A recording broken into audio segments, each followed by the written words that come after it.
Good morning, everybody. Welcome to Top Trading Edge. Okay.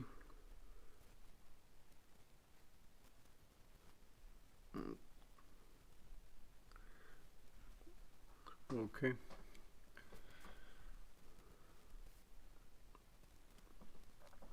Welcome, everybody.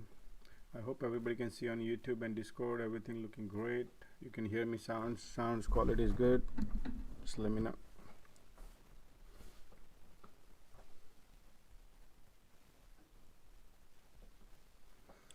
Okay.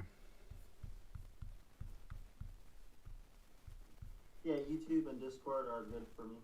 Sounds good. Thanks, man. Okay. Still setting up some of the screens so we can have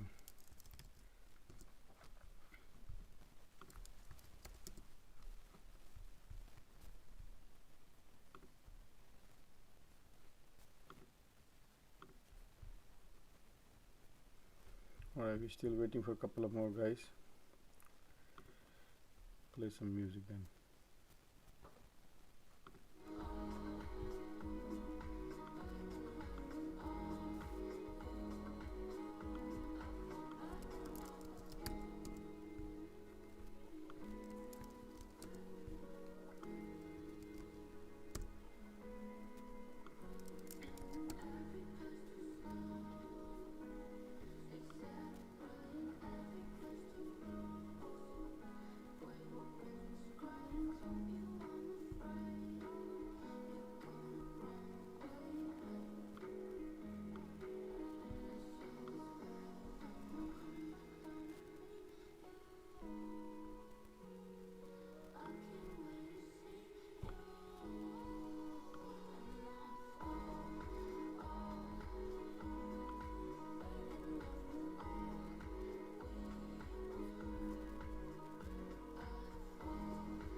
Good morning, everybody. Good morning. I'll start with a disclaimer. We have another 10 minutes left, so I'll get going a little bit. We will discuss about the market, what exactly happening. That is important thing. So this video is for education purpose only, not recommending it to buy or sell any sort of stocks or investment. For your financial advice, please consult with a professional financial advisor. Make sure before you trade anything, make sure you do your due diligence. It's very risky. You can lose your all assets, so be careful. Okay, so if you take a look at it, what happened on earnings, right? The earning was great of NTR. Some of the people were holding on NTR. I don't know how many people, but if these people were holding, NTR was great. But if you compare, if you notice with the NTR and MOS went down. Remember, MOS went down, so you got to be careful. Remember, I said that NTR is far better because it's a Canadian company, and they have a cost for the gas is lower compared to MOS. So MOS went down and the NTR went up on earning. Second thing about the Carvana D2. Good morning, man. Good morning. Your Carvana is up. I mean down. You are up. So that could be opportunity for you today. Maybe keep eyes on that Carvana. See what the position would be in the morning. In the morning, open up. Take a look at the opportunity. Throw your numbers. You never know, and they might catch it. Yeah. So keep eyes on Carvana.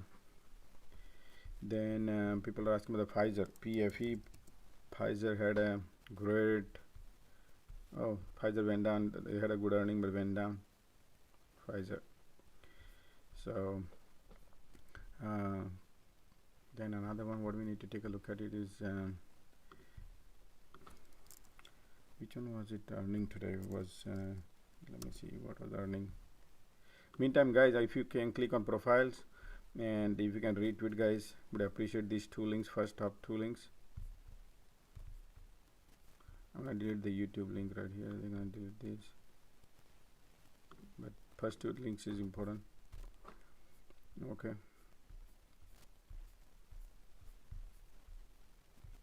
Okay, right here.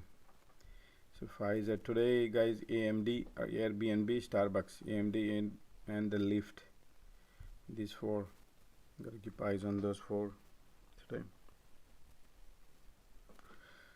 Okay. Then we'll see how it goes on this one. And Airbnb, Starbucks, and Lyft. BP had a good earning today. BP had a good earning, excellent earning. My BP had. Let me see BP. Somebody was asking BP earlier. Wow, look at that! It's flying high. BP had a great earning. $28 to $30 right now. Yeah, the market opens up. Probably they might tank because it is oil. They might take it down. If somebody want to keep eyes on for short a little bit, see if market has a weakness. If these find the weakness, it can go down. That could be the one of the case. Okay. Then another thing, guys, we need to discuss is this one right here. Okay. So you see this call and puts, right, total ratio, and I'm failing because market maker, they do see this and they see this here $118 million call on, sorry, this one right here, 600 million calls, and I'm sure there might be more puts. So 600 million puts and 103 million calls. So they might play games on tomorrow. Okay, tomorrow after the FOMC. So until then, they might create some trap, and I think FOMC they can turn the table. Why? Just to give you idea, this is we have to always look at the other side of the coin also too with it. This super duper down, right? And now we found the one leg down, and they want to play dirty games. They can wipe out all this premium, but how long they can go? That's the questions. So they can wipe out the premium and then rebound. That's my worry right now. Is like they can probably do that because they have all the power. That's why they are there to, create this sentiment and then take a U-turn. That's how they make money. So whenever we have opportunity, what are the positions are, whenever you have some money made, be careful on FOMC. Looks to me. I mean, though I feel like this time is not just that, but they can play dirty games, guys. I keep thinking yesterday night also that though market need to go down because Fed wants to take it down, so the money power goes down. But I do not trust market makers. They always goes through cycle. they always try to go through the cycle. So we broke the floor right here, so people think, oh, it's gonna break in, and then it can bounce and then again go a little bit higher, and then it can go down. This is just hypothetically we have to think also, because they are not there just to entertain us, they are there to make money. And when they see like this, tons of money here, they can rake. And this is 520, so about some still there is some time left. So 520, a lot of money pouring, but these are big monies, not the small money. Yeah, these are big money too, so we're gonna keep eyes on that one also. We got to always, guys, we have to be versatile. We can't just simply one side thinking. I have to keep every angle we need to think. um, you know we have to keep it in everything in mind. 3 more minutes to go, guys. Okay. Good morning, Josh. Good morning, team. Good morning, guys. Good morning, Gopi. What's cooking today, Josh? Oh, today is the pretty much. I want to see the market breaks the resistance, and if the market breaks resistance and goes to 420 right here, which is next session, then market wants to go higher probably. That's what I can see. And there might be a now. Remember these bear were sitting right here, and market maker can win. So I was just showing everybody that there is a 520. There is a huge premium being bought on puts, but it's 520. So we have to keep eyes on this one right now, because tomorrow the FOMC meeting, and this huge sell-off happened. Huge sell-off they did here, and they can rebound also, and they can create a little things in people mind also. So Josh, one of the things that I've been reading and noting is the consensus is when Fed announce the rates, right, the market is going to rally. That's the consensus. Everybody is thinking it's going to tank, and the moment Fed announces something, the market is going to rally. So that's the consensus right now. So we got to be careful on we might take a contrary position or something. So the best thing, what my experience is, these guys, we should not have the positions, if you ask me, because when FOMC starts, when the question and answer starts, and you will see the market finding the directions. As the market starts with the question and answer, that time you will see where the market is going in a direction, and then that time we can hop in whichever direction they choose. That is the best way to go, rather than jumping in advance. Advance is we would not know which direction they're gonna go. I mean, though look like we wanted to go down, but the sentiment is completely down, and they can change.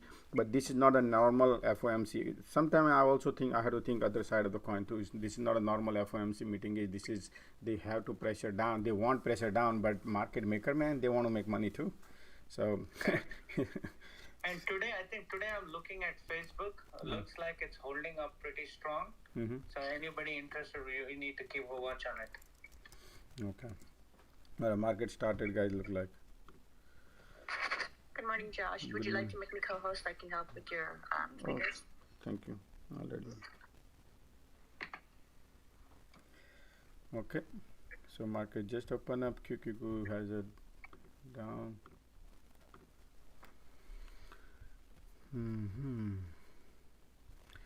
Ticks are taking up. Ticks are going up. 10-year down. 10-year down from 3% to 2.92, which is almost 2% down. Looks positive for Nasdaq, but let's see.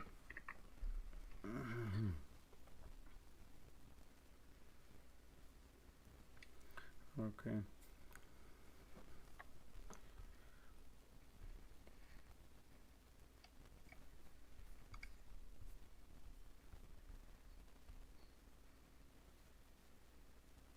Yep, MO is down today. Yeah, because they have the US energy they are using, and Canada is NTR. They have a cheaper energy over there. So ticks are still positive, and the QQQ is negative. So, and there is a let's see what S&P 500 is pointing down. Ticks are pointing down. Negatives are down. I mean, QQQ is down. below the session, but ticks are holding, so I do not still believe market down. It can reverse. Okay.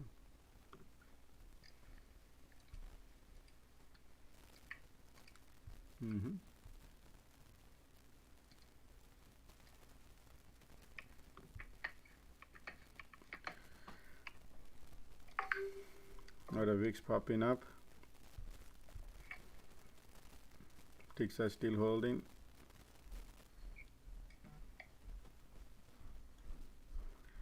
Okay, QQQ bouncing. Oh, session profile just the price of control line just moving up and down right now, still moving with the tick candles. Yeah.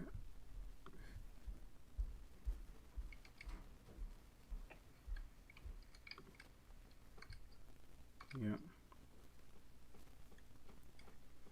VIX is going down, ticks is going up.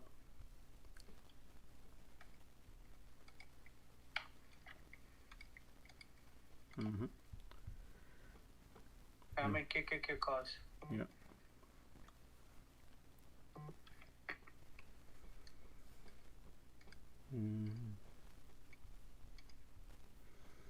Ticks are positive. Ticks are positive. S&P 500 is also positive. QQQ is also positive.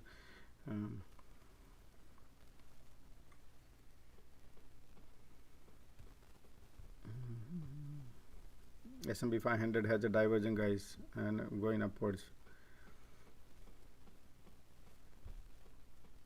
Yep, S&P 500 is has a divergence going upwards.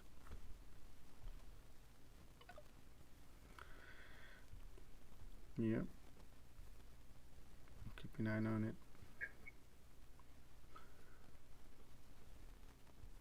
Keep an eye on it. Okay. VIX is down, guys. Okay, VIX is down, so SPY has a divergence. It wants to go up. S&P 500.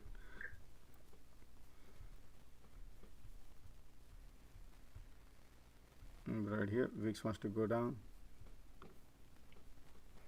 Apple looking very weak this morning. Apple weak looking weak. Tesla looking weak too.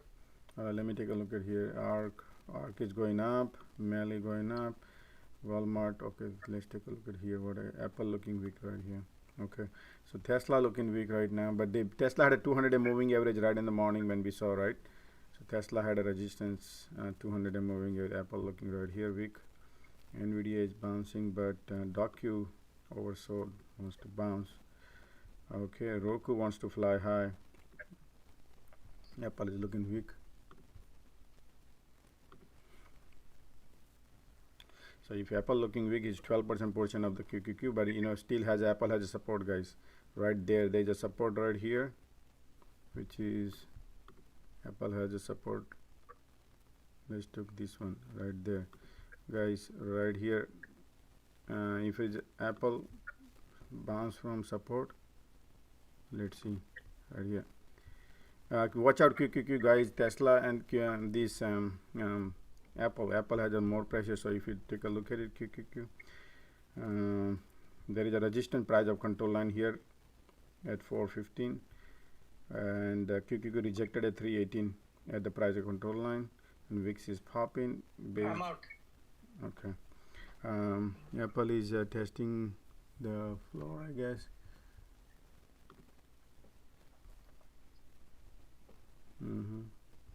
Apple is bouncing from the floor. Look at that. Look like that. See that? Still. But I need to see here what exactly happening here. Okay, there is no diversion yet on QQQ yet. But S&P 500 is above the price of control line. Ticks are still holding. Okay. Still no direction, guys. Still ticks are like right in the center. The pressure is on QQQ, guys. Pressure is on QQQ right here. Pressure is on QQQ. So let's take a look at it. What's pressure? I need Microsoft puts. Okay, even Microsoft puts. Okay. Okay, MSFT right here. Microsoft has a support right here.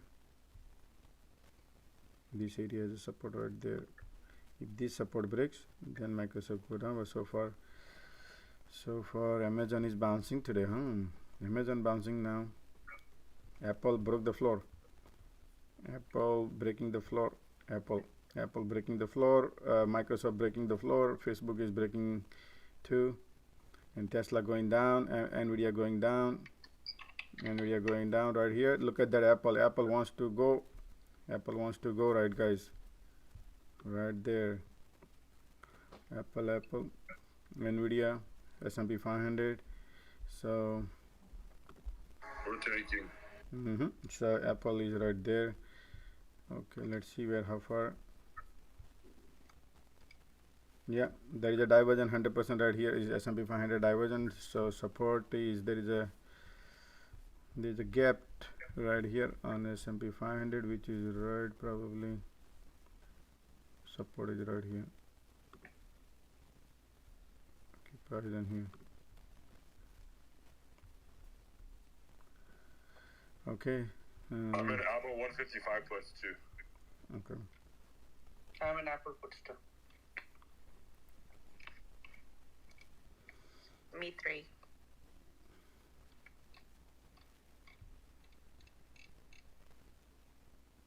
All right, pressure is downward, guys. Right here you can see that there is no diversion yet, and the S&P 500 is going down, guys. Okay, I don't care about this green candle. Looks like the MACD is pointing down, trying to little change here, but still there is no diversion, no confirm. So still is pointing down. MACD is pointing down, and oscillator we are below the need gonna go down. I don't care about the green.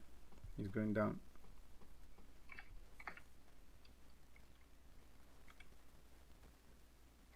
Hey Josh, good morning. I was wondering if you saw the $10 million calls bought on Google 2300 and then 8 million sold 23 or 2350 as well. Yeah, so it seems like crazy heavy option on Amazon. Excuse me, Amazon. Google. Thanks. Not Google, Amazon. Oh yeah, Amazon. So somebody bought a call on Amazon. $10 million call at 2300 and 8 million sell, and now I'm seeing million 2350 go at 2300, another $4 million call 2300 on Amazon. Amazon, it's really heavy flow both ways right now. Okay, gotcha. We will take a look at Amazon on that just a little bit right now in the pressure. We are literally right now fighting, right? Bulls and bears are literally fighting here at the session, because this is the session to break or not. That's what they are, the blue line, and people have their positions. Yeah, and it's deep in the money, so Great. Oh yeah, those are smart. Okay, thanks, man. I appreciate it. So they're ready for a 200 move to the downside. They'd still be $11 in the money, believe it or not. So Okay. Right now, still there, the battle at the floor. Battle at the floor going on. Still battle at the floor right here. Blue line is, which is 400 and 440, 414 right here. Battle. And QQQ is giving up a lot. QQQ giving up. Look like still there is a battle, because we have the price of control line is a major resistance right here. So we are under the price of control line. Let's see how far. Is a critical area for. Meantime, I'm gonna swap a little bit. Okay, look at that diversion. No, not yet. No, I mean. Okay, so let me take a look at real quick. Amazon. Yep, Amazon is right now okay. Facebook, Apple is doing all right. Tesla has a pressure downwards. Okay, Amazon is still right there. Facebook is still there already. So there is still battle going on. Okay, still too early. But right now the MACD is pointing downwards. MACD is pointing downward. VIX is popping. It's a solid fight going on, man. Right at the border, the price of control line here, S&P 500, and looking like a diversion coming. It's not confirmed yet. Okay, it did not cross. NASDAQ futures. Take a look at the NASDAQ mini futures bleeding down 100 points in That's it. Then 3 minutes. Take a look. Then wow. Yeah. So then they're gonna go down too. I'm gonna keep add. If you want, I can keep that future down here. I'm gonna put the future here. So if you want, we can look at the futures. Nasdaq future is right here, and let's keep it here. Yeah, so it's popping, future is popping too, man. Let's see. Yeah, man, that's that divergent, guys. Divergent coming in. Hey there, Josh. What do you think of gold? Do you think it's going to pop? Please do check gold chart for me, please. Gold, man. Not right now, but if you want, I can check gold. Gold is gold right now is temporary right now, man. Gold is, they don't want gold to go up right now, so just right now it's up, is going to right here at 1880 today. Thanks. No problem. Nasdaq is up, future is up. All right, look at that trap, divergent, guys, right here. You saw the divergent.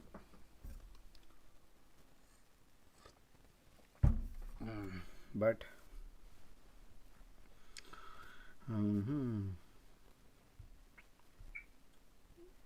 look at that. So let's see Nasdaq future right here. Okay, it's going down. It's still pointing down, Nasdaq future.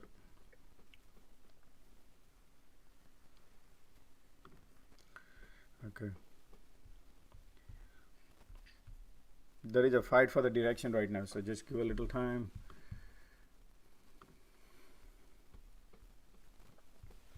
VIX is popping.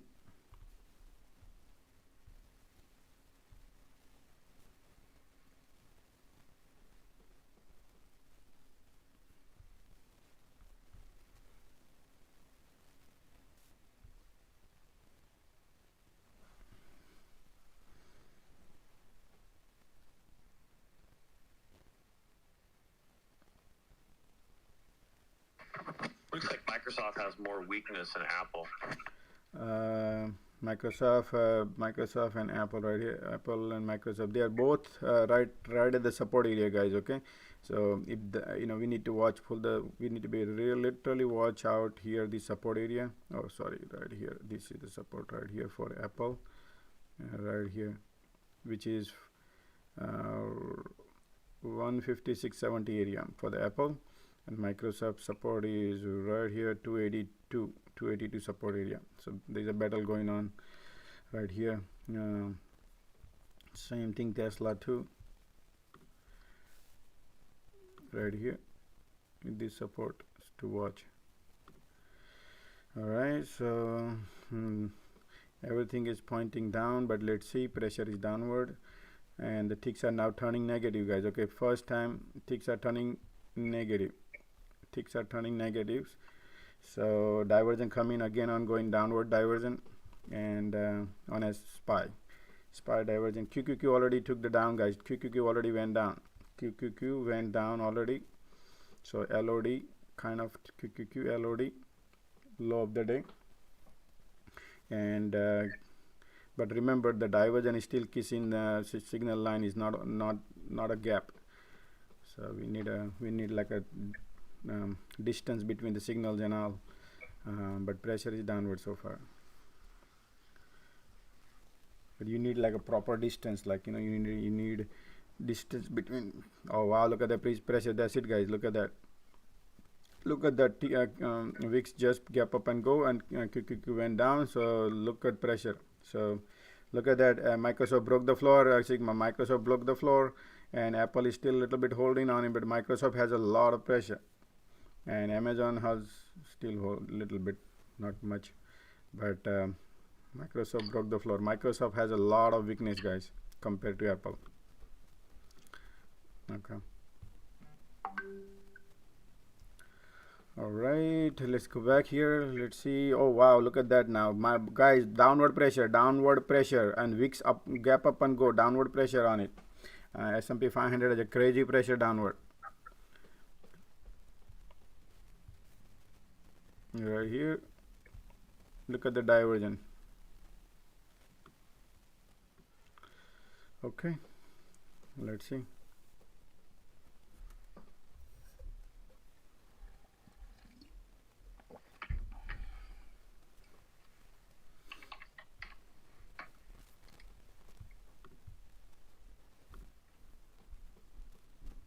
D2, keep your eyes on Carvana. It looks like it's dripping quite a bit too. Oh, trust me, I'm watching. Are you profitable yet or still negative? I'm currently down 11%. I'd set a take profit order for break even, and then for 75% of my position, and then I'm going to leave 25% open for some runners for some potential profit.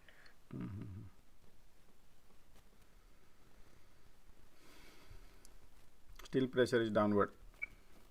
Apple holding, guys. Apple holding. Yes, I think right till you not. Apple is trying to bounce right here. Apple wants to bounce right here. Okay. Microsoft has a weakness a little bit.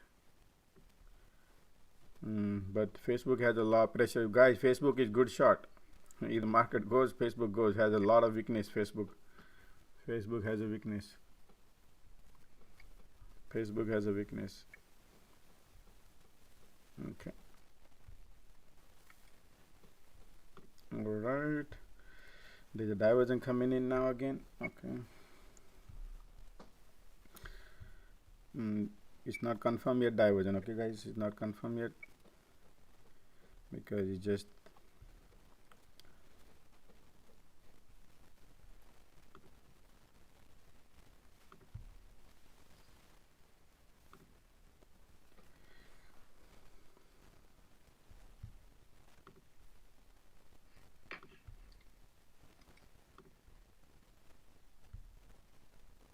okay. So let me take a look at real quick here now. Oh wow, the future is down, guys, on Nasdaq too. So still holding it. Okay, let me see. Carvana just broke 52-week low, so it looks like we're breaking the floor. So look at the future of S&P 500, guys. Just now pop, super crazy pop. Look at that. Okay, but again, those are that's the future. Okay. Followed by Carvana looks weak, Saigo. Okay, still looking weak, Carvana. Where the hell I put Carvana, man? Oh yeah, Carvana broke the floor right now, breaking the floor, guys. Carvana looks weak. Okay, you hold your breath, man. You're gonna get it. But take money, man. Whenever you have opportunity, and go with that little extended hour shipping.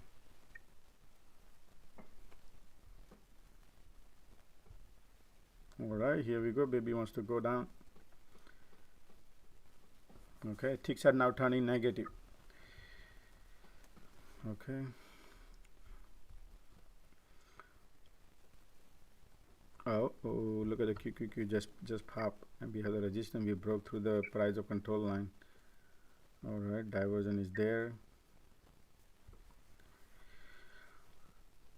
If we break this resistance right here, guys, then watch out on QQQ short. Okay, it can bounce. So we can right now we have price of control line right here at 317.35.25 right here, this area right here. Nice. Okay.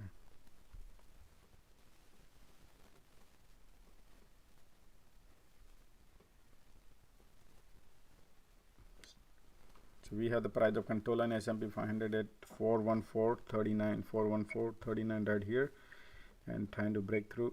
Let's see.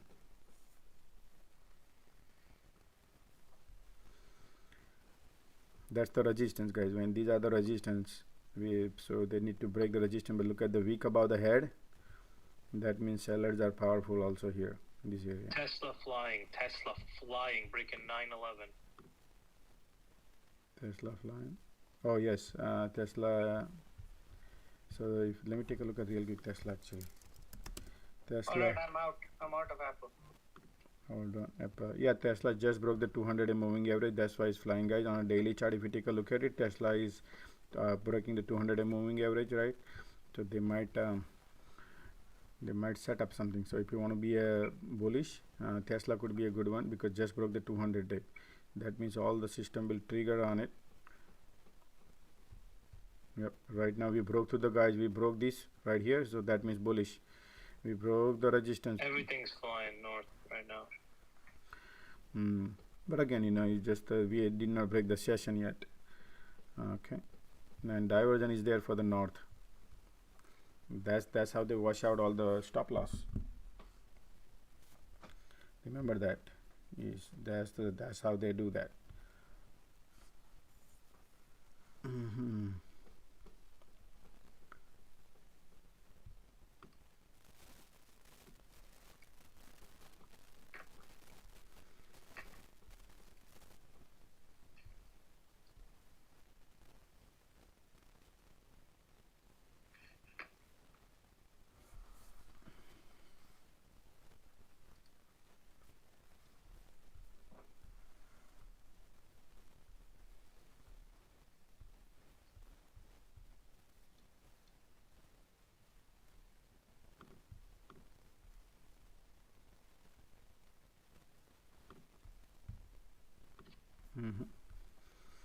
VIX is flying right now.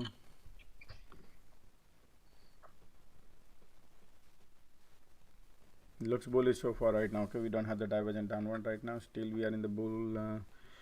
I mean the divergent is in a bull territory right now. So, but we have the resistance at the QQQ right here, and S&P 500 is right here.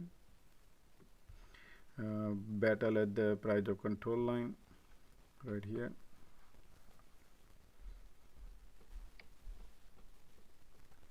Still we did not go since anywhere. It's just where we started in the morning. We are the same place S&P 500 started.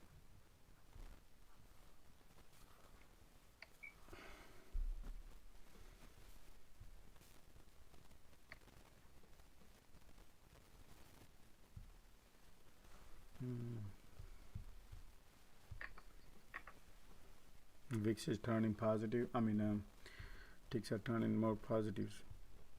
It's going upwards. QQQ has a resistance right here, trying to break.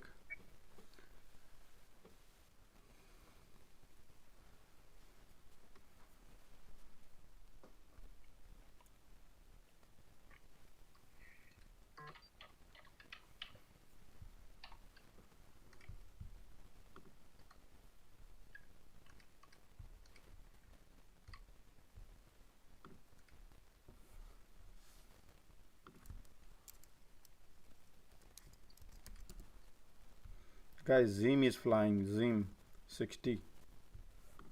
Those who are holding Zim.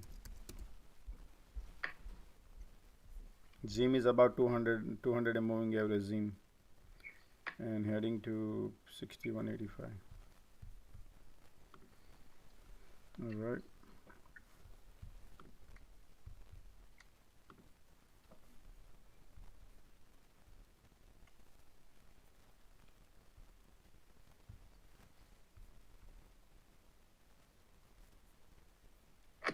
Big pop on Carvana. Pop on Carvana.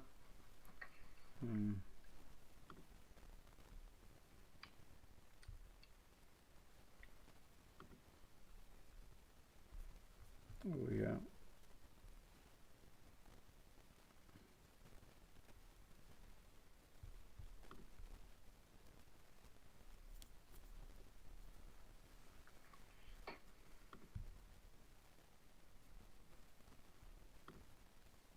Okay.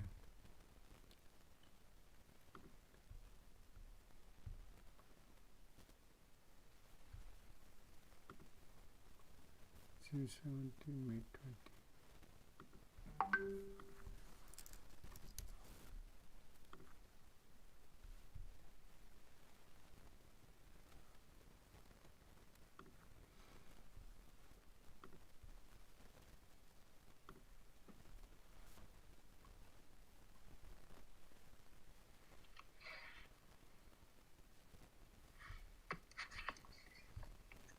One second here.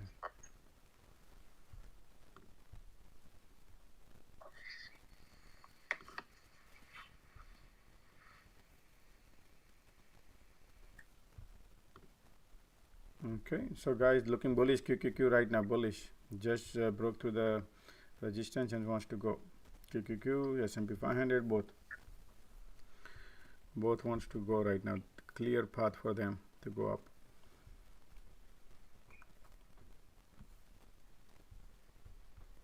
Above the price of control line, above the resistance, and today's HOD on a QQQ. SPY still did not cross, but right here we're gonna draw the support line right here. Keep eyes on it. Okay, if this trend line breaks, then we're gonna be down.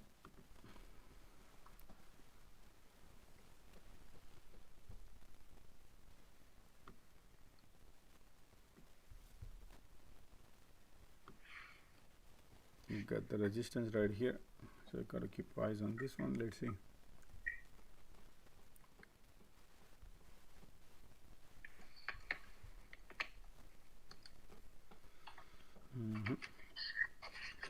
Wicks are down. Okay, Wicks is still down. QQQ is turning positive, and QQQ wants to break the resistance.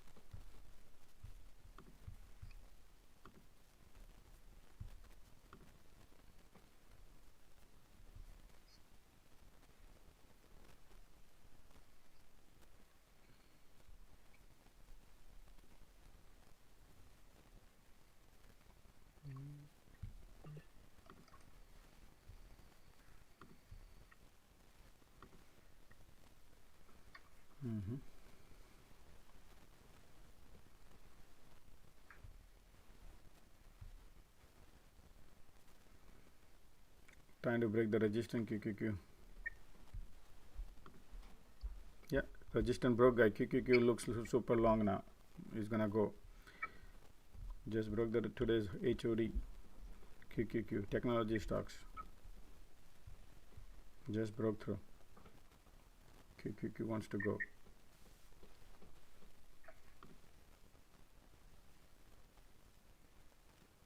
Tesla is going higher, broke the 200 moving average. Apple is right here.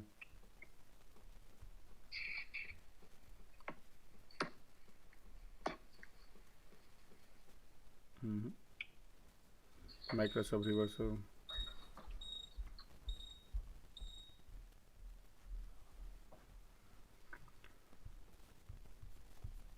Amazon reversal, Facebook reversal, everything is reversal, guys. Okay, going upwards now. Right here, wicks are going down. QQQ wants to fly high. S&P 500 broke the resistance right here. It's looking bullish.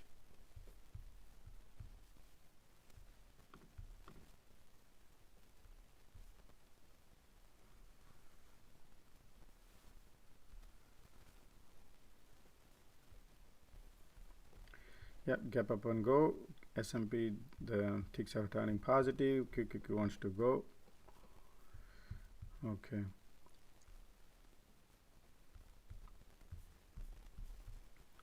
VIX is going down. QQQ wants to fly high.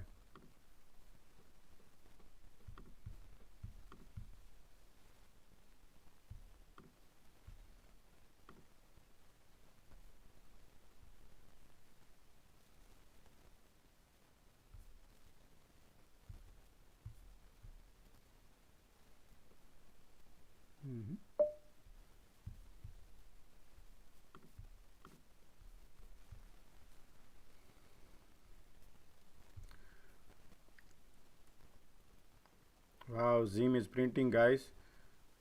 77% up if anybody is holding.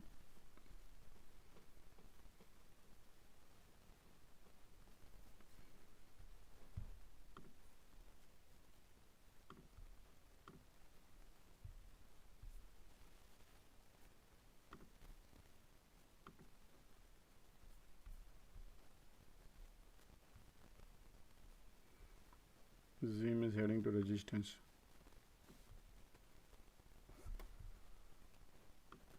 Still watching right here.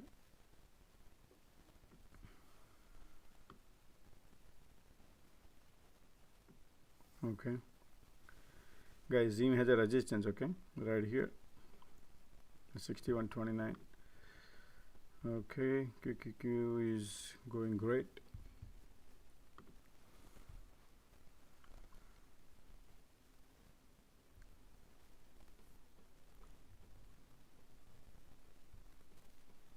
Okay.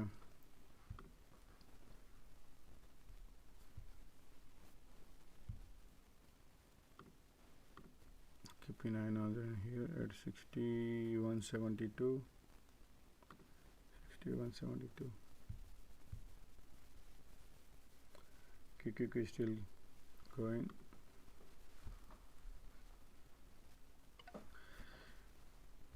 Yep. So Carvana also rebound. Everything is guys bouncing right now. Okay. Nvidia broke the resistance right here.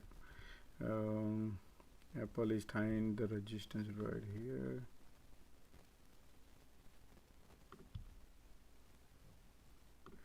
Got to take the profit if somebody is on a calls. I'm holding the puts actually overnight, but right here.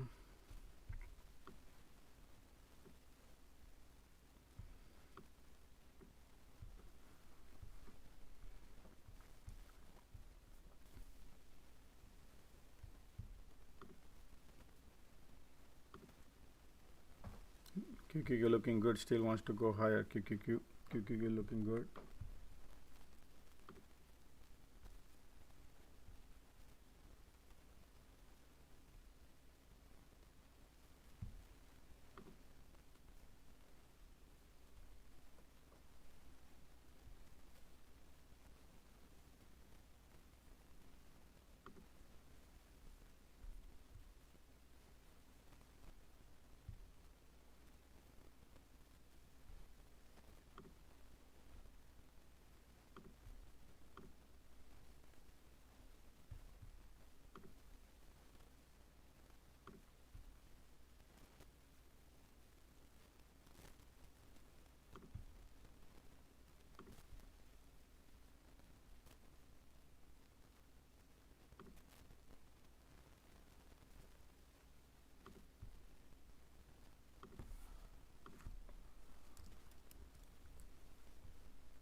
Wix LOD. Yep, mix is already right here.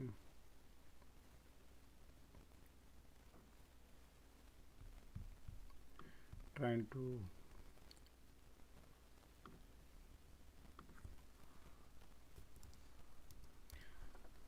taking the profit on Zim.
Okay,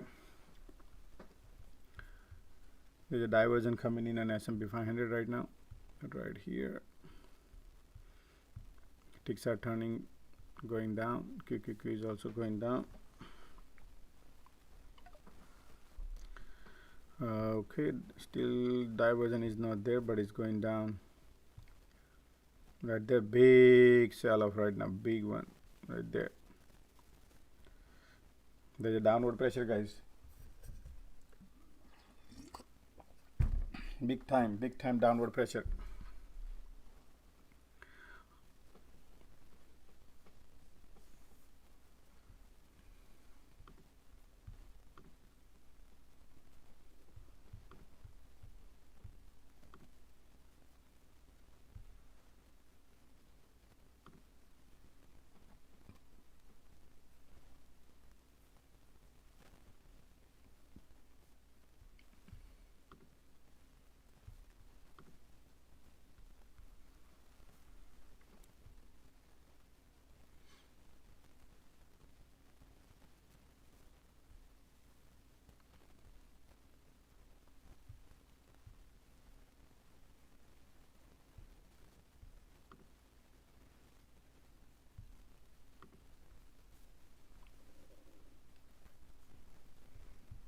You see that right here, QQQ, where has a lot of weak over the head, that's got rejected right here, and the pressure is downward, going down now.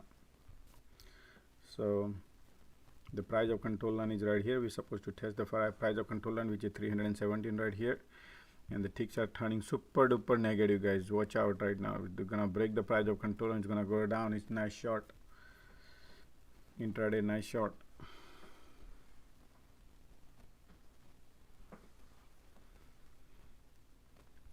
There's a diversion here too. It's going down.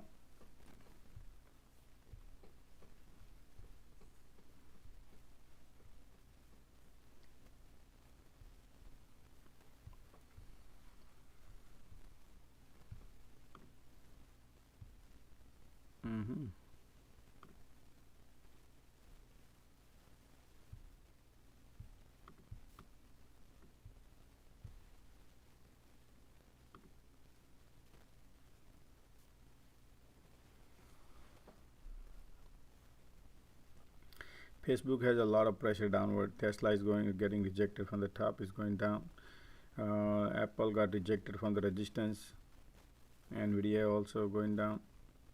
Apple has a more pressure, and the Facebook has more downward pressure, and Microsoft has it. So Microsoft is about to take the floor off. Microsoft looks weak. Alright, so S&P 500 just broke the price of control line, guys. The pressure is downward. Just broke the price of, just broke Amazon, guys. So still downward pressure more on S&P 500. QQQ is still holding, but S&P 500 has a weakness.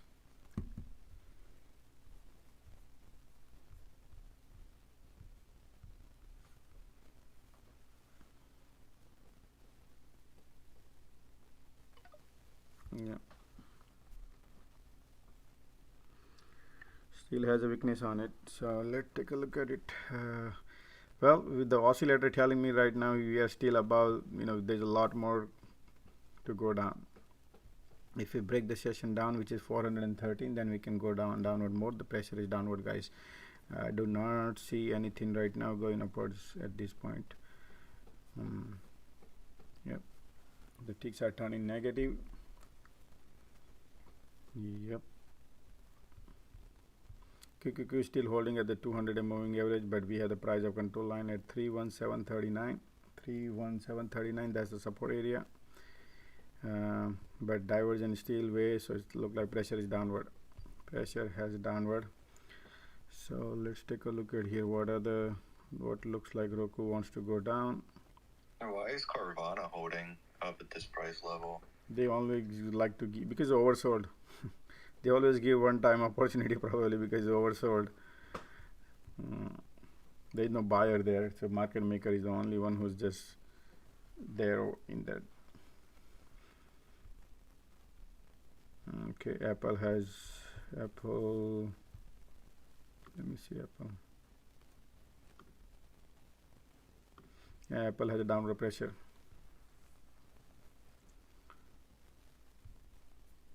I'm in Apple puts and QQQ puts.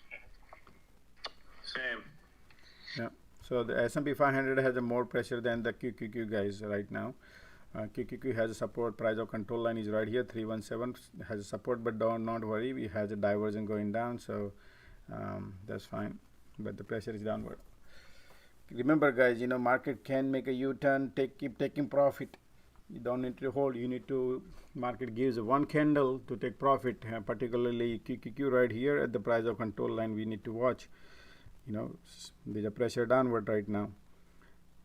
Oh wow, right there. 317 36. It still has a pressure downwards.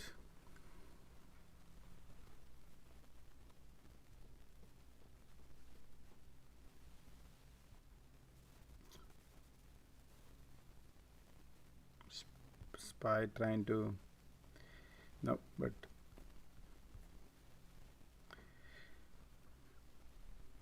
SPY has a resistance of price of control line, so still has a downward.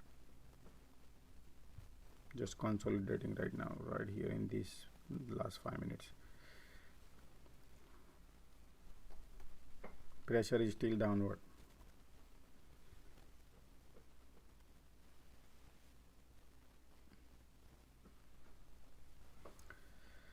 Okay.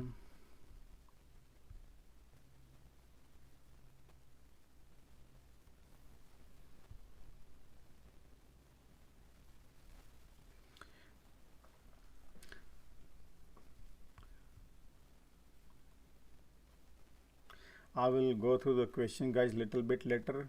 Those who have question on Discord and YouTube, just give me some time. Right now is like morning. People have their positions on their, so I'm keeping those screens. I don't want to change the screens just to help one person. But give a little time, and then I will go through all the questions about your stock you want to analyze. Okay.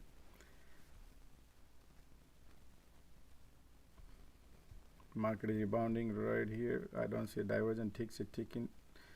S&P 500. Can't believe this. Can you believe it? There is no divergence, and this wants to go. Okay.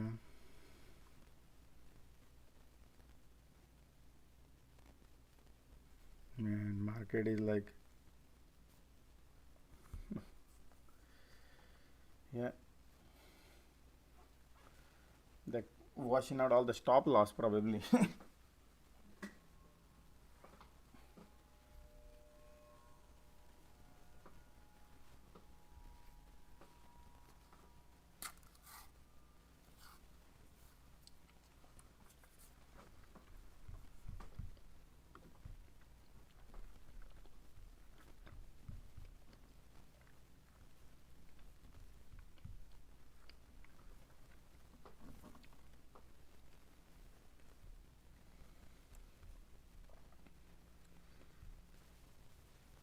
Look at that. Every stop loss is getting washed out. Look at that big red candle on tick, guys. Look at the sell off.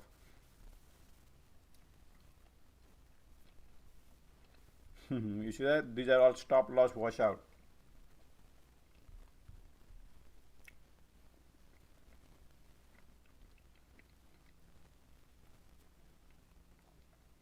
Look at that. QQQ just breaking the price of control line, wants to go down. No? Right here, we just broke these right here, price of control line. Same thing, S&P 500 broke the price of control line. QQ ticks are negative.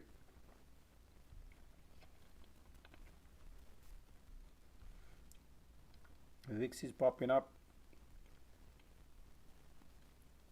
Remember, this is the price of control line.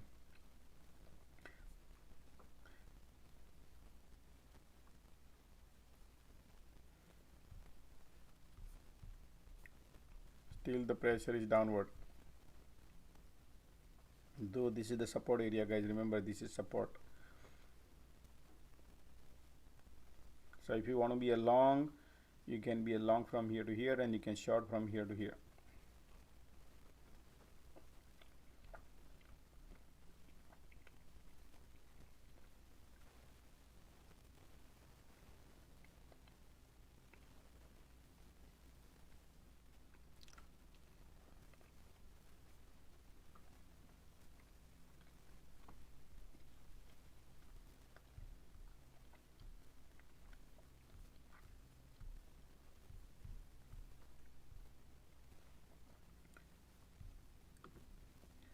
So Microsoft just broke the floor, guys.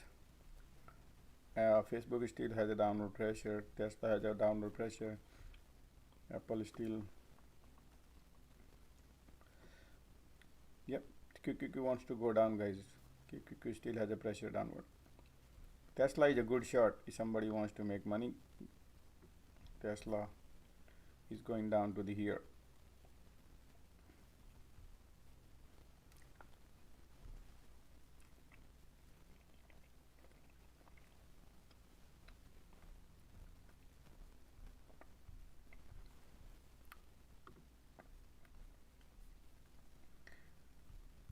Look at the fight at the price of control line is going on last 5 minutes. Right here in between here 10 minutes.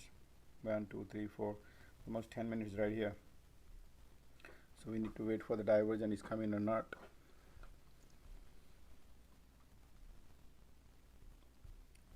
Yeah, I would take the profit here and just wait for direction.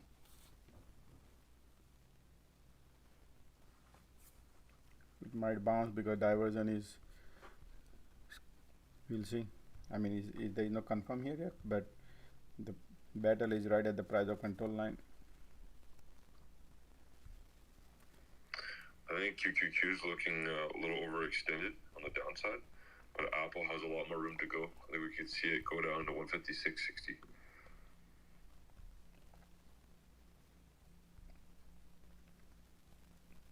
Yeah, 156.70 has a, but it's reversing little bit if you see, but those candles are like, those are weak above the head, that's why it has a pressure downward right here.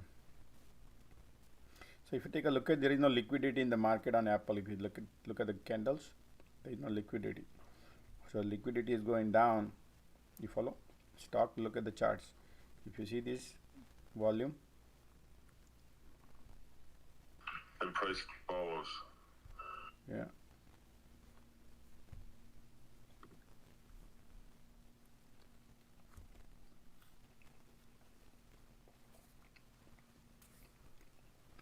Be careful, guys. These days there are no liquidity in the market, so that's why yesterday you see that reverse market makers just pushed it up. So anything can happen anytime. Yeah. So yesterday I analyzed, man, market makers are the only one who is driving the stock market up. Absolutely. They are the only one who is driving the stock market up. That's the only one thing I feel like they are the one who's playing games around right now for a long side.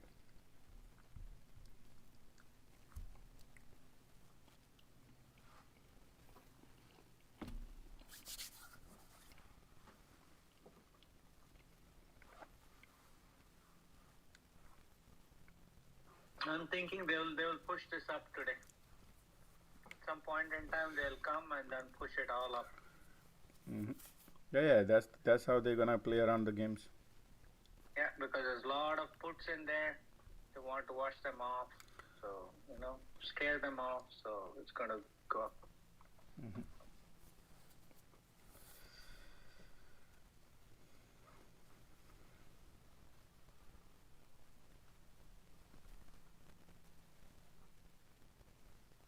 Right now in Apple, it's just like ping-ponging, burning the premium. Apple, yeah, that's true.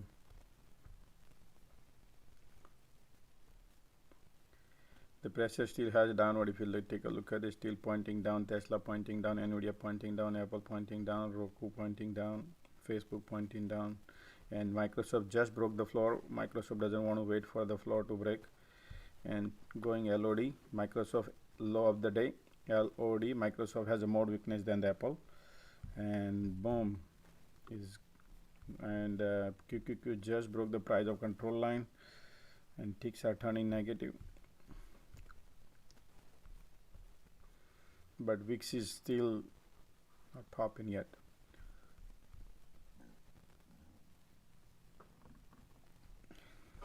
Wow, QQQ has a more pressure, guys. QQQ and yep. S&P 500 also just broke the price of control line. We need to wait for the session. If this session goes, guys, $413.95, then that's it. It's gonna go and let me check here.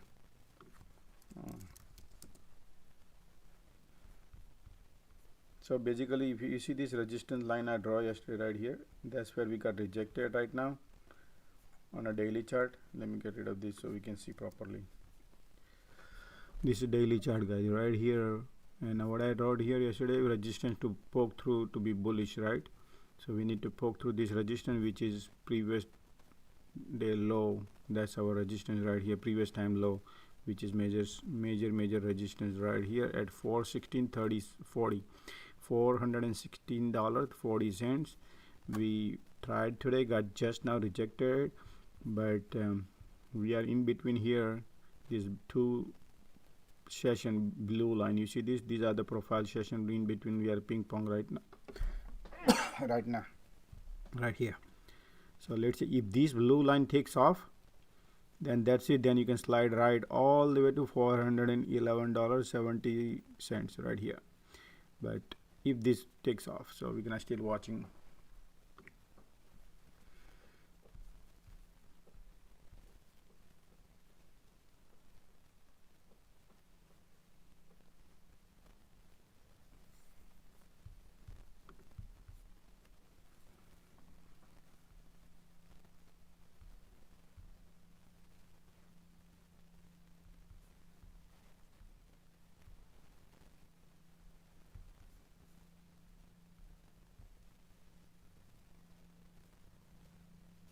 Blue apron is up 12% today.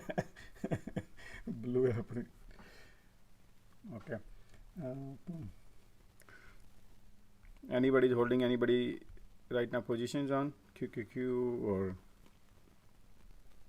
SPY? I'm in Apple 157 strike puts. You out of Microsoft Sigma? Yeah. Okay. You took profit though, right? Yeah. Okay. Okay. So QQQ has a downward pressure right now, as you can see right here, and the price of control number. We need to watch out right here. Okay. 316.81. That's the session we need to watch. So we do not want to trade whenever the price of control line is here, and we need to be very careful. This is the area where you need to exit, and or this is the area where to direction to change. If they're going down, you got to be watchful here, right here where the price of control lines are, because then you can wash out all your premium for holding 10 minutes 15 minutes, right? So QQQ has a look at that, pressure is downward on QQQ still, but it's still holding. I would not enter any position right here right now. It just it can trick you, and you can bounce. There is no diversion here, and I would not even short, because look at the you see this right here. Look at the volume. Nothing happening right here on QQQ and SPY. So it's trading water right here. So you're gonna burn your premium. Yep, trying to bounce, but divergence coming in. Let me see. Yeah, but we need to break this 418.50. If the QQQ breaks 418.50, it's gonna go up.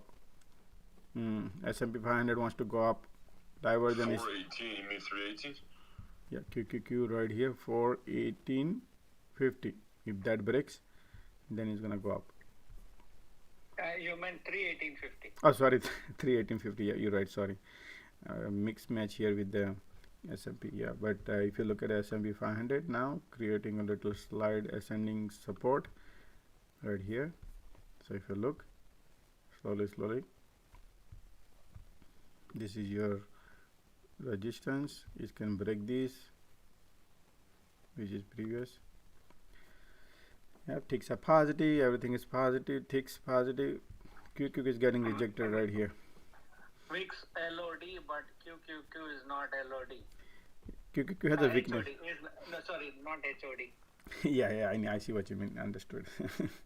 Even S&P is also not HOD, but VIX is LOD. Yeah. So I think VIX the resistance for VIX is 32. Whenever VIX hits 32, it's going to tank.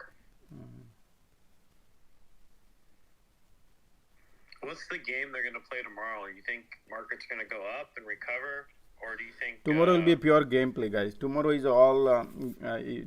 Tomorrow they can say what would happen is this tomorrow. Friday is the option expiry, right? Many people have their option position on Friday. So, but these FOMC, I feel like this. Okay, this FOMC they might not do what they did last FOMC.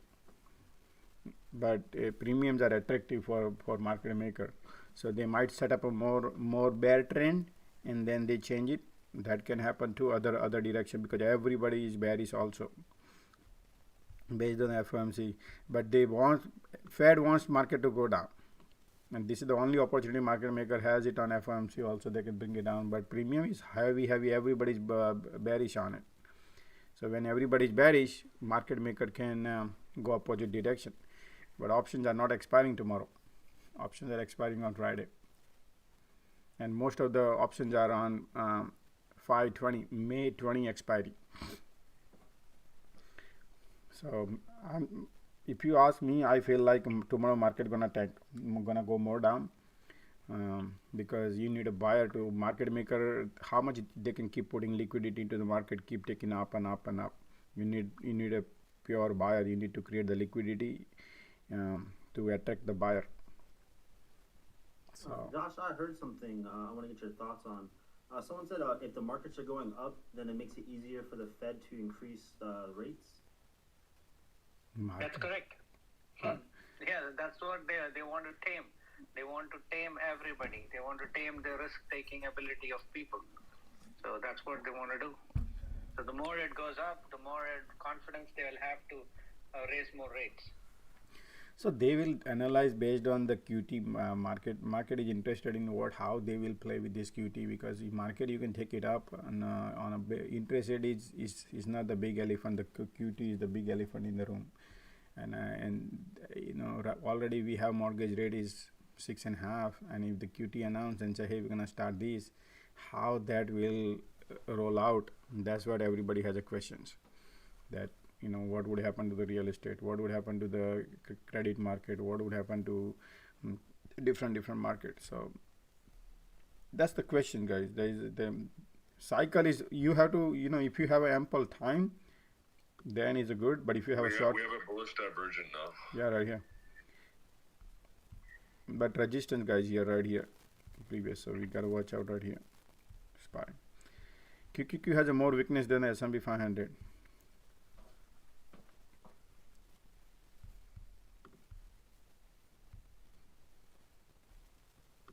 It's just ping pong in between. Josh, Tequila Girl, good morning. Everyone else here in the room, morning. Good morning. Good morning. Oh boy, let me see now.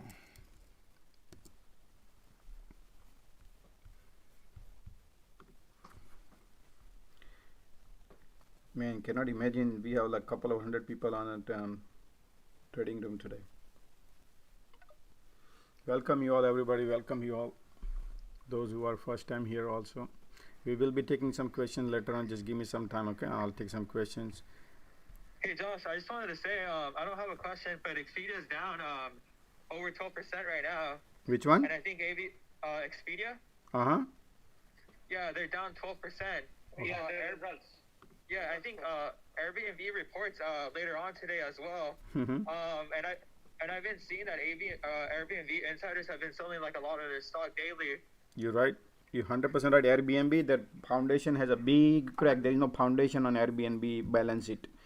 Financial foundation is super duper weak. It's super expensive stock. I don't even pay $50 just to let you know. I heard that in Hawaii they actually you could only rent out an Airbnb if you rent it out for more than 3 months. Okay, guys, breaking up, guys. S&P 500 wants to break right now. Just now that, just watch out but oscillator telling me we are overextended right here, guys. Okay, so be careful going long. Okay, I do not go long on the top. I do not choose to go long. It's just a trick. The market can tweak and you can be trapped here and can go down because my oscillator telling me we are overextended here. Just be careful, just a little bit careful, guys, because that's your major resistance area too. So let me take you to the right here. You see this is our daily resistance. We need to break that and then confirm. So I would not enter an S&P 500 unless S&P 500 breaks 417. You need confirmation 417. Let it go 417 then, because this is all, you're looking at the 1 minute, 5 minute. It looks like pressure is going, is pointing upwards, but you need more confirmation. Let the candle close. Yep, candle wants to close. Okay.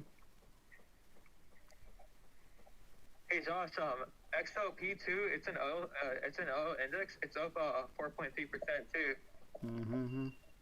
1 second, buddy. I'm just right now trying to navigate. Just a second. It's critical area. Okay.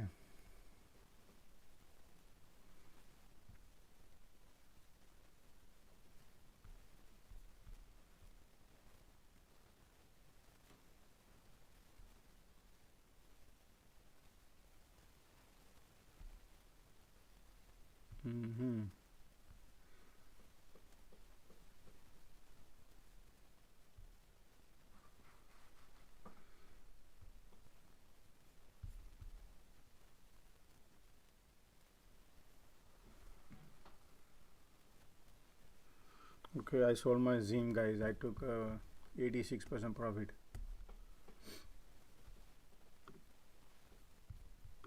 I took a profit on Zim, guys. Those who were holding, just to let you. And I just kept one sample, one call of my sample to still have 3 weeks to go. But I sold.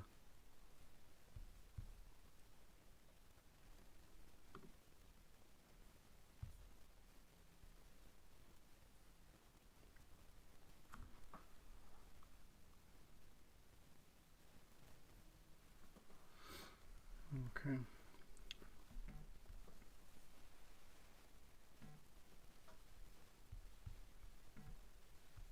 You see that battle? We need to watch out here. This battle right here at the resistance, guys. This is 1 minute, but you got to go and take a look at here daily chart. We have right here. Market can head weak and then can fake. That can happen too. But or you can go here. If it properly breaks, then you can go and ride with. Once it's crossed this 417, then yes, you can ride to 419.60. But we have to wait. We need a proper confirmation. Wants to look like wants to go, and that's how they can trick, and then go down also can happen. So that's why gotta be careful, because oscillator telling we are overextended here, so they might fill up a gas, and ticks is telling me wants to go down. Right. So once this breaks, then you can short.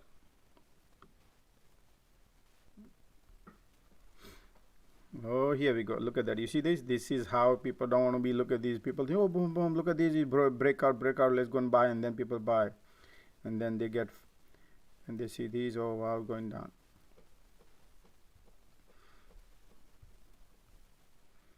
Yeah, this is the time to short. And you can ride back up to price of control line here. You can get a couple of dollars.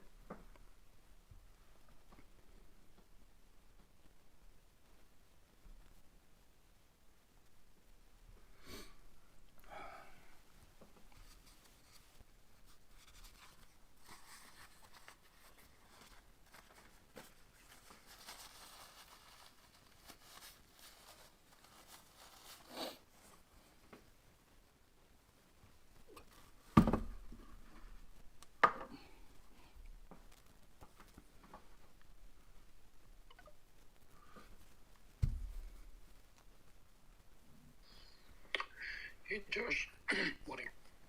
Good morning, buddy. How are you? Good man. Yeah. So Expedia, yesterday the earning was good, but today just see what happened to Expedia. Oh, Expedia today, yeah, earning was good. Okay, earning was good, and then just now, because of what was the reason? Somebody just mentioned about it, about the Expedia, and he said we're gonna take a look at it. Just give a little time.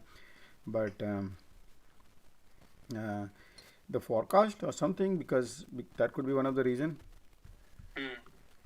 Because that, of course, during COVID time and after that as well, this industry got really hammered, right? And it is picking up, and also Wow, wow, Expedia wow, is wow. very Hold on, guys, watch out, look at that, right, exactly right here, look at that ticks are turning 500 negative now, and S&P 500 right here, it got rejected here. So people, remember I said always sell at the top, short at the top. But anyway, yeah, the pressure is downward, guys, right now. Okay, VIX is popping, diversion is confirmed right here on S&P 500, and pressure is downward. Okay, yeah, go ahead, Darius. Sorry, I didn't mean to interrupt you. No, that's fine. So Expedia would like to say, should we wait for some time, maybe, because they also have a Verbo right now, right? I mean, Verbo is with Expedia right now. They bought it, right? And it is a competitor of Airbnb right now. I would. So you what's your take? You want to short? Calls perspective, long. Oh, okay. Man, right now, buying it's difficult. Yeah, right now you want to be little watch out on those. Look at the balance sheet. I don't know. We got to go through little bit later, and we will analyze it. But I would short Airbnb. Man, they have earning tonight, so they have a very very horrible balance sheet, and I'll tell you, man, it's gonna be a super bad at these. There will be a rug pulled and probably might not be a floor. Oh, really? I think like that. It's already down big time today. I mean, there people are smart. The people who wants to have position, they're exiting. So yeah, right here. So let me add up here Airbnb somewhere here. Let me see real quick, get rid of it. Airbnb. Look at that, guys. Look at the weakness on Airbnb. Look at that. Man, look at, you can easily good short. Right here, beautiful. It's taking the floor off. Airbnb could be a good shot today. Yeah, it's gonna be a good shot. Okay, I'm gonna.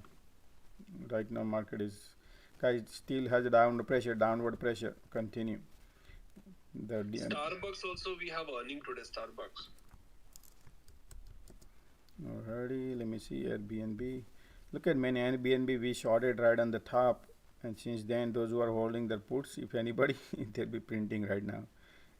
Okay, so insiders are selling right now on Airbnb in today's earnings. So pressure is super down, guys, on Airbnb. It's down. Yep. We have two big earnings today. One is Starbucks and another one is AMD. Yeah. All right, let me look at the flow of Airbnb and I'll bring it. The IV is really high on Airbnb. Earnings are always, they know exactly how to make money. Only thing is you need to figure it out. These people, man, these people, they set up such a way where nobody makes money on after earning unless the floor is boy, a lot of puts been bought. Yep, put. So Airbnb, if you take a look at it right here, guys. Okay, so Airbnb today only 41,000 call, but look at the puts, almost $300,000 puts been bought, premium paid right here today. And if I look at by the heat map, let me see heat map. Puts are there, not the calls.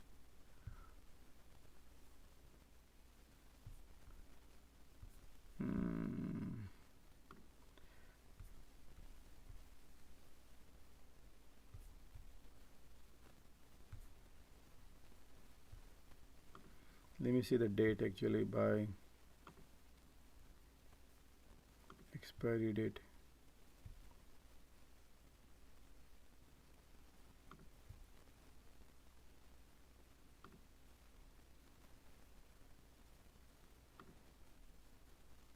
Okay, let's see. Yeah, the Airbnb has a pressure downward. Look at that. ARKK has a pressure downwards.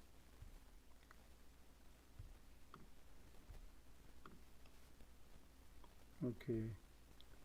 Microsoft broke the floor. LOD, guys. Microsoft LOD. Let me see where Microsoft going now. Okay, guys, Microsoft has a weakness today. We just broke this, and if you compare with Apple still holding. right here. So Microsoft has a more weakness. Okay, Amazon has a weakness, Facebook has weakness. Okay, already. So QQQ just broke the price of control line right here. Price of control line has been broken on QQQ right here. Diversion is still going on, continue. Yeah, and then Carvana just trying to dip. Carvana only creates the opportunity in the morning, and then that's it. All day just drains your premium. Alright, QQQ has a pressure downward, guys. If we take this profile session blue line right here, which is 31680, 31689, if that takes off, then we're gonna go all the way to here 316. You're gonna have $1 and look like wants to go. Yep, because we are entering now, the QQQ entering into the bear territory. We just broke that bear territory of the day guys. Okay, all right. So, and diversion also is oscillator telling me that we are also entering into the bear right here, which is 0 right here. We cross 0 going down of the day. Okay, so yep, QQQ right now pressure down.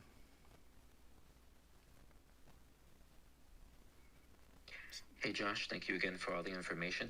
Just a quick reminder to any new people here, while the market is getting intense, there's no questions about any particular things.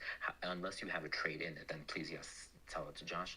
But when it's nice and low, absolutely bring your questions forward. We would love to hear from you. Thank you.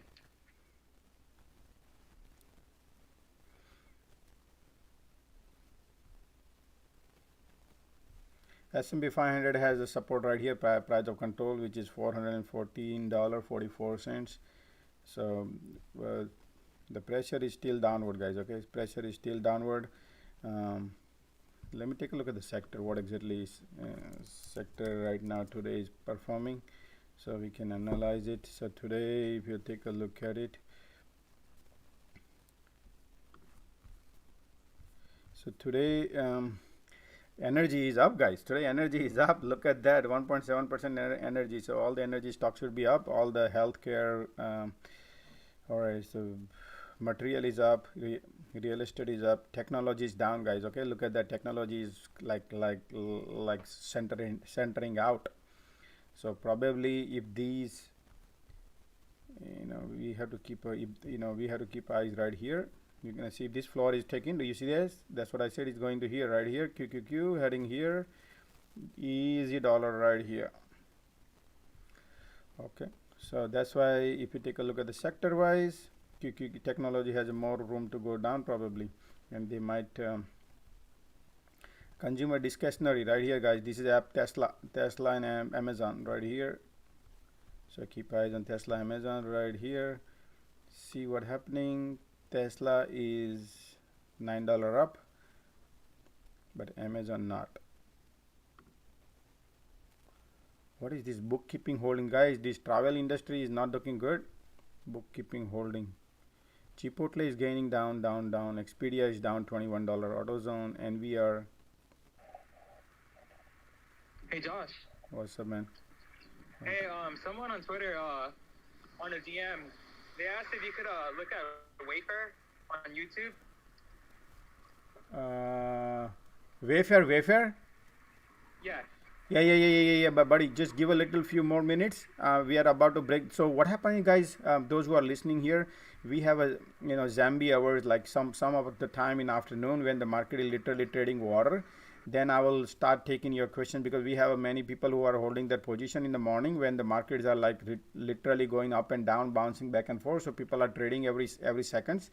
They are scalping, right? Scalping every second. So if I take my screens off of them, then they might lose money. And I used to do that to take the questions. I'm sure there's like hundreds and thousands of people are right now watching, and everybody needs the help. But in the morning, if you have a trade related, if you are in the trade and say, hey Josh, right now what exactly happening in the trade, yeah, I would not mind, but analyzing the stock, just give me little time when the market is literally, trading. Just give a little time. That's what I would say. Just give a little time. Market is trying to found the floor and see what happened right now, and then I will definitely take all the questions. I have everything in mind, and our Discord has a lot of questions. YouTube has a few questions, and I'm sure on. Something I'll wait for real quick. It's trading below all the major moving averages on the daily.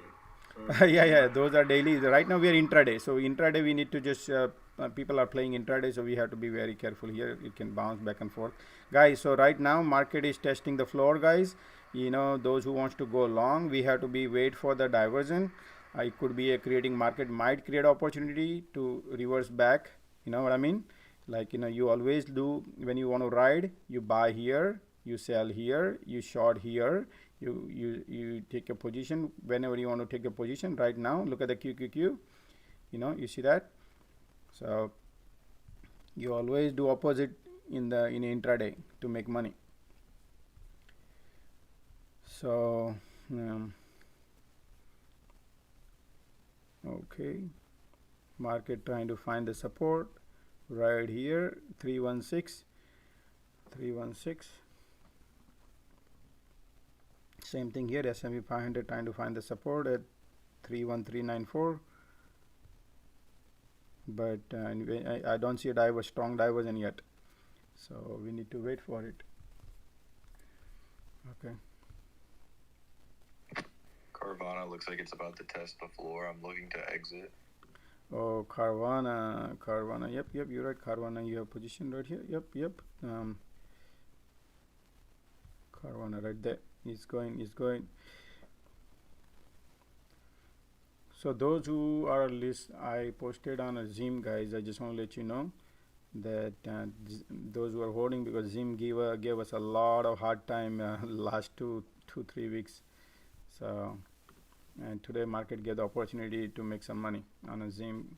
We had a long time Zim, so Zim also created some opportunity today. So I exit my position on Zim, took some profit, and I'll keep checking. I still think Zim is super duper cheap, but I want to take the money out and then I'll re-enter back. Alright, pressure is downward, guys. I do not see diversion yet. Okay, I do not see diversion to climb up. Still has a pressure downward, so I want to wait the floor. I want to watch the floor and see if the floor breaks and goes down or reverse. Okay, if it's reverse, it could be a good call, but S&P 500 has price of control line, which is resistance right here, and we are battling right there, so that's why I need to watch out a little bit. Alright, meantime let me take a look at the futures. Airbnb should look super bearish, guys. Okay, those who wants to play that is horrible. Okay, the futures right here. Okay, so if I take a look at it, yeah, going down. Future also going down. S&P 500, Nasdaq future is also going down, and right here, yep, future is also going down. So that means pressure is downward. Let's see.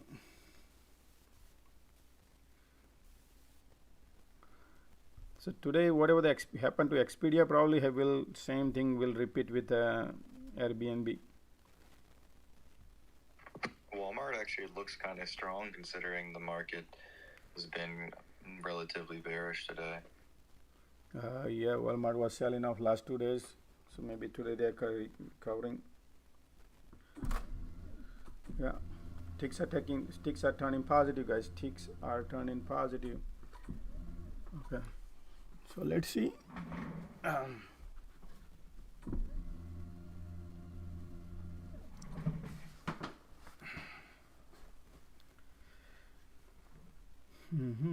This market is rebounding and don't see a strong confirmation yet. Not yet.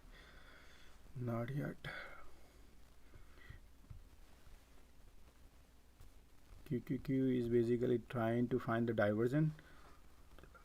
Okay, S&P 500 finding the diversion. Let's see.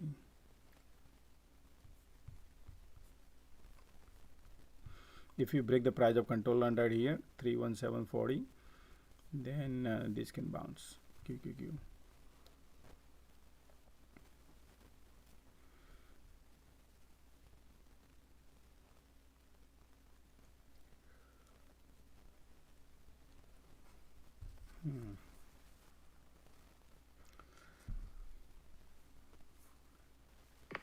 Hey Josh, today after the market closes, you think you could go, unless you have a video on YouTube, go over setting up and better help me understand what you mean by ticks when you're referring to the indexes? Man, I have several time I did that. Every video, many time video I have gone through that. Maybe you might not be here, but I do go through that too. Today might I have to I don't know. Let me see. My son car need to pick up from the repair shop. So if he calls me, then I had to run. But most likely, if it's not, then I wouldn't mind. No problem. All right, sure. Thank you.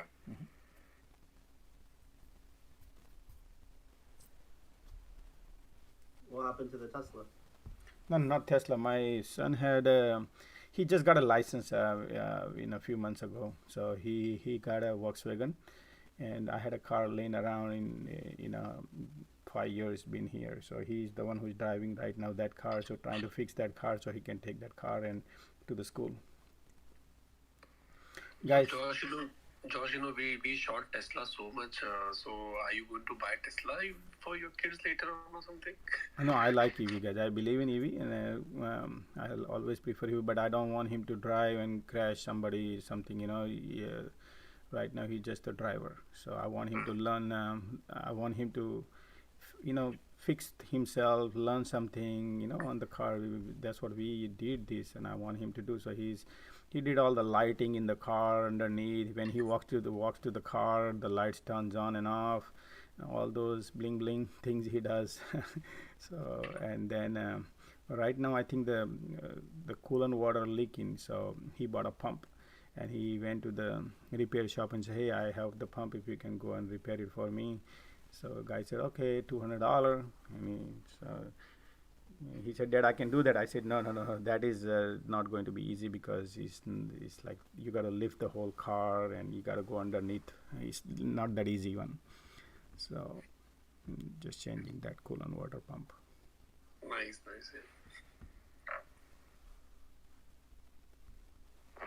Does your son also trade stocks as well? Yeah, he do, but I have to control. I control them, but they are in schools. I give them the account to trade, but they buy little, and then I teach them the mistakes what they do. But yeah, they do trade. But they are always they are social media type of people. They always, I have two kids. Both are in high school. So the one which is younger one, he likes to when the war started, first thing he bought is the LM, what is it, Lockheed Martin. He bought Lockheed Martin. I said that's good idea, good thought. 396 he bought it, and then it jumped to 450 in a couple of weeks. But they buy small quantity. They just buy. I told them not to spend crazy money, just learning purpose. So that was a good call. Like that they buy. Then he bought Lucid also a couple of times.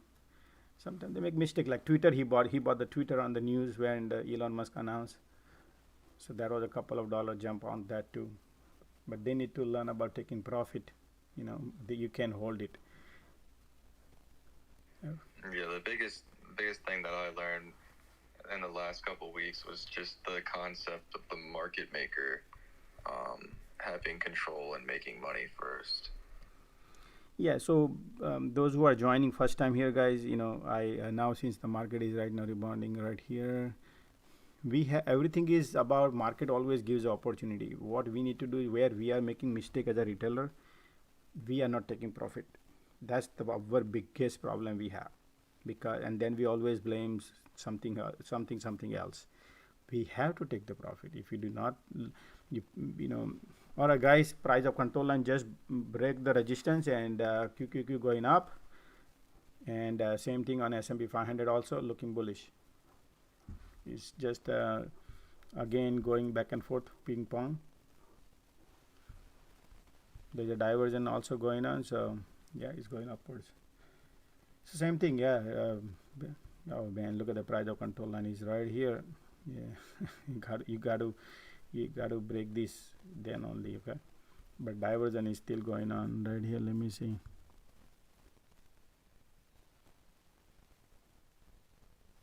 Okay, we have to watch, guys. This right here is this red line. We need this red line to cross before we become bullish.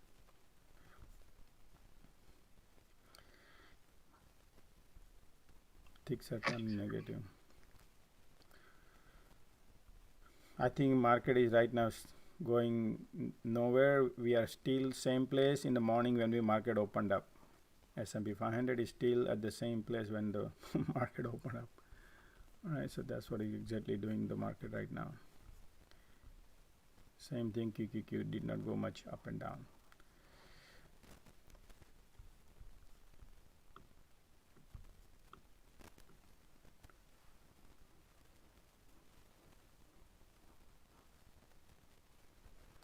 Here we go.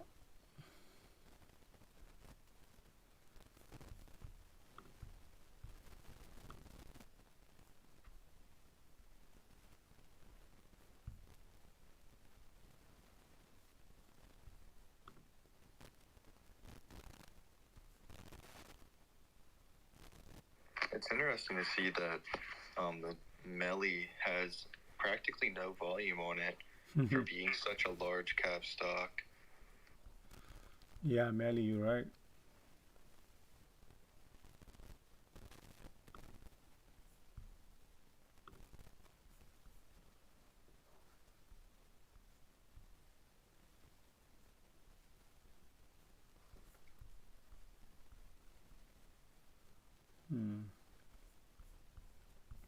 So if you see this all this week above the head, we got to be very careful going long right now. You see this week, those are no power here, no liquidity here. You see this is no power.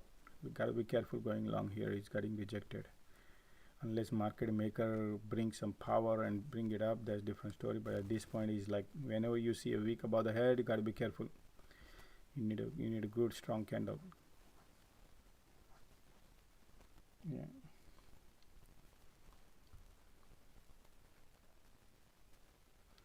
Alrighty, so basically we are trading the water right now, so I'm going to take some questions right now. So I'll start with the YouTube, only couple of questions. YouTube has it. So Ajay, good morning. Yeah, good morning. Tracy Wilson, hello Josh, your thought on DKNG. Laura, let's take a look at DKNG. Whenever you want something to analyze, give me a time horizon. What's your thoughts on buying long time, short time? You have position, something like that. You type would be great. And DKNG has earning coming in. Okay, negative EPS 1.980 cents. So DKNG is telling me saying that they're gonna go downhill. That's what they are saying. That they are not performing well compared to previous quarter to this quarter. That's what DKNG is saying. Okay. This is what DKNG telling me that hey, my earning might not be good. That's what they are telling. So be careful right here. I would not go long on DKNG at this point. I'm assuming your position is long or whatever you're thinking. So DKNG, you have to tell me you are playing intraday, short term, long term, all those. I would have questions before you ask me to analyze. So their financial foundation is super duper cracked. I would that's why DKNG is going down. You see that going down because of that. So stay away from it. If you want to be a long, find the stock has a strength, has a financial foundation strong. That's what we analyze here. Okay, 1 second, I'm gonna drink water. Then Muttusek asking me excuse me, futures are delay by 15 minutes. You're right, futures are always delay. Better look at the QQQ instead. Yeah, that's fine. Melly is a good shot into earning Thursday. Yeah, Melly, but look at the Melly, man. Premiums are crazy, guys. Melly is an excellent shot, and I went go through earlier, I think. But we are at the floor, guys. So, and Melly could be a really good shot, man. really good shot. I feel like, look at the horrible balance sheet.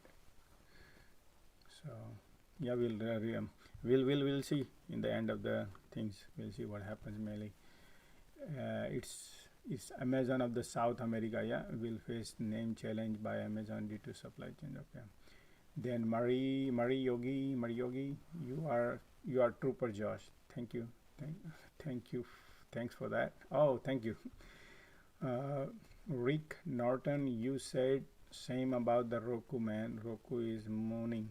Roku is mooning. Yeah, Roku is weak, guys. But the problem is they can see that there's a lot of puts being bought. Okay, so if you give your some time, you watch. It's gonna. That's why I say always have the time. Roku, you got to give a time.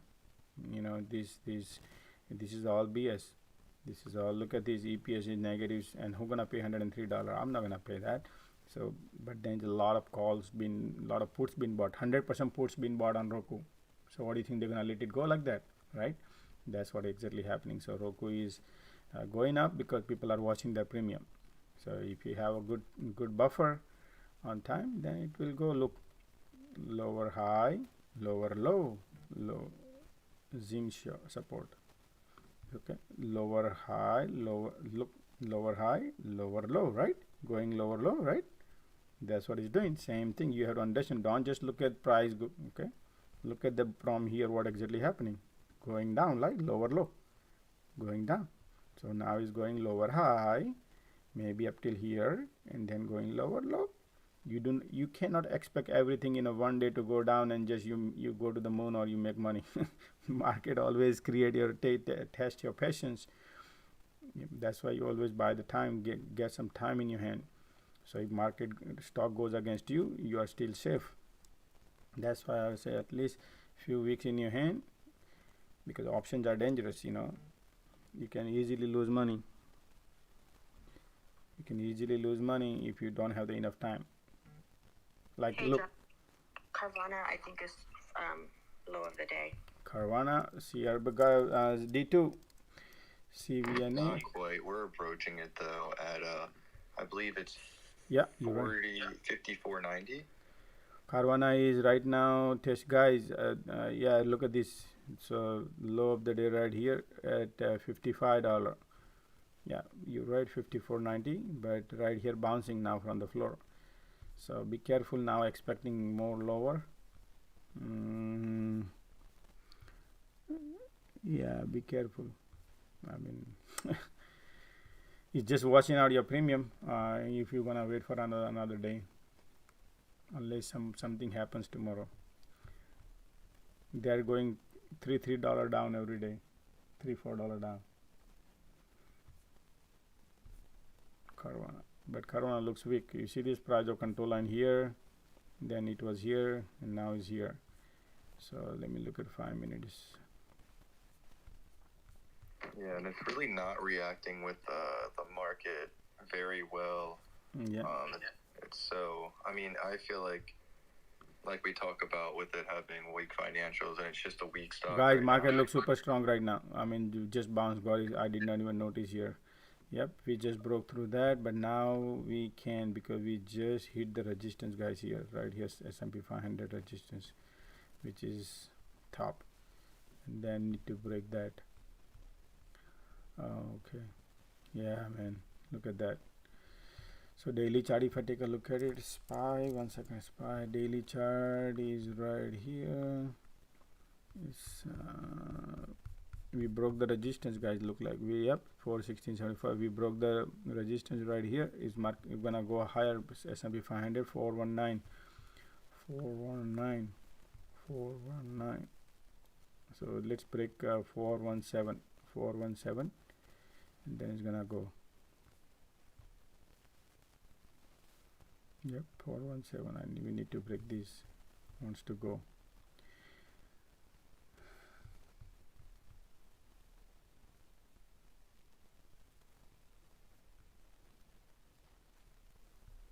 Okay. Yep.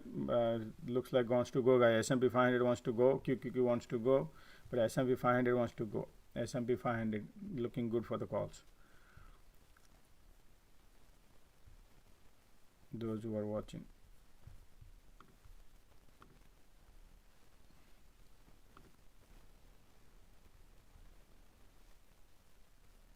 Yep, right there, you see that? Beautiful move.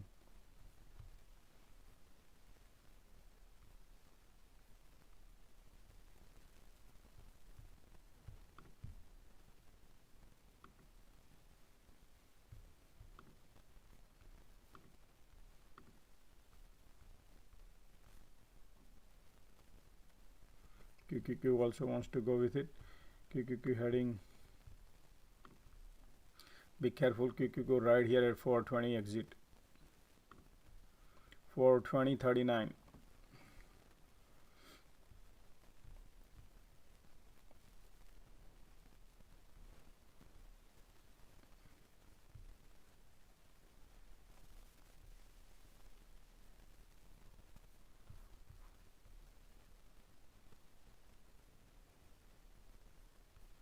Yep, candles are stacking right now, right here, as you can see, looking beautiful.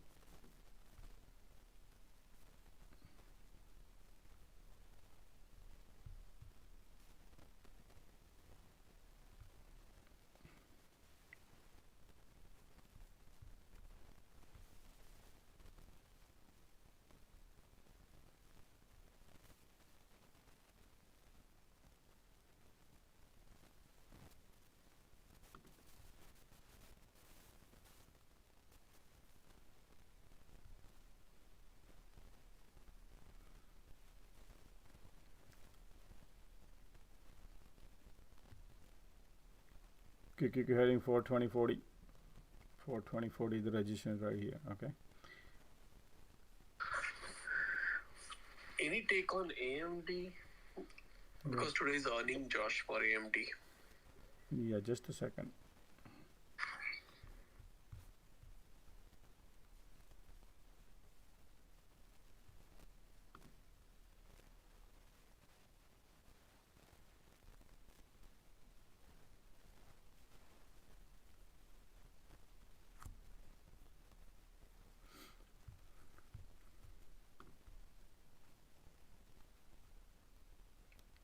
$320 right here.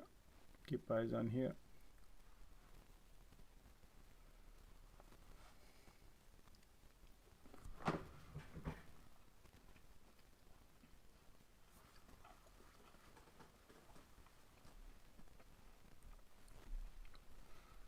People taking profit already. They don't want to wait for the resistance.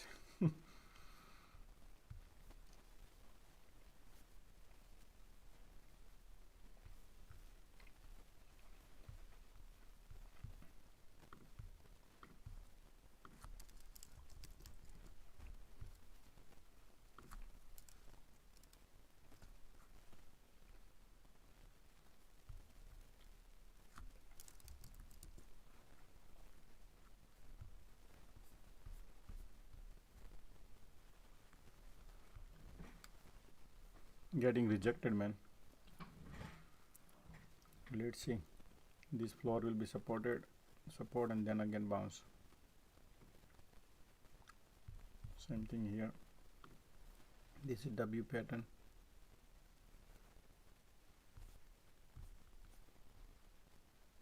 This area.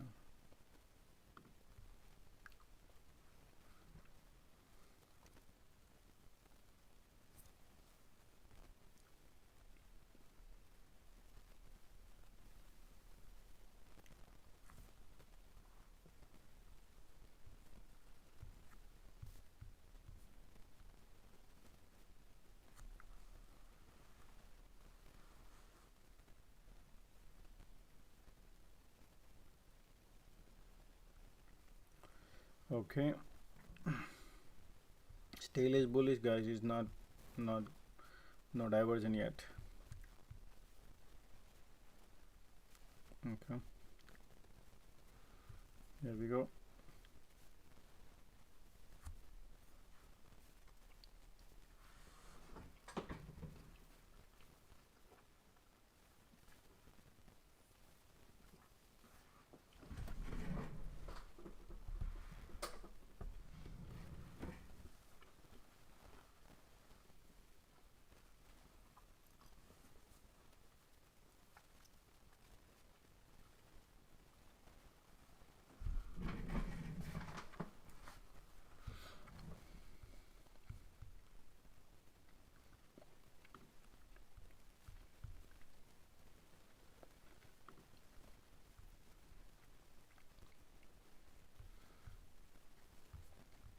Today S&P 500 looks to me bullish.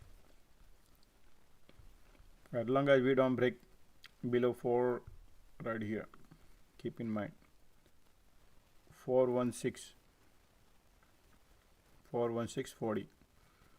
If we break that, go down, otherwise it's gonna look bullish.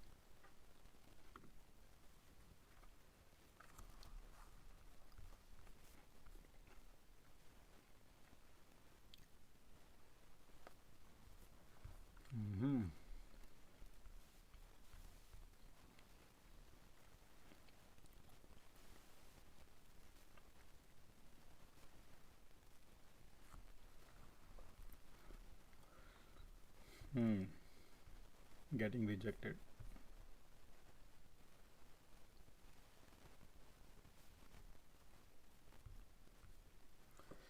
Okay, still is going down.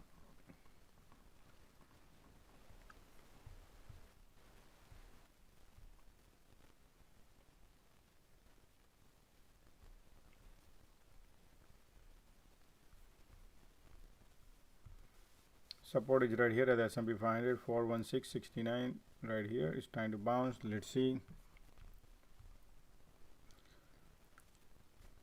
But there's a diversion coming in. Let's see if it is really diversion or it's gonna bounce.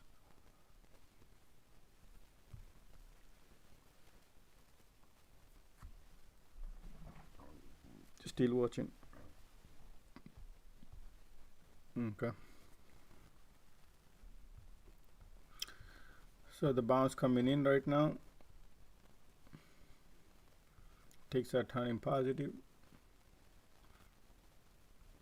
Yeah. Here we go. Bam, bam. Right? So these are all people who have stop loss. They're gonna wash out, and look at that now. Wants to go right here. 320. I would take the profit. This area right here.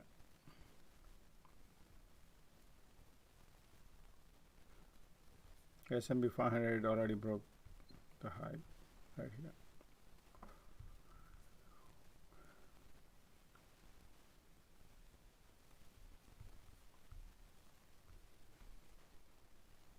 VIX is going down, so it should have still has a power.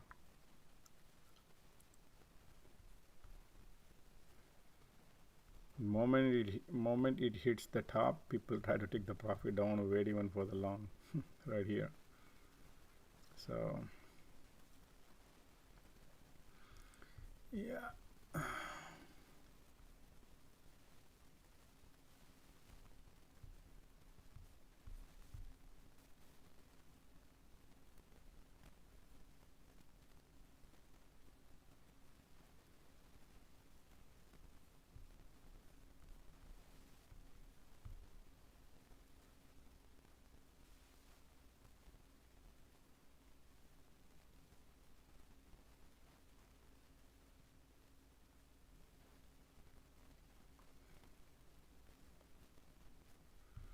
Diversion coming in, guys. Be careful now.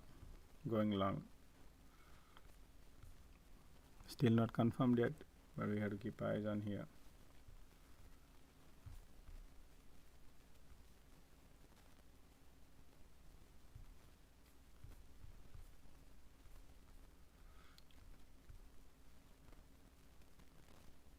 So today energy sector is looking good.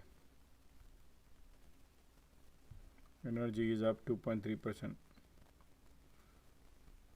Technology is still holding a little bit down.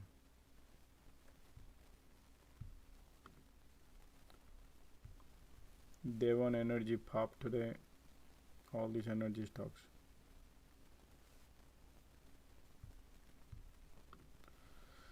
Alright. Diversion coming in, guys, right here for the downward diversion. Watch out. Time to exit. Time to go down. S&P 500 is the support right here to watch.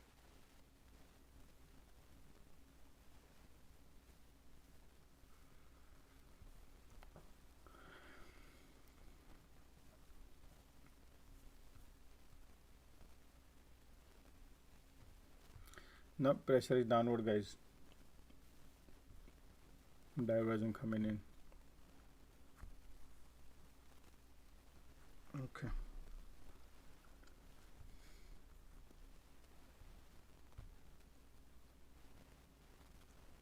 Let's see. So what we do is we gonna draw the pattern here, and this is the trend line to follow. If this trend line doesn't break, it's bullish. Remember, this line stay as long as stay above, you're bullish. Keep grinding higher. Same thing here. Draw the trend line, looking bullish. No diversion. Look at this diversion, trying to be diversion, and then it kissed and trying to rebound. Let's see how much power it has. Yeah, Kikiko looks like a risky rally right now here. This is not, there's a diversion coming in, so be careful. Yep, it's pointing down, just cross. So MACD crossing the signal line wants to go down.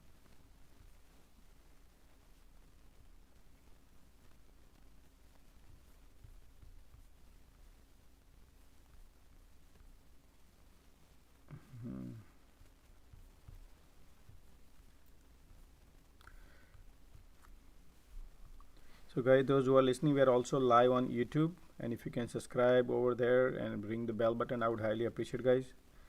And we are also live on Discord. Those who are on Discord also, please help to share with your friends, family, whomsoever whom you know on Discord, guys. You can share it because we are keeping everything free, guys. You know that Discord is free, so if you can share with your whomsoever whom you know, anywhere you know in Discord, right? And on YouTube, guys, also we are always live on Monday to Friday morning, 9:30 to 9:15, 9:30. I normally go live until sometime 5 o'clock, sometimes 7 o'clock, sometimes 6 o'clock, but most of the time 8-9 hours I go live every day, Monday to Friday, and then Sunday live pre-market at evening time, 9 o'clock. 7 o'clock before market opens up on Sunday night. Also I go live for prepping for the week.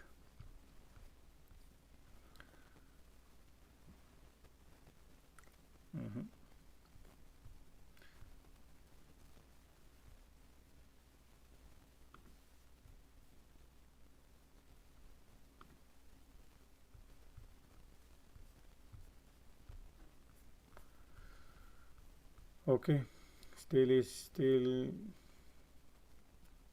holding right there. The good thing about here is the S&P 500 is still holding and is heading right here at 419.48 spot. 419.48. Okay, that's what is heading. So S&P 500 looks bullish.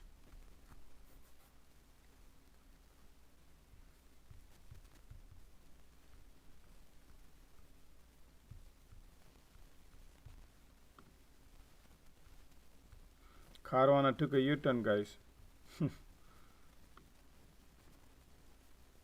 Oh, Zim broke.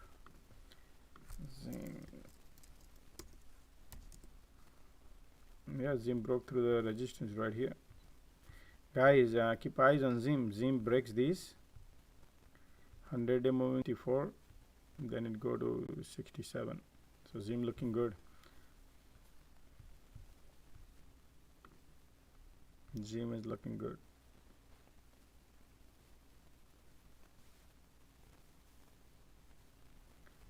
Okay, so this is looking good right now. Okay, so let me go take some questions on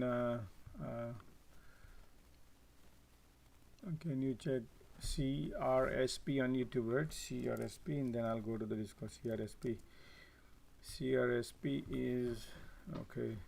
You gotta help me in CRSP. Your long-term, short-term, shorting, long. CRSP for long-term hold. CRSP long-term hold. Okay, let's take a look at the long-term hold. Negative EPS 184. Wow, horrible, horrible, horrible. Stay out of this garbage. I would short this and go to $10 because this is, guys, this is horrible. There's no foundation here. Be It's a careful. Cathy Wood stock. Oh, is it Cathy Wood? Yeah. So be careful, guys. This is all you're holding the dreams in your hand, and these market conditions. Those who have a EPS negative $1, $2 negative EPS, those will not survive. They are horrible balance sheet. This is a perfect short CRSP, guys. Let me see if we have it in our list. This company will not survive. I mean, I would not say survive, but stay away from this. CRSP, we have it or not? CRSP is on our list. Yeah, this is horrible. This is short, perfect short, guys. Keep eyes on this one. Is earning coming in? So before earning, this right now going up last 2 days. So yeah, this could be not a good. It's just, let me write down here CRSP short.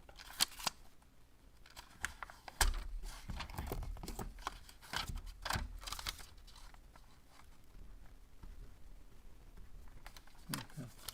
So stay away from it. No, there is no fundamental on this one right now. Whenever the company can perform good, then only we can buy. I would prefer to buy this. Otherwise, I would not. Okay, thank you. Twitter. Okay, Twitter is basically see what happened. Elon Musk bought it, so he's just trading water at the end. There is nothing going to happen. There is no action going to happen here. Okay, so he just gonna be like this. When the closeout happens, you get your money at 50 to 50, whatever the price he bought it. 5-year bond yield seems to be a double topping on daily chart. That's why growth stocks have beat today. Oh, okay. 5-year bond yield. Yeah, so 10-year is also breaking yields right now, but yield goes higher, guys, the stock goes down. Okay, but again, that's the right now market maker is driving the market. Actually, you know that there is no liquidity in the market, there is no volume in the market. So that's how things are. Oh, thank you, Snehal Patel, subscribing on YouTube. I appreciate those who are listening on YouTube. We are also live. Same name. Everything is everywhere. Same name. Top Trading Edge. One word. Top Trading Edge on youtube.com/Top Trading Edge. Same thing on the Twitter handle is Top Trading Edge. Okay. Then Naveen, would you please review ABRE? ABRE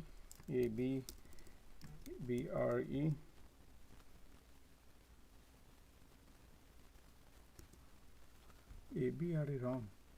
What is it?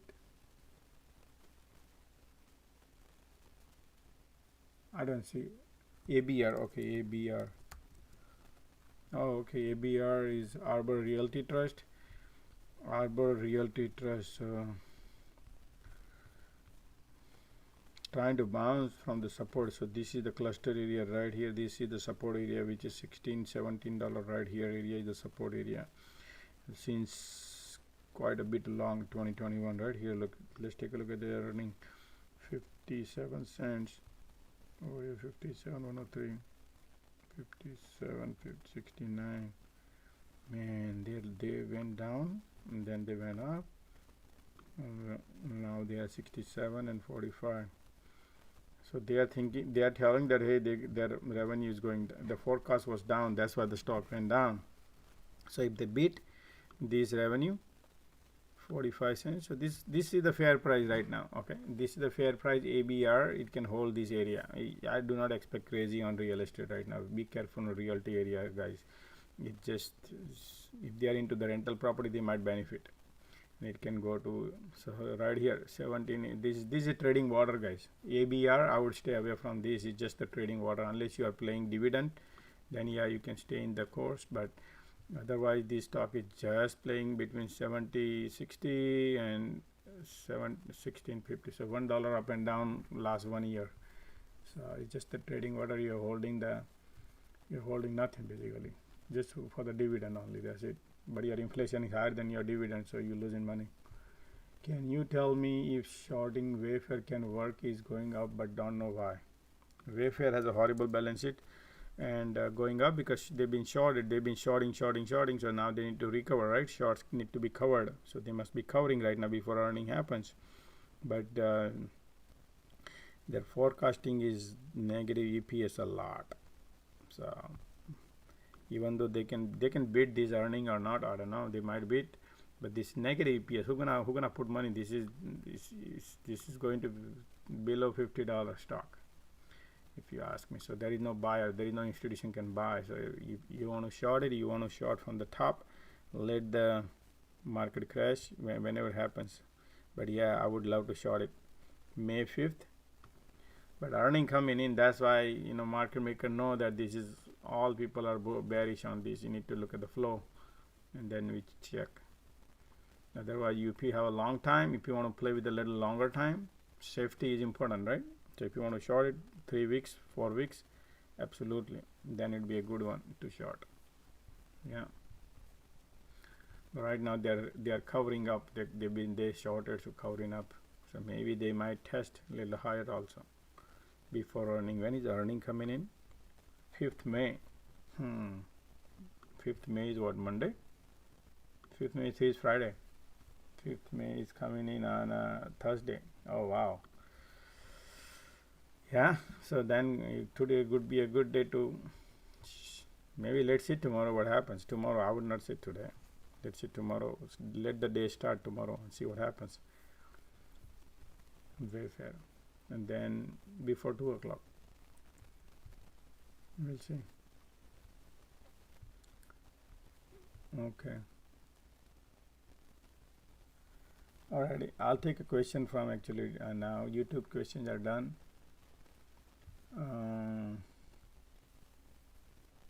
Would you please review ABR? Yeah, I did already discuss the Zim, guys. Zim. I just took my profit, but yeah, looking good right now, Zim, guys. Zim is undervalued. That's what I've been saying this while. So Zim is undervalued, looking good. Okay. But again, you see this resistance. If this resistance breaks, we have a 100-day moving average, which is 63.73 right here, 64 area. So this is a little critical area. So that's why I took the profit. But yeah, it can go up and down $1 or another dollar here, there, and you can. But always, I believe in taking profit if you have the profit. Always, I did a couple of average here too. Okay. Then what? I think Airbnb tanks. Airbnb can tank. Yeah, Airbnb. Let's take a look at it. Josh, this is Brandon. Hey, since you said Airbnb, the options went up like 20%. So. Man. Yeah, because they know, man, earning is going to be horrible. That's why they keep going up. That's why I always say earning, keep eyes on earning 3 days before, and then analyze, and then if you enter and you can exit before earning, you can make money. Exit before earning, so you don't have to take a risk. But you have to pick those stocks. You got to come in on Monday, Tuesday, and then plan which earnings are, whatever the earning you think vulnerable or are going to be super strong. Based on that, you can play a little early, and then you can get the implied volatility in your favor when the date comes closer to you. Pretty much like a same day, when the earnings are on a day, that day you can make benefit. You can really make money. Yep. And also, I invited one of my friends, Julio, to the group, so he's just getting on now. Oh, thank you, man. We have right now thousands of people, including Discord 5 and Twitters and YouTube. That's good, man. I did not see today is the highest flow in our community. Joined. Welcome you all, everybody. I really welcome you all, and appreciate being here. Thanks for your time. Okay. Don't forget to subscribe to Josh. He has a lot of useful information and charts. Please, he's just here for the likes, and he wants Twitter to pay him. He doesn't want you to pay him. Yeah, we always keep it free, guys. Always, my goal is to keep it free, and share the knowledge with other people. Okay. Right here. Okay. Or I can take the question from Twitter, guys. If anybody has a question, raise your hands, and I will make you as a speaker. or I can just, let me change the settings for everyone. So only 8 people can be a speaker, so I just change it. So you can probably you can be a speaker by yourself.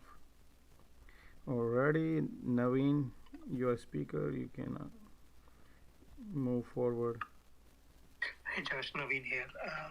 Would you please review Sabre, SABR? Actually, I was looking for that, and unfortunately there was some SAVR. SAB, B as in boy, R as in Romeo. Oh, SABR. Okay, Sabre. Got it. SABR, man, is falling like a knife. What happened? Today earnings are out, and EPS. They beat earnings, but it's negative EPS, I guess. Oh, I don't see here. Oh, the earning came out today and was negative. So what earning came out on SABR? What was the expected was negative 34 cents. What did it come out? I think it's 39, I believe. 39. Then get out of it, because negative EPS not gonna survive in this market condition. Those who have a negative EPS, stay away from it, guys. I'm telling you, stay away from negative EPS. Look at, we are right now testing this floor. If this floor breaks, it's gonna go down. So yeah, definitely looking weak right now. It's gonna go down. It can probably go down more. So I would consider to exit here because of negative EPS. Those companies barely can make it, even though they have good revenue. But what do? They are like for airline industry, there's ticketing software company. Well, somehow they are suffering. Just to let you know, so why you want to catch the flight? The flight is risky, right? You want to your goal is to make money, green. If it is green, then this company doesn't make a green dollars for you. So I would not catch this flight. This flight looks to me very risky. Look at this. It's breaking the floor. Okay. If breaks the floor, it's gonna go down. If it bounces, then it can go up. But based on the earning, it's not looking good. Okay. Yeah, actually, I got some puts, and I took some profit and exited. So oh, you took a pull. Oh, you smart. That's good. Yeah, I put some basic puts, like 4 puts, and it was up by 40%. I took that. But nice move. I believe this company is bit potential thought of checking for a long term. So okay. Yeah, maybe not the time to enter. Maybe later. Okay, thank you. Thanks. Okay. Next.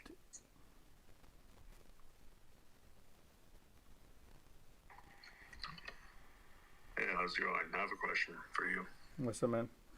Oh, man. Hope you guys are having a good morning so far. But what do you think about the consumer staples sector? I know, like Walmart. I know it's been having a little rally, but do you expect like a pullback soon or on that sector? Consumer staple. Let's take a look at it. What happening today? Consumer staple is not happening. Any market makers are not driving anything today in consumer staples. But today, you talking about long term anything? Walmart? More of the short term. I mean intraday. Means only today. Yeah. Only today. Let's take a look at Walmart. So if you ask me, based on Walmart today looking bullish because it's been oversold last 7 days, 8 days. So today is they are trying to recover here. Walmart has right here resistance right here. If it is break 154.20, then it can go to 154.95. Basically, you're burning the premium. I would not if you turn trading like a options. Very difficult to make any money on this one right now. Let me look. 5-minute chart is looking good so far, looking good, but premium. I mean, it's going higher low, higher high is going higher. As long as it does not break the support, it's gonna go higher. But how far it can go? Okay, it's right here. 155 is the area right here. Doesn't have much gas right now today, probably. So I would today is not a good day to just jump in this. Why? Because if you look at it, market makers are driving another car today. They are not driving consumer staple today. Definitely. Okay, yeah, thank you. I appreciate it. I just wanted to see your thoughts. No problem. Yep. Well, next.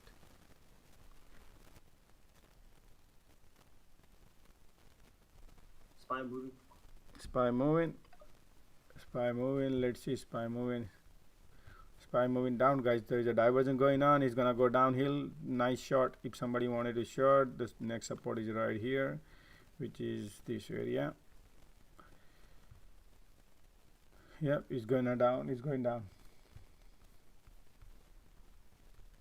VIX is popping. Support is here, 41686.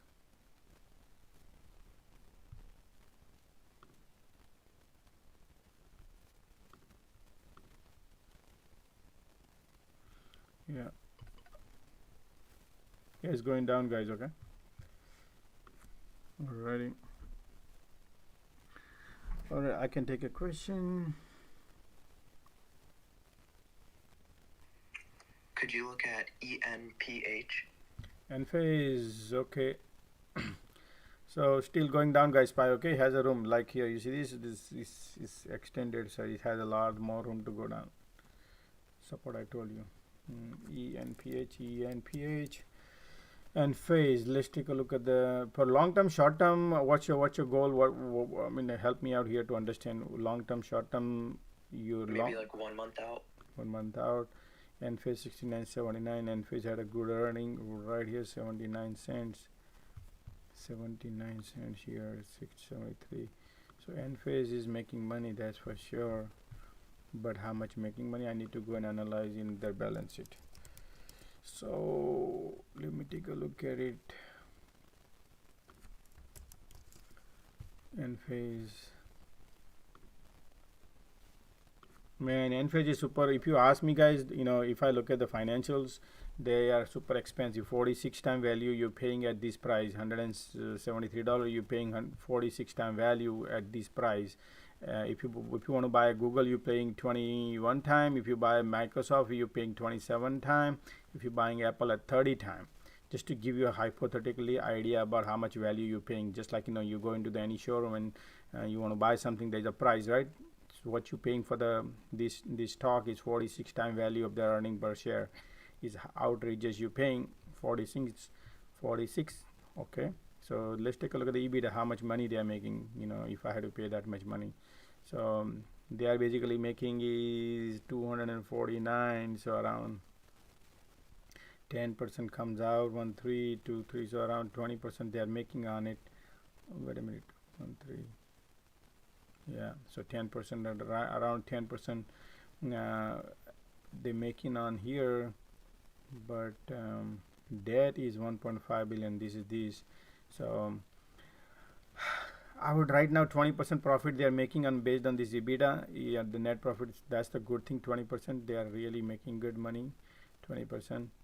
But forward P ratio is little higher. That's what I can tell you. So in long run, and phase that's why it's selling off, and now it's not going anywhere, guys. If you ask me, this stock does not hold the price. Okay. It is though you see these two candles, but they need to increase their revenue double. They need to increase based on this market condition we have. We do not have the what market used to be in 2020 and 2021. Right now, market maker wants to bring the power down from the people. So I think we have a major resistance right here. Perfect time to exit. I'm sorry, you might be bullish or something, but for me, this is. I feel like financials are weak. If you ask me, financials are based on the price. Okay, they are asking more value off of it, so it's already priced in. So yeah, I would not go long on for myself. This is not financial advice. You do your due diligence before you enter or exit, guys. Okay, this is my analysis of thinking, what I think about the end phase. Right.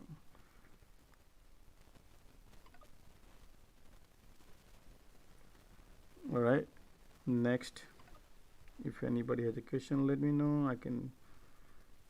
Hey Josh, is Broadcom really make $8.71? What? AVGO.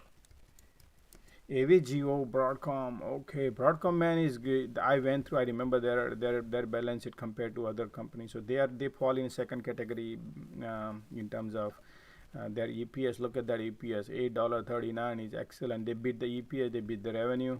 So they do deserve to be the price what it is. And this stock is not expensive. Nvidia is expensive. AVGO is cheap. And I'll tell you right now, AVGO. So if you look at it, AVGO, and I said this before also, and then AVGO holding the price, and since then is Nvidia is still going down. Look at you're paying 15 time value AVGO, right? And if you take a look at Nvidia, you're paying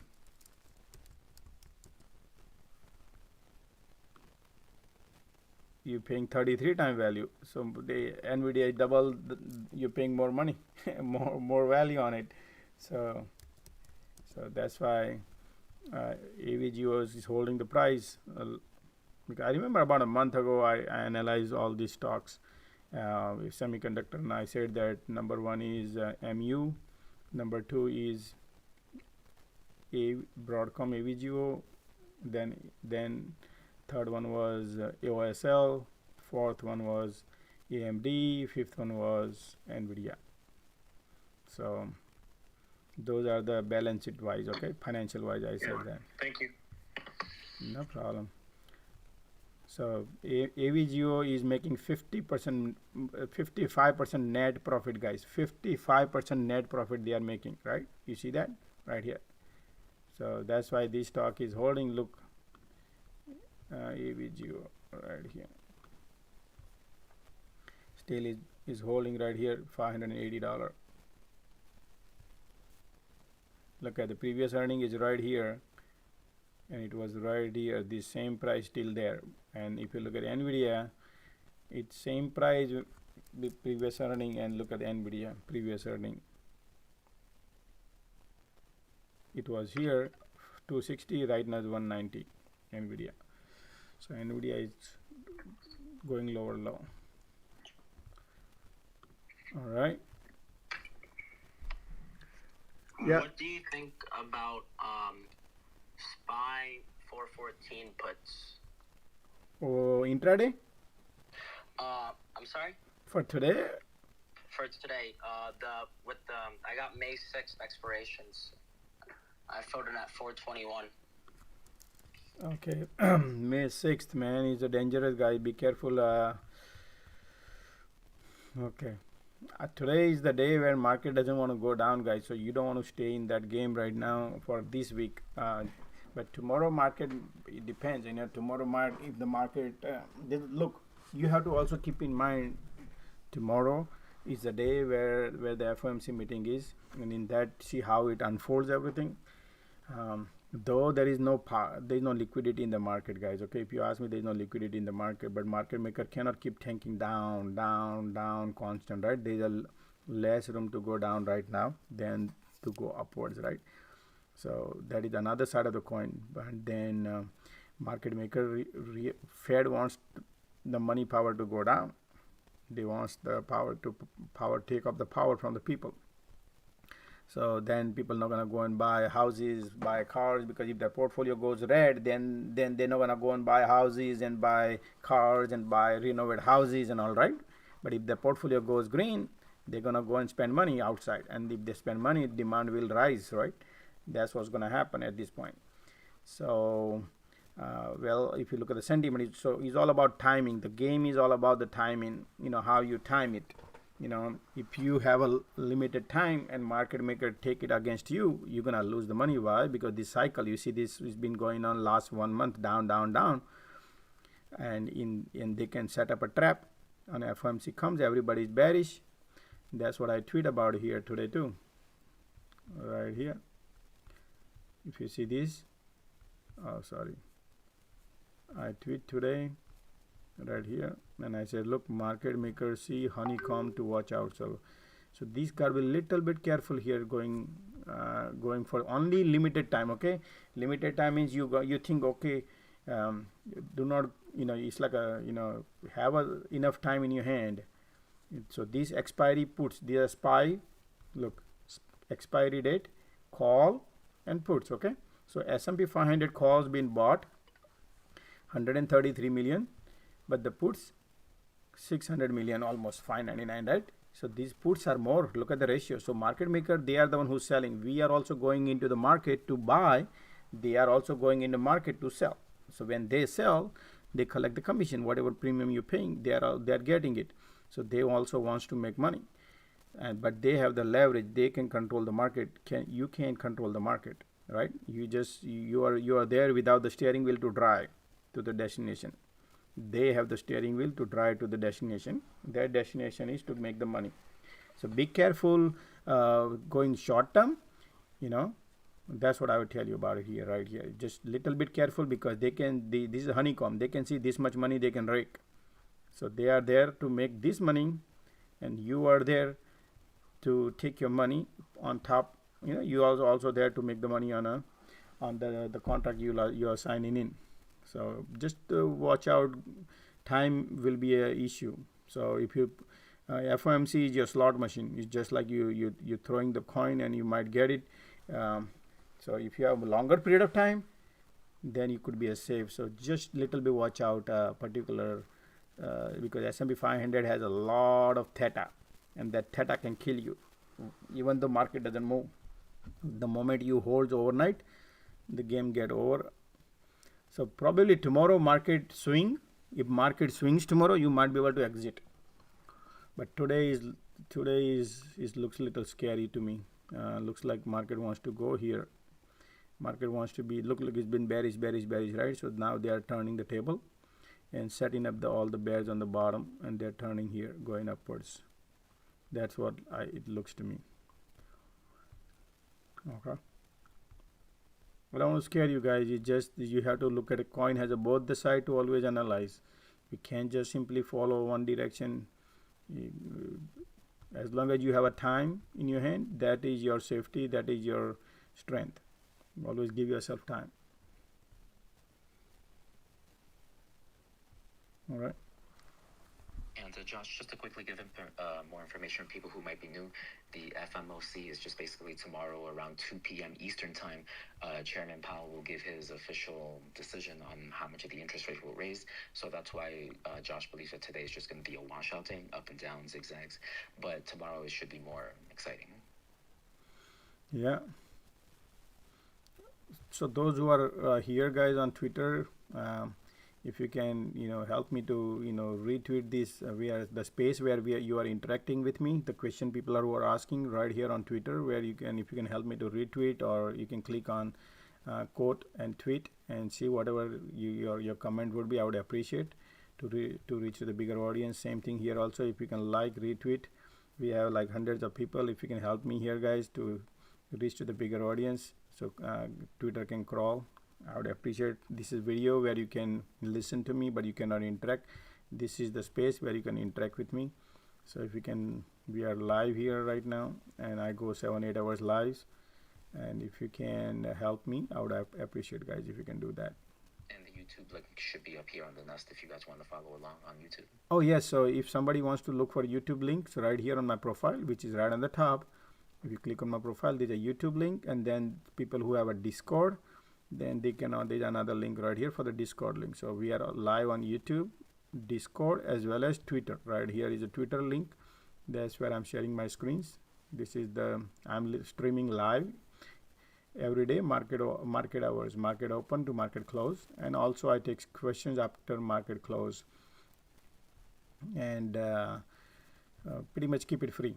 That's what I want to do. Keep it free, but I need your help to grow bigger. So many people on YouTube, they have millions of followers, and they don't have the knowledge to share in the right direction.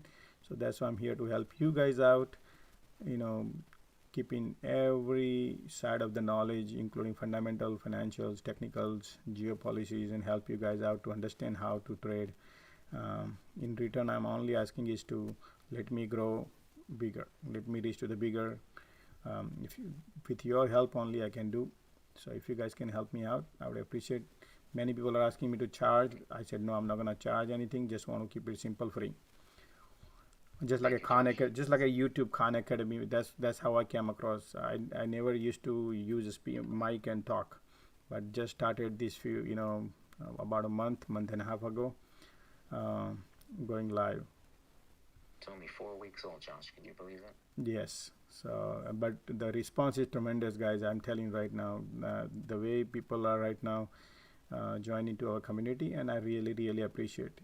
And I would always treat everybody equally. I do not pump and dump here. I'm a very small guy trading from my basement, just to let you know, guys. I'm not associated with anybody, anything, and I don't take anybody BS also. I'm very upfront.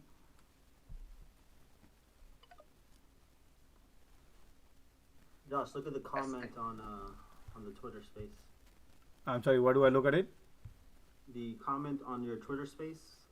Oh, okay, Twitter space comment. Where do I look? On your post, on the first post. This one? Yeah, and then you see the comment.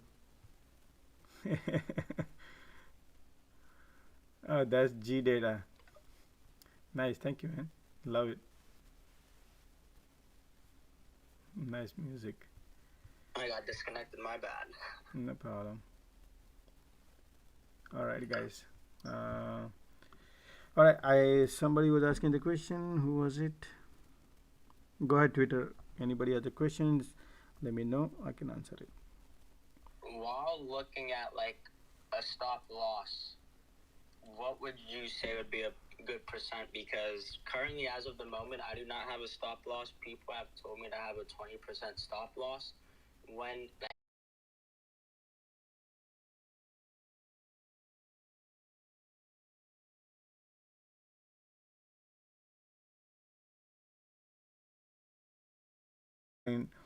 market goes, you think going up, and then immediately they take a turn, and then you can wash out all the stop loss, right? If you have a loss right here, and then look what happened after that. Boom, boom, boom, boom, boom, continue, right? So these are the stop loss wash. 2 times they did this. 1, 2, and then boom, right here. You see this? The stop loss is the one they can easily rake it. You know what I mean? How to rake? They can bring it down 3 candles, and boom, you're gone, all your stops.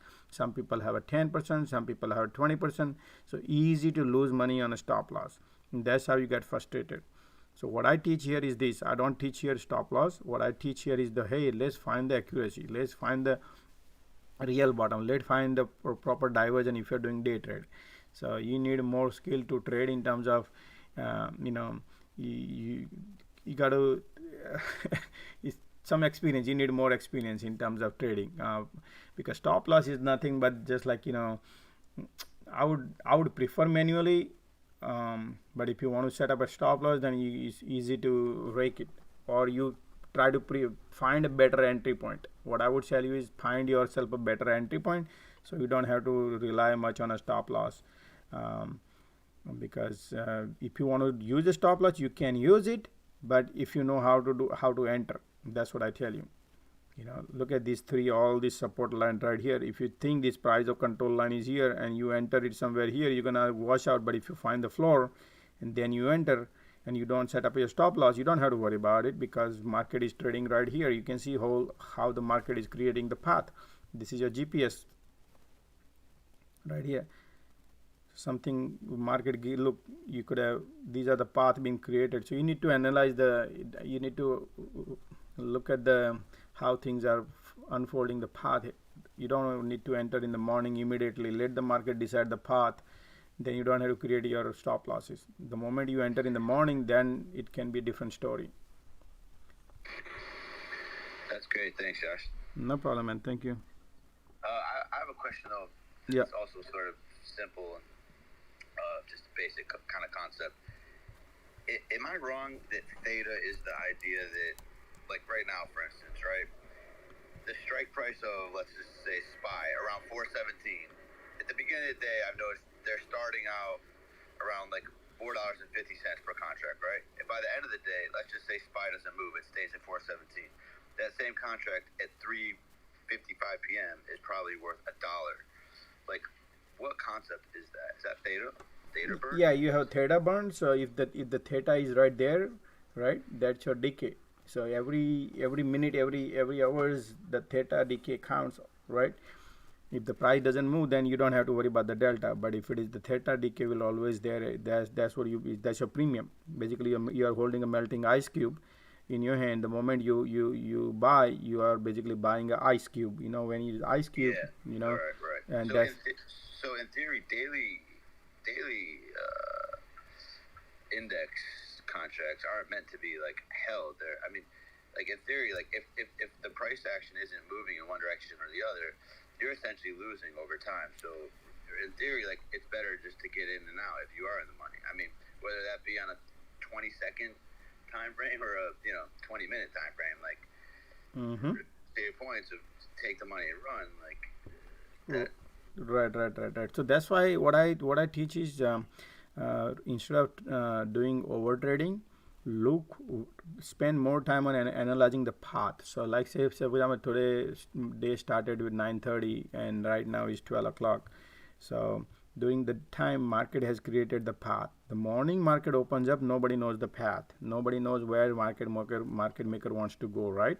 So first 30 minutes is the way I would not prefer to trade until unless you are scalping every candles. You are super duper smart and you want to scalp, then yeah, you can jump in. Otherwise, I would not recommend anybody to jump in the morning, because the direction can just like that. When today what happened, market was playing up and down like a super duper volatility every day will be there in the morning market opens up, right? And in this scenario, you can wash out. One day you can make, so 8 out of 10 you're gonna lose, and 2 out of 10 you can make if you do not have the experience, right? That's why I would say give yourself a time to understand the path, analyze the chart, see how things are rolling, see what market makers are doing today, and then you're gonna have a better price control line area. You would know basically. So if you stay here longer, as the time goes by, some times and months, you will learn. But if you think I know everything and market gonna go to the market supposed to go down or market supposed to go up, and then it goes against you, you're gonna lose everything. So that you do not have any power, guys. The people who are listening to Really, right? Nobody really knows. We'd all be billionaires. But yeah, if you take the position of a seller, you're selling the contracts like naked, or if you own the shares, you're kind of taking sides with the market makers, right? Yep. It's riskier, but if it goes against you, you're screwed. But if you're selling those contracts and it stays in your favor from 9:30 a.m. to 3:55 p.m., you made a boatload of money. No, you can only make a little commission, but you need a boatload of money to back it up, because that's why when you want to sell something, it costs you a lot of money to sell, because you need to have because it can go to any direction. It can go to infinite price. So when you sell something, it can go as high as it can go, and you lose. Yeah, no, I'm saying if it stays in your favor. Like if I were the seller of those 417 contracts right now, and it stays at 417 in the money, at the end of the day, I made, let's just say it goes down to, I don't know, $1, essentially $3 per contract, right? Yep. So seller, you can make limited money. Buyer, you can make maximum money, but you need to find the better entry point. That's it. Yeah, right. Got it. All right, thanks, Josh. Appreciate it. No problem. Thanks.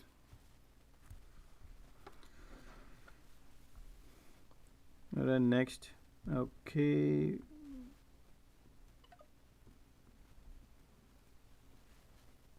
So those who are done with speaking, if you can become on, you can click on the right corner on the top where the arrow sign is. You can click on next to that, and you can become a listener, so I can add more people, because Twitter does not allow more than 8 people to speak, guys. Okay. So Josh, do you have any thoughts on GOGO? GOGO. Oh yeah, GOGO. This is good. GOGO. GOGO is GOGO. What happening here, man? This is $1.60 EPS. Wow, this is the. I mean, I remember this company, man. This is earning coming in, and this could be a good one too, because the that's the aircraft internet company. Aircraft internet company. I remember somebody mentioned about this one, man. This is the support right here. This could be a good play if this company. Look at that. Look at what did they do last quarter? 9-cent EPS, and they beat. Hey guys, SPY just broke the trend line. Yeah, the SPY is going right now, right here, 418. 418. So SPY is bullish today, and then I said right here. Okay, I'm gonna go through. Okay, let's. Yep, SPY is going right now. Hold on, go, wait. SPY. If you take a look at daily, we just heading to. I said if you can. I remember I said that's 419.50. SPY is heading to 419.50 today. Okay. And QQQ right now hitting the resistance, which is right here. SPY has a more power than the QQQ. Yeah. Ticks are positive, 800 positive, so it's looking good.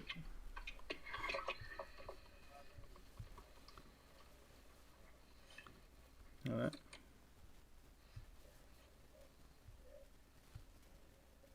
All right, so go. Hold on a second. Let me take a look at the go. So look at this, man. I like the earning they had last quarter. If they're gonna do the similar here, that one you need to find out. If they do that, this is undervalued stock. If that happens, it could be undervalued stock, guys. So go could be a good lotto if that happens. If somebody knows insider or anything, they look solid. So any knowledge about it? You think they can beat? Well, the last 2 quarters they've beaten, and the 2 before that they didn't beat. Okay. Yeah, I'm not super knowledgeable on it, but I do know my blood brother's that's his biggest position, and it's a heavy position, and he's been long for a long time. And there's this guy on Twitter he's been chatting with, M5, who's like a super bull for GoGo. Mm-hmm. And what I know about the company is that they are the leader in private aviation. There's a idea that they're not positioned well because they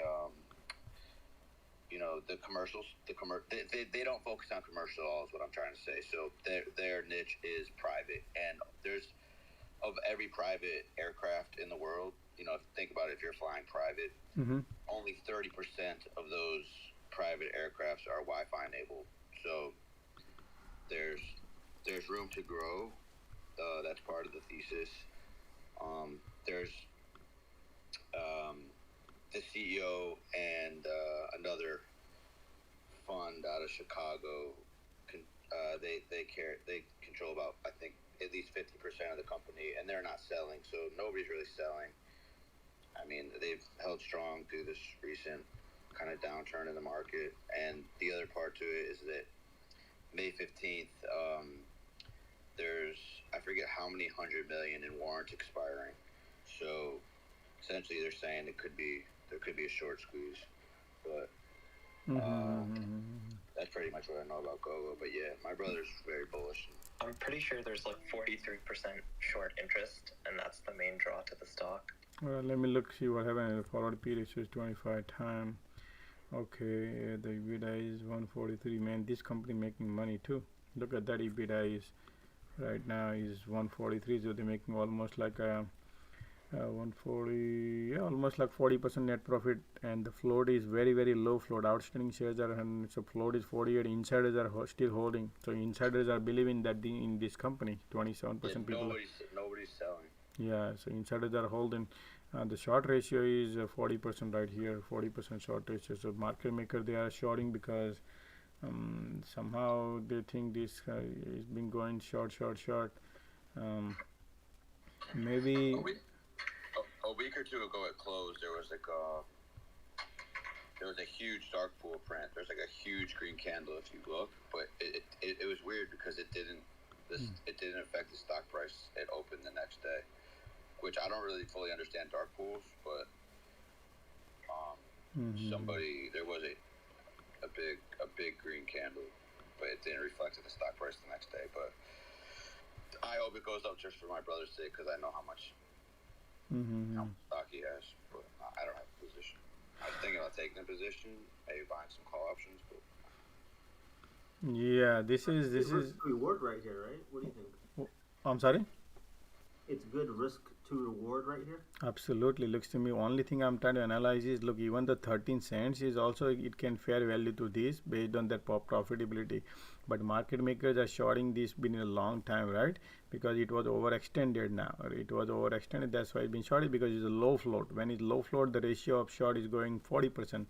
But if this company somehow perform good on earning, then this can probably could be a good entry point. Only thing is, if they don't do that, then market maker can enjoy the ride down to 200 and moving average, could be another $4 down. And that's the only thing. But their balance sheet is good. And I remember one of the gentlemen came in our group also about a week or two ago, and he mentioned too, and he told me about some satellite something about this company. He said, man, Josh, this company, I recall the whole conversation. He was talking about something internet satellite, and they did a big contract with some company. He said about the government. He said big government contract he was talking about. So, and there is the monopoly this company has. Is something he said about it. So I remember that conversation. I think there's always pressure, just like a Zim. Remember, Zim was sold, and then now rebounding. Same thing can happen with this. If this company perform here, then this company go. Just like a NTR, our all the good balance sheet stock. What's that? SPY tanking, guys. So wow, okay, S&P 500 guys looking. Bearish, testing the 200 and moving average right here. Diversion is down, and yeah, this is the cycle, guys. This is how you're supposed to do. Look at this price of control line. I mean, there's resistance right here. You short it on the top, and you buy it at the bottom. So if somebody wants to buy in SPY, I would wait for price of control line right here, 414. 414 is the area to enter if market create the opportunity. Last thing on GoGo, just if you take a look at the options chain before you focus back on everything else that you truly focus on, do you see any attractive options like lottos? Because I'm going to take some. Yeah, if you want to take it, then $20 for June at least you can go. I would not go anything nearby. Always go with the further out, just in case. Go as much you can, as far as you can go. What's the spread on those? I'm not looking. Spread is is 25, 45, so 20 cents spread. Yeah, it's crazy. That's 20 cents. To make 20 cents is outrageous. So what I would do is I would throw the number, and if somebody catches, you just ask for your price and see if anybody catches, because if you leave it alone, it might happen. You might get it. I think I'm just gonna take a small YOLO position on something I'm okay with if it goes to dust, but yeah. That's what I'm going to take a look at. Thanks. No problem. Thanks, man. In fact, I will also throw my price if I can get it for $20 for just to try out if something happens. $1.25. If I get it, give me. Otherwise, I will be okay if I don't get it. So $1.25 at $20 strike. June 17 calls. If I can get it at my price, I'm okay.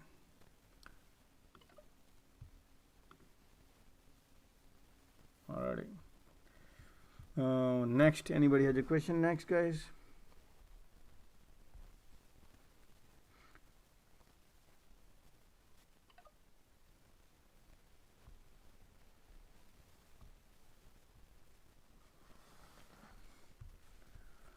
Hey Josh, what do you think about snow here as a short? Snow, wow. You want to intraday or the long term? Mainly intraday. It's relatively weak.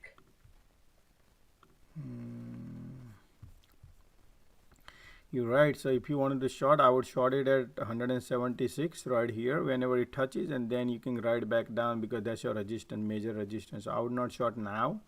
I would short it at 176 right here. This price of control line is 176 area, 176. Whenever it hits this area, 176.07, then I would short, and you can go down maybe 172 or 174. But wait for the opportunity better. Okay, thanks.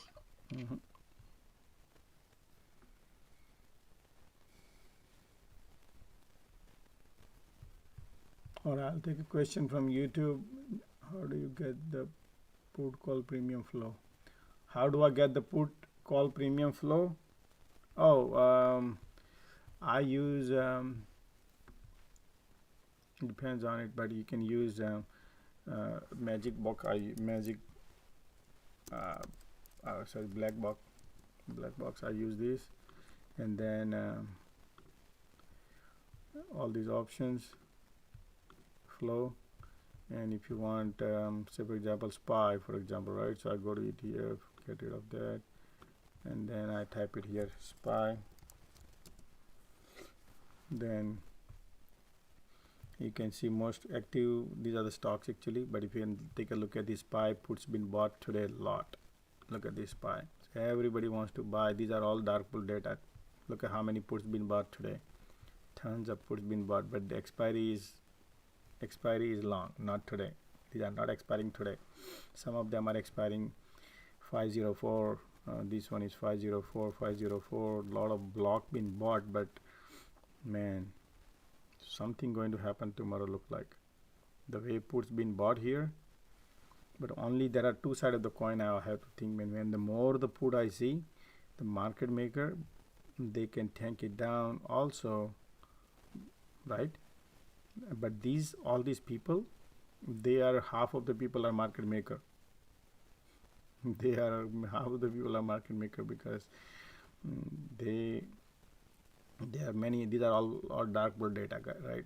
You follow? That's why I believe these also. You can look at this. Somebody bought a $1 million put on SPY right here, expiring 13th. $1 million, just the 1 million block. So whenever the block comes in, somebody knows something.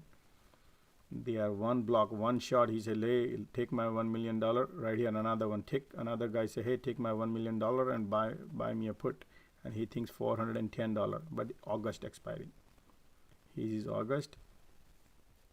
So yeah, people are expecting market gonna tank.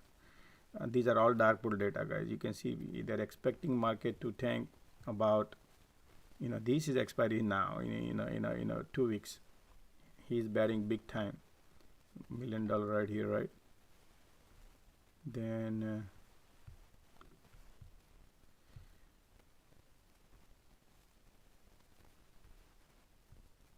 there are a lot of puts coming in. So 520.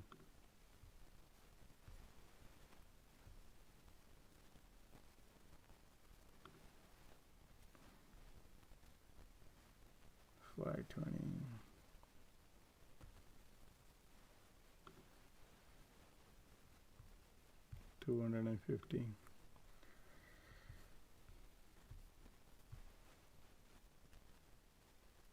There are some calls being bought too.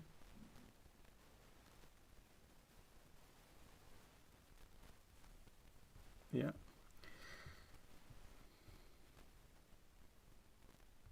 So let's take a look at the stock. Which stock has been most active? Always Tesla will be the most. 9.8 million calls been bought. Amazon, a lot of calls been bought, and Apple a little bit. AMD calls been bought. AMD, guys, look at this. AMD calls been bought. Okay, so to keep eyes on AMD. 1.6. Tesla is 7.6 puts versus AMD has earnings after hours today. Yeah, AMD has earning. So Teladoc, still Teladoc, they wants to think they're gonna go down. T-Doc. Then most American Airlines, MP Material wants to go down. A lot of shorts.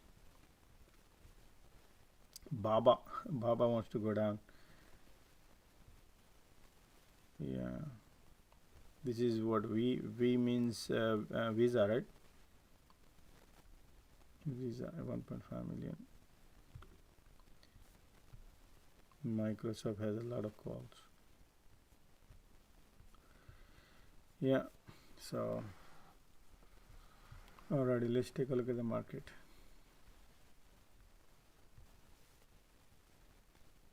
Market trying to create nothing.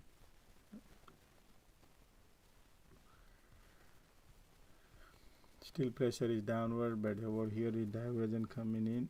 Nope, getting rejected. Already, I'll take the question from Tracy. Thought on DKNG. I already looked at DKNG today, but I'll take a look at DKNG one more time. On YouTube, somebody's asking DKNG. Okay. DKNG right here. 80 cents negative EPS. No, DKNG is horrible. They're losing money. Stay away from this. Is DKNG? The only thing is that they're expecting to go lower. That's what the company is saying. So they're forecasting lower EPS.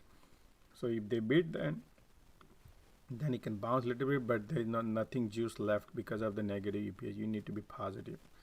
So they need to perform very well, and I doubt. So stay away from DKNG. I would not go long on DKNG. Josh, are you still holding SPXU? Yes, I'm holding my weeks XP, but I'll remember, guys, always buy a few weeks advance, so I go to the stomach. Yeah. How do you get the put? Okay, I already went through, Josh.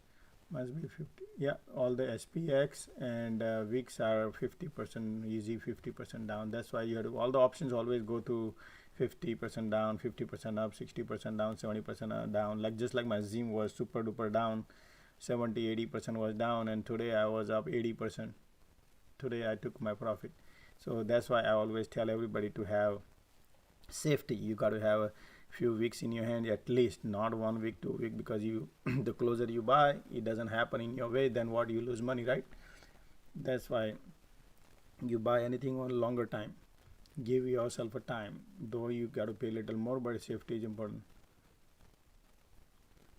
Theta decay, how do I calculate? Theta decay is on is sometime, say for example, you're buying $1 premium, right? If the theta is if your time horizon is 1 month, and you're saying if the theta says 10 cents, you got to calculate based on the that many days divide by the theta, pretty much. That's how how many days the gap you have, and that's how they calculate the theta, pretty much. So if you're buying a call for $1 and theta is 2 cents, then you every day you're gonna lose 2 cents regardless.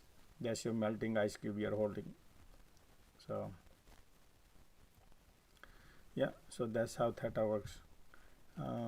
Look at the Zim. I looked it up. Zim is heading to the, I said the price of right here, resistance is around 64. Zim is undervalued. I told you, super duper undervalued. Even at this price also undervalued. So people who were I said all this here. I've been saying this. You just need to wait for when market make a short.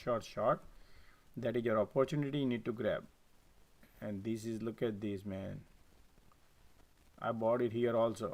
I bought it here. I bought it here. I bought it here. And I bought it here. My average. And now I'm profitable, and I sold today. Okay. Tesla is, guys, 200 not going anywhere. It's just the game goes on. It's right here at the 200 moving average. Is just the burning premium. Everything is burning people's premium. That's it. Tomorrow they can tank probably. I don't know. Let's see. But it's right at the 200. I would not take any actions. Tesla is like how to burn your premium. You got to catch. You got to short from the top, buy at the bottom. But right now, today is not a good day for Tesla to trade. Sorry.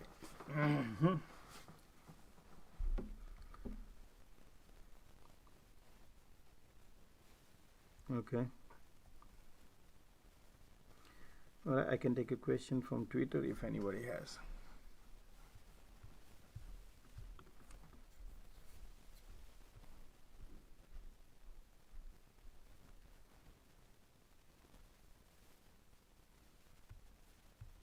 Whoa, psychic trader, what did you say? Wow, some news hit, 100% dump again. What happened, dump? Nothing down right now, man.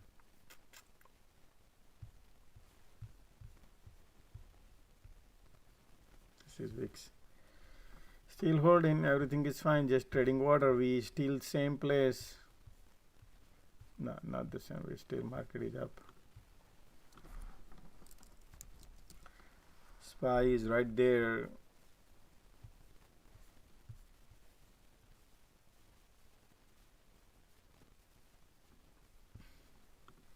It's just basically burning premium, guys. Bottom line, if you ask me, it's not. It's just.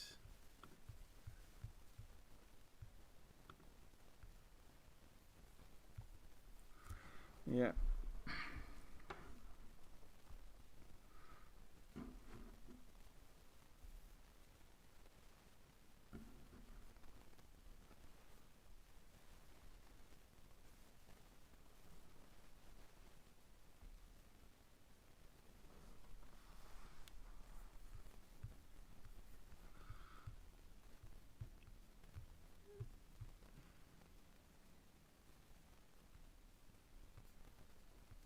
Look at those candles, man. Look like all doji candles and not doing anything and burning people's premium. See that? Pretty much nothing, no volume. Be careful here going long or anything, or going short or anything. It just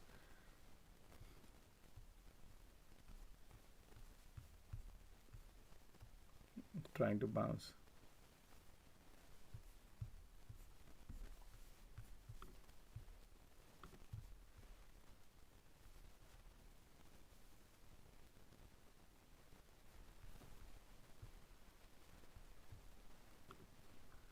Let's take a look at the list of stocks which is positive today. Zillow is positive. Wow. So Zillow touched 38 and it went up to 43. Zillow has earning coming in May 5th. Hey guys, Zillow has earning coming in. Wow, they could have had the horrible earning, probably Zillow. What do you think Zillow earning would be? 24% EPS, positive. They were negative last, and they want positive EPS. There is no way they can make positive Zillow. Oh, what's up, Josh? What's going on, folks? Hope everyone's doing well with trading today. Awesome, man. What's going on, man? Ain't much. Anything you guys particularly watching right now?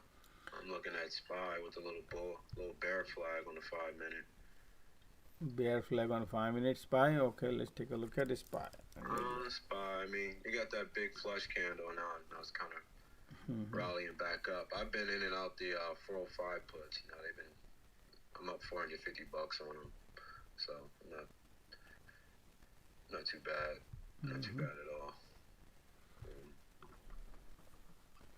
SPY basically right now we have the support area which is 416.50. That's what we need to watch. 416. Yep. Yeah. I can see that. Yeah. Right now, just the market is pretty much is nothing. Look at all these mini candles. No power. No power in the market right now. No power, man.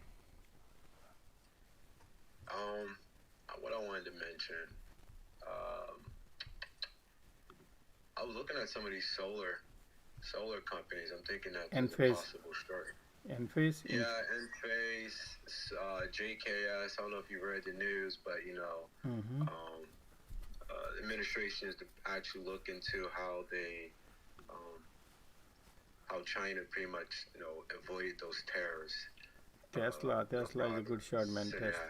Sending that out through I think Taiwan and Malaysia. So I think there's going to be a real good opportunity here to short.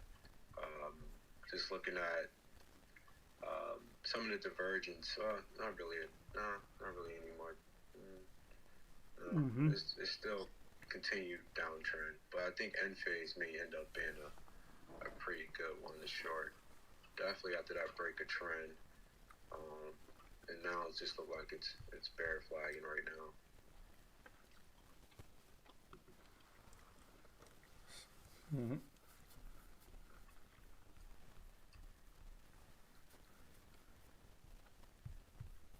I was just looking up just now Which company was it? Zillow, man. Zillow looks to me a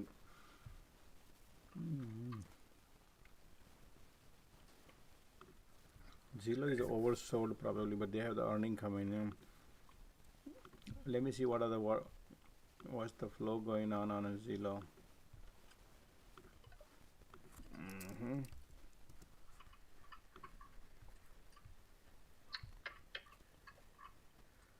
Zillow, let's see.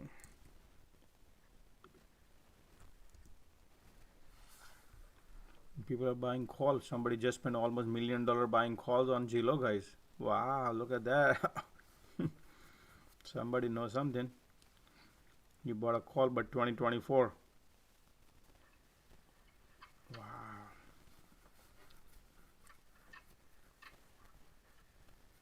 Bought a call on Zillow for this much price he paid. Can you imagine people, man? Somebody just spent almost $1 million, $875,000 buying call on Zillow for expiry 2024 for $60. But that's different game. Is 2 years away. This one is 24. Man, Zillow is. I doubt they can beat this. They could not even beat this. 1.75 Zillow.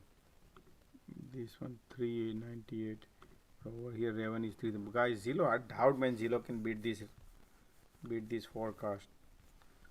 Zillow. I don't know. Let's see. Check out Next Era. I think there's opportunity here. For Zillow, I remember last earning they beat it by a huge margin. Because they had last earning what they did was they had an inventory. Yeah, they had the inventory. So SPY just broke the floor, guys. SPY looking weak, super duper weak right now. Super duper divergent. Yep, it's going down to negative right here all the way. Where's my SPY at? Let me get back here. And it broke that bear flag. That was a big ass candle that came in at 12 o'clock. Like someone took lunch. Yeah, guys, SPY just broke the daily support also right here, 460. Remember I said 416.50. We just broke that also, so has a pressure downward now. That will be a resistance. So yep, divergence is there. It's going pointing down. It's pointing down. So when people are sleeping, that time SPY goes and tank, right? Until all this while. I mean, these 405 puts are pretty cheap. They're only like 220 right now, but they're down 30% on the day. So I've been smacking those, man. Those been pretty. You got to short it at the top, right? You see the session profile right here. You short it at the top and buy it at the bottom. Pretty much. Josh, what are you expecting for the week to play out as? Are we going down or are we going up? We're going up or down? Guys, I'll tell you, we should not predict. We should not analyze. The best way to trade, if you want to hear my experience, okay? Best way to trade. You can mint money, guys, okay?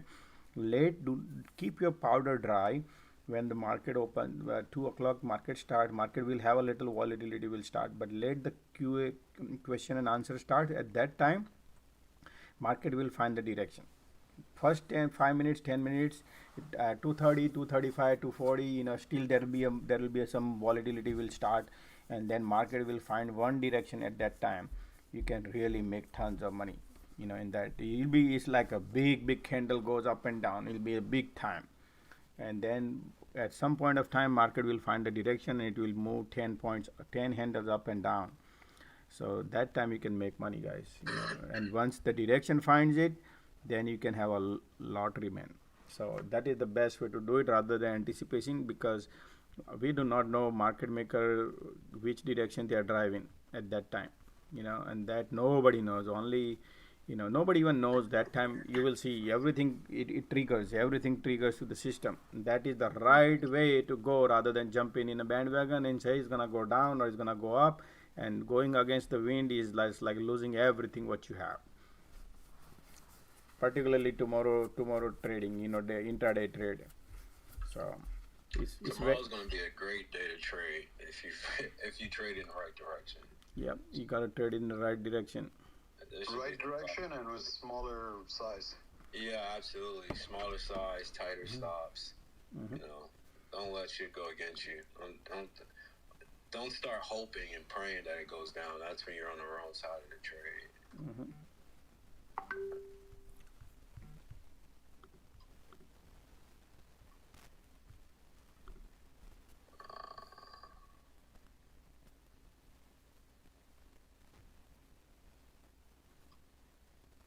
Once 1 o'clock hit, we should see some more volume coming in.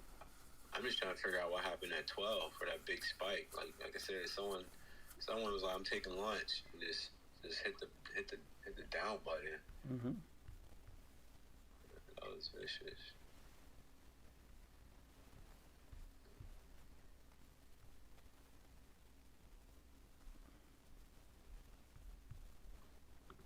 Yeah.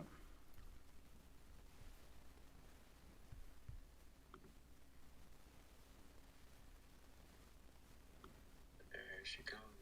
Airbnb has a lot of pressure down, man.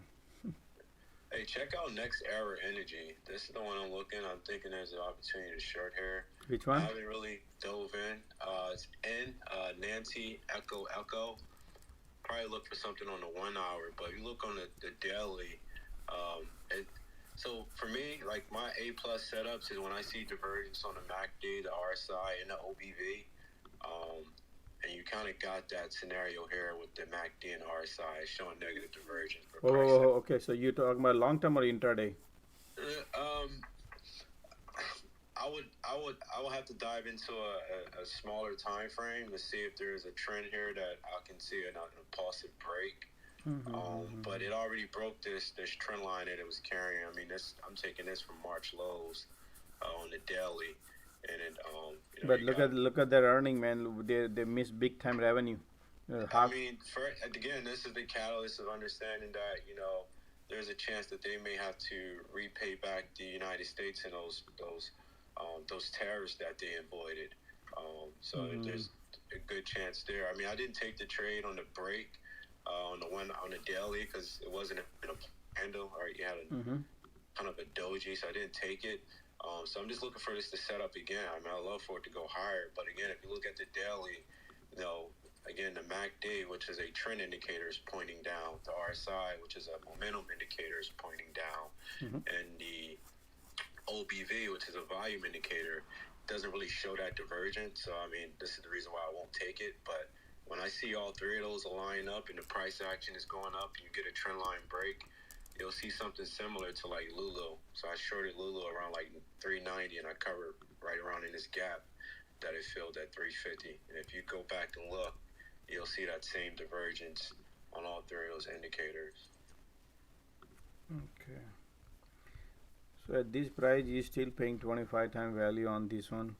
That's the more important thing. Then this company is making money too, but somehow this what they are into the oil or they are into the gas. What's that? The company is in oil, or they are into the oil, or they are into. No. They're in solar panels. Oh, they're in solar panels. Okay. Yeah, that's what I'm saying. So China, there was a big tariff on China panels, right? Like they had to pay damn near 100%. We had to pay damn near 100% to the government for them to even ship their panels in here. So a way that they kind of avoided that was they shipped them to Taiwan and Malaysia for final product delivery or for final stage of the creation, and then shipped them from there. And Biden administration just came out and said they'll take another look at that to see if they avoided the tariffs. And I believe it was Next Era that actually came out and said they don't plan to issue any new guidance or anything until about August once that decision comes out. So it's just something that's just to keep on your radar. Who knows where that flush will come, but I think there's probably going to be a nice opportunity there. Yeah, could be. Right now, testing the floor. Whenever something testing the floor, I prefer that. But based on this EPS, is basically you're still in this market condition. 25 time is slightly higher than the So, for example, Google is 20 times you're paying to buy the stock. Same thing, Microsoft, you're paying like 26 times, 25 times, and the Apple is 29 times. So this price is fair right now. Only thing is, $5 up and down can happen, but this was like literally, sell off in on earning. And why? Because they missed the big time revenue. They missed like double the size of the revenue, and it holding the EPS. So if something happens in next quarter, which might be a little risky, I don't know why they miss the revenue. So that's why little scares me right here. Though they're paying the good dividend, 42 cents. That's why the stock went up. But based on this earning, is just oversold right now. Oversold. So if you look at it, just a second. I'm trying to analyze another way also, which is their forward period. So I looked it up. Their float is 1.9 billion. So I would not jump in this because it has a 2 billion outstanding shares, outrageous outstanding shares on this company. Means they got to make tons of money to share the pie with this many people. So that's very, very bad. Float is too high, guys. So be careful on this one. It doesn't look good to me. When float is high, stock very hard to move up unless you find the institution who buys it in a bulk. So I would. That's why I'm looking to short. Okay. Yeah, good. Oh, you want to short it? So yeah, I'm looking to short this sucker. Like I said, the divergences are pointing downward. Price action is pointing upwards. Okay. So that's negative divergence I'm looking at. I mean, if it takes out, I'm looking at the weekly. If it takes out this COVID high here, you get a impulsive sell through there. Yeah. So if you look at on your computer screen right here, the what happened is if you look at the price of control line on 5 minutes was downward, but then we got the reversal here. So if this trend line breaks and we cross from $71, if we break this trend line and goes down, then I would short it and you can easily ride. So let it break this one. We are critical area at $70.65. So I would not short unless because the price of control line, it can bounce at 70.80. It can bounce or it can break. If it breaks, then 200 is right there. So I want to proper confirmation. Confirmation is at $70.66, and that is my trend line of the support. You see I hope you can see on your screens. You see this screen support and 200-day and price of control line. So look, it's bouncing right now. So we want confirmation, which is $70.65. This area, then I would enter. Otherwise, this all will be a trap. So I think I have around 70.35, but I mean on a daily, it already broke that trend line. No, but daily is if you want to make money on our intradays only, because this is intraday play. So yeah, I mean daily, yeah, you can enter now daily, and then you can wait for a few weeks. Probably might happen. But if you intraday, if you want to be, then I would wait for a little bit right here. Let the confirm 70.60, 70.66. It closed below this COVID peak. I know the 200 is right there, and a lot of people look at the 200 as a support. But 200, you should also look at moving averages as a confluence area, right? Like just because the 200 there, it can act as support, but it's much more stronger to act as support if it's in a confluence area. No, trend line too. Look at the trend line too. These are price of control. These are all session. I'm going through the session, so I need the session to break. So if you look at the session. Are you looking at the trend line on what, the weekly? No, on a 5 minute. Shit, I don't care about that. Yeah. No, but I'm going all the way here too. So 5 minutes at least you need some sort of confirmation because we already bottom out. The stock is already bottom out. So there is nothing much to look other than only this area. You follow? If you look at the daily, there is nothing to look to find there is already floor. If you look at it, the floor is right there. It's broke the floor. And they are trying to cover the short probably. They are covering the short today. You see this? That could be the case. But they heavily shorted.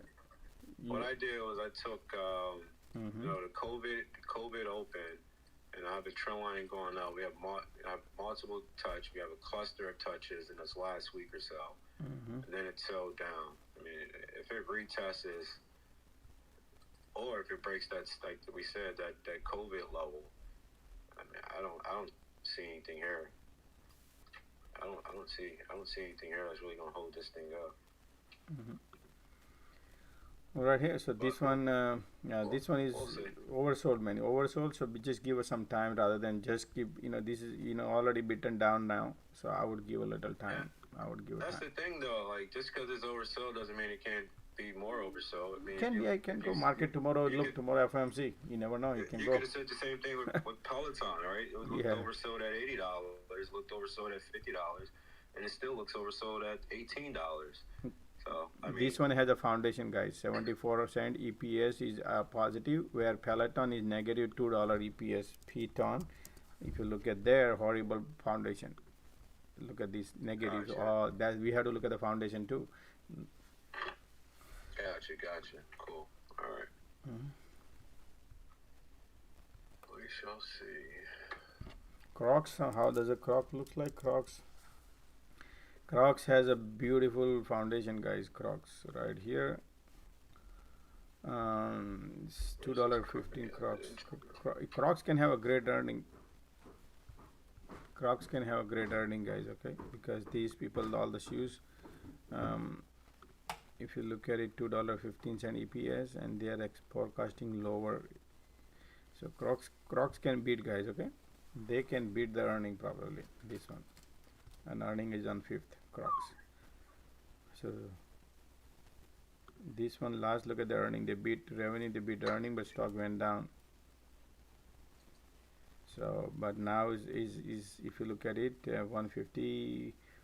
Even if they get it 150, let me calculate 1.55 into 4, $6.20. Price is 70 divided by 6.20 comes out. You paying like 11 time forward P ratio, so undervalue. So if you, as this price is undervalued stock is these Crocs. So it can bounce on earning. If its earning come out good, it can bounce to 78, and you can take the money and run. What do the options look like on Crocs? Crocs. They gonna have a earning, anything earning. They market maker, they just pump it up, the premium. They know. It's almost not. No, it didn't pump up too much, but yeah, it looks good. So Crocs. Let's see 5th right here. So what I need to see their financial right here, Crocs. Let me see here.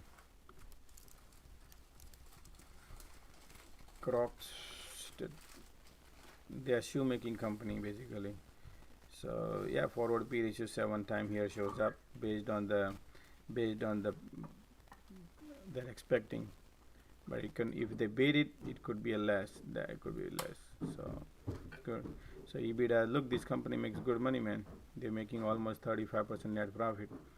So they are making the float is, look at the float, very low float. I love this kind of company. If really they beat the earning, the stock can jump.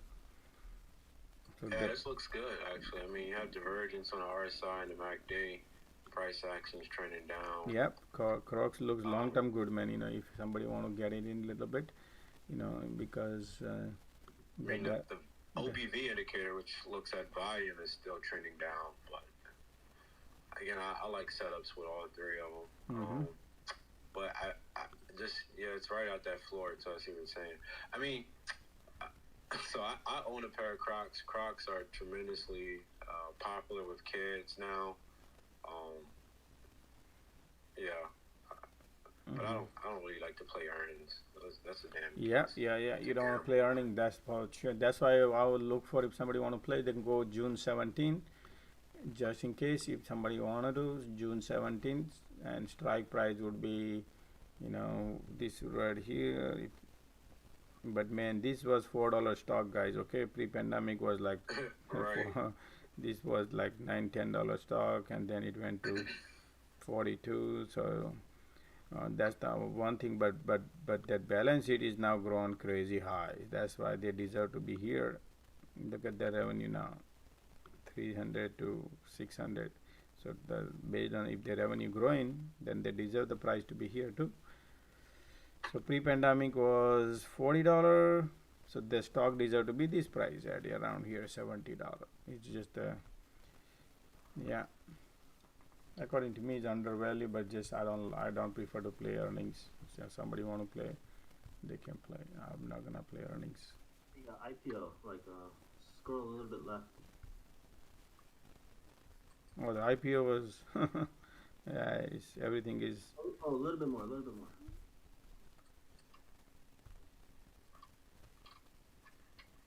Oh, this is gonna be a great short too. Yeah, IPO came from 79 to $70 right here, right? Oh boy, gotcha.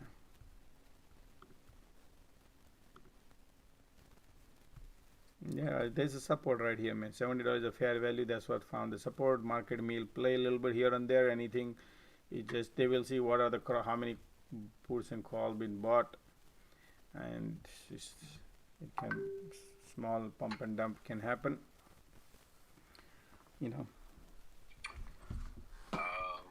Only thing is FOMC is ahead of us, so I don't want to jump in anything on earnings.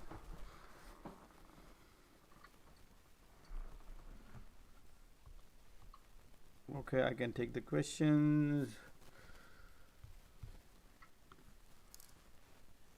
LOCL.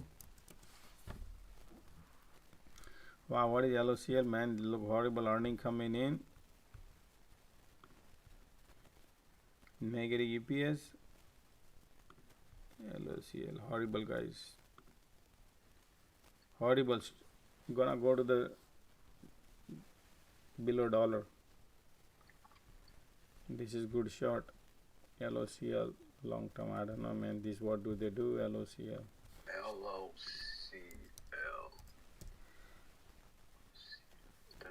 Company like this, man, they will not able to survive.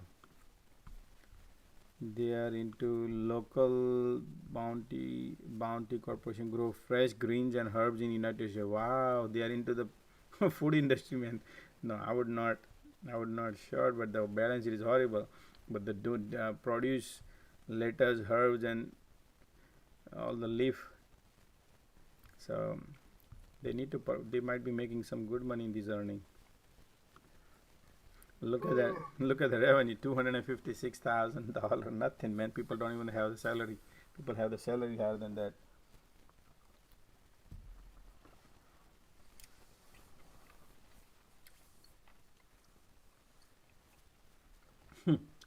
Laugh at it.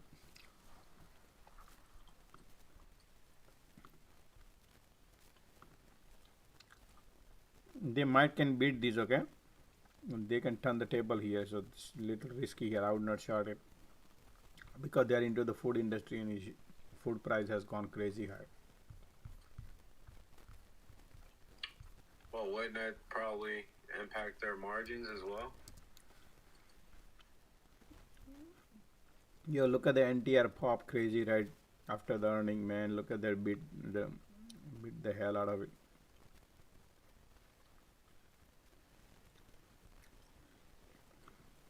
MOS too. MOS is 7% today.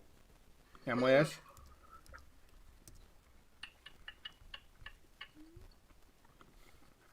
Oh wow.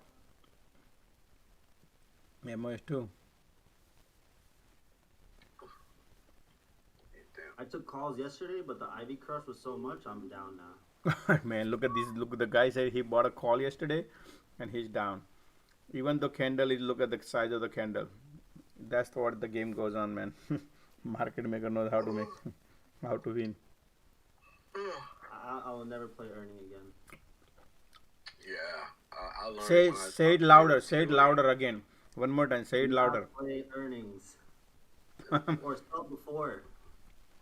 I mean, I think sometimes you can play earnings if you do maybe a straddle, and you just, as long as you get the volatility, you know, you can probably make some bucks. But yeah, I always think earnings is a gamble, man. Because market maker, man, they know exactly how to play. They can do all this game. Ivy, they can take the air out of the balloon. Exactly. Depends on how the price is landing, how the price is playing in the morning. Nothing to win, guys, on earnings. 1 out of 10 you can win, 9 you lose. At the end, we are the loser. Man, it's looking like it's, I don't know, it look like opportunities to go long in a couple of these names, man. They've been beaten down so much, you can see a rally. Today is a wishy-washy day, man. Just trading washing out all the premium today. Nothing going to happen. And BNB is going to tank. Airbnb? Yeah. But premium is outrageous, would be, I bet you, man. Airbnb going to tank. Did we have any others in their sectors that reported already? Yep, Expedia, man.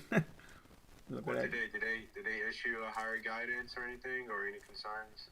I think they Expedia. Let me see which one is Expedia. Let me look at Expedia. What is the symbol, guys? Expedia. Right here, EXPE right here. Look at that Expedia, guy. Look at that big candle red right here. And EPS negative. Expedia. They beat the EPS, they beat the revenue, but still stock tank. You know that. Yeah, they are all this stock gonna go to Expedia. It's gonna go around $130. So this was a good shot. Right here. Look at, where I have that in? Right here. Broke 200 moving average right there. Perfect shot. $25 shot. How's that? Yeah, I mean, I'm not even gonna ask. I'm not playing it. What's that? I was gonna ask how the options look on Airbnb, but I'll wait until I No, man. It's stay away from those, man. It's just, it could be a play, but market maker they exactly know they have the volume button to control. They have the button to control. We have nothing in our hand. Everybody will be buying Airbnb calls or put. Let's take a look at the flow. Airbnb right here. Okay, man, this stock has the win at its face. You're looking at MACD, RSI, OBV, all of that's still pointing. All that's pointing down. It's just you got it, man. All right, look at the flow of the today.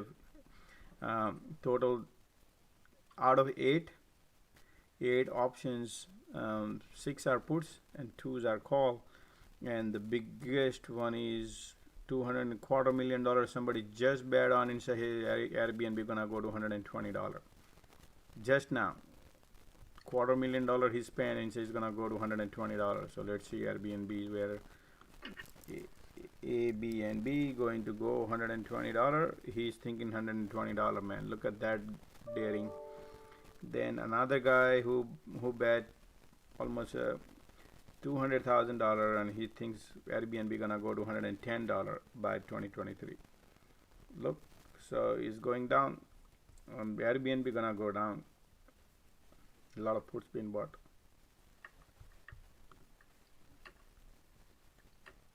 Airbnb gonna take the floor off, guys. If you ask me, it's gonna don't deserve to be even this. Airbnb does not deserve this. You see this right here, 120 is gonna take this. There will be a no rug will be pulled and you will not find the floor. That's what's gonna happen with Airbnb.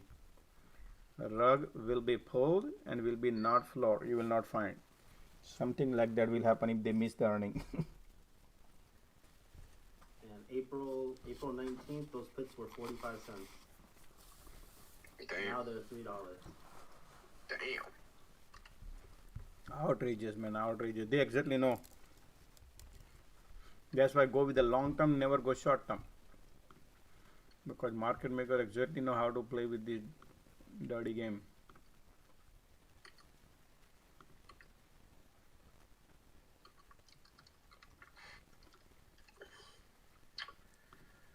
Alright.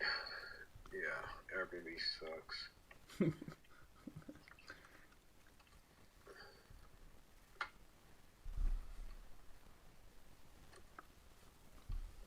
And the earnings are today, you said, right?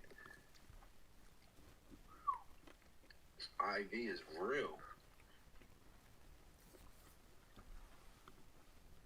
Hey, good luck. I wouldn't even touch this. Situation like this, I think it's probably better just to short the stock than actually buy the options. Yeah, I would not. I would just stay away, man. Yeah, no, I'm not touching it. I'm not touching it. I'll play the reaction off the earnings. You can see that happen. Based on this, based on the flow, they exactly know how many puts been bought, and if they can wash out all the puts premium too. So long term short is good, but short term short not good. But definitely this gonna go to the downhill, man. Airbnb. That's why we shorted all the way up here, but we already took the profit way back earlier.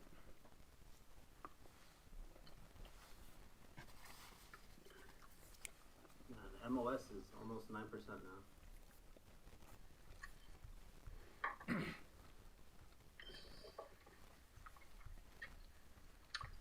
So Josh, I don't know if you recall, but I told you about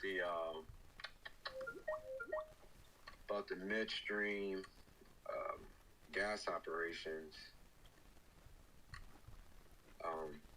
The one that I'm in, SMLP, I bought at $14, $14.50 to be exact. And that thing's at like 18. I sold at 19. I sold half my position at 19.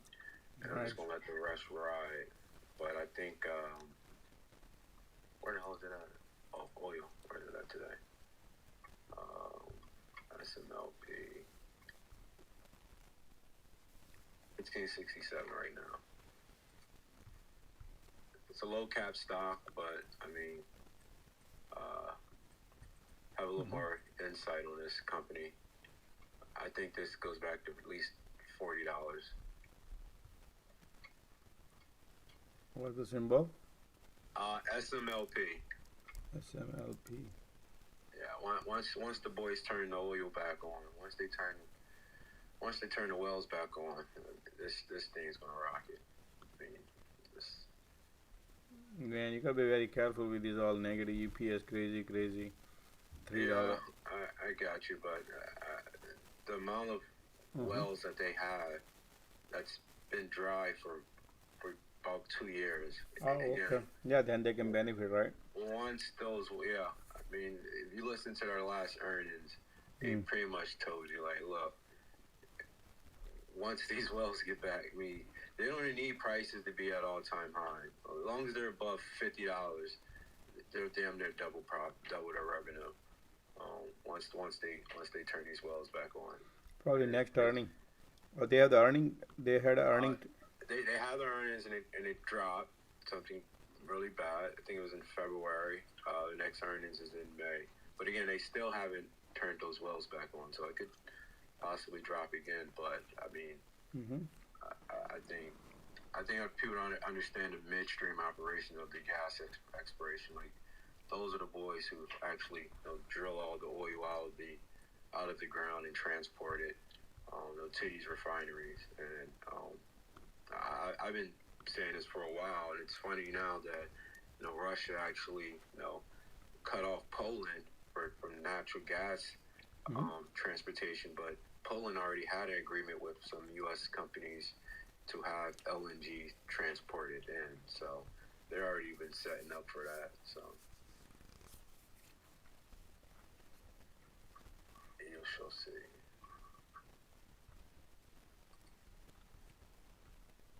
What's everyone trading? What's up, man? I'm just waiting. I don't see shit right now. It's a wish-washy day, like you said.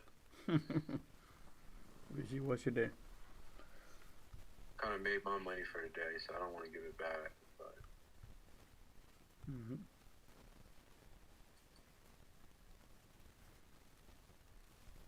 okay.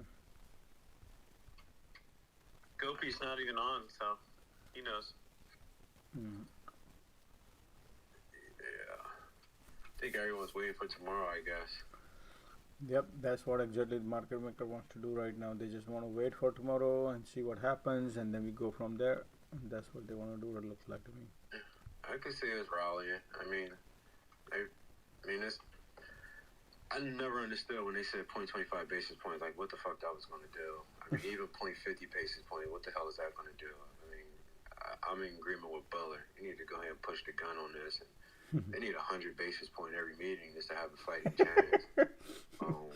They have to think of the debt, guys. So they have the huge debt, right? When they sold all the bonds, when you sell all the bonds, they took a lot of money from the people. When you take a lot of money, you have a huge debt. When you have a huge debt, $119 trillion debt, imagine you got to pay the interest rate on every bond you sell, every bond you bought. You have to jack up the interest rate. If the interest rate goes up, then your premium you have to pay to people, right? Then the debt you have more debt because you can't print right now. So that's the issue we have. We have catch-22. We have big elephant in the room. If you increase the interest rate is problem, to bring the inflation is also a problem because a lot of people are holding the bonds. The bond value is right now vulnerable. What happens to them because inflation is 8.5, but the bond value is only holding like a 1%. Some people bought the bond for 1% interest rate, coupon rate. Now inflation is higher, 8.5. How they gonna survive? Nobody gonna buy their bond. So we have bigger issues.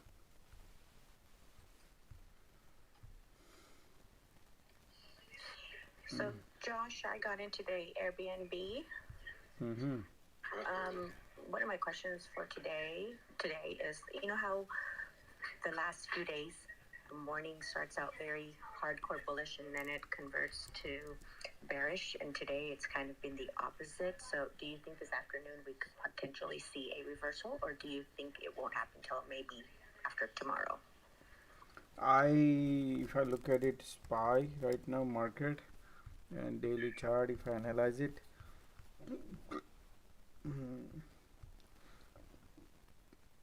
price of control line is right here. Maybe if you ask me, market might pull up a little bit upper side rather than downside. That's what I think. But and then tomorrow they can tank probably. That can they do that? So that's what my thesis. The way it look like to me. If you look at it all day intraday, they want to take it up. Look at the higher steps right here. So if you can look at this chart, it's pretty much trending upwards. The trend breaks, this trend breaks and go down, then yeah, but right now looks to me, based on this chart, looks to me they want to grind higher high, higher low, higher high, higher low. So higher highs they're going basically right now. So at this point it looks to me upwards, but if the trend line breaks these and then wants to go down, then different story. But at this point looks to me oscillator telling me wants to go higher on 5 minutes. So looks like the way they are pointing right now, it wants to go higher. So if I look at the daily here, and that's what I said here, probably 420, 419, 56, somewhere around that. Got it. Thank you.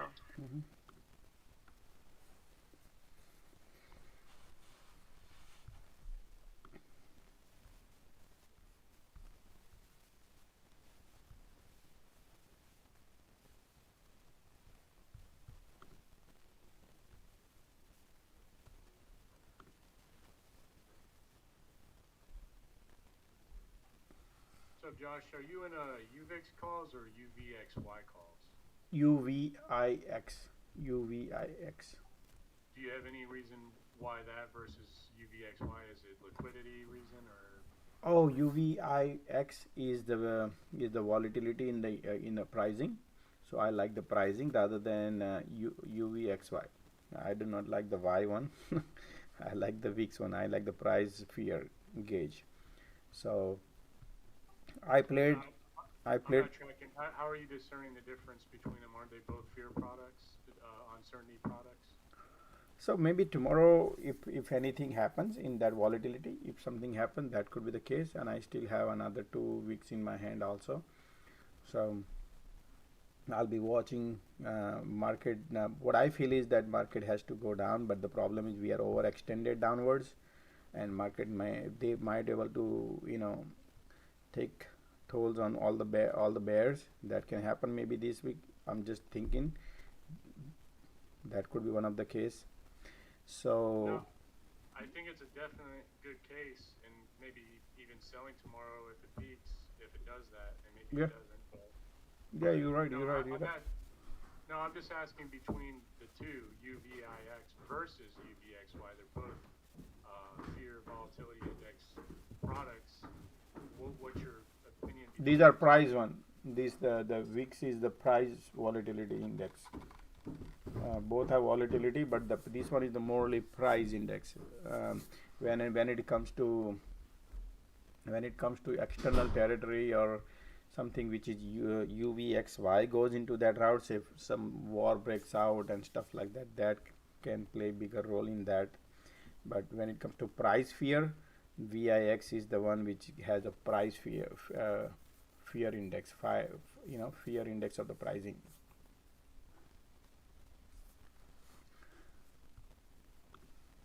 That's why I keep it here also VIX instead of UVXY. UVXY, if any price in any moment happens, you're not gonna see any movement much on UVXY. You will see on a VIX.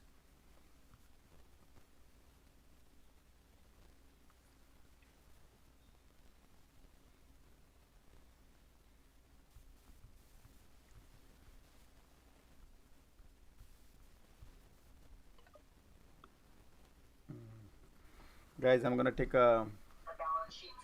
What's up? Any question? I'm gonna take a lunch.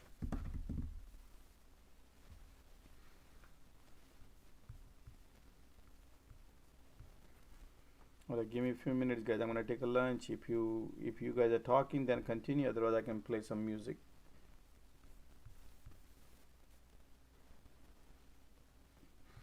So there are a lot of people, guys. So those people who do not like the music, just pause, just mute your mic or mute your speaker.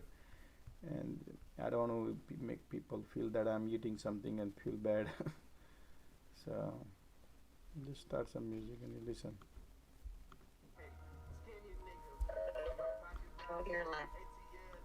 Was there? Sorry. So I was just Googling that, my own question off it, and we got to ETF.com, and I see comparisons, expense ratios comparing to 2.78 versus 0.95, underlying index for the UVXY S&P 500 VIX short-term futures index. The UVIX is underlying index is long VIX futures index. Mm-hmm. You know, I'm not a professional at these indexes. I've traded UVXY quite a bit. When you mentioned UVIX, I just was interested in particular reasons. So you're saying price. I think they both go around price. I mean, that's what they're trading on. But maybe I'm wrong. So yeah, there's different metrics for sure. But that's what I was wondering if you had specifics. So also says UVIX is 2 times long VIX futures. And then UVXY is referred to as ProShares Ultra VIX short-term futures ETF. And like I said, I trade a lot of UVXY over the last couple of years, but I never traded UVIX. I was wondering if there's any reason to go straight for that instead. Trying to deep dive in more in depth, see what happened. It holds basket the first and second month of VIX future. Oh, you go ahead and eat, Josh. I'm just opening up conversation for anyone else. I'm sure there's other traders in here who have traded either or. Excuse me. Trying to read these. Yeah, go enjoy your lunch, Josh.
any other traders trade UVXY at all?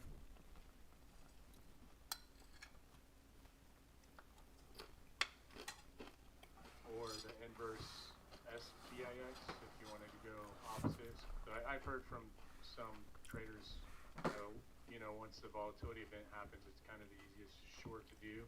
Then very little of the SPIX. I'm always fearful more so. Don't want to get stuck with one of those COVID type, shoot ups when you least expect it to continue to go back down. But historically, each time there's this volatility event, it ends up bleeding back down fairly quickly. So that might be an idea for anybody.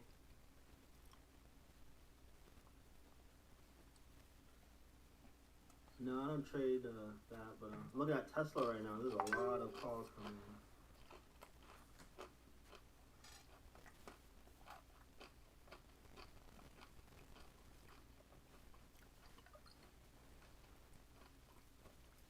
Interesting. The day before the FOMC, a lot of calls on Tesla.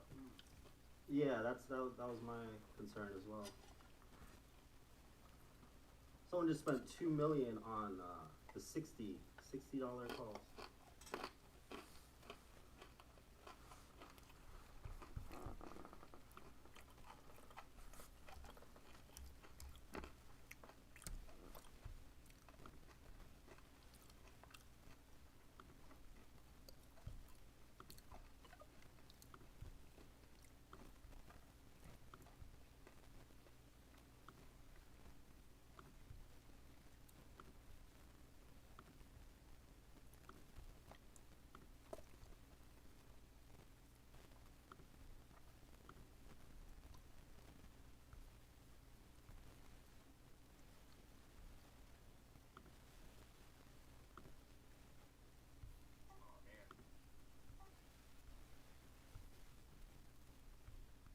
Volatility's going down quite a bit, so and then the Qs are climbing up and they're peaking at their tops for the day. This is the fourth time they're at their tops, and that holds, and maybe there is something going on. Like you said, Tesla calls are being bought.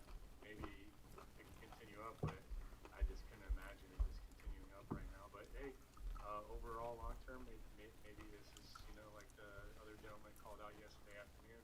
There's a pivot point possibly at that low at 309.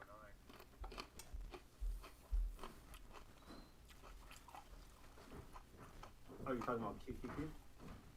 Yeah, the Qs, triple Qs. So when they were talking, Sigma was calling out his calls on some of them, and then there was Sims was on. He was talking about getting anxious, getting in there. So when Josh was talking about it continuing to go down there, I know the market can U-turn, and he's definitely advocates, that can happen at any time. I was so wanting to buy calls, and I was about to buy calls because I was hearing the confidence level just like so confident the market's going to go down. And I was like, market can humble anybody. And so I was like, I'm about to buy calls right now because it's just not going to just be that obvious. And so I didn't do it. Like, I was convinced out of it. So I sat out just watching you guys trade all day yesterday, and or Sigma and these other guys. And I sat out and I missed that huge move, and I would have had it. But yeah, that's the stock market. Yeah, this FOMC meeting is gonna be a good one. Not a good one, but it's gonna have a big impact, I believe. Yeah, I didn't catch the guy's name, but as that went up from the 309 pivot, and then once it got up to that candle that was, if you look at it on the 1 minute or the 5 minute, there was a candle around 1451. That's when Sigma and Josh were or actually around 1444. They were getting bullish there, and they were saying, yeah, they're changing the tune there, the wind's changing, and yeah, that just climbed from there all the way up there. Unbelievable, like after the sentiment all day, how much that pivoted. And there was somebody who didn't catch his name, but he actually called it pretty well, at least up until now. It's like you're right until you're wrong, and he pretty much said this could be the pivot, and maybe the stuff people say different ways. Maybe it's priced in. Somebody, certain people know, the we do, and that might have been the pivot right there at 309.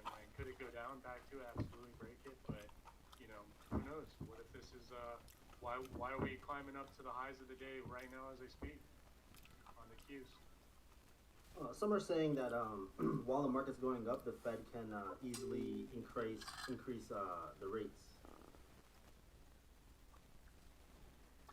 Hi everybody. That goes against Josh's thesis, and thinking in the back of your mind, think of your subconscious, what it tells you. If the markets are climbing and then everybody's portfolio is growing, then the economy, the money people are spending, is going to aid the argument for inflation. You want people to lose their jobs. I'm not saying we want that, but you want to increase unemployment and make spending less accommodating to bring down the prices. But that's just one. I'm just giving you the other side of that, and I've heard it from Josh say it in other words.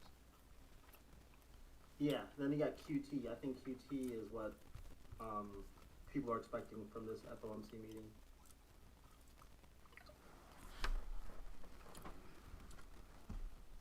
Oh yeah.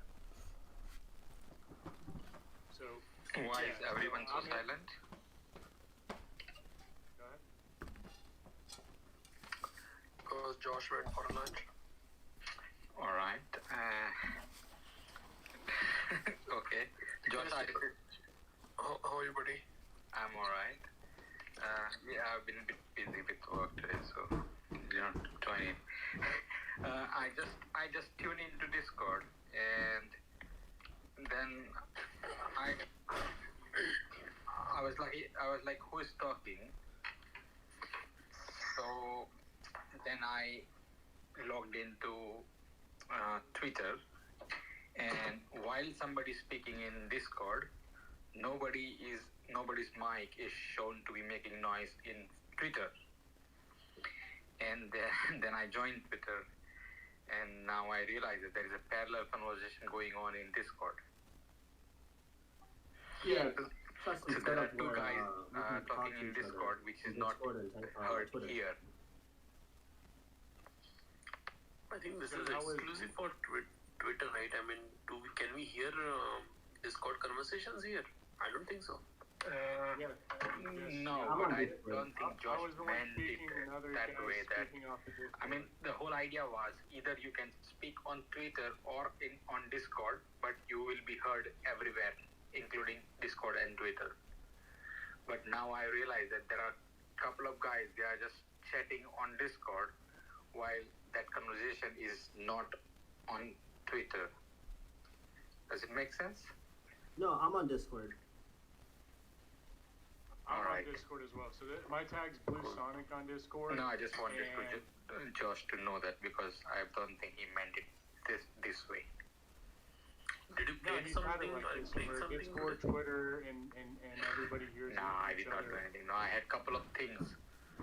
Maybe they can't hear us. I had a call spread on Zim, which I closed, and I had some puts on Z and B, which I closed. Hey, anybody on Twitter? Can you guys hear us right now? Anybody on Twitter? Twitter, can you hear us? Well played for somebody. Yeah, when Zim went, first time went to 55, I sold calls on Zim, and now those calls were like 60% up, so I just covered them.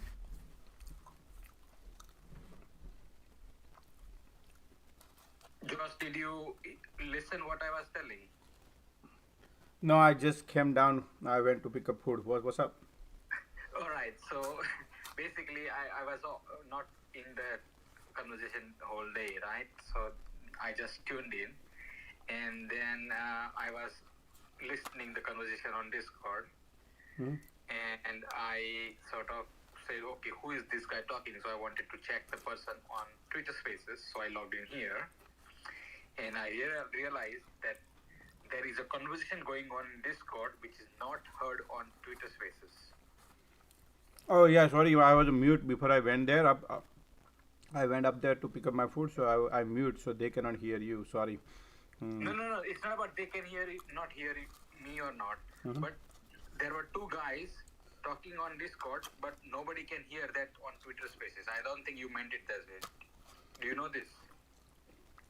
No, I went to pick up the food. No, Josh, he's saying that when I was talking, me and somebody else here in Discord, I didn't catch his name either, but we were having a conversation thinking that everybody can hear, and to include Twitter, he's just identifying to you that Twitter couldn't hear us. Was that on purpose? Because normally they could hear the Discord members when we speak. Yeah, but so what was the topic you're talking? No, Josh. I'm just pointing out a technical problem. The technical problem is while you are talking on Twitter Spaces, somebody can also have a parallel conversation on Discord, which is not heard to you or anybody on Twitter or YouTube. Like right now. Possible. I don't know. I mean, I'm not a Discord guy, so you know that. But yeah, if it is something they can. Right now, I put on a speakerphone, so whatever they talk, you can hear. But if I mute my phone, then you won't be able to hear what they are talking because they are on a loudspeaker. Same way, Twitter is also on a loudspeaker, but from my phone. When they are talking on my computer loudspeaker, so that's why you can both of each other can listen through the. There are two different mic and there are two different speaker. That's why. Can Twitter hear us right now? Yeah, they can hear you. Correct me if I'm wrong, Josh, but you took your phone with you or muted it, right? No. While you were eating.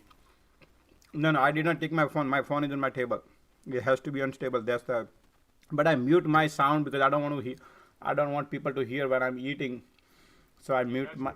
So one or the other. So you muted it, so it was temporarily muted, and you just unmuted it so everybody can hear it. No, yeah, I just came down and unmuted it just in case because somebody is asking my name.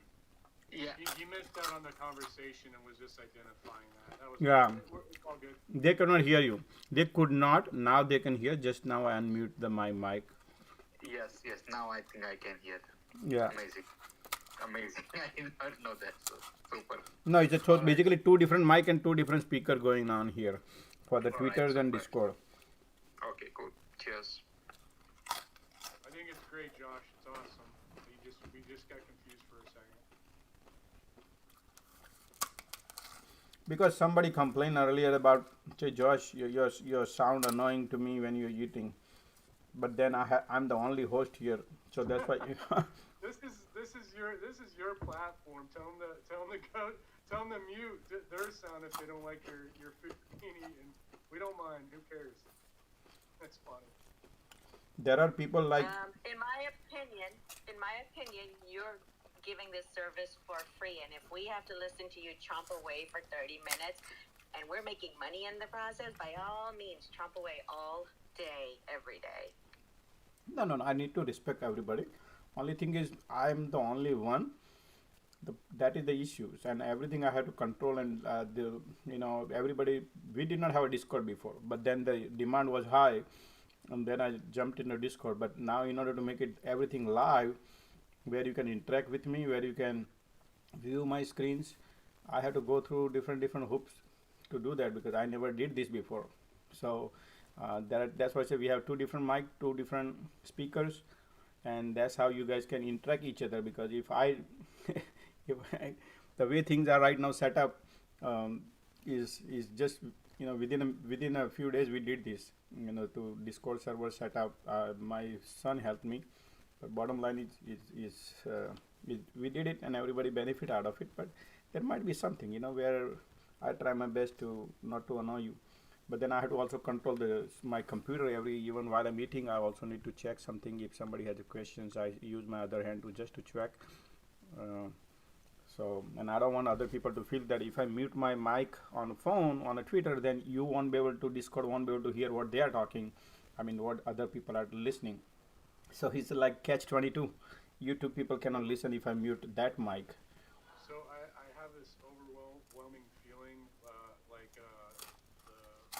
the female speaker was just saying that, hey, you're doing this for free. I feel like that one person who had a problem with you chomping on your food. It's okay. You have 99% of other people. Yeah, maybe it's not preferred, but they prefer hearing everybody. So that just feedback, just giving a couple opinions that I think people prefer the cross platform hearing each other and maybe hearing you chomp on a chip here or there as opposed to muting it and then people can't hear each other.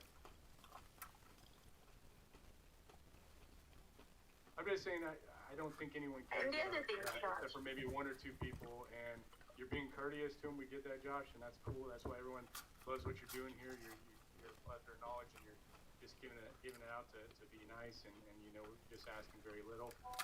So yeah, everybody here is here for you and to learn from you, and yeah, you may learn some things from us. Dumping, SPX, bye. So Josh, what do you think about these Qs? 4 times to the high of the day. Now it's breaking down a little bit. What's your analysis on that, and also as it relates to the volatility?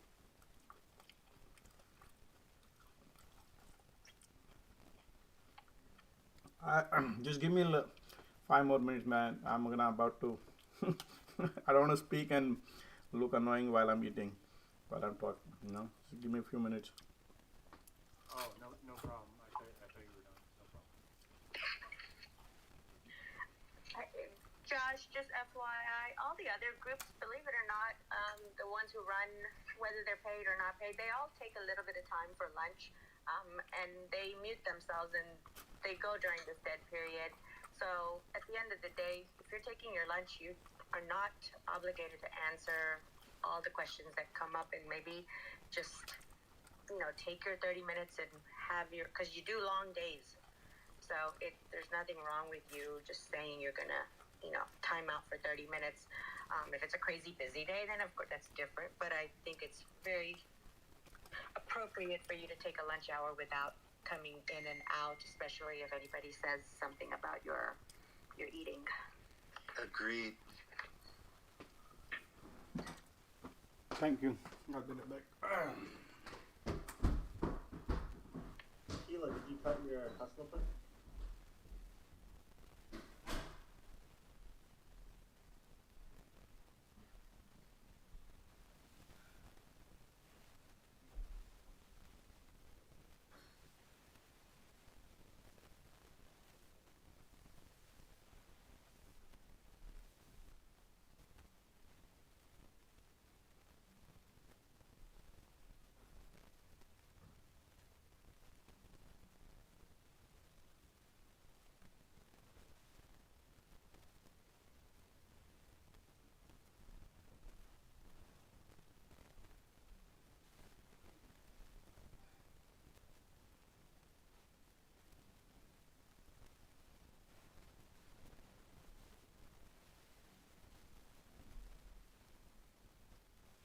Is anybody in anything right now? Holding anything? No, I'm just looking at what puts to buy for the future. But maybe not. I think maybe we do have a run up to 426. So I'm just watching it. So we are uptrending right now. What about you? I just lost a little on a put, but I made a lot while you guys were talking.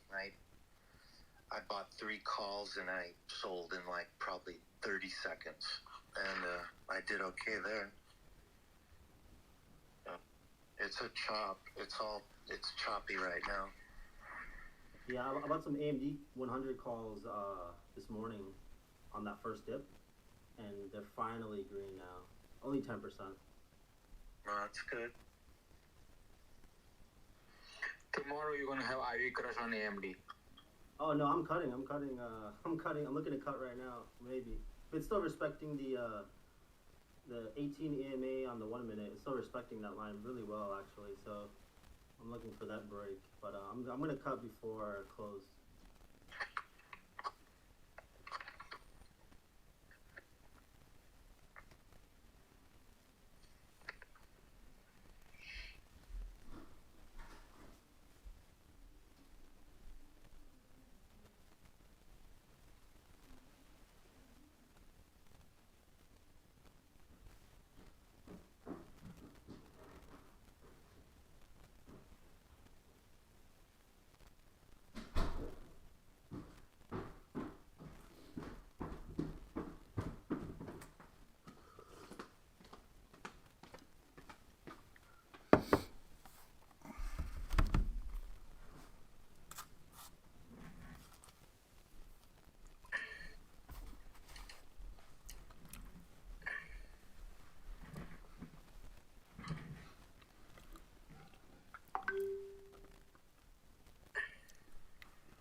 1 week ago, the IV in 100 calls, 100 strike calls expiring this Friday was 87.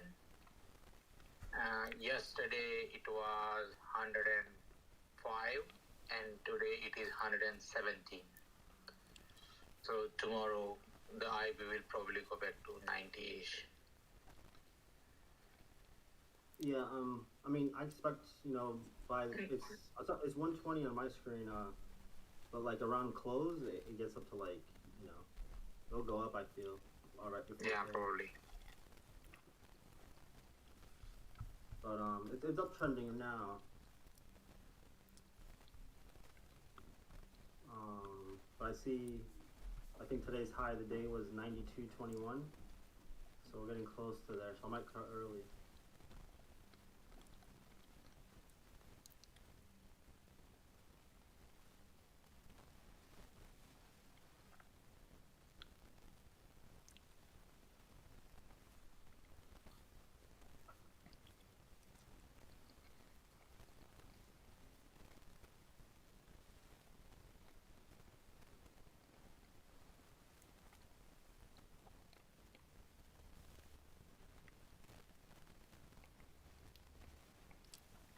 I'm thinking, we could go up from here, or we could have a reversal here. So, tough to say. Anyone have any thoughts on that? All the thoughts I useless because yesterday they just took a U-turn.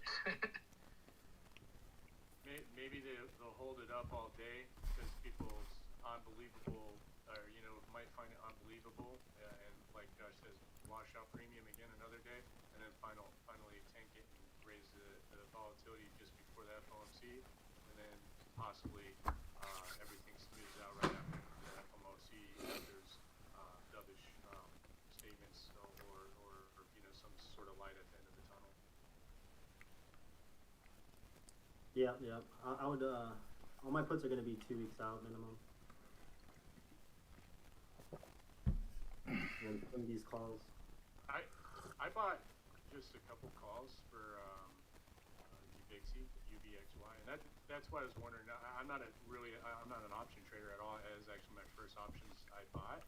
Working full time, I usually don't have time to play with risky options. So that's why I wanted to know, like, hey, why does Josh prefer UVIX, or if anybody else has experience with that? Because I bought a lot of equities. I bought thousands of equities over the past couple of years, but bought and sold. But I just was wondering about options. His plan with that. I know he went a couple weeks out. I'm not really concerned with a couple weeks out. The volatility event is that FOMC meeting, and that's where I see opportunity potentially. And if that doesn't pan out, then it is what it is, and move on to the next trade. Okay, yeah, I might get one too. Well, while the market's up, it might be the best time, but can they hold it up for a while? Make your choice off of that. But I just these are pretty good prices for the fact of knowing, and in my opinion, knowing that there's this event. But like Josh says, also they always play dirty games, and they know that this could be how they hook us. But there doesn't change the fact there is a volatility event tomorrow, and there's going to be a high level of it's not just fear, it's uncertainty. It's so if you have a big bullish case and the other half of people have a big bearish case, that creates the uncertainty. So that's what these indexes track around, and that's probably going to make it go up.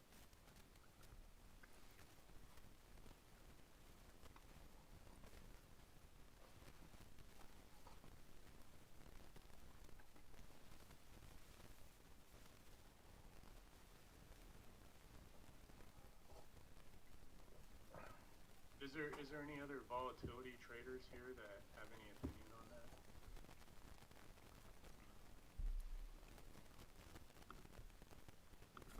I follow the VIX, the regular VIX, just to see where the volatility is going, but I don't know about the U part. Well, that's just a ticker that you can actually trade. So you can trade UVIX or UVXY, and Oh, okay. I mean, if VIX goes up, both UVIX and UVXY are going to go up. I guess, getting into the nitty gritty, you could go into, well, how much does it go up? Well, how many shares are attracting that ETF and so on. That's kind of the conversation I was opening up to yesterday when somebody asked, well, why don't you trade to Sigma and Josh? Why don't you trade the T triple Q? Well, that's, I think, two times leverage. It might be 3 times leverage against the standard performance of the triple Qs, T, Q, Q, Q. And he said because it doesn't have as much liquidity, so you can't get in and out of the trade as quickly with the Qs.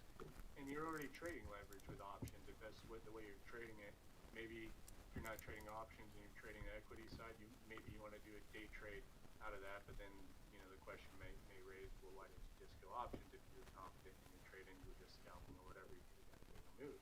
So, I guess it just comes down to what you're trying to do.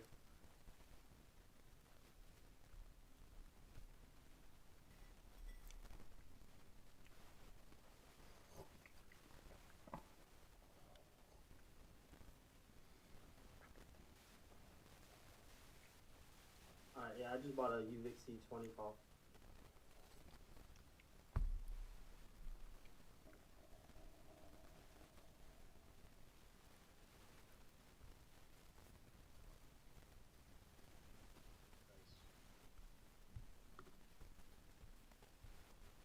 A lot of.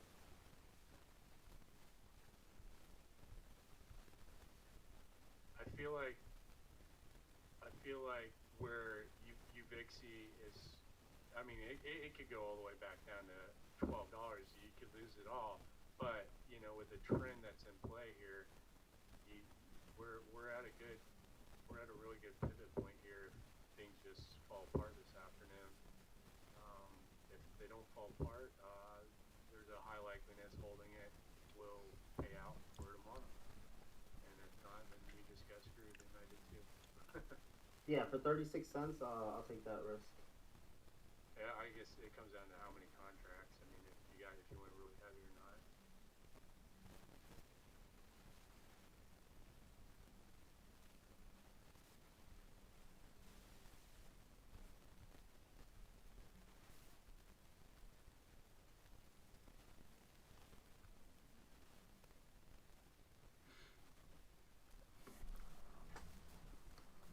Are you in anything else or just that? I'm in a lot of stuff. Unfortunately, just like Josh's story of saying, hey, he's been fooled over his years of training. Josh don't like to be fooled. Don't be like the sheep. Don't be, like the cattle herd picture he puts up every once in a while and says, don't be like these sheep in the middle and they're like kind of in between 2 gates and they're herding them to the slaughterhouse. I've been pretty slaughtered, but I'm holding a lot of energy plays that went down, and I got a strong stomach and tolerance for time horizon. So I'm down overall, but I got all sorts of stocks, crappy negative EPS stocks that Josh would advocate not holding. But hey, these things flip overnight, sometimes 50%. It's just, will you hold through it and be down negative 30 along the ride, and so on. Yeah.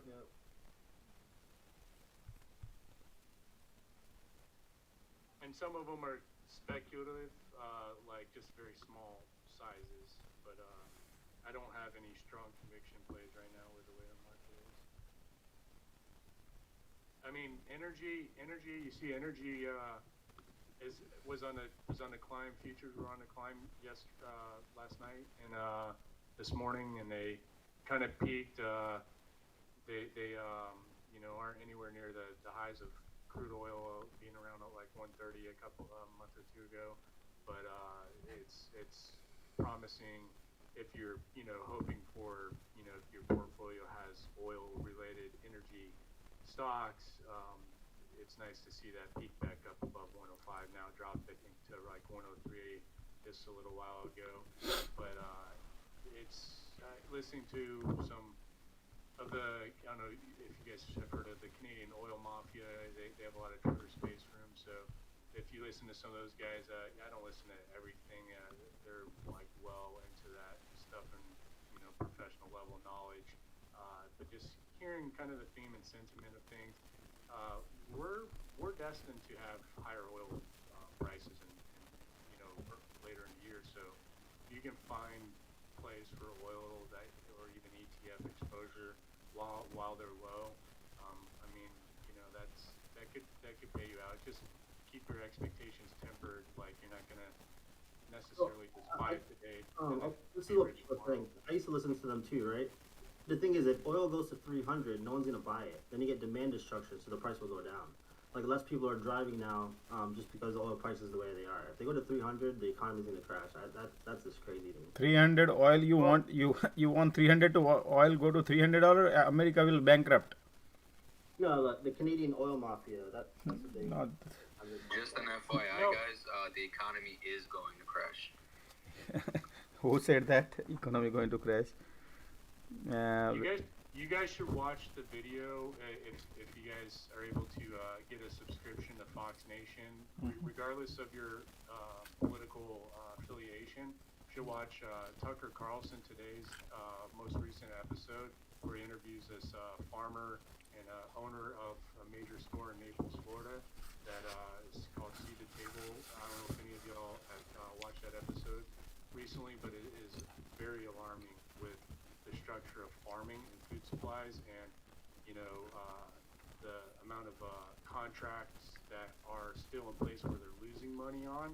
And this is straight from the horse's mouth. Somebody who knows more about this, that meets with the governor, meets with very important government officials to explain to him the seriousness of where we're headed, and food shortages and things like that. You haven't even seen it. So when to what you just were saying just a minute ago, saying that oil prices are going to get to a point where there's no demand, there's still going to be demand. You're still going to need to deliver food. You're still going to need to deliver assets and everything. It's just going to be obviously a collapsing effect, but it's still going to be there. It's still going to be there, like for those who can pay for it. It's just that most people won't be able to, if that's how bad it gets. Not saying everything's doom and gloom, but it does surely seem to be set up for that. And he goes into great detail into the manipulation, and even makes reference to his belief of BlackRock and Vanguard being involved in not so much this perfect storm coming into play, just Baba breaking out Mother Nature, but more so out of being man created. All right, I'll take a look at that video later.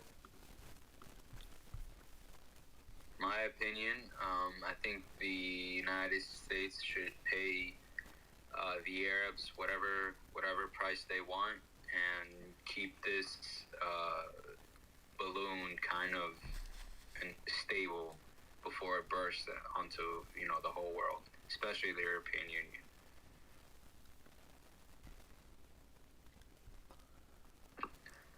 Baba is moving up.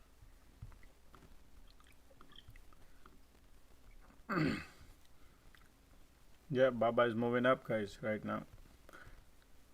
Tesla on the run. Tesla on a run. Let's see. Yeah, everything's going up. See? We talk too much. We got to pay attention. Fighting resistance right now. Tesla right here. Tesla has a resistance right here. Just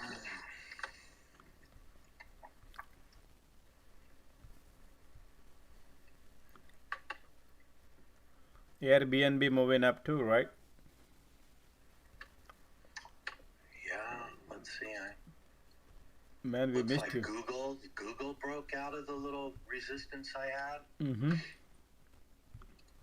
Google. Equix is weak. Shop broke out. Shop. BlackRock. Oh no, yes. Black. No, not Black. Not anymore. Let's see. Avco doing nicely. LRCX about to break.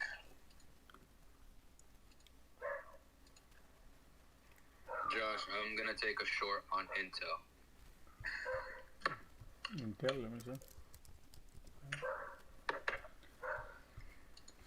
Intel. Intel deep diving in. Yep, Intel is going down. Yeah.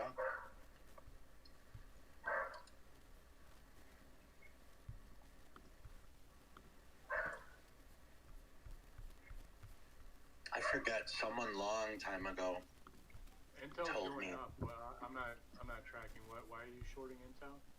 Oh, intraday. Intraday. We're just trading intraday because the But look at the trend on the if so I have a 12 EMA just on this particular setup and a 34 EMA. It keeps bouncing and at least kissing the 12 EMA. It's not there yet. I'd say 45.97 is where it's going to go to before you want to short it. My target is 45.32. Sounds about right, or am I close? What do you think? Yeah, you're right. 45.32 is the support line right here, but it has a price up. The what is this? This is 50-day moving average actually. Oh, I'm sorry. So I was looking on the 4 hours. So yeah, if intraday, if you were going to aim for that, it's possible, but. Most of the term, that's first target 45.30, 45.30s. Second target 44.92. But realistically, first target is more. I have a better shot at first target. Okay.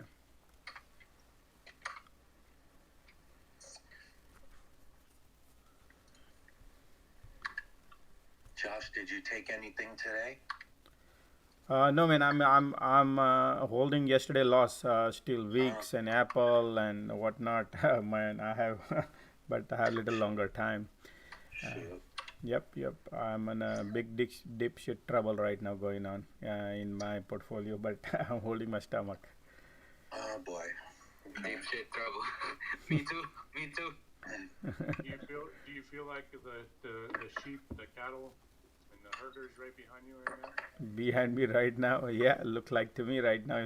I feel like that one of them is trapped because I took the positions, but it was look like that's true. Actually, I feel it too. I understood your point was listening, but you're right. Actually, I did need to keep eyes open that hey, we are already bottom out. Why not to wait for the overextended? Because if I look at it right here, I need to now always keep in mind too this one. But again, we can't just analyze in a day because my thesis of thinkings are different than normal thinking. So if I look at it here, we are overextended right here. If you look at it right, but then I think all the crazy puts coming from the dark pool, and they are there right. I have never seen like those kind of puts in my quite a bit long time. Those crazy flow and millions of dollars, like how people are putting on spies and calls, and these are not regular Robin Hood calls and the puts. They're coming from dark pool, so that means they know something. Only thing is the time horizon. So I feel like this could be a pressure at this time where coin can go. I mean, it can flip. The market can still continue has a pressure downward, though this could be a game play at the end. Market maker can play here. That's the another side of the coin we need to think, and they can take it upwards. But bottom line is right now it takes a lot of time to bring it down and then take it up and then again take it down. So I'm right now, their goal is to not to keep the price up. Their goal is to keep the price down, and that's what they've been doing this. So, and that's why they've been buying all the puts on a spies and. Why is their goal to keep it down for the FOMC? And oh yeah, no, they have to. So if you keep it, I heard you say that yesterday and a couple times. So if your goal is to keep it down, not my goal. No, but people are able to see that. Yeah, their goal, the market maker's goal, and the government.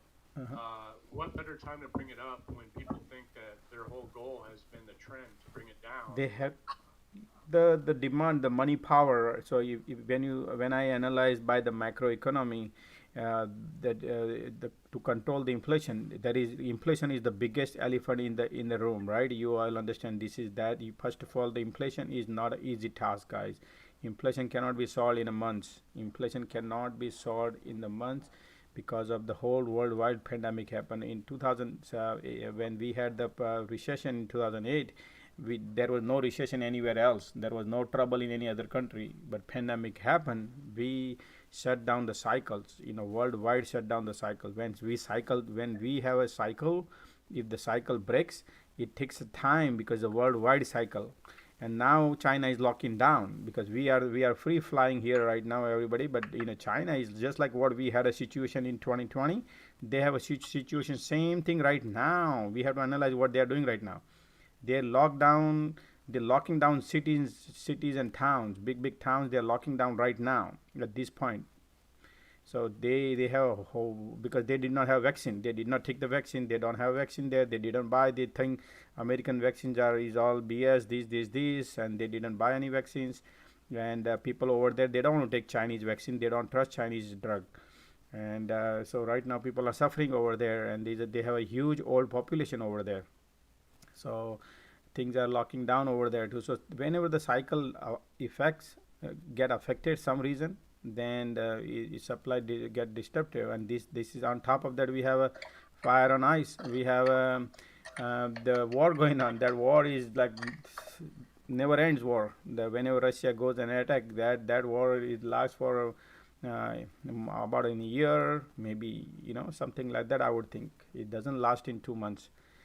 And on top, America is helping them to win the war, but things are not easy, and that is affecting a lot of things, particularly semiconductor, because Ukraine produced 50% of the neon, and that neon is coming from Ukraine. And semiconductor, to process the chips, you need a neon, and that neon coming out of Ukraine, that is also not coming until 2023 probably, I would say. Forget about 2022.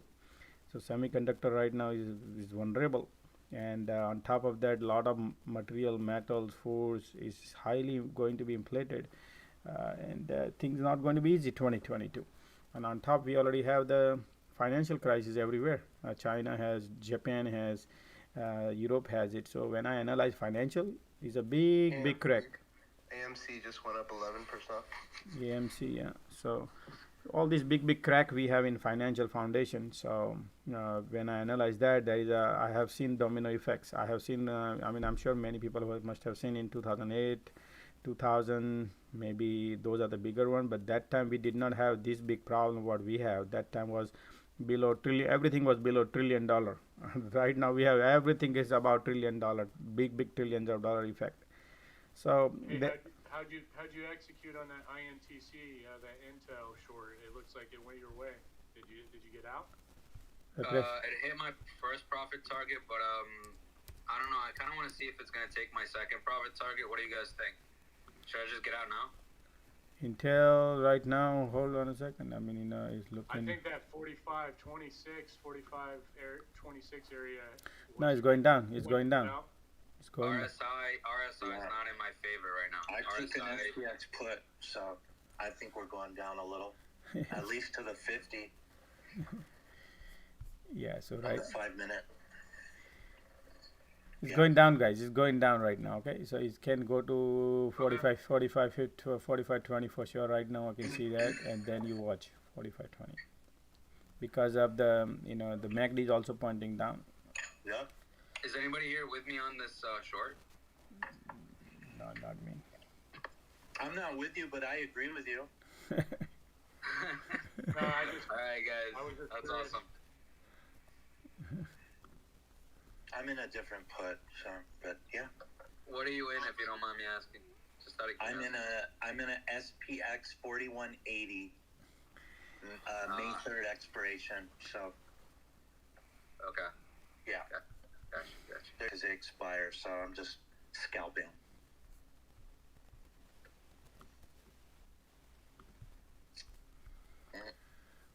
It's holding here on this 50.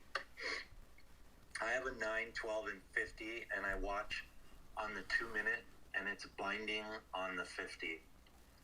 So once that breaks, then for everyone. Drinks for everyone.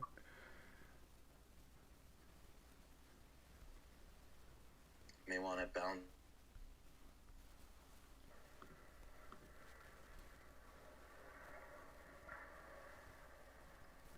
United Airlines has been going up all day today as well. I think a lot of the airlines. That's scary for me to play.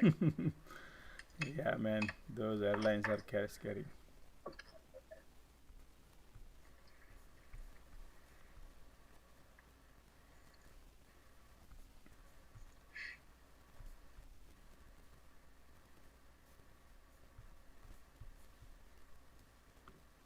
Looks like they turn the algos off. So if you still have Intel and it breaks down to where Josh was saying, I think 45.22 is an area of support. See, INTC. Yeah, it might kind of match up with the 180-day MA, and it kind of that would, if you take that 180-day and then go across, there's a couple bars on the 1 minute that might be where it bounces next if it breaks down to that point. But the divergence coming in on Intel, guys. But on a daily, it looks like it could end up climbing up higher. So you know you're kind of playing the balance here. So if you're looking where you can exit good, maybe 45.22. Are you scalping or swinging? I am scalping. Okay, don't even bother with the daily. I don't. I mean, that's just way too far out. But on the 5 minute, you could see a bounce off the 21. So it looks like it wicked to the 21 and then came back up. So let's just see. They like to fake out a lot. Yeah, I'm on the 1 minute, so that's why I didn't see that bounce. Anyone playing Carvana? No, Intel. Somebody shorting Intel. Carvana is up right now. I don't know whether it's a good shot. Carvana is... Carvana is up? Yep. It's down. Here we go. Mm-hmm. There it is. So I referenced the daily on there because just to be able to say where it's been bouncing off of those trends of what you're up against potentially if it goes in your favor. QQQ looks weak, guys. QQQ looks weak. QQQ and... It just takes a little bit of confusion out because I used to do that as well. But if I'm in a scalp, I think 15 and 30 is as far as I'll go. SPY just broke the trend line, okay, downward right here. You see this? Yep, look at this, my screens.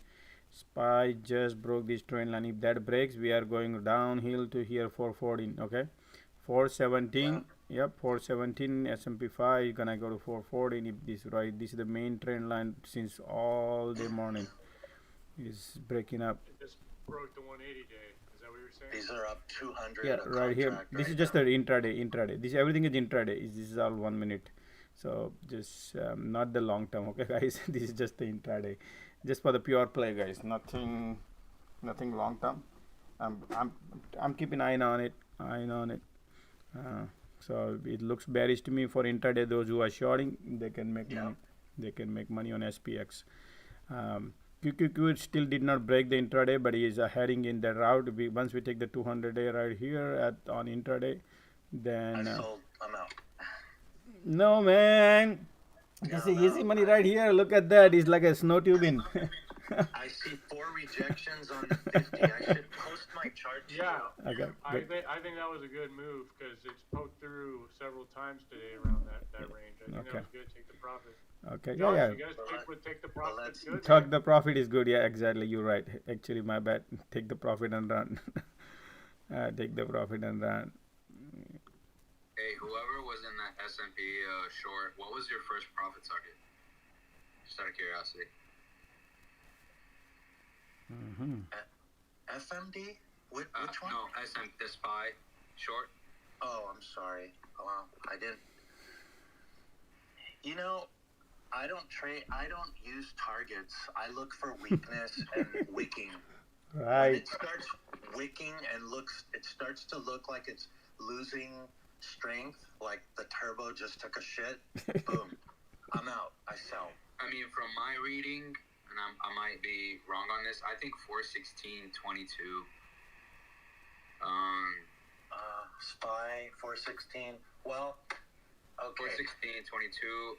415 Right here. is not attainable, but 416. What do you think, Josh? Yeah, right here, 415. I draw the line here. 416, 415.98 is my target. Okay. Yeah, good. And good, that's the support line here daily. So hold on, let me show you something, guys. You got to be a little bit.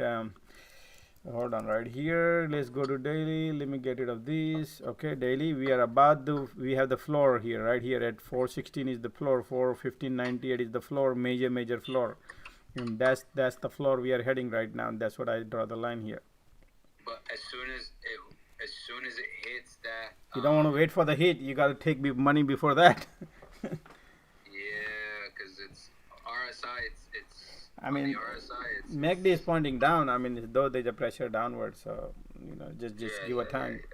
Still, there's no diversion. If there's a diversion, I feel it, but nothing yet. So. Yeah, I could have waited a little longer, Josh. That's fine. $80. That's fine, man. You got the money. 80. Profit is profit, dude. Don't sweat it. Yeah, don't Look sweat at the pressure. Look at that pressure. Baby wants to go. Very good. There it is. Here we go. Here we go. Okay, I'm gonna jump in again. Don't jump in again. Don't do it. Go long if you're gonna get in. Go long now. I'm just joking. I mean, kind of for real. No, man. No, if you're chasing, chasing's the wrong way. So rather than chase, go the opposite. Yeah, because you're hitting the daily, you're hitting the main support area, which is right here, not the far for 15.98. Yeah, you need to forecast it out at least so 24 hours ahead you're good to go. Yeah.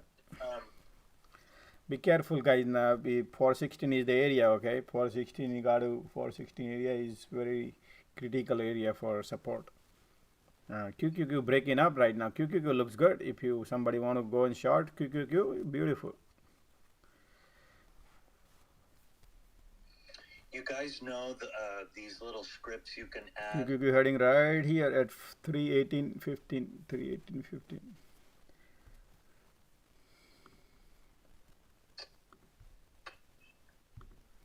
Yeah, I could have held longer here.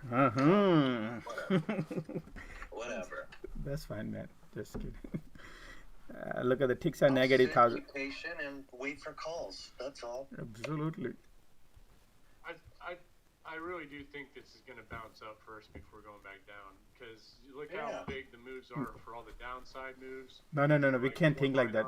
No, but no, the reason behind is the thought what we have to apply. Yeah, possible. But right now, this is the support area, which is main daily, and we're gonna keep eyes on daily right here. So this is very critical area. Like 1, 2, 3, 4, 5, 6th day. And then this coming all the way from here also. So this is a critical area at $416, and that basically market does not have any liquidity. If you take a look at the volume wise, there is no liquidity on it. This is all pump and dump by the market maker. There is no money. There is no buyer there. It's just these are all cycle going through by market maker. So that's the only reason I shorted VIX. I bought a VIX because VIX, if really there is no money in the market, how much market maker can control? So if something happens, man, I have seen calamity happens, VIX used to fly crazy, but then that time VIX fly crazy, you can catch with those people, those VIX, man, they become super expensive. Hey, this is a lotto, but $1 million in Chewy calls out of the money just came in. Really? Wow. Oh, yeah. Okay.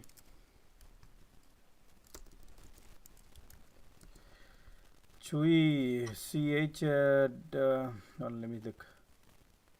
I added this support and resistance script to my toss chart, and let me tell you, I love it. I found it in the ThinkScripts website, and you got to paste the HTML into your toss, and it gives you the wedges, it gives you pendants, it gives you everything, it gives you support, resistance, and about that, I wanted to. Does it tell you? Give you a little like box up in the left hand corner and tell you above trend line, below trend line? No, it gives you a bubble for support and resistance, and then it actually will draw the wedge of what direction it's going. It's really cool. I love it. I love it. So guys, giving back all of its day gains. All of the gains from the day, it's giving them back.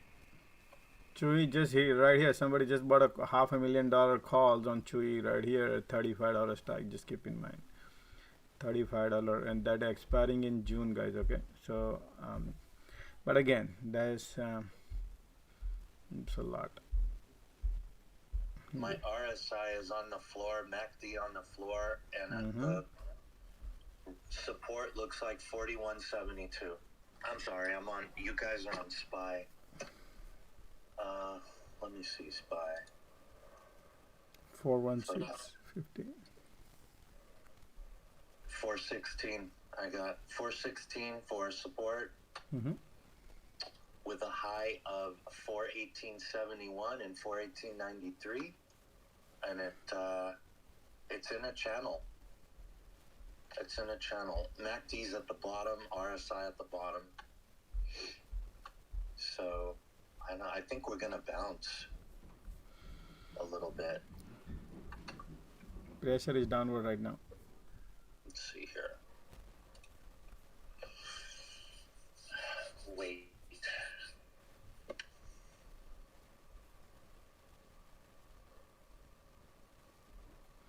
Watch out the diversion. We need to watch here too.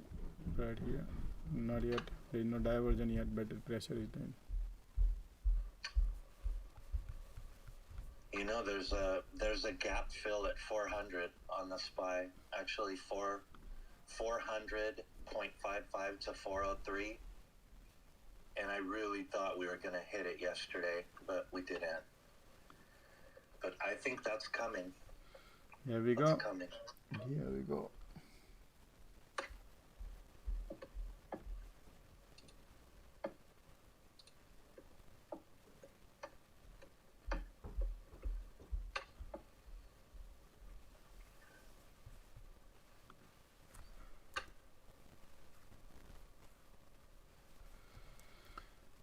Here we go.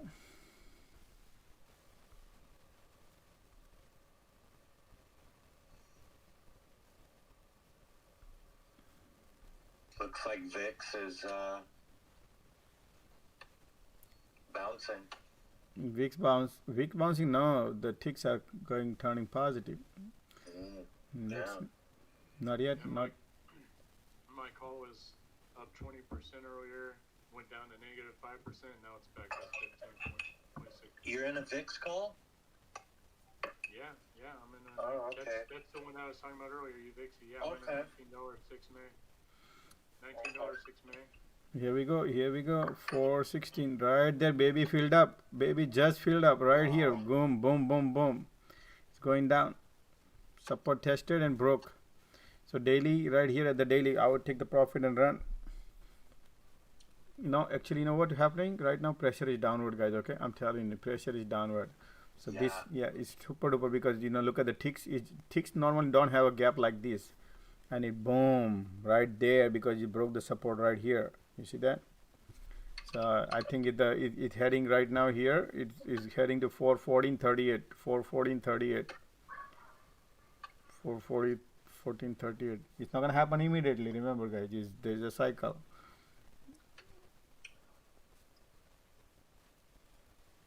I just re-jumped into that call, and it's up $200. Take it instantly. Take it, the money, and run. Take the $200 right here. It's not filling me. Yeah, that's it, man. Freaking but how can you take? I don't know. How can you take Gotta lower your price on TOS.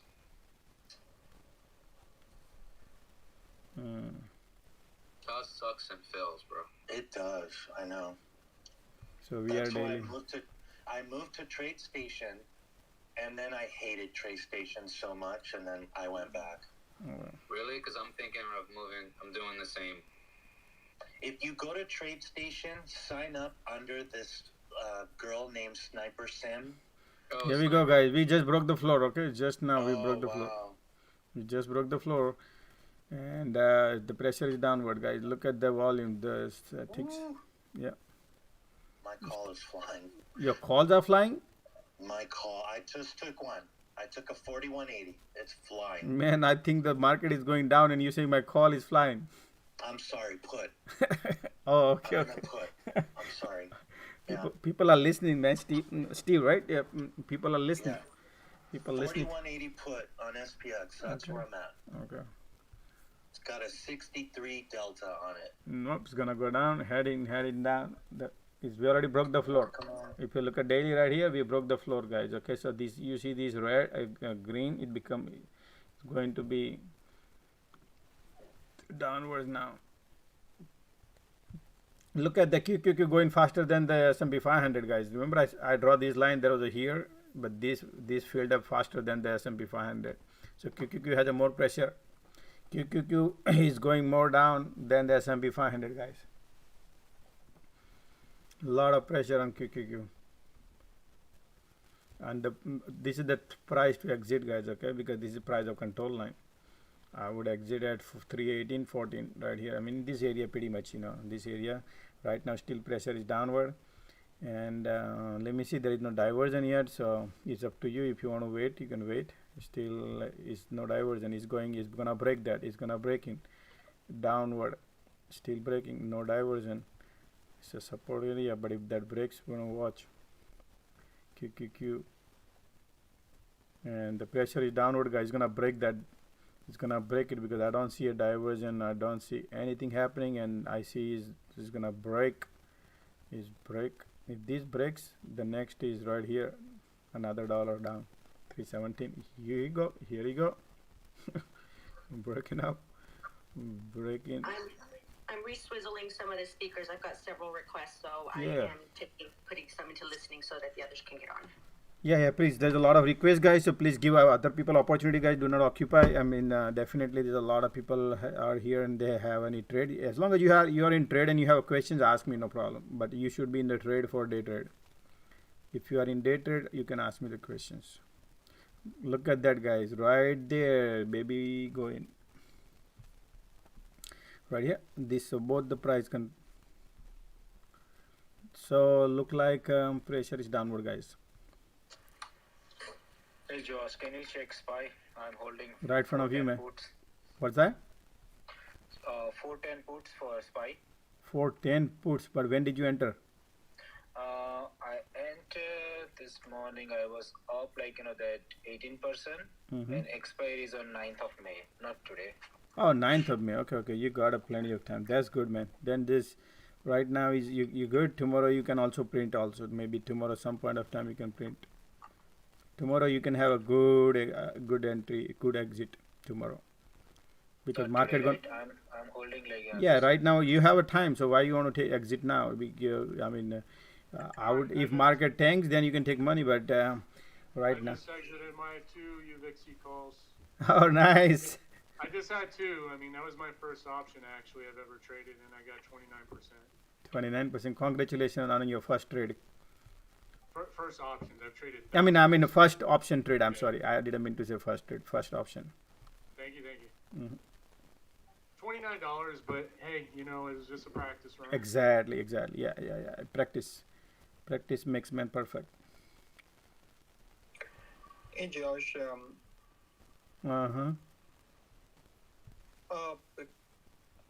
Can you ask that gentleman who was talking about the thing concerning script? I tried to look at there are many script there. Can you specify that works for you? Think or swim script, but that is after hours, man. We can discuss that just after some time on that. If anybody, we will have. Okay, right. Sounds like you're printing. No, right now we. Everybody, it's power. We're getting close into power hour in just a bit, and Josh is talking about the current market. If you guys have any questions that don't have to do with applicable tickers that you are playing right here, right now, please hold all your questions till Josh opens the floor up. Yeah, just right now wait, people are on trade, guys. But if anybody has question about the trading, no problem. If you are in the trade. All right, so market trying to bounce, but I do not trust this bounce yet. I don't see any reversal yet, not yet.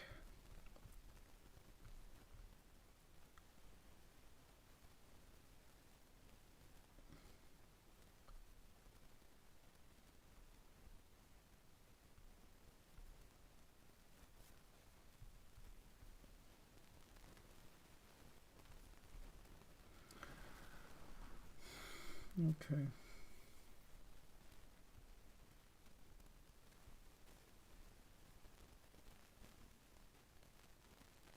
Ticks are still negative 600, 700, so pressure is still downward. Our price of control line is right here for 1430.35. That's where the next stop would be, and our QQQ here is 317. Right here, baby wants to go.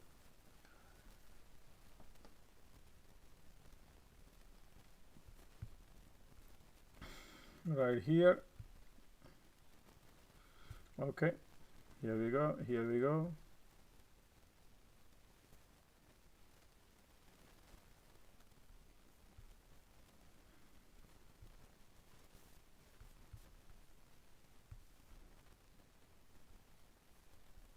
Still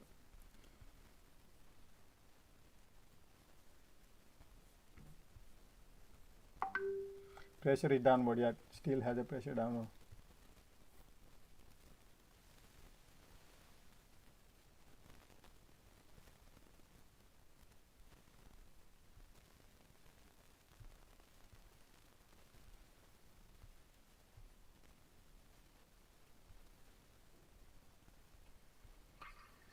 Josh, what's the outlook on Tesla puts?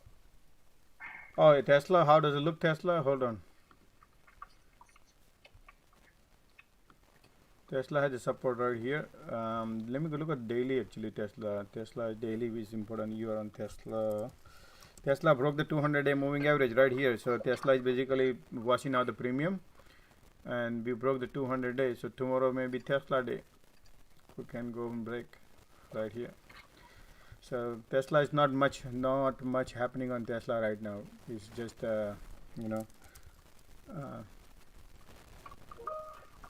wishy-washy.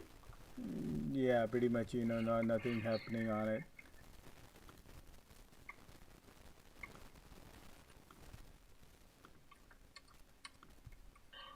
Sounds good. Let me know when a good time is to get in for a put then. Mm-hmm.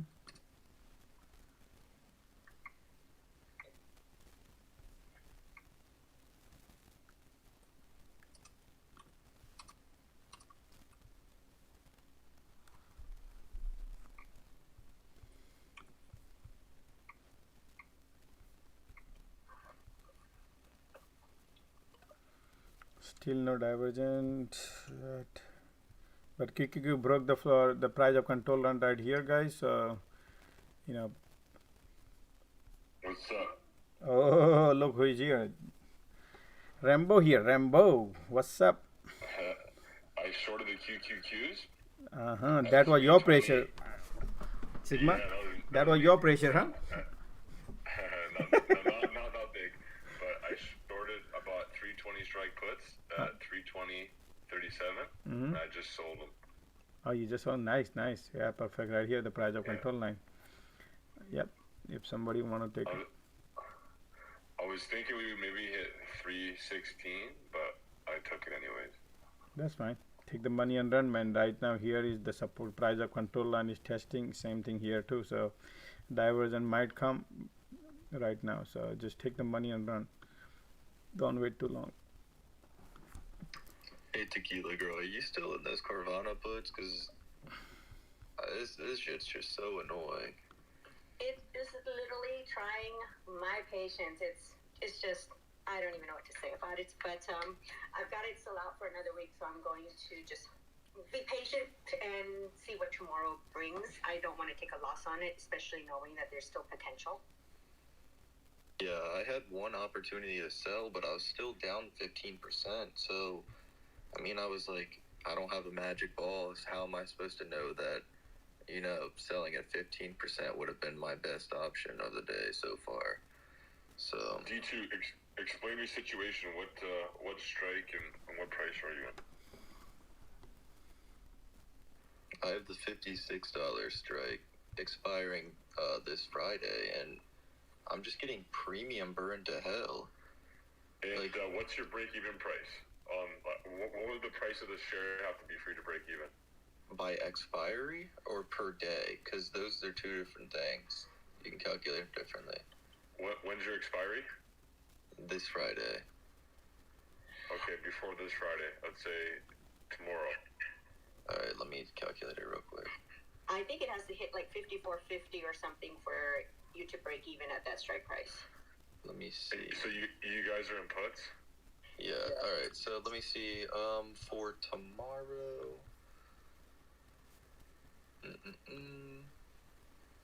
Tomorrow would be what, the 4th? Okay. Yeah. So I would need it to go down. It's going down right now. It can hit. You need $54. No. Okay. Yeah. So far it's looking like I'm gonna need 50. I'm down 40%.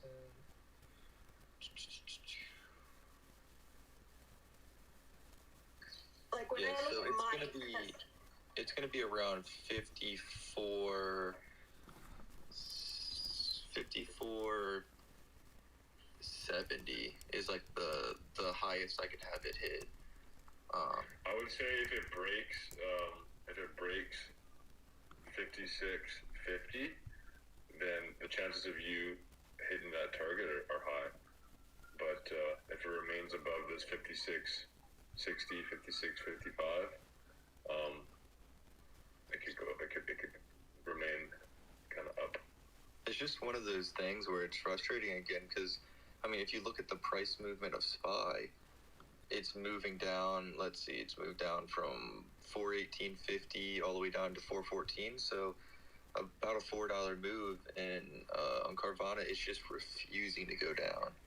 Well, if you remember, Josh had said that Carvana is very institution run, and therefore they control it more than what the SPY indicator would.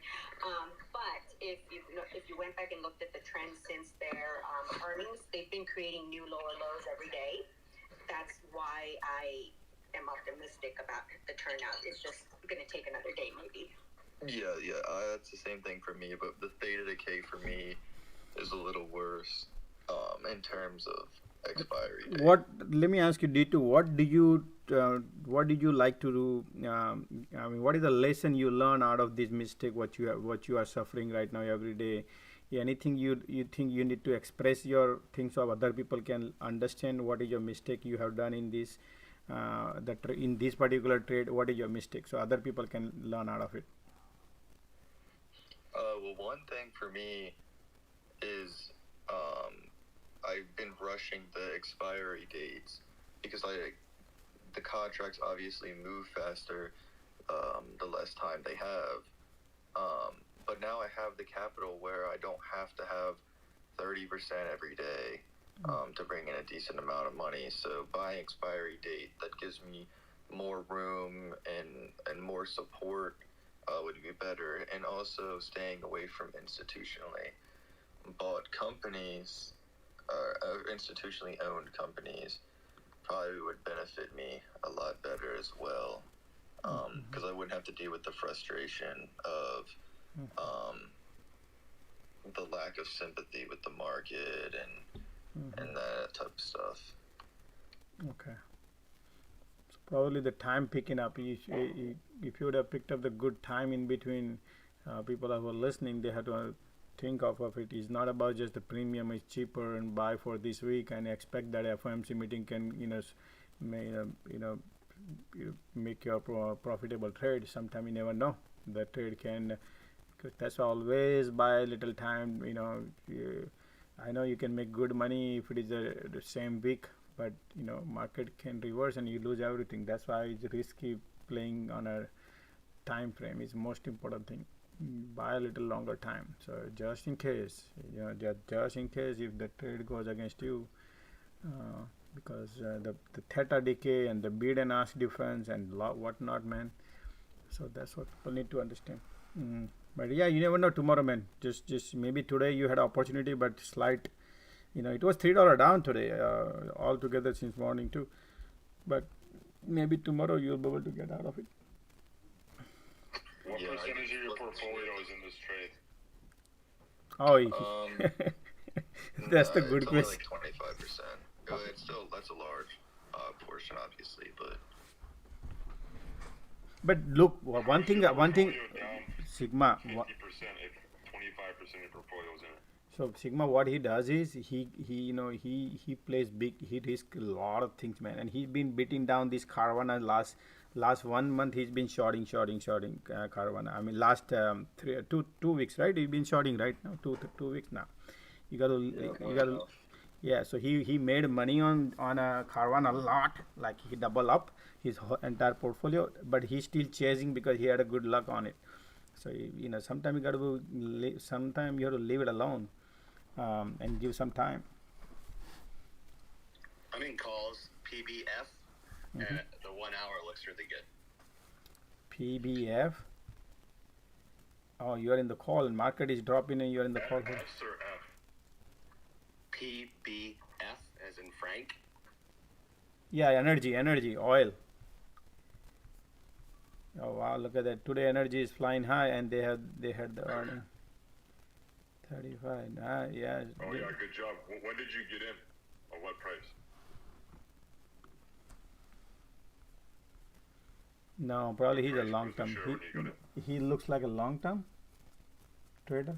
Or is it intraday? Whoever's in PBF. Sorry, I'm looking right now. It's not intraday. Guys, a lot of people are requesting.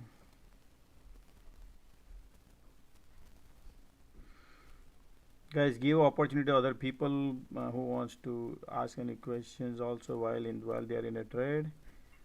Hey, Sigma. I had the 21s and 25s, and I got them back about probably 2 weeks ago. Sigma, are you going to reload those Apple puts, or are you just kind of staying out? I haven't looked at Apple. I'll look at it right now. I've been playing QQQs for the last 30 minutes, 45 minutes. I was just trying to point it out because it looked like on the 1 hour, maybe like a cup and handle, and I'm trying to learn more of the charts, so that was my point. You want to short it or go long? For Apple? I wouldn't short. Yeah, I wouldn't short Apple right now. Yeah. Not intraday.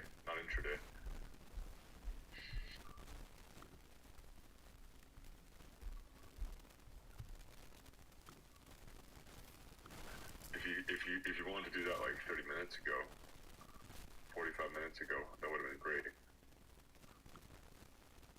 Sounds good.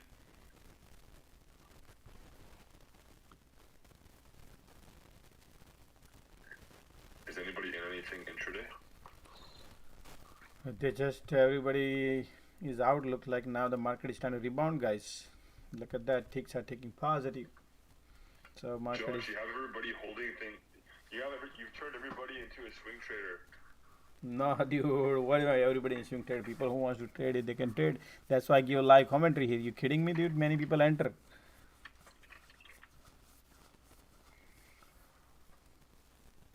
Still an advisor.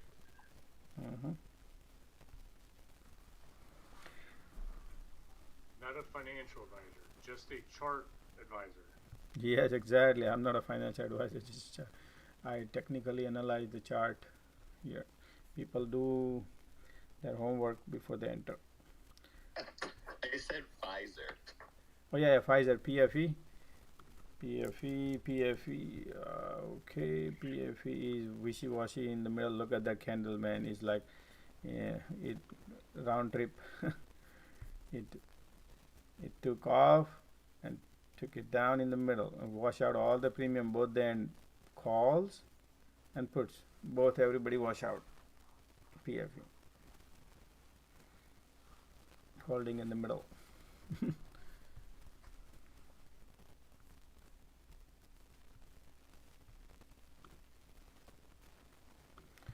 Yeah, PFE SPY. Let me see.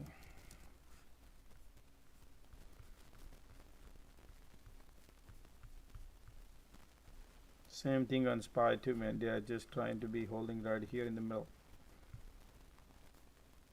Let's see.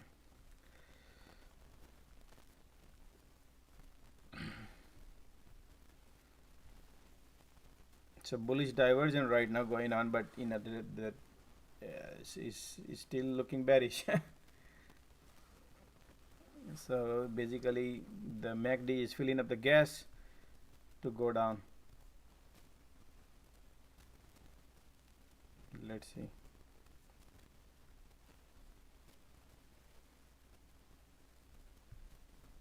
Hey Josh, if you get time, look at WDC, Western Digital. It might be a good short.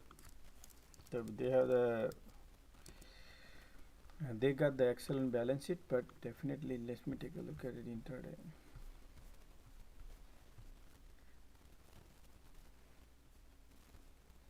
But not now. We have the diversion going on right now, so we can wait. Let me see.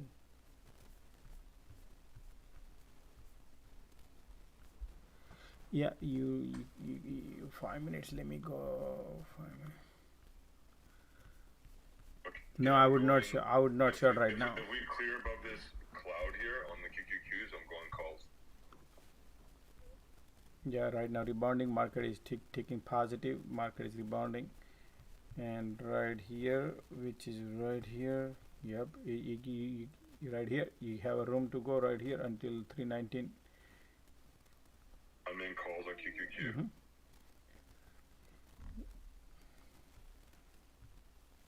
Looking good.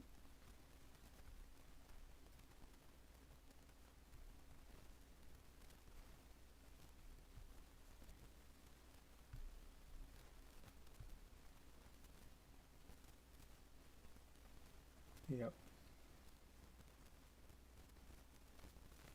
I'm in 319 strike if anybody's curious. Right here. Looking good. Ticks are 11. We're gonna fly. We're gonna fly. Yeah, 1100 right now. Ticks are 1100 is and it's only 2:30 right now. Time is 2:30. I mean, but right here. Let's go, baby. Let's go. Okay, start playing the music, Josh. Stop.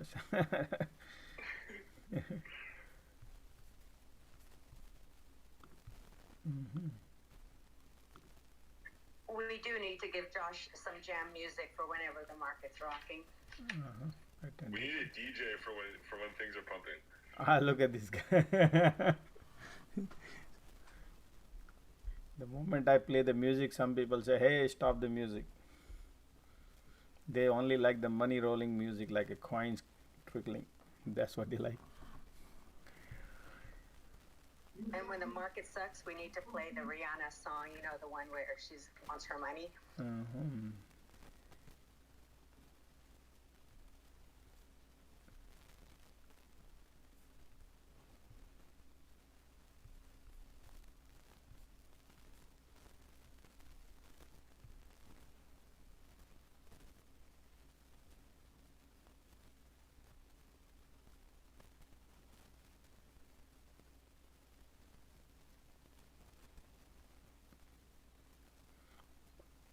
Ticks are turning slight, but still is positive.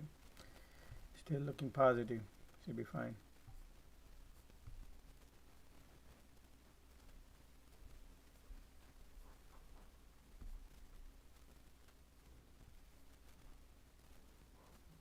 Hey Josh, SoFi held up from yesterday.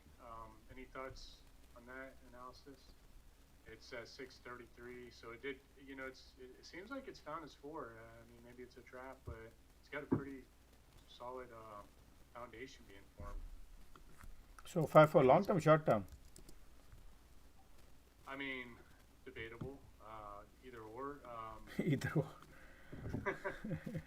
No. So I'm not looking to enter today. I guess just keeping an eye on it, maybe for after FOMC if the market climbs, and this could be a ticker that can help maybe if that sector is going up, that would be one that it's probably going to go up with it.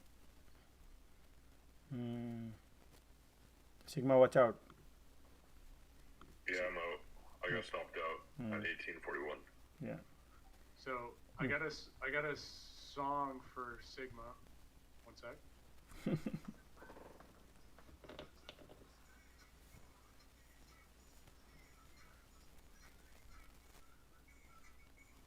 We need more loud music in it. Not loud enough. Look at that. These are all called Sigma. You know what they did here probably? This is like a stop out this way and again stop out this way. Stop loss. Oh. So I have a coworker that said that he loves SoFi. I personally haven't used anything. I've just been interested in the stock from all the speculation on it from ranging back a year ago. And, everybody knows that, spending money on things, they own the Super Bowl and then ad spending, obviously, that's less money from them. SoFi, 100 miles, stay away. If you long term, stay away 100 miles. Okay. 100 miles. Yeah, the student loan thing really messed them up. No, even look. With that song, even with the commercial song that's so catchy? Commercial song, man. No, man. Look at that horrible balance sheet. They are fooling people. They have they are right now. I'm in 317 puts. Okay, they are looking nice, guys. They wash out all the bulls right here, and that's what they did actually. So, but look at that flush, man. This is how the games are. You see dirty game. Do you see exactly what dirty game played with it? People. Oh yeah. You see everything is going down. Oh, sorry. I was just gonna say it's interesting that I sat there waited for 10 minutes while look at the diversion now. Carvana just sat there, and then it had that little run up, and now it wants to break that level finally. Yeah. Yeah. Where do you think we're going to on this? You think we're hitting 316.60? Hold on. Okay, hold on. Can I sort of interrupt Josh? Sim, I'll let you know. Elon Musk is doing a live conference now on YouTube with Kathy Woods. They're talking about crypto. I'll DM you and Sim in on this. I know you're interested in this. Thanks. Yeah, man. Those two people, they just want they like money, but then now they like data. They want a data power, both of them. So they teamed up. They teamed up with the data power, and that's what they are. They are buying the Twitter for the data power. And we like to be just like one of their audience. No, I'm not gonna be like that. They are my indicators, but I will not be their audience. Hey Josh, for the I have 316.60. What do you have? 316.60. Yeah. So right here. Sorry, I'm sorry. I lost the track. My price target just look guys. Did you take a look at SPY? Yeah. Hold guys. Okay. It dropped quite a bit. Yes, you're right. So right now both the SPY and SPY has a support here at 314. That's the price. We reached 314. Remember we were here, and then I say 314. So we just touched down 314. But the QQQ has a lot of more pressure. Sigma, we just broke the session profile floor. We broke the price of control line. We broke the session profile floor also. So the pressure is down. And though there is you see a green candle, but I don't give damn about the green candle. It's gonna be red soon. Look right to the moment I say it, because okay, because my oscillator telling me we are way above here. There's a lot more room to go down here, so there's a lot more gas filled up. So it might go down. Just give a little time. Look at NU Bank today. Warren Buffett stock. What happened? Which one? NU, N as in Nancy, U as in umbrella. Oh, are you in the trade or no? No, I was not. Okay. Just wait then. Just give a little time by people are on the trade. Sorry, guys. That's fine. You don't have to be sorry. I understand that. Just VIX is flying high, so that means the QQQ wants to go. What I said, right? Yeah. This is. I filled at 525, and right now it's at 580. Nope. Still want to go down. I'm telling you, I don't give damn about this green candle. You took the loss on that Sigma for the Qs? On a call? 317. I'm in 317 puts. So you're winning right now. I'm I'm winning. Yeah, that's Yeah, right. he got stopped out of those calls. Yeah, call he has a 10% loss. He always go with the loss, but he No, watch it. I didn't take a loss on those calls. Oh really? Okay, good then. Yeah, I got good entry on them. Mm-hmm. I'm up like 10% right now on these puts with 50 contracts, and I want to see this 316.60 break.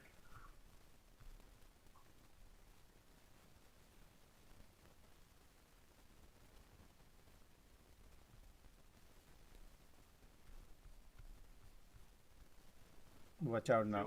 Watch out, Sigma. Is the session just went up and about, so same thing they are doing again. Wishy-washy things. And my orders in. But still we have resistance here, right here, resistance. Out. This is what the game they are playing right now. And I'm out, yeah. Okay.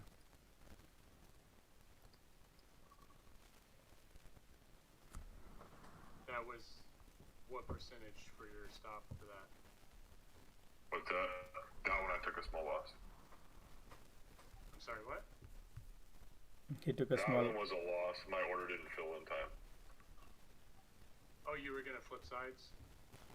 No, he took a little What's loss. that? He took a loss. I was in puts, yeah. Oh. Now it's going up. But it's too late to go on calls. It's already moved.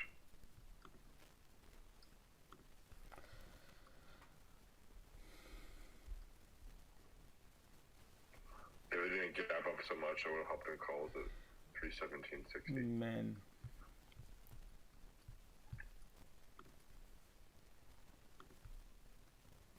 No, but he should have not exited right here, man. Look at this resistance right here. This is just a game going on. Just a game. As soon as my confirmation is broken, I'm not staying in it. Understand. That's my key to success is taking losses early and small. Uh-huh. I don't hold for days and weeks and exactly what I let it grow to 15%. What's that? That's exact. Sigma. Yeah, that's what I was trying to find out what your strategy was. You just said it. Okay, I hear that. I've heard that a million times. But that's for the day trade. I like to see it in exercise, and you're actually doing it. So props to you. Yeah. I've been profitable the last 5 trading days. I made note that. Including today. I was telling my wife, this guy Sigma on here, I've seen him in other spaces and talk and everything, and he's over here, and he said he had 5 bad trades, but guess what? The guy had 10 winning trades in a row afterwards. I was like, man, that's awesome. Good for you, man. Yeah.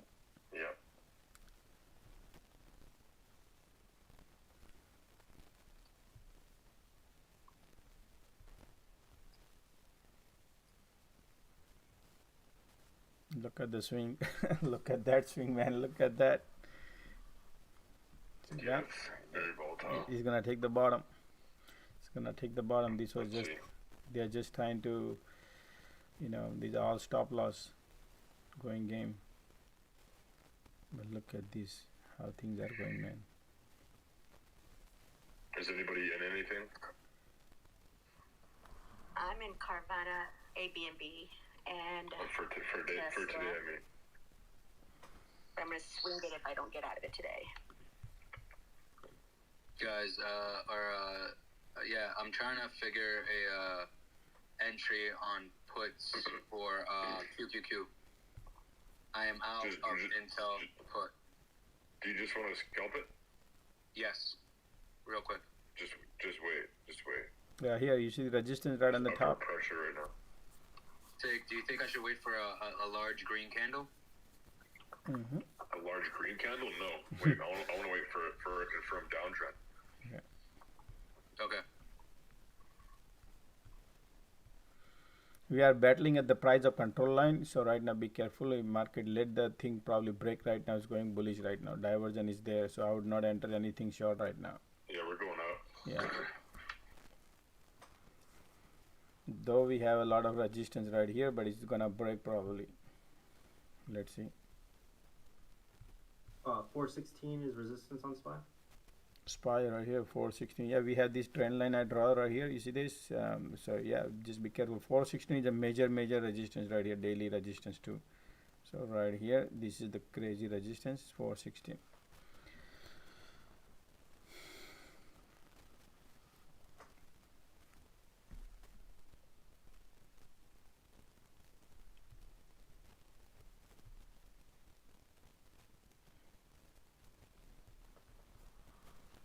Yeah, trying to see the diversion if happening or not.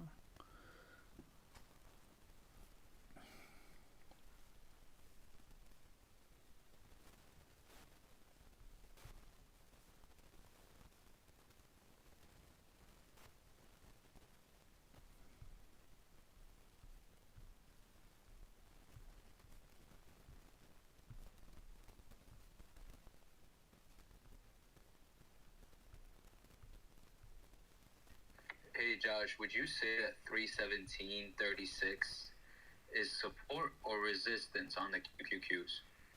317 right here, 370.76. That's the price of control line where all the bulls and bears are settling at this area. They are both like this area. The moment it goes away, it's more like overextended on top and overextended on the bottom. That's why they both agree at this area. Now when you are above, this is your support. When the candle is above the red line, that's your support. Candle is below this, that's your resistance. So that's why the battle is going in between this red line. You can see right here, look at this battle right here, last 20 minutes, just a little bit swing up and down happening. So but remember, I draw the line here pattern, this trend, I draw that trend need to be broken. So we need to break this to go bullish. Same thing here also, S&P 500 also, I need to break this 3. We are trying right now, is 415.75, we need to 416 to break that, and look like they want to go right now. Diversion is there, looking bullish and wants to go right there.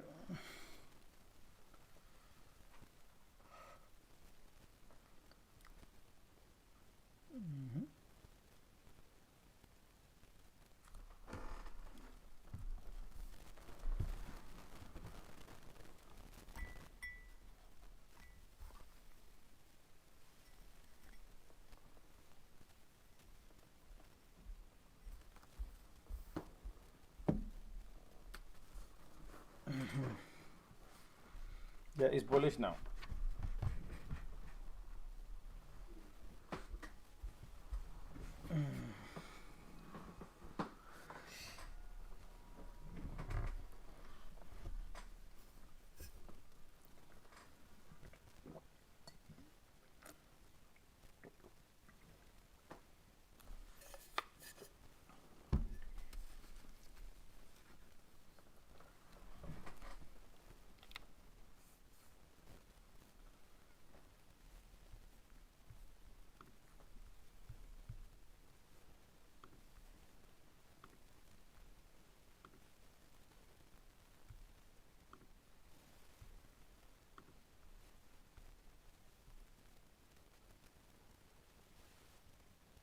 Oh, it's going now.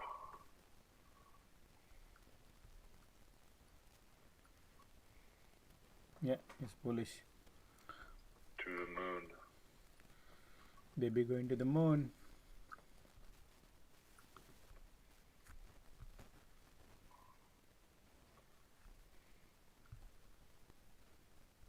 For what it's worth, Bitcoin dropping a little. Bitcoin dropping. What's it at? 3760.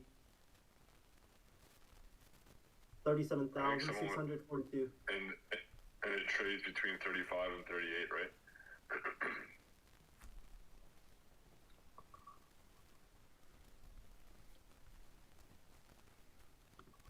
Bitcoin right here. Let me go and look Bitcoin. Yeah, I would say so. 35.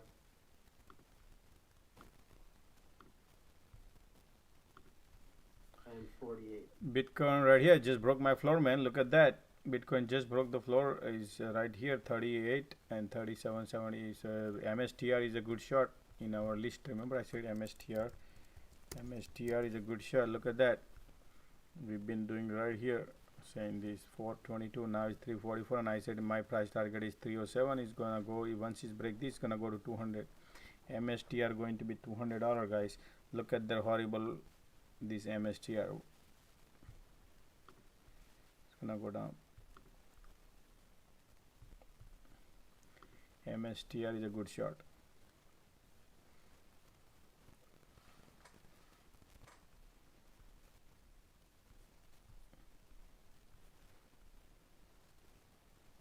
Market has a lot of cluster on the top right here. This area, let's see, it's trying to break.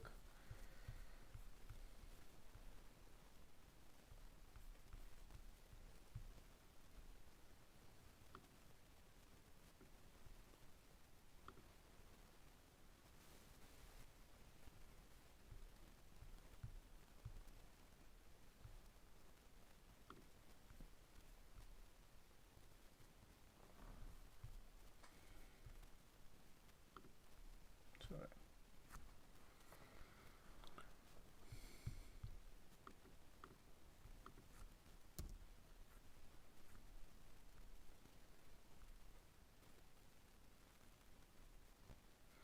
Okay, so we've been getting rejected at 200 right here on intraday on a QQQ right here, getting rejected, but I don't see a divergence going down right now yet, so we have to wait for the confirmation. But if you look at the candles are getting doji, so there is no much power left to go up, guys. Though there is no divergence, but you boom, look at that, ticks are turning negative now.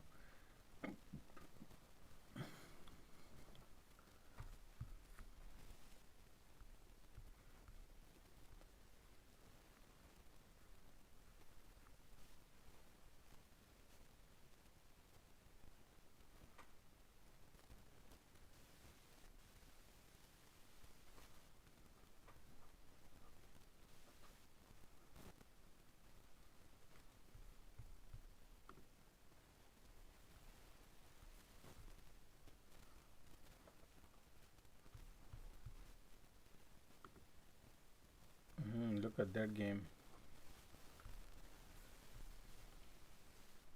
looking bullish.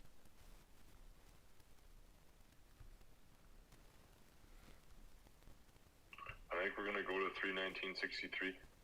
No, but overextended, guys, be careful right here. This oscillator is too little bit overextended on S&P, and QQQ is not, but SPY looking to me is like overextended. That's the only worry me. If it is here, then I agree, but this is overextended, so you know, do not enter. Yeah, do not enter. Right, 417 is this area. You gotta be careful.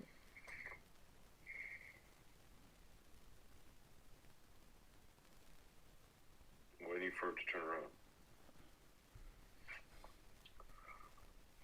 Right here, look at this QQQ wants to go to.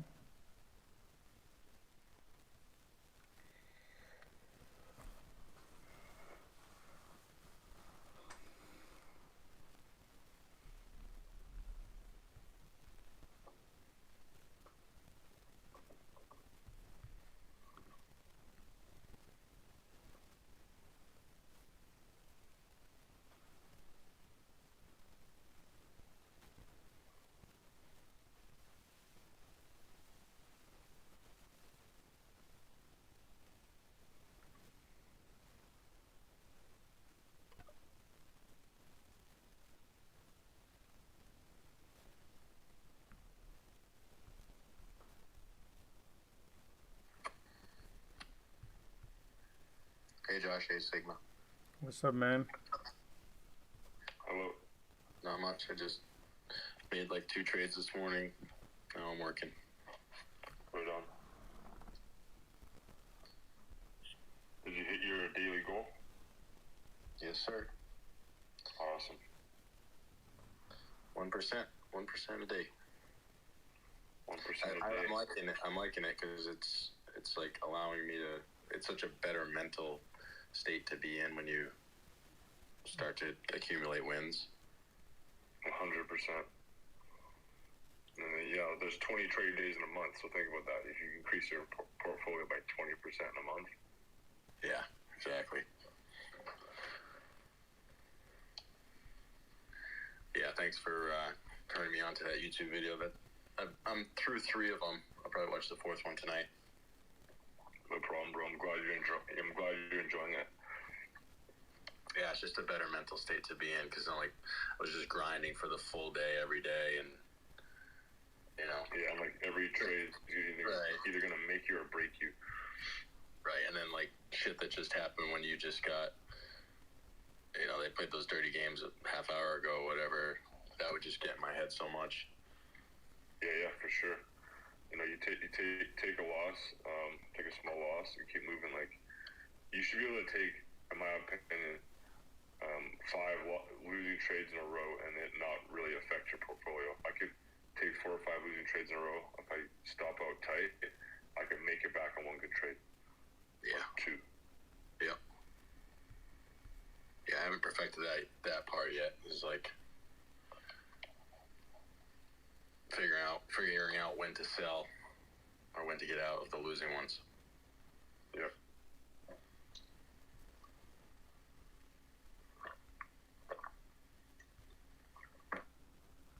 Alright guys, looking bullish right now. QQQ just broke the session profile right here on the top. I hope it doesn't do what it did yesterday and just do this until it closed. And that's what they want to do, dude. None of us got in it. We just watch it. But it's 3 o'clock right now. Still 1 more hour to go. So the games are going on. I was saying earlier, they're playing the dirty game might be to wash out premium 2 days in a row, keep the market up, hold it up, and then the FOMC meeting, then get the scare, have it sell off, and then rebuy back in and carry back on after the meeting. You could be very right. Now, guys, flag on PayPal. What do you guys think? On intraday or the swing? I'm not sure. I'll be honest. I'm not really sure. We need to know, man, flag on PayPal or what, but intraday. I'm checking right now. Flag on PayPal. I can check 15 minutes. Let me see 15 minutes. There's a bear flag on 15 minutes, but nah, this is bear flag. But 15 minutes bear flag, yes. Yeah. I see bearish flag on the 5 minute. No, but this is not the bear flag, guys. He's already broke that. If you look at this. Bull flag on the 4 hour. If you're looking at swing, I mean that. Bull flag on 4 hour. Oh yeah, right.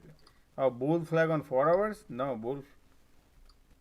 I mean, not a great bull flag, but there's an igniter candle there, and there's technically 2, a miniature one after that. It sold off, and then it bull flagged small again, and then it's consolidating. I mean, if anybody ask me, I don't see a flag here unless right here. If you want to count like this, I see it more on the 15 minute.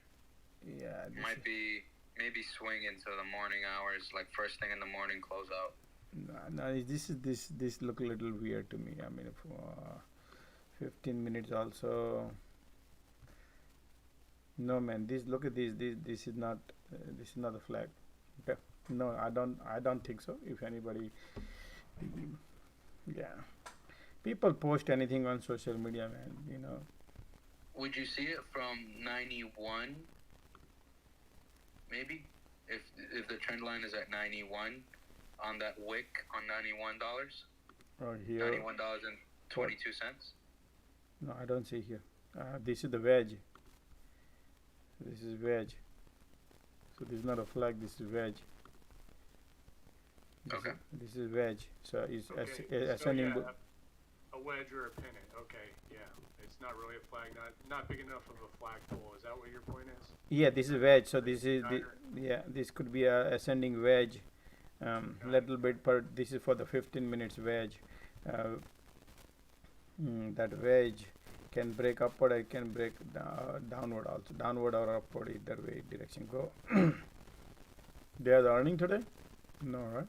We have a lot of puts on PayPal. A lot of put on PayPal. PayPal earning over. Somebody wanted to do a PayPal, and I said, man, nothing, not going anywhere. Look, where did it go? Apple, I mean PayPal, right there. It's not going anywhere right now. It's just because he's gonna stay there. I mean, that did hit off of the daily 83.35 area. That is where it decided to bounce from. What is that? COVID lows right there. But yeah, that's the whole thing. Is it worth the value, and can it go lower? Like, look at Netflix. Look at Netflix. Black box for PayPal. I'm seeing something crazy here. Black box something. Hold on, let me see. Black box PayPal, yeah. Yeah, 1 second.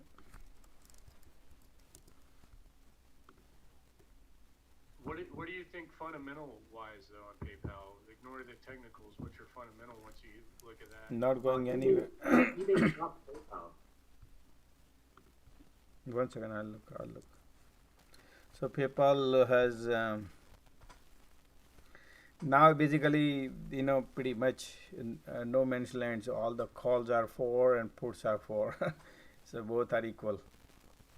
Pretty much. Equal ratio, puts and call. Okay, on mine I have a 7.2 million put. 7 point? Oh, this is only for today. This is today. Yeah, this was around 11:52. What today? Just for today or combination of everything? It's today, $105 put, expiring in 17 days. 7.2 mil. Where are you looking at? I mean, I'm looking at. It's mine's. I think yours is only like dark pool, right? This is dark pool. Only dark pool. Here, I'll see if I can send it to you. You can DM me if you want.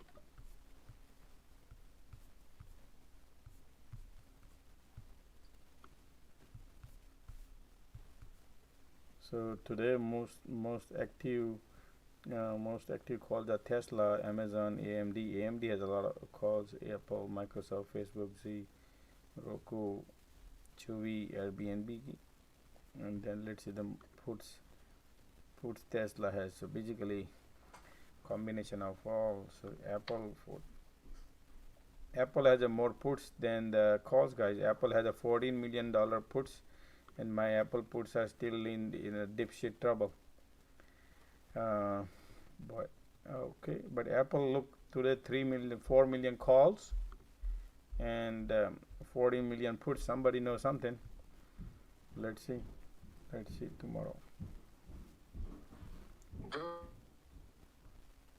You're breaking up, buddy. Could not hear you. Can you hear me now? Yeah, I can hear. Yeah. Can you see the ticker EPAM? They're having a result in 2 days. Okay. Wow, guys, look at that. It's going my QQQ going, S&P 500 going positive. Right here. It's gonna break and it's gonna go right here. 320 looks like power is upward, but diversion coming or no? Wow. It's bouncing actually. All right. Once we blow past this 319.60, then 320.40. Mm-hmm. If you break that, 321.60.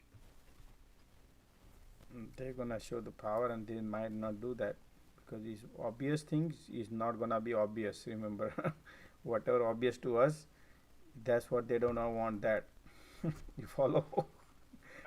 I think going to 320 isn't obvious. I think you guys are in tune with it, and that's not obvious. I think that's very feasible, and I think it's a good time to buy new VIXI calls. I'm going to rebuy at that time if it goes that high.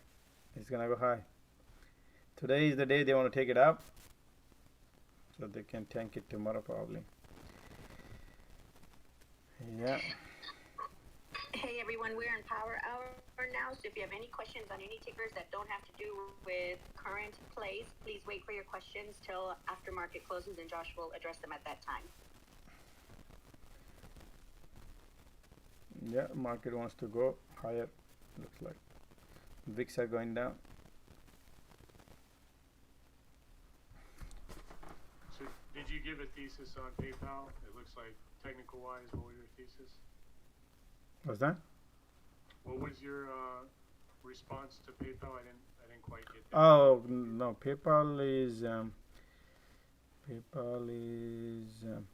sorry. Okay.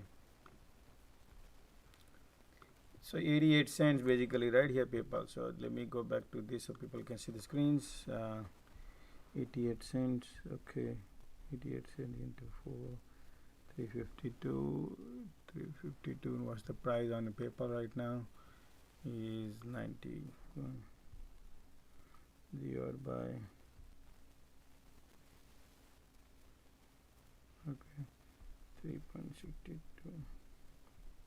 So you basically paying 25 time value. Still is expensive than the Google, and if you look at their forecast, EDS, and let me see their forecast. Yeah, so they think they're not gonna go anywhere. Their forecast is just right there, not going any further. So so if you ask me, PayPal is not going anywhere in 2022. It can go $5, $10 up and down. That's what can be playing ping pong. That's it. It can go down. Further chances of going down than the upper. Cool. Thanks, Josh. No problem. Someone else was asking, but I was curious when he asked that. That was a good assessment. I think it could pong up to maybe $99 area and then go right back down.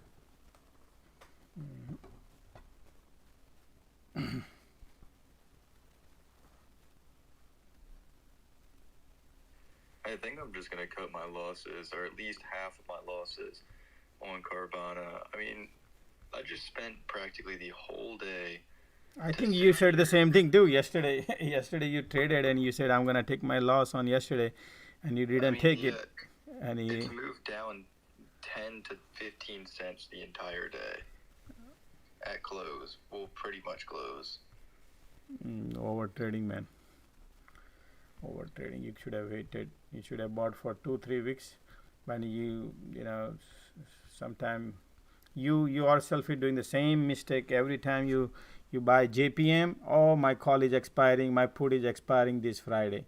Then, oh, my Carvana is expiring this Friday. But I know you made a lot of money on all these things. You did over trading, and you just want to buy only 1 week, and then you keep going into the same mode. That's what I would tell you, telling you, do not do that. If you want to do that, then continue, but then you'll be in the trouble, because I notice every half an hour and you telling I'm gonna take my loss. So then you whatever you did is something wrong. Why don't you analyze what you're doing? I know you made a good money, but at the end you have to to avoid that. Wherever you're making mistake, you need to avoid that. Luck cannot be all the time with you. So I don't like to hear from you again and again say, hey, I bought something for this week, right? There is a gain, there is a loss, but I feel like you're not learning from your mistakes. You got to make just like I bought a put yesterday too, like on Wix, right? Wix and Apple, but I bought a time. So same thing, and I'm holding. So if if you have time is everything in these options. So choice is yours, but I like to I feel like you are a smart chap. But also risk is there when you play short. Is you're gonna go to the lot of up and down when it is weekly. When it is 2-3 weeks, 4 weeks, then you're safer. But if you go through weekly, there will be go through 90% loss, 95% loss, and next day you wake up and you see 70% up. That's what normally weekly options are. So those who are listening here, you have to understand, when you buy normal stocks, not the indexes but normal stocks, you're gonna have a 90% loss, and and if sometime it go against you, and when it is another day, it can be a 30% profit. That's how weekly options are, particularly if you are very close to the date. Most of the chances are getting lost. All the money also can happen too. You can lose all the money if this thing goes against you. So that's why I say buy more time. And always take the green. And always take the green.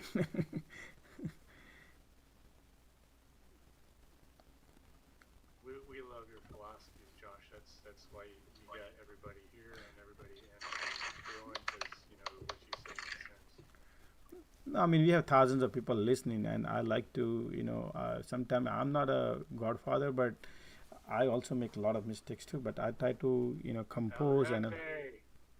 What's that? El Jefe. El Jefe.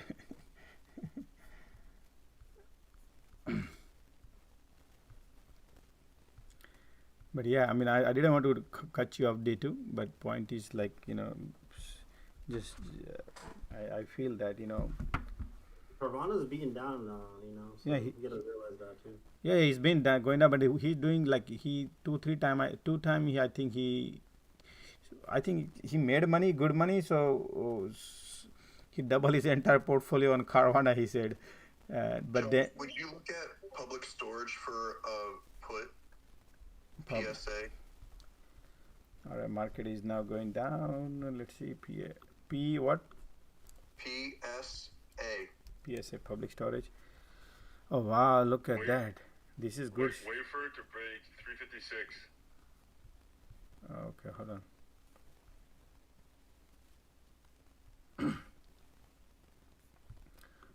Oh, you are okay. I thought you. They have the earning right here, 3rd May 2:32. They have earning coming in on 3rd May, which is today evening.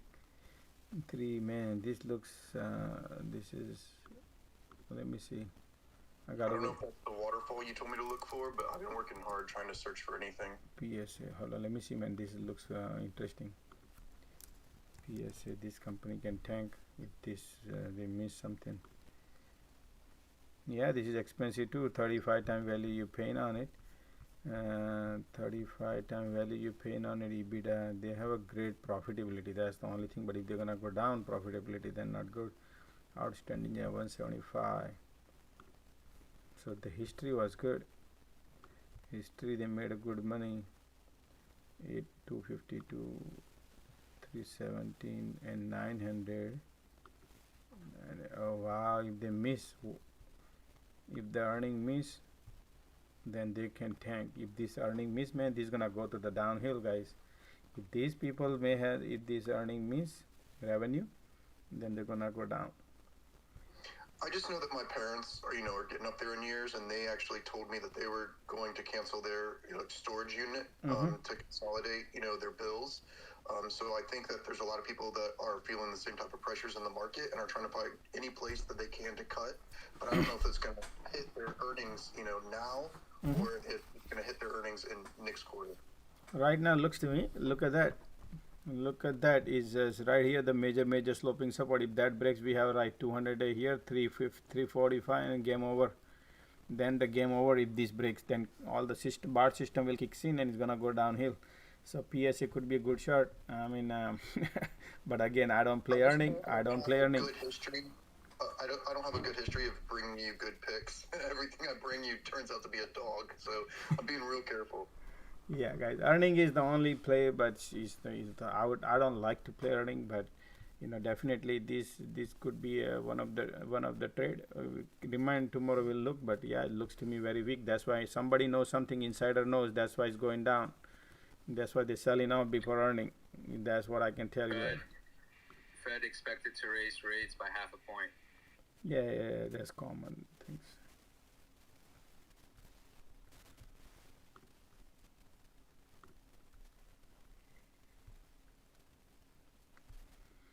Most of the question people are gonna ask about the QT.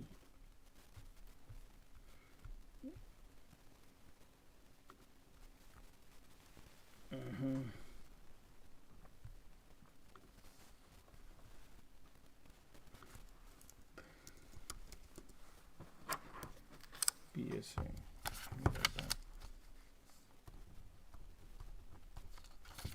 Today earning AMD also. Our market closing above the support line.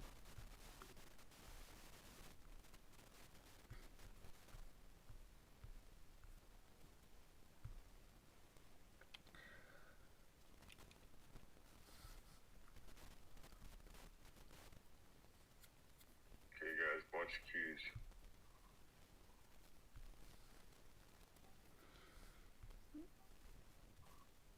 The pressure is downward right now. The diversion is down, and the pressure is down. Just wait. Here we go. Baby wants to go down.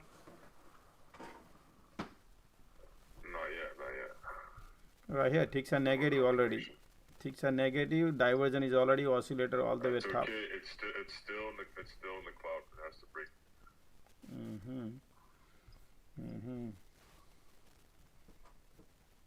Now short QQQ puts.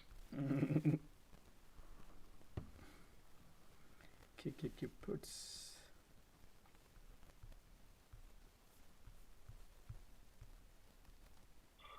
I'm in 319 puts. I'm in 306. Right here. Hey Josh. What's up? I got a question about your divergence. Is there such thing as like hidden divergences and the one that we see? Like, how do we identify in terms of like RSI, oversold, overbought? But there's also hidden ones. Is there a particular indicator you use, or how do you look at it? So diversion cannot be 100% accurate, guys. Okay, there is a, but you also use as a oscillator. You just need to give yourself everyday reading. This is MACD, right? So and then keep reading your MACD every day, and the more you trade, the more you go through, more your experience will, your eyes will catch. Your eyes will feel it the moment. Just like if somebody keep walking, you get to know how he's walking, right?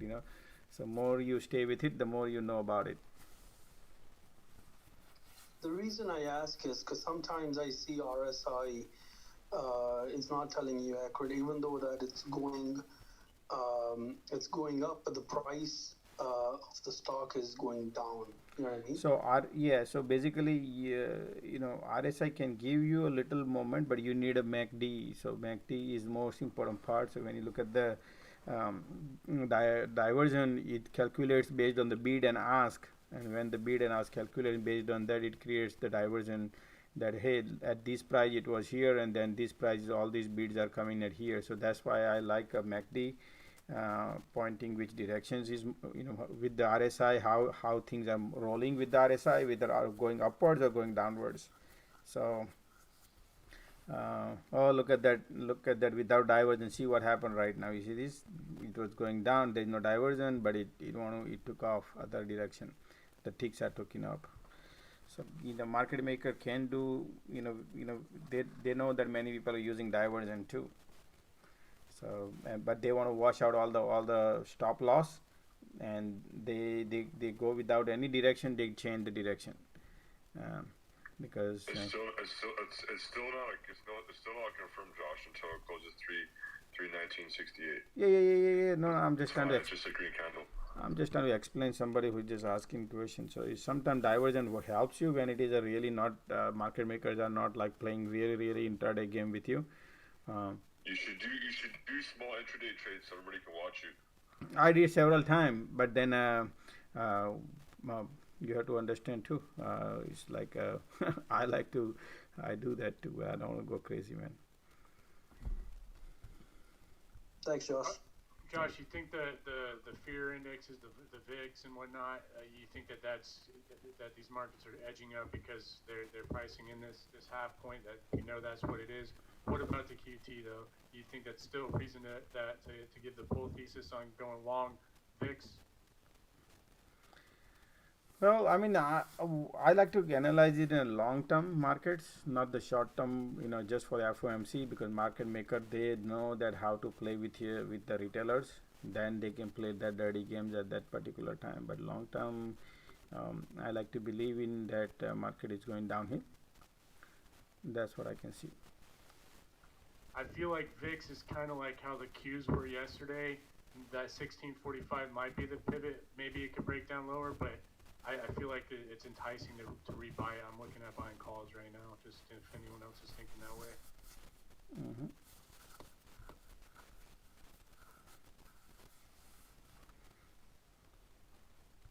Okay, the Qs right now are kind of playing between this channel of 319.20 and 319.58. If we conform and close a candle below 319.20, then we'll drop.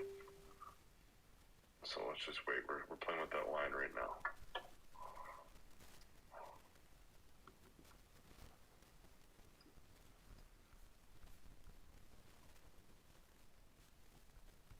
Josh, would you look at Zendesk?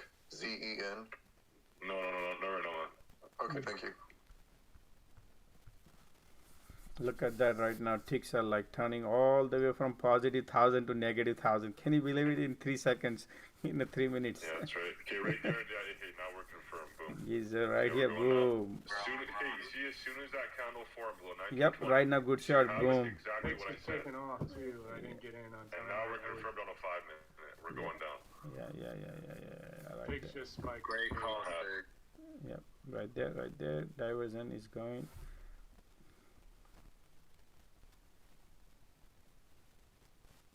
I'm taking profit here. Nice. Here are the games. It's going opposite now. Yep. Guys, lot of question people have it, guys. So I got to reshuffle a little bit. Okay, just give me a second. Only those who have questions on intraday, please jump in. If it is a long term, just wait for it.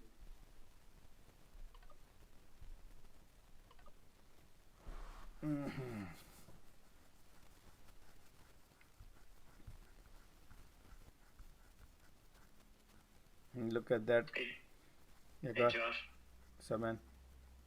Hey. So the last few FOMC meetings, hasn't the market pretty much gone up after?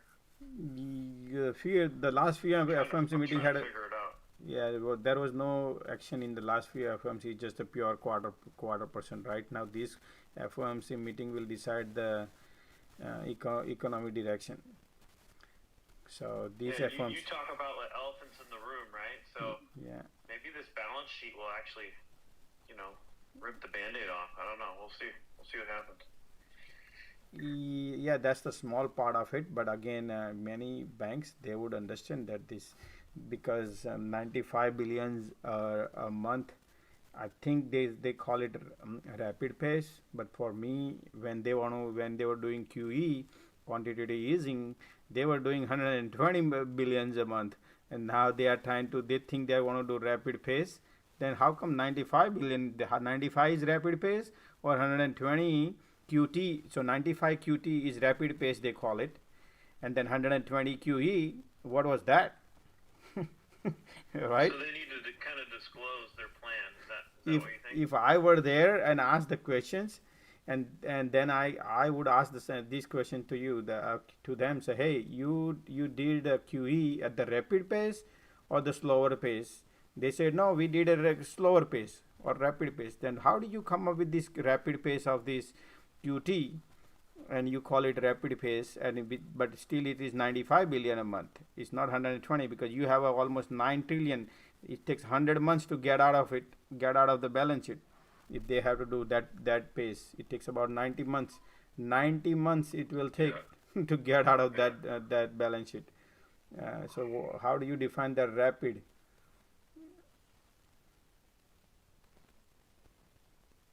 Yeah.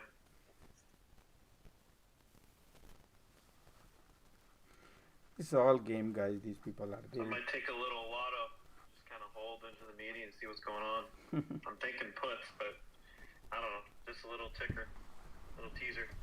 Yeah.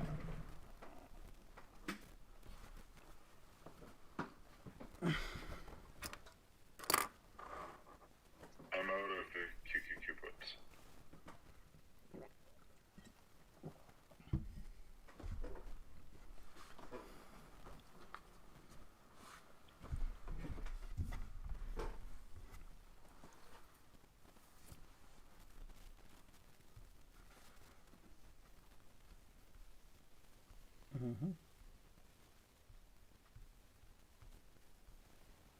Yeah, I'm out too. You got a profit, right? Like 5%. I was up at 16. I held, and then I went down to like 5%. Do you want me to call the profit when I'm taking it? Because yeah, call Sigma, call. I sold 50%. Rated that candlestick at 18. You called it, yeah. You called it. I just didn't. Still there's a weakness, guys. Yes, there's still weakness. We could go another round, but No, we right here rejected at the look, we're on the top, so still right here we are the same thing here also. QQQ and SPY right here. This weakness. my entry on the first time was a lot better than what I can get it for right now, so I'll just wait. Yeah, agreed.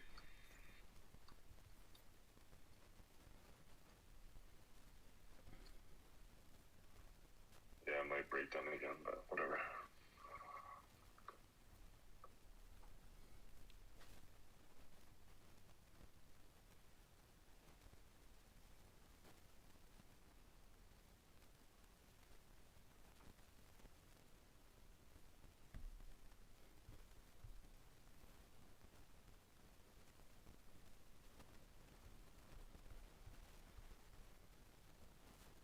Yeah, if you weren't already in the puts by if you weren't already in the puts, I wouldn't get in now.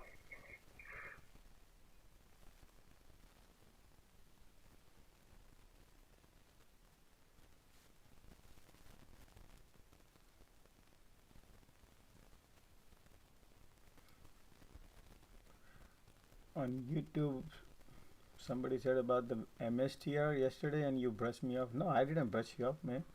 MSTR is short. I mean, I've gone through several times. MSTR is a short. Still, I love you, Josh.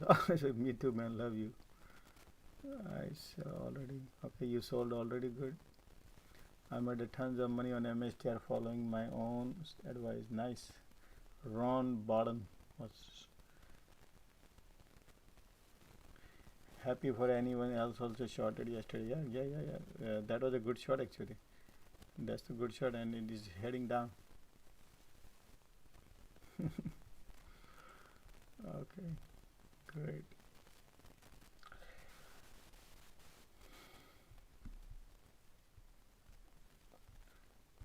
So let's take a look at the S&P 500 daily. We are right here at 416 area where the support with the major area right here. You see these guys, remember support area right here.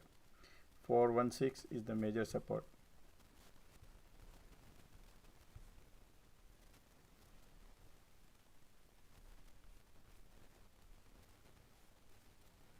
Okay.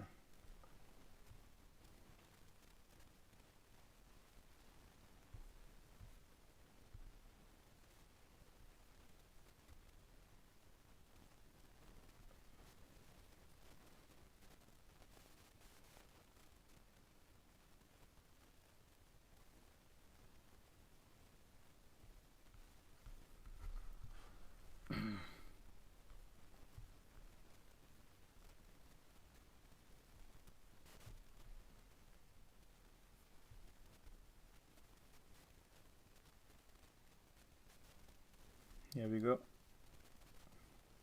Going up. Are you're in the call or in the put? No, I'm not on anything. Okay.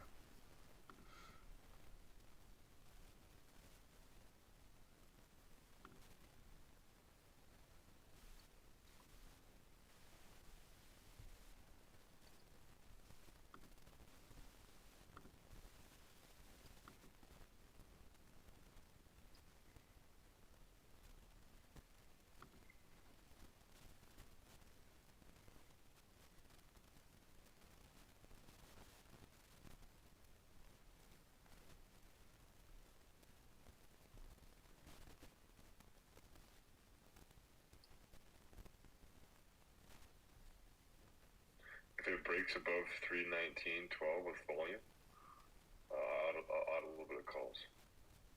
319.12.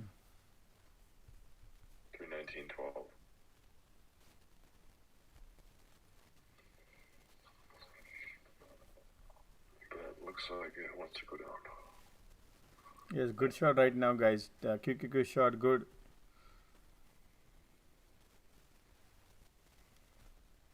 Let's see the next candle. No, we already have the oscillator telling me right now and going down. But right here, you see this right here on the top. This candle didn't close yet. Let's just see the next candle. Okay.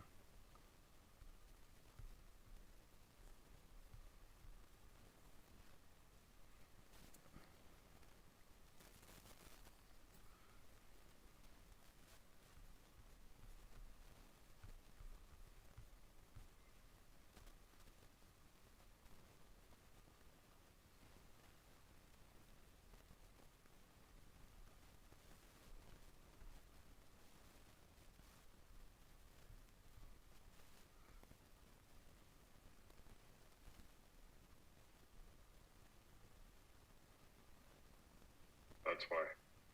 Divergent. I'm in the calls. Mm-hmm.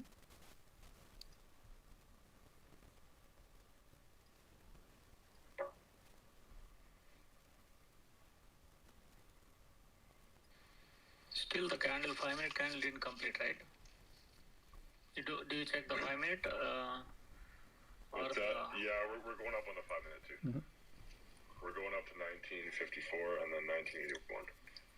Yep, right here. The VIX is going down on the curve. 332 call.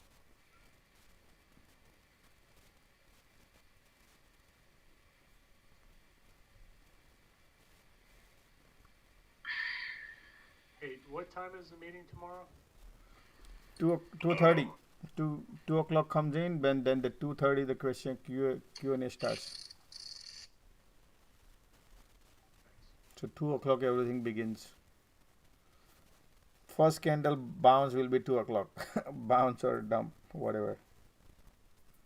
Yeah, I'm looking at back testing. I want this next candle to form above 319.12, and then that will be good confirmation. We're going up.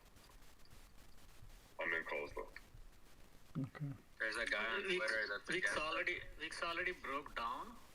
Mm-hmm. Yeah. So Qs and SPY should go up. Yeah. Let's save the FOMC stuff for like aftermarket or something.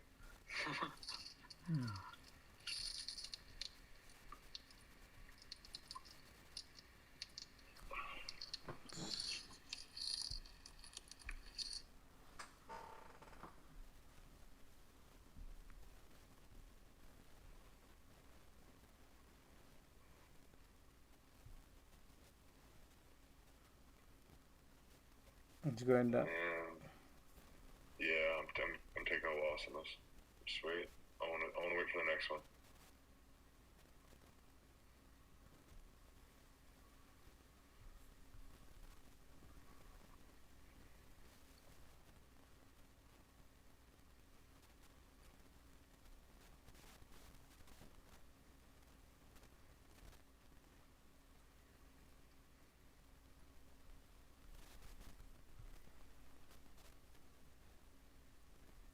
I'm still in the calls.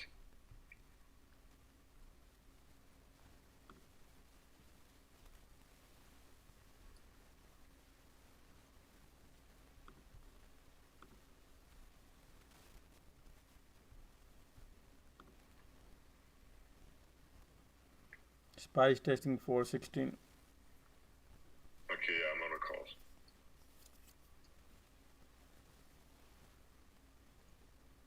Oh wait, yeah.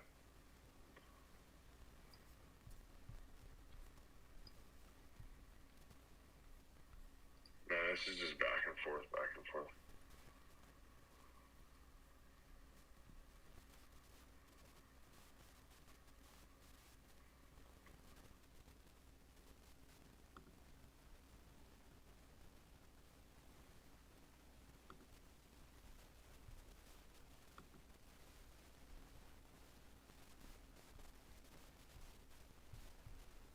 I'm still in calls. Okay, yeah. Just waiting.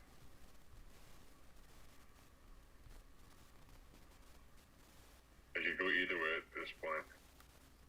Guy on Twitter made a put call. Guy on a Twitter made a put. Okay. Market will show you different direction and they're gonna go to opposite direction. That's how things are. Yeah. You feel like it's gonna go down. You can go either way right now. I'm trying to find an exit. I'll be honest. On those calls. Man, they remember, the guys, keep in mind, whenever the market is going opposite direction, they also think that how they can stop loss. People have a stop loss. So market goes in opposite direction to at that time you might get the exit. Yeah, I don't have like a set stop loss. No, but many people, they always, before they enter, they create with the stop loss. Right. That's the reason market, they always go opposite direction sometime. to wipe out. Do they see the stop loss and trigger, or how do they do it? They just They can see all this. You can see orders. They can see all the orders. Yep. If we see this candle form, like form and close below, it's calls are over. You already got calls. Yep, they can see all the.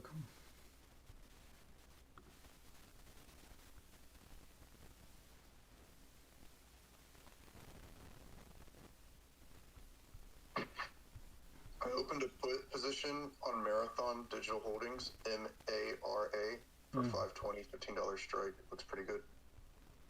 Bitcoin is breaking up the floor, guys. That's why. Bitcoin breaking down the floor? Yeah, guys, the MSTR could be a good one too. Bitcoin breaking the floor. I said today, and that's the price. Remember, right here, Bitcoin breaking the floor. Right here, and tomorrow morning you wake up, you will see. Bitcoin. I'm in a 319 QQQ puts now. Yep, that's looking good. Opening a put Warner Brothers for $5.20 expiration, $17.50 strike. Nice. I'm in 319 QQQ puts. Josh, what do you think about going down to 317? Yeah, 317.20. If we break 318.05. Yeah, right there. The ticks are negative. The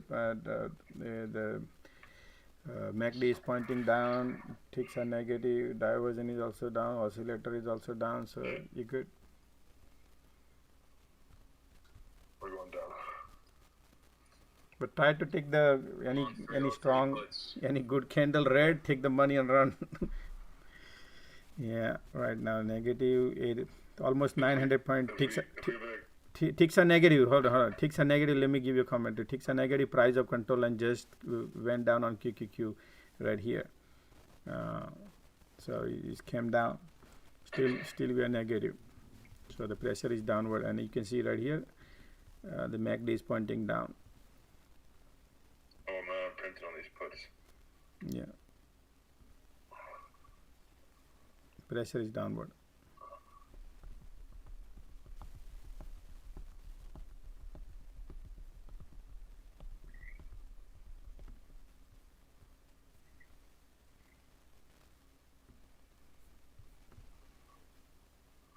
Okay, we need to have a candle close below this 317.80, and then we're going down 317.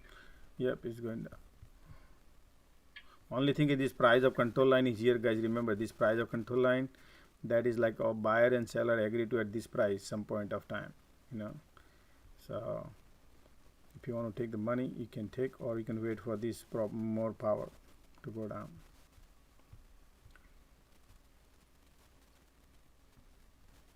Take the money. Take the money.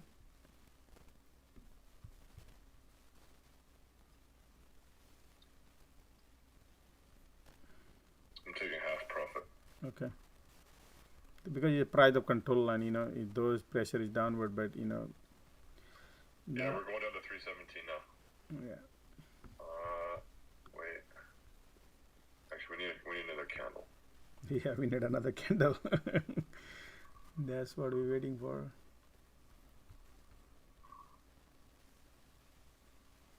The ticks are still, the VIX is all still high, so, but this. The VIX looks like it's at a pivot point right now. It's going to make or break. So if it goes up, then the market's going to go down probably. Candle closed.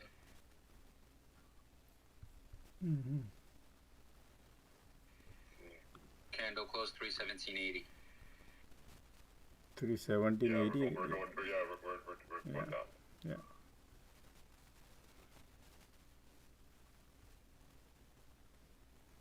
Still inputs. Yeah, I'm holding half.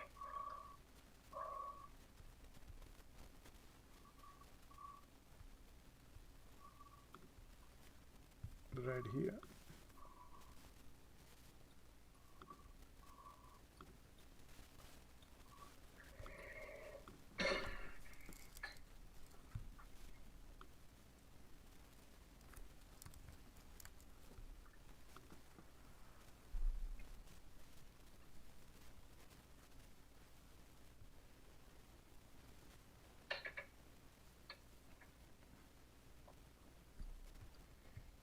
Yep. Right. Boom. Pressure downwards. Touch down. Right here. Sell. Touch.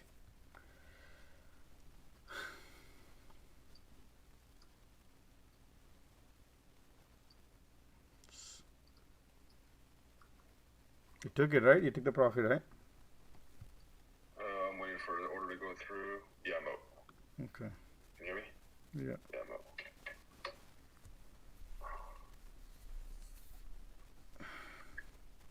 I haven't sent the order in yet. It's contracting a bit. Yeah. Just do market.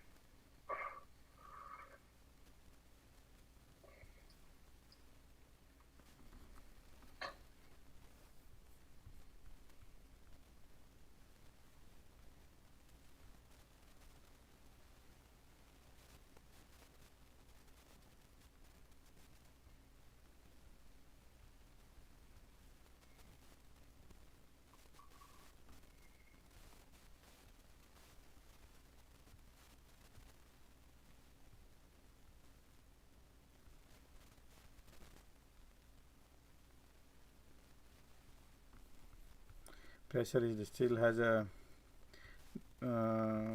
downward right here. There is no diversion yet, but this is our profile support here, right here. So we got to wait. Nothing is. I would not enter here unless you want to go long. Yeah, but there is no divergence, so I would not go long yet.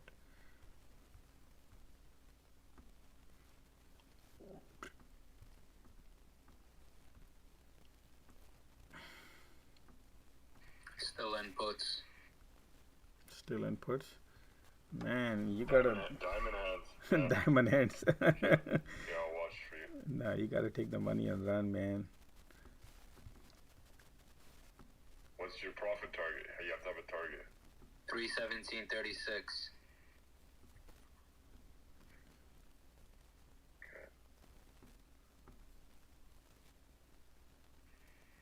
Last 4 candles, wicks touched 317.36. Let's see. That last candle on a 1 minute had some volume. Let's see.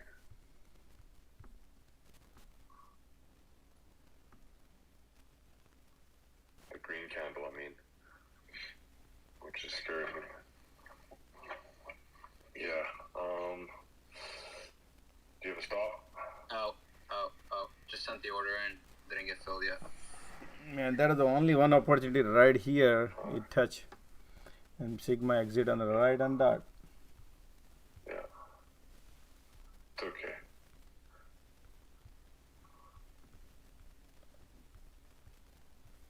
There's a diversion coming in on S&P, guys. Watch out now on a long side. It's heading long. But again, we need confirmation. He wants to go up.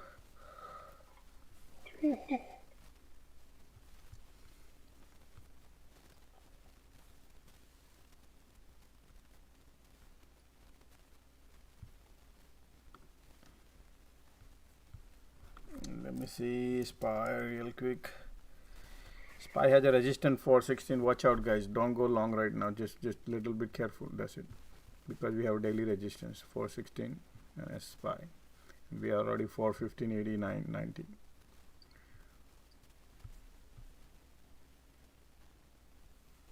VIX is breaking down. Might make a new low. I'm in calls on the QQQ. I'm in 319 calls. Mm-hmm.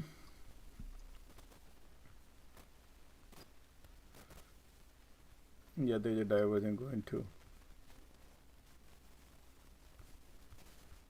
Right here.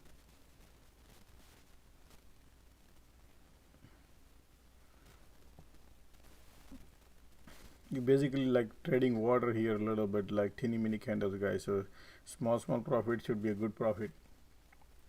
Yeah, that was a loss on me on the QQQ calls and the puts. Damn. But you had the profit. Yeah, particular You scale. had the profit accessible to you. But yeah, we're going back up on the Qs.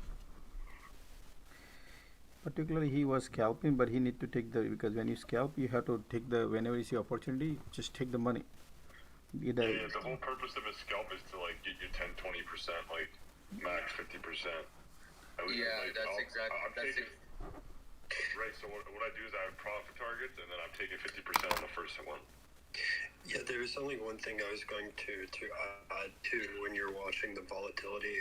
At least if you're watching the VIX, you should watch the VIX in relation to where the CBO skew index is headed. Because the CBO skew index is a way to measure institutional tail risk hedging. And like the historic mean is about 126. I think we're at 131 right now. wow, look at that, man. Look at the tick right now. Just now, it's big sell-off. 800 ticks negative. All right. Oh boy, look at that games are right now. Oh yeah. Yeah, that's. Let's see. Yep, right here again going back. So when he exit. Wow. You see that pressure down? Hindsight 2020, guys. It's all good. Yeah, wow. It just hit that target that I had. Yeah, it just hit the target, man. Man, fuck the money managers, man. Yeah. That's why you gotta just take some random opportunity. Alright, just take the money. If you see 10%, 8%, and 10, you can't set 20%. If the moment you set it 20%, then game over, because candle sometimes it just weak touches. You gotta know something touching, and you just press the button. Boom, I'm out. Yeah, I need a little more practice on that. Yes. Remember, I keep saying that to many people. The higher the greedy nature we allow in our things, the higher the profit you want to raise, the higher the risk you will have. The lower the profit margin you desire, the maximum the profit you can achieve. That is also true. When it's scalping, particularly scalping time is just like that. You have to minimize your profit. You can literally make good money at the end of the day. How do you see SPX Amazon on a daily basis? Amazon right now are in a trade? Yes, I'm in a call. Today I entered, but I'm in loss. Amazon, hold on. Let me see. Amazon is trading water, guys. Just watching out premium. That's it. So Amazon is right here. Let me see Amazon. Where did I set up here? Amazon right here. Look at that. It's pretty much grinding lower. Right here. But what they did is didn't do anything on it. It just stay right there in between to wash out the premium for Amazon. So you are in the call or you in the put? No, I'm in the call in the morning. Boy, you were in the call in Amazon morning. Yeah. Wow, man, that's like a wishy-washy, man. And particularly today is not a good day for Amazon, guys. You basically, even though you buy a put or you buy a call, you lose money. Only call. I had a call. No, even if you would have bought the puts, also be dangerous too, because even though going down is not, you're not making money. You just market makers are making money here. So and if you hold it, you're gonna lose more money overnight, because theta will be gonna kill you. So today you're gonna lose less money. I'm already down. I'm already down. Just, okay. Unless you have a long week, unless you have 2 weeks advance, then it's fine. But if it is expiring this Friday, then be careful. No, this Friday only. Then I would exit today, whatever the loss would be. If we get this candle close above 318.67, we're going to 19.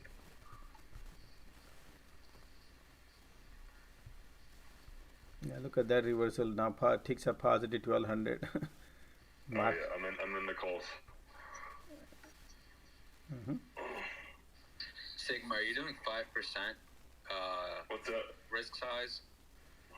5% no, risk size? I'm doing a little bit less than that.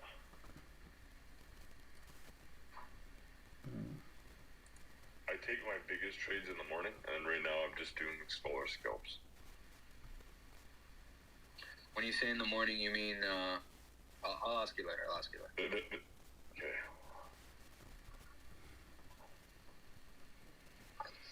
Hey Josh, any thoughts on Bitcoin or Ethereum? Bitcoin just broke the floor. My price 38,000, and I think Bitcoin gonna go to 30,000 if you ask me. But it's not gonna happen every day overnight. It's long run because Bitcoin, whenever the recession, whenever the money crunch happens in the market, and that's where the Bitcoin gets the first toll, and people pull the money out of it. So for me, Bitcoin, I announced about a month ago, say, hey, Bitcoin is going down, and everybody exit from our group on Bitcoin. And since then, we are not right now. But if somebody want to trade, yeah, definitely they can trade around. But I would not recommend anybody. I mean, not recommend, but I would. I would not keep myself into Bitcoin at this time because market conditions are going to be different this time. It's not going to be same as a couple of, there is no stimulus money coming in. In fact, QT going to start. The QT start, the Bitcoin goes down. So do you see the next support at 30,000? I mean, long run is heading that 30,000. Next support, I can analyze it for you after hours. Give a little time, and I'll analyze it for you. Okay. Sounds good. Yeah.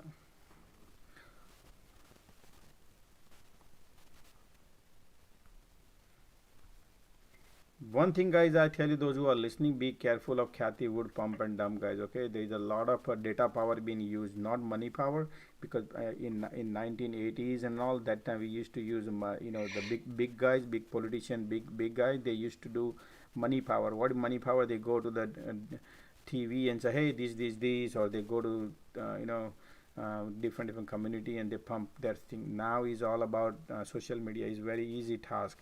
They just you can have a data and you can manipulate anything. So be careful of that, guys.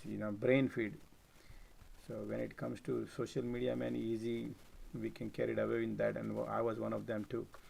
Just to guide you. I'm taking half profit on calls now. Yeah, we have a cluster here, right here at $319. At the QQQ has a big cluster here, right here. So just a little watch out.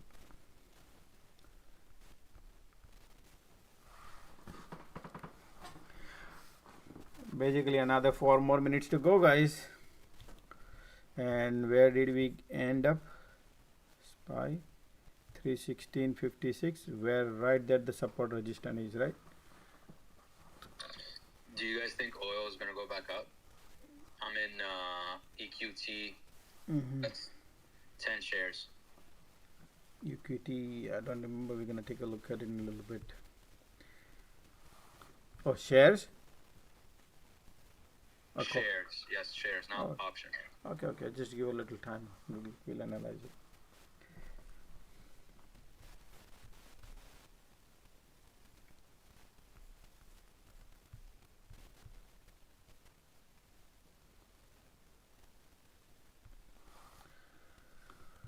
Okay, market is still bouncing. Positive, little bit positive. Sorry. Okay, 357. 3 more minutes to go, guys. 3 more minutes to go. Ticks are negative for 400. Okay. VIX is LOD. Low of the day. S&P 500 316. 316.40.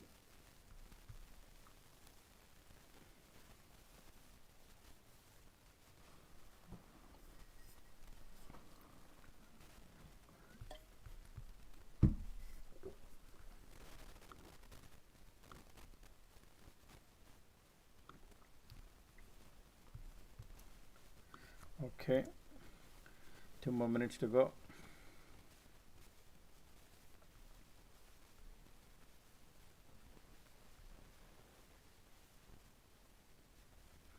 Two more minutes to go, guys.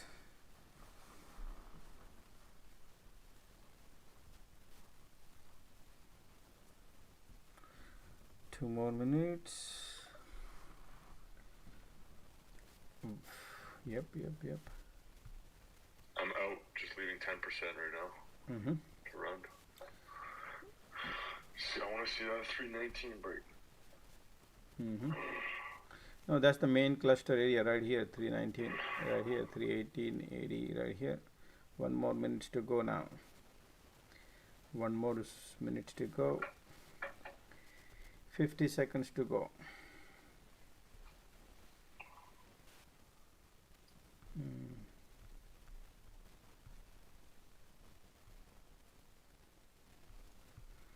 30 seconds to go.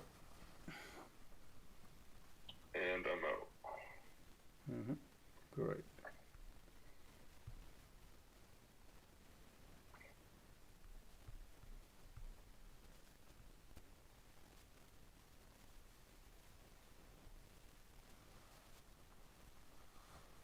Ten seconds to go.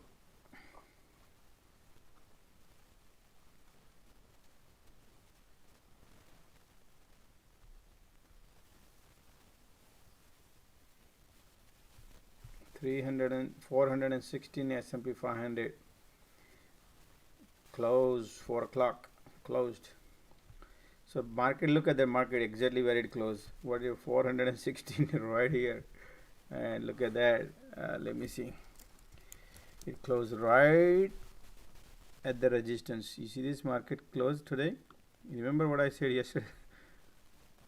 It's right there. That's where they close. Resistance to broke to be bullish yesterday night. I said that, and right here. That's where the market closed today.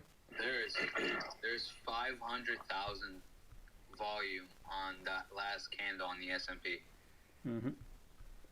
So let me red see. volume. Let's see the. Today had pretty much lowest volume of the day in overall. Lowest volume of the last 7 days. So basically, there is no liquidity in the market. These market makers are playing the games around ping pong in betweens, right here. So, okay. So what exactly happened today? End of the day, market S&P 500 60% positive. I mean, sorry, Dow Jones 60%, 65 means 0.220 positive. Russell was positive, Nasdaq was positive, S&P 500 positive, and Dow Jones also positive. So overall was good. Let me take this off volume. So tomorrow the new listing. I'm done for the day, guys. I'll see you guys tomorrow. All right, see you Sigma tomorrow, man. Thanks. Later, Sigma. Bye, Sigma. Well, Sigma, do you want to take a question real quick, or you want to do it tomorrow? he has to go to gym. What's that? No, I got like strep throat or something. I just don't feel well, so I'm not trained today. But you have a question? Yeah, go ahead. I was gonna take a nap. You were talking about the morning trades. Do you go heavy in the morning trades?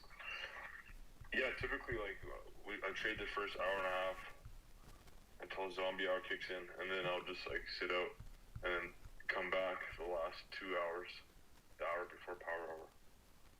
And you keep do you keep stocks, or do you keep more cash reserves, or like balance your balance like the portfolios out? I do have a portfolio where I hold longs, but what I'm doing right now, what I'm focused on, is just so I have cash and I'm just like scalp intraday. MSTR missed the. Sorry. So this morning, if I anytime I over trade or continue trading like through the zombie hours, it doesn't end well. That's when I'm taking losses, and I actually did that a bit today. So I went against what I believe in. I was up 8,000 this morning, and today I'm now closing with 3,600. So I was still up, but if I had just stopped in the morning, and what I had lost was not from trading the last hour with you guys. It was from going during the zombie hours when I'm there with that low volume. Because you know we saw like how it was indecisive like that. Well, during those zombie hours, it just like sits like that, and then you're just like in there trying to make a move, and it just like goes against you. Okay. Yeah. Gotcha. If you look at my wall, I posted this 4-part series by Mark Douglas. It's called Trade. He wrote Trading in the Zone. Yeah, I watched that video. Did you watch all 4 parts? Yeah, Airbnb missed the revenue. Did they? Revenue. And then in that video, he talks about he worked with a trader that would get his Oh no, futures they beat. futures trader. yeah, he'd get his portfolio up to like 6 or 7 million, but then he'd always finish the year with like a $700,000 or $800,000 portfolio. He'd always like he would make a certain amount and he'd always give it back. And Yeah, like, he was the number one overtrading. thing- and the guy was a great trader, but he said the number one thing he did with him, he just said, okay, you can only trade 1 hour a day. You can pick the hour you want, but that's it. And he just like fixed the guy's whole problem, and he wasn't giving it back anymore. Because it doesn't matter about how much you make; it's about how much you keep. Right? Yeah. Thank you. Hey, Can I ask you guys? It seems like you guys are making a lot of trades in like the last half hour, 40 minutes. Is it because of the volatility? I was just having fun with you. Guys. I can't do that. That's mostly Sigma. He's actually trading a lot more than everyone else in the room. I took one trade on the day. Many people takes the trade, but they don't mention. But most of the time, the people are trading. But there are people who speak in here. So, but yeah, Sigma is more upfront, and he's opening his trades so people can benefit out of it, and we really appreciate to the Sigma. So Sigma, to speak to you, when you say you don't want to be trading, but you're just impulsively trading, feeling like you need to in the last 30 minutes, maybe look. I'm not impulsively trading. That's what I was just saying. After zombie hour, that's when the volume comes back. Yeah, I was teasing. I actually did the opposite. So I made most of my profits. The trades that I did in zombie hours went my way. I lost a big chunk of it on the power hour, which was weird for some reason. And what happened is the Sigma was just back testing Mark Douglas's lesson, and he confirmed it. So he's not going to do it. Exactly. But yeah, so for me, it's like in the morning, first hour and a half, Josh Josh doesn't suggest trading the first 30 minutes, and in the first 30 minutes, like I would say sometimes it even takes like 15 minutes, and you can kind of find a direction. And it all depends on the day, but it's not like everybody's different, usually. Sigma. Yeah. But so like that first hour and a half is like when I've made the most money. I've made 6 figures in the first 30 minutes, first hour. Yeah, that's what I'm trying to gain my, tread into that first hour, because it's not working out for me. But Sigma, you specifically stick to the cues, right? And how long do you hold each one? Hold on, one at a time. So Discord, hold on a second. She's saying something. Sigma, you specifically stick to the cues. That's why it's able to know the direction compared to like a normal ticker, right? I'll read you guys my watch list. You'll laugh. AMD, IWM, Apple, Nvidia, Tesla, Microsoft, Facebook, QQQ, SPY, Amazon. That's it. Yeah, that's what he plays actually. Anything else I'm trading is because I'm listening to Josh. Got it. Hey Josh, if you want to make me co-host, I can help again with the speakers. No problem. Hey guys, take care everybody. I hope everybody was green today. Feel better, Sigma. Yeah, see ya. Thank you very much. Thanks, brother. Yeah, Discord, you were saying something, I forgot. No, I was saying for Sigma, to explain to people how many trades he makes in that first morning, and then what is average hold time. I think it's very low, right? Like. No, yeah. So basically, what we do is in the morning, market opens up, and then we try to find the directions and look at the candles, look at the resistance, and look at the support line and how the ticks are ticking, and slowly moves in. So the people who are expert, yes, they can trade in, and based on the candle, there is no fundamental behind on it. It's just simply pure navigation of your guts. And that's why many people, 99% people here, they would not have that kind of experience. So that's why I tell people to hold your horses for next first 30 minutes. Just because somebody making money, you should not be feeling that. Otherwise, you will be basically losing all your portfolio. People who have experience, they can go for. But people who do not have experience, they got to be very careful, because I keep teaching everybody the same thing, that hey, quarterback can only be a good quarterback. He cannot be a defender. Otherwise, he will be washed, knock it down in a second, just like that. So that's why you got to be same. This over here is another battlefield where the morning market opens up, it goes swing like 360. You can lose your whole portfolio, and it's very very dangerous, guys. People who do not have experience, because they think, oh, somebody making money, so I'm gonna go make money. Nope, because you need to spend some time in this in market to understand. Otherwise, you can lose a lot of money. And some people learn the lesson after losing portfolio, and some people will learn listening to me what I say, and then they watch. That's the best way to go, rather than losing money to and then learn out of it. Yeah. Yeah, because if you trade in the morning, you want to get rid of it quick, because the IV is high in the morning, right? Yeah, but you're expert. If you're expert, you can play around like that. But if you people who listening here, I'll keep those people in mind also.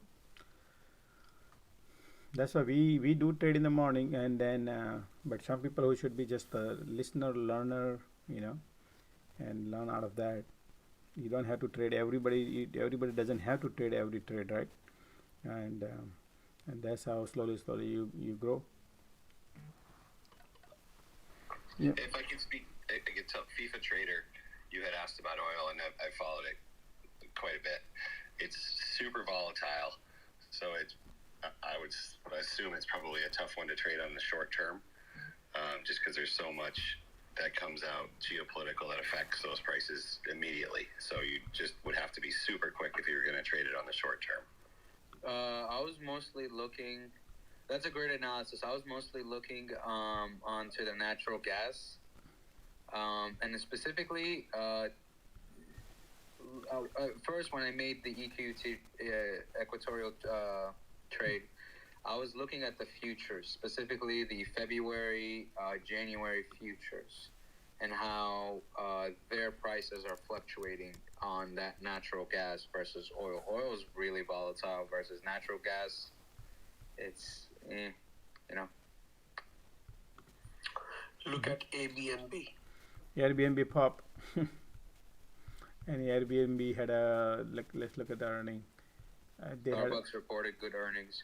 Okay. AMD's up 3. AMD right here. AMD up 2. AMD had a good earning too right here.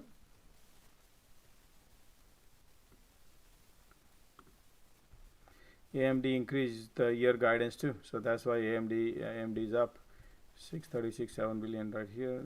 Estimate so the AMD revenue 5.9 billion versus 5.3 billion. Okay, so that's good.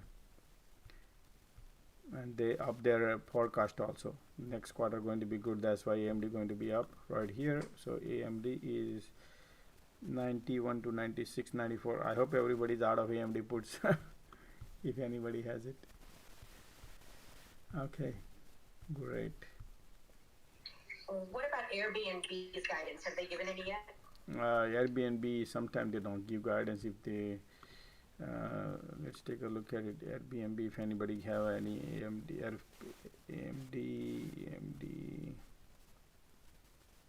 Airbnb, Starbucks right here. Okay, let's go through Starbucks. So what happens? Starbucks EPS is 49 cents, 60 cents. Just EPS estimated Starbucks. Okay, there is 7.6 billion. Okay, and sales up. So they said they're gonna the sales up on Starbucks. Okay, but the China went down on their earning on. That's what they're saying. So let's take a look at the SBX. Starbucks is going down. I mean, a lot of swing going in between here. Starbucks 74 is only. Nothing much movement on a Starbucks right now. But let me see. No momentum yet. How is the earnings for Starbucks? Starbucks earning is both way, because they lost they said they lose the sale 23% in China, which is the 6.5% of the portfolio. I mean their revenue. Then second quarter they are expecting good guidance. They are saying 7.6 billion. Starbucks. So Josh, something that could be time sensitive that could be in play right now is the volatility. Right now it dropped out, made a new low of the day. Chart analysis, makes it look like crap because it's gone down. Would you consider that a dirty game for the obvious that if we had the volatility event So March's meeting, the volatility bled off, and people would have lost betting on volatility for it, and then that's when the market rallied after. But in January, the last meeting before that, it spiked up in the afternoon after getting I don't remember what was the particular scare in that meeting. It may have been because it was right after the initial sell-off from November, but it broke up. If you look at it in different time frames, it did break down from the trend of where it was bouncing off of several different moving averages. I personally am bullish on it for tomorrow because of the QT aspect. What's the likeliness that the QT, in your opinion, is going to be a driving factor, and maybe there is going to be fear and uncertainty? What do you think? Tomorrow, no, I just like a tomorrow QT is just like another earning. So for me, QT is just what I feel is I think most of the institutions are waiting for QT because many analysts do not know how this whole inflation, what kind of how to analyze this whole micro package, the whole entire financial package worldwide. Things are unfolding. Many institutions, many analysts do not know about it. They do not have the knowledge about it. So they're just going with the rhythm, whatever the brain feeds are. But I like to analyze from the foundations, and based on that, I like to go. So tomorrow FOMC could be just a pure play, because it's all about any events are play. Remember, any events earnings are play. I can show you many earnings. They could have excellent earning, but they can tank. Same thing on FOMC also, it can go in any direction, but I do not trust that. Anything can happen. But tomorrow earning is not just regular FOMC earning is, guy. I mean, tomorrow FOMC meeting is not just regular FOMC meeting is. Why? Because I feel like a lot of people are really hawkeye. They're waiting for how the FOMC the Jerome Powell going to be hawkish, and how far is going to be hawkish. Based on that, that's why all the monies are pulled out of the market. Market maker, they can pump the money and they feel like, oh yeah, market gonna go fly, or maybe they can dump it also. But bottom line is, I like to see real result over the weekend of how people are analyzing what institutions or Bloomberg's, CNBC, all the analysts. I like to hear those people too, and see what are their reactions are. Hey Josh, how are you feeling about the Twilio 80 puts for next Friday? Already sold out, made the profit. So right now I'm holding Apple Wix. I mean, I'm holding Apple Wix and all these are in the loss today. I bought it yesterday. I did little average, but at the end, those are for a couple of weeks I have in my hand, so I'm holding those. But I'm just talking right now about the overall how I feel about the market, and that's So what. Josh, when is this meeting going to start tomorrow? 2 o'clock. So the meeting starts 2 o'clock and 2:30 Q&A. 2:30, right? Q&A. Oh, okay. Yeah, moment. I think I don't know. I'll tell you, he'll be more optimistic like last time also. He was. No, this time I think they will come, and there'll be a lot of things gonna go through this meeting, I guess, because the guys, remember what exactly happened last meeting. There was anybody asked about the QT, their answer was, we will be not able to decide yet. We will be talking in the next meeting, which is this meeting, right? And that's where they are able to talk. Even though if you remember, we had the roundtable meeting on last week or 10 days ago, 2 weeks ago, when Jerome Powell with the IMF and now they were there. In that meeting, the question was asked about the QT, and he did not answer that question, and that question was ignored. He said we are not. But he said the 50 basis point is on table. That's what he said, and after that market tanked. That I know. Yeah, but that's the Fed. No. Fed. Everybody knows about that. It's going to be 50 points. There is no question in doubt. Only thing is 1% people think it might be could be a 3/4 handles too. But I doubt it can happen. It happened. That's not the issue. Issue is about the QT, because when they start doing QT, then real pressure starts in the market. Real pressure will start in the market. So, and the biggest worry is in mortgage market, mortgage industry, guys. Remember, whenever the mortgage rate goes high, whenever, look, simple language, I tell you guys, whenever mortgage-backed security in 2020 and 2021, they've been buying those mortgage-backed security because they said, hey, we're gonna buy all this garbage mortgage, and it'll be 0% interest rate. They're gonna, that's what they announced. That's why everybody is lined up to buy all the houses everywhere, no matter what price it is. They just want to buy. And bank was offering, government of printing money, giving it to the bank, and bank was giving out all the loan to 2%, 2.5%, and people were getting loans. Now all this mortgage, they went to their balance sheet, Fed. Now they said they're gonna reduce the balance sheet. If they want to reduce the balance sheet, what happens? Those balance sheet comes into those mortgage-backed security come in the market, which will be 35 billion. Once they announce, there will be 35 billion a month on autopilot.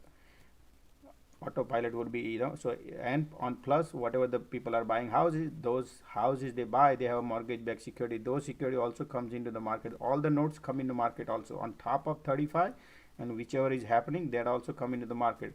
Now market, you're not gonna buy because the Fed is rate is gonna go up and up and up. And then those are all who gonna buy those, because those are, so until is keep piling until the mortgage rate goes higher and higher, and that's what's normally going to happen. And that is, if the mortgage rate goes higher, that is because everybody doesn't have a 30-year mortgage loan. Many people have arms, and then remember, then the credit, there's a lot of credit.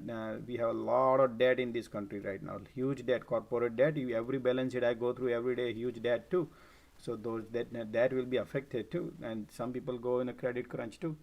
So that will be a more vulnerable situation will happen at that time. And then if the my main concern is $19 trillion mortgage debt we have, if those are out of that, some will be vulnerable, maybe 10%. Imagine 10% is a lot.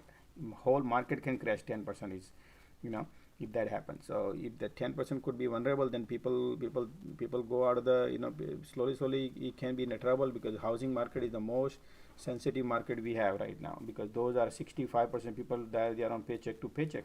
If they suffer, then they all the houses market will crash. That can happen. So, and I remember that in a history, if you take a look at it, whenever the Fed rate the mortgage rate has to be above the inflation. Right now we are below, and bank cannot make any money out of it. So nobody wants to buy anything right now in terms of mortgage-backed securities. So that would be another side of the coin, because people has to understand the economics, how things are valued at certain stage. But Josh, the thing is that they need to take care of people, right? From the government perspective and the Fed perspective. Fed is not an enemy of. No. Fed is not there to take care of the people. Remember, guys, Fed is there to control the demand and supply. Government job is to analyze, to take care of the people. But again, you can't government.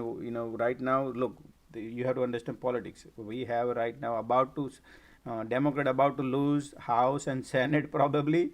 If that happens, nothing going to pass.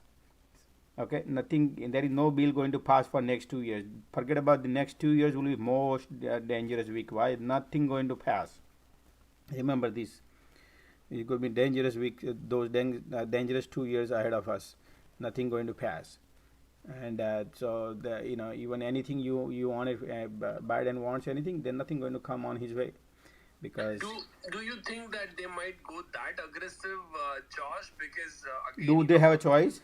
Do they have a choice? And I gave you example, because they have no choice but to do it. Because if they don't do it, then what's the difference between us in Japan? Japan right now, they could not get out of the deck last 20 years just because they think keep reducing the interest rate, keep going down.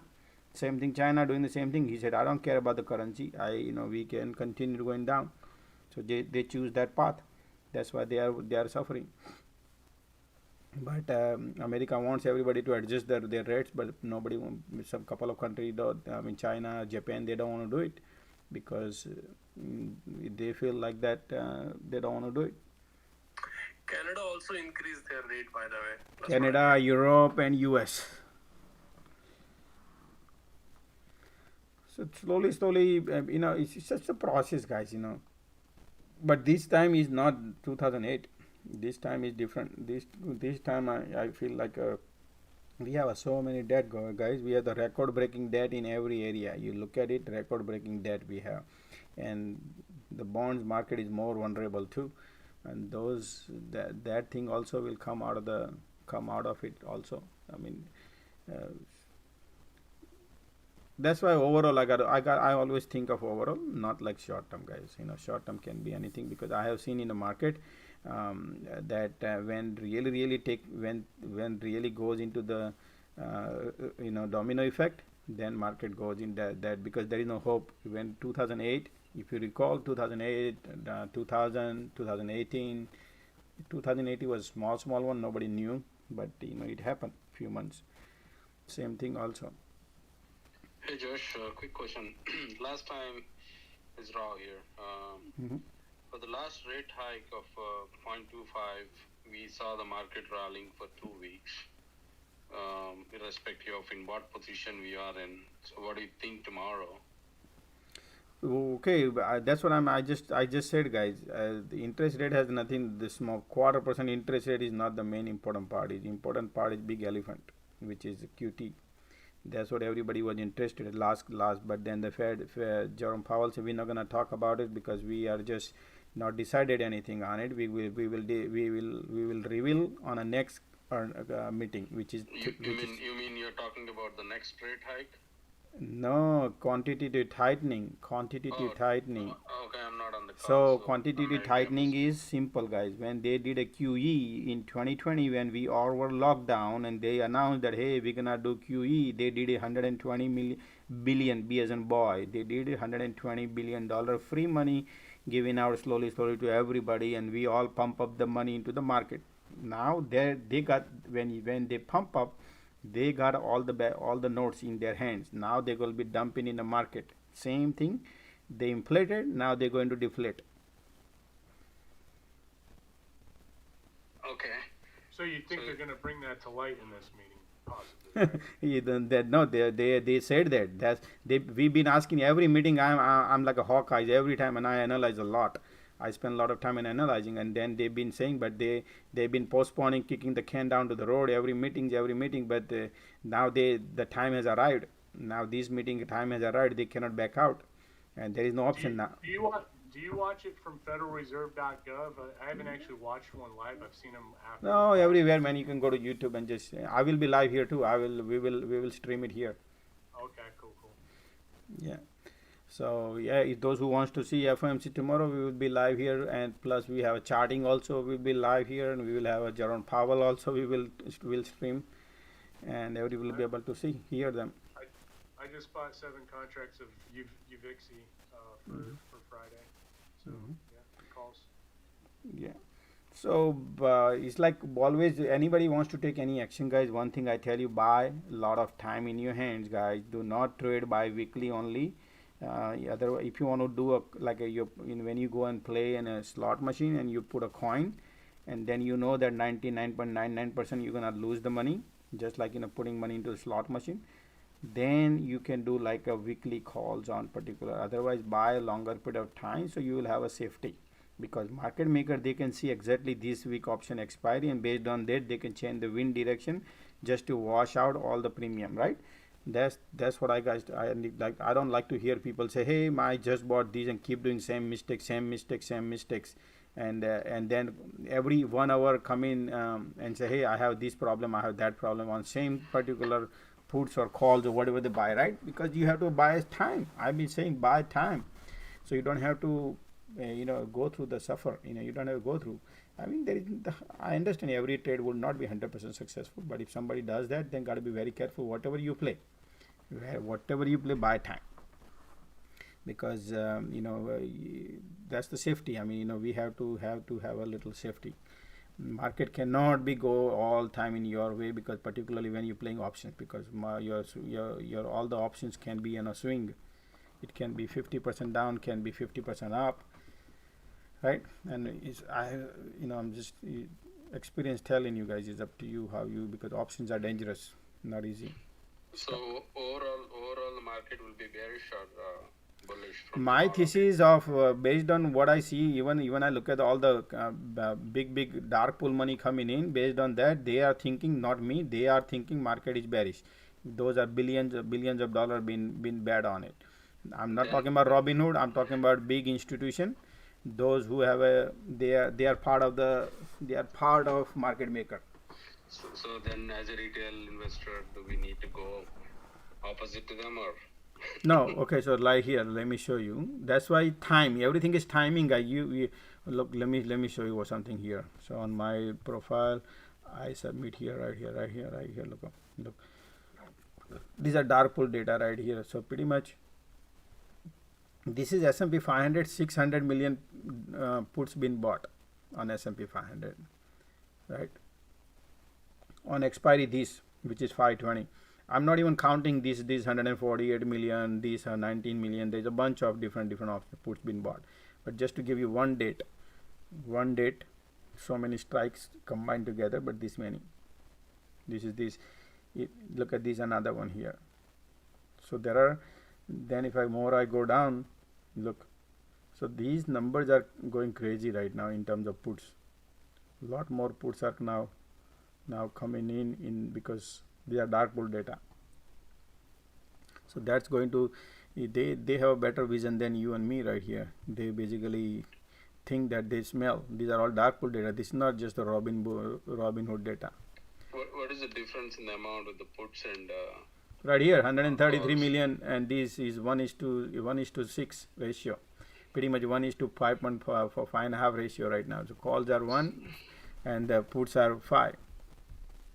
Okay. How do you know they're not just hedging? They're big, huge positions. How much people when you invest $100, how much you gonna bet into, how much you hedge with it? If you want to, so for example, if you buy a stock for if you buy a stocks of 10%. No hedging, you don't put 10%. 10% people don't even make 10%. People expect 5% revenue end of the quarter or end of the year. They don't expect 5%. So their expectation is 5%. So they hedge very small amount. So this is not hedge number, and this is these are unusual numbers. $180 million blocks of stock, they're gonna buy those big blocks of puts to hedge just for a day.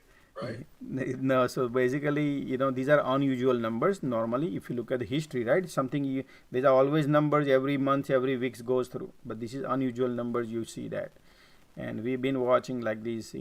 Something when we see unusual is unusual. These are huge number coming in. Josh, I got a question. I've been listening to you guys for a couple months. Really impressed what you and Sigma do. Appreciate it, and learning a lot watching you guys. It's kind of a whole process. But anyway, how many people complain to you about having a job and trying to do what you're doing? It's really fun to trade. You and Sigma. It's really entertaining. It's fun to trade like this, but you got to watch everything so close. Yes. And I'm torn. I have a job, and I'm neglecting my job because it's so much fun. Making money and watching you guys. And trading, don't let your boss but know. I feel real guilty because I'm neglecting my job. So I either gotta retire and quit, or stop investing in the market because I can't. I mean, people complain that they're trying to trade options and then they go to work and they come back and lose all their money. I mean, how often do you hear that kind of story? Depends on it, but you don't have to. Sometimes. What we teach here is about education, guys. Now how they handle it, there is just like you buying iPhone and you thinking that, oh, I'm gonna use it for my communicating with my family, communicating with my friends family, and I'm gonna use it for my thing. But if somebody using playing games and not go to schools, then that's his problem. He's not supposed to play games on phones and not to go to schools, right? Kids I'm talking about. Just like that, if somebody wants to learn about trading, and he need to learn the right thing. But if he wants to go and gamble here, this place you can gamble, you can lose all the money too. Same thing. So I would, we are not here to teach anybody to go in a wrong route. Man, the first priority is to make sure your portfolio is supposed to be green. If it is not going green and you're going red, then you got to pause what you're doing and learn and watch. and job is your first priority. You don't need to learn these and you losing your job. That's not the right thing. If you don't come here in this community, that's fine, but your job is first. Slowly go. There is nothing running away here. So yeah, man.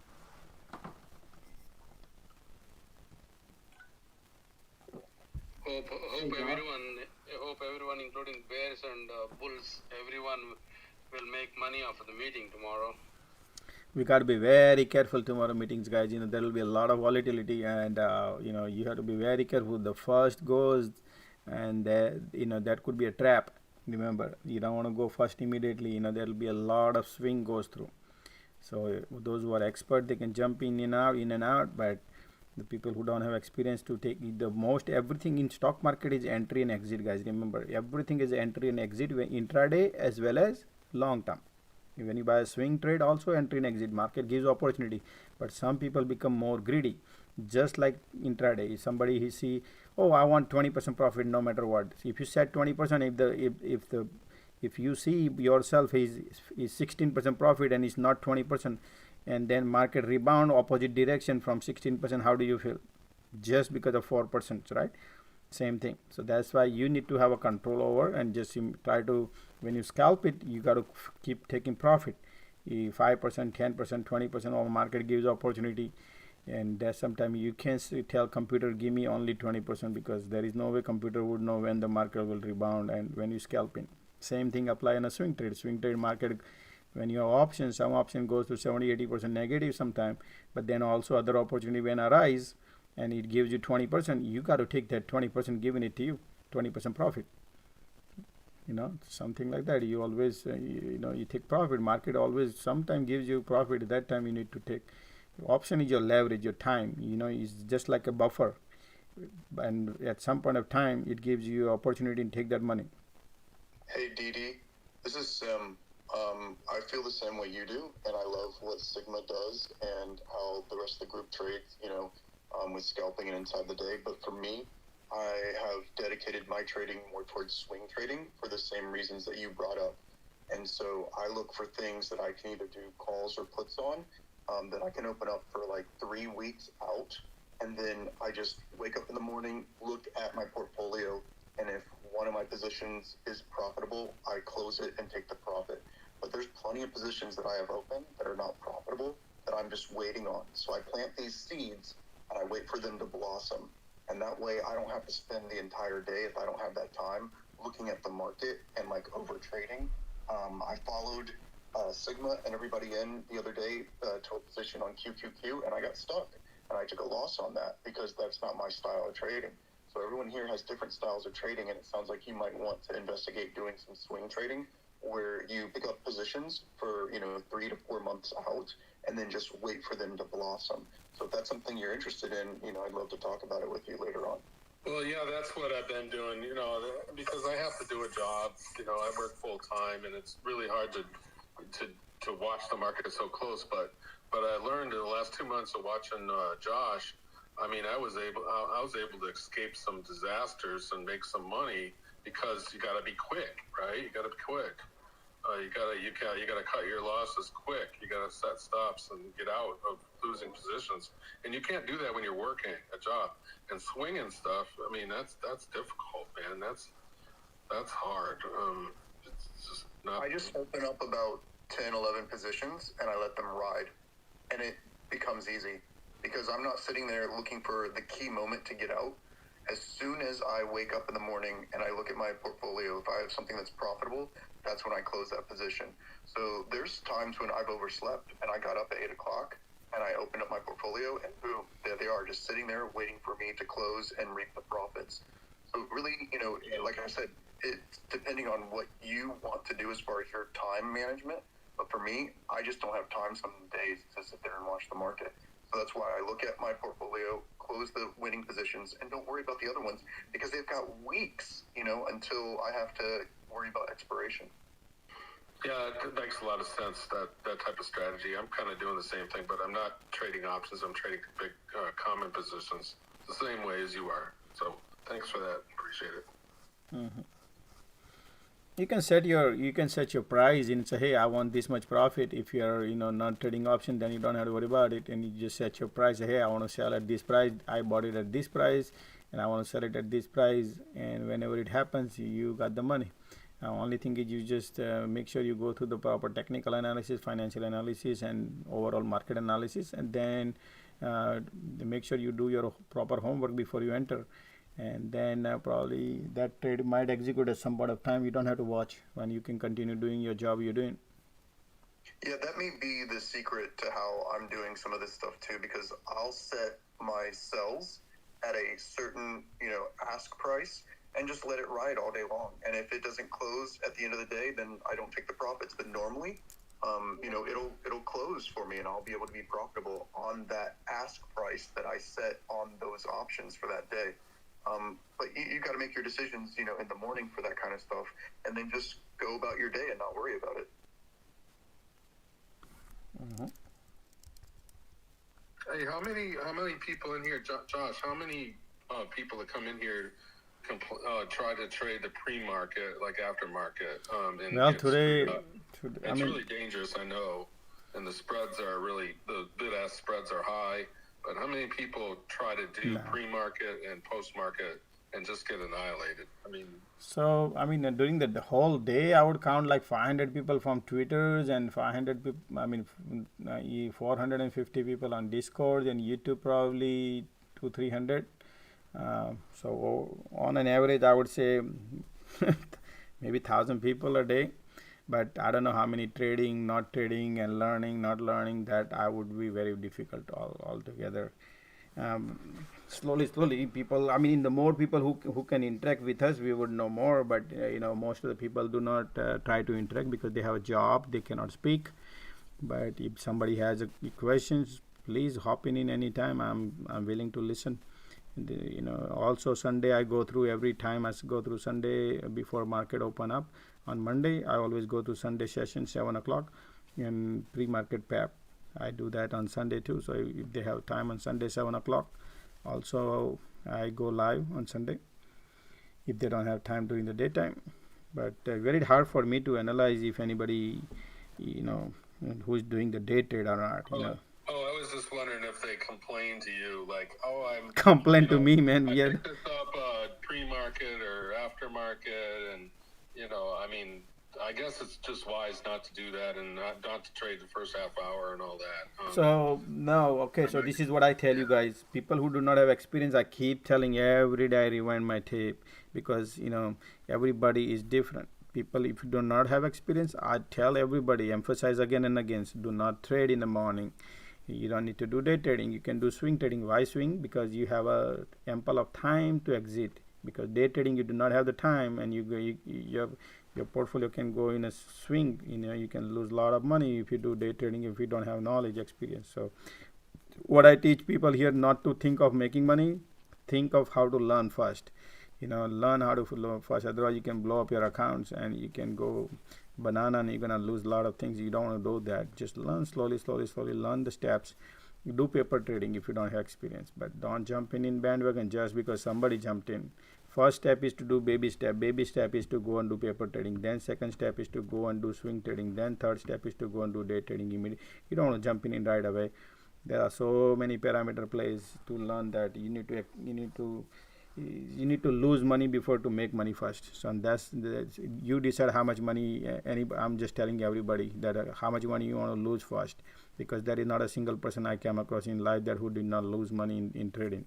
So you just decide how much money you want to lose. You want to lose a lot of money to learn, or you want to lose less money to learn right now. So trading is like not easy. People can lose a lot of money. Only thing, go slowly. Don't try to make money. Josh, I want to share a story along those lines with you. But I don't know. Did you trade during 1999 to 2003? Because 2000, 99, yeah. I traded 99 and ran. I started out with like 20,000-30,000 and ran it up to $1 million. Mm-hmm. And you know what happened in 2000? April, yeah, bubble.com got crushed, and then everything went down 60-70% in 2 years from 2000 to 2003. So people to try to to swing trade through that time frame just continuously lost money. I mean, I tell you, so sorry to interrupt you, but what happened is people. That's why many traders they do not know. What I try to tell people is that you need to gain the confidence from different angle. You can't just be a day trader and say, hey, I'm gonna keep trading swing trading and keep in your other area block, like such as you need to understand geopolicy, you need to understand the macro economy, you have to understand the whole US economy, you have to understand the worldwide economy, you have to understand the finance, you have to understand the financial there are different levels of physics of finance. Then you have to understand real financial foundations of each and every company.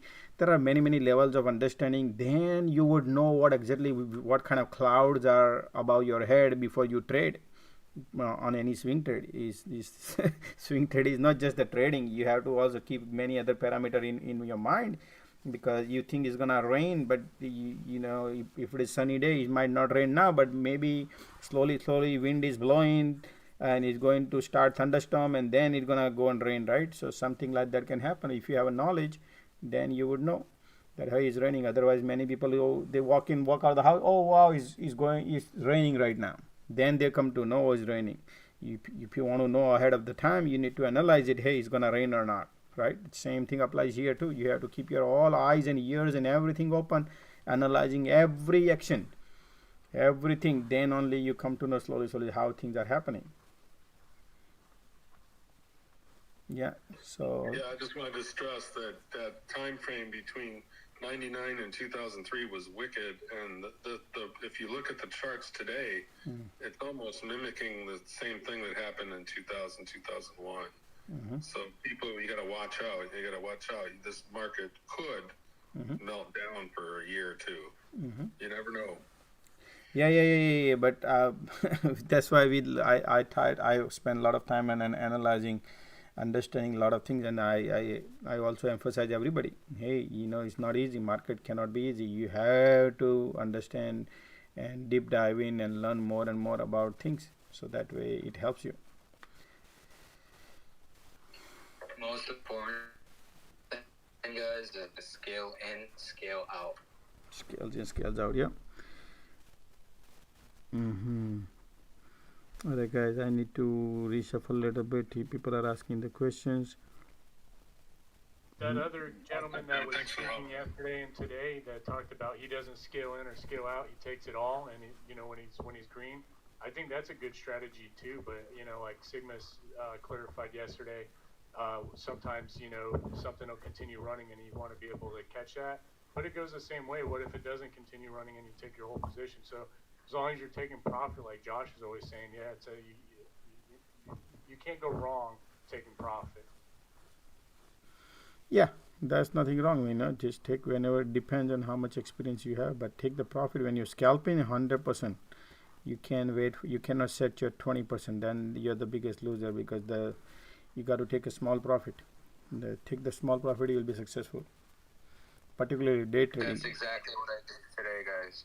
I mean, I waited and I lost the profit that I made. Oh, that's you? Okay, gotcha. Yeah, that's fine. You know, that's what. That's how you will learn. No, and that's a learning experience for me, basically. Yeah. So if you ask me, what happens is market, you have to also think. Yeah. So there's one more thing I'll tell you about it. Okay. So when you looking at the chart, right, and when you look at it, your mind is in your favor. That's what your mind is reading for you. You have to think out of the box and think who is running the candle. The candle is run by the market makers, right? Basically all the all the pretty much other people are also in the same trade where you are also, right? So you start thinking this what candle can do to harm you. Remember that. If you start trading like that, then you can be a better, you'll have a better position to exit. You have to think what other people are doing right now to offer you the money, because you think your only benefit of yours at the time when you trade. If you think other people, that who is, because there's a buyers and there's a seller, right? And that's why these candles are there, and that's why you setting up your trend. But you also think other side of the coins too, what they can do, so you can lose, because there's a day trade going on every time. And then in that case they're gonna wipe out all the stop loss. They can show you, oh wow, this is the support coming in, and then the support gonna break and it's gonna go downhill and then it bounce. All those things can happen, particularly scalping. And so we have to keep every different parameter in mind, that hey, what could happen. But we become 20% profit. I want no, man, market cannot give you your price. market market plays different games. So yeah, but slowly And then like a bias too. huh? Like if you have a bias in your head and your emotions get into it, Yeah, and that's yeah. you can be, oh man, I have seen people, I want pounding the table, I want my price. Oh no way, Jose, you can't go fight with the market give you whatever it gives you, you take it. If you don't take it, it's not yours. If somebody else is there, they will take it. And that's why the red candle comes out right after that. So you got to take the money. When particularly scalping, when you scalp, you got to take the money. Yeah, Yeah, and that's why, yeah. So go ahead. Sorry. No, I was going to say you could have a high conviction play, and I totally support that. And like the first play I made, I studied this one particular company for so long, probably like a month, and then I made my play on it, and I was kind of wrong, but I went way out, and it hit, and that's pretty much why I'm still here, playing these stocks. So, but just do your research for sure. Yeah. The problem with fundamental and like macro trading is there is a lot of emotional, but when you add technicals, your train of thought, when it's wrong, is easily flipped. Am I saying that right? Yeah, that's true. There's Give yourself time, like make it a longer option, pay more premium, and buy the time. no, he's scalping actually. He's talking about scalping intraday only, so he doesn't have to worry about the long term. He'll be in and out. Yeah. Eventual, Fitz, you are right. Like I also have another portfolio where, pushing it long term, and you are right. Premium, paying the premium today is better than losing it in the future. That's absolutely correct. Yeah. Mm-hmm. So Mark Douglas touches on this to reiterate. Sigma recommended Mark Douglas. The Trading in the Zone book is definitely a must read for anybody who is interested in the stock market, long term, or trading continuously. Is usually you have a reason you enter in a trade, and like somebody just mentioned, nothing wrong with having a strong conviction long term trade and having a plan for that. But usually your reason is right, and the stock price will usually go up because you didn't buy it to lose instantly. And if you did, you were wrong right away. But usually you end up on almost every trade, and he identifies this in his book that almost every trade, at least over 90% of trades, he'd be up and profitable on it. But then you would self-lock yourself into it because you were right, and you give that extra sense of confidence that, well, yeah, I was right. When it goes down, you can't believe it because now you have to be right, and that's what leads to you creating a bigger loser. I'm a victim of that. I know Josh has talked about being faked out or being tricked by the market makers. I think just about everybody has to go through that, and then they kind of learn and go from there. Yeah, I'm glad people are now learning about talking about market maker more. So yeah, we have to look at other side of the coin, other side of it, what their plan is. We are into the market to make money. They are also in the market to make money, and we have to keep in mind that they have more power than us. And it's all about taking your money and run. So, Josh, yeah, I was actually talking to a market maker yesterday. I think he's a market maker. I'm not sure, but he's an institutional person. And he was talking about like long-term, downtrend, lots of bad biases and whatnot. And a lot of people are like losing a lot of money, specifically in like the retail side, are losing a lot of money. Mm-hmm. And he talked a little bit about his positions in the Forex market. Mm-hmm. I think it was Canadian JPY, something like that. Mm-hmm. Yeah, Japan, and yeah. he had millions and lots. Like he had not micro lots, he had multi macro loss. Wow. Yeah, right now Japan yen is because they announced. Remember, I tweeted about it. Japan yen said that they're gonna, they do not want to be participate in increasing the interest rate. They're gonna go lower interest rate. So they are right now 20 years low yield they have right now. The yield is jumping higher and higher because they don't want to control. So Japan yen is going against the dollar is low, and that's what the U.S. is also concerning about it. But what can we do then? But Japan also came out and announced that hey, we're not gonna buying the U.S. bond also because they came to know that U.S. bond is just dressed up with the loss because of the inflation. Inflation has to be below the Fed rate, and we have opposite right now. Inflation is higher. If the inflation is higher, if the bond coupon is only 2%, you losing money every year 6%.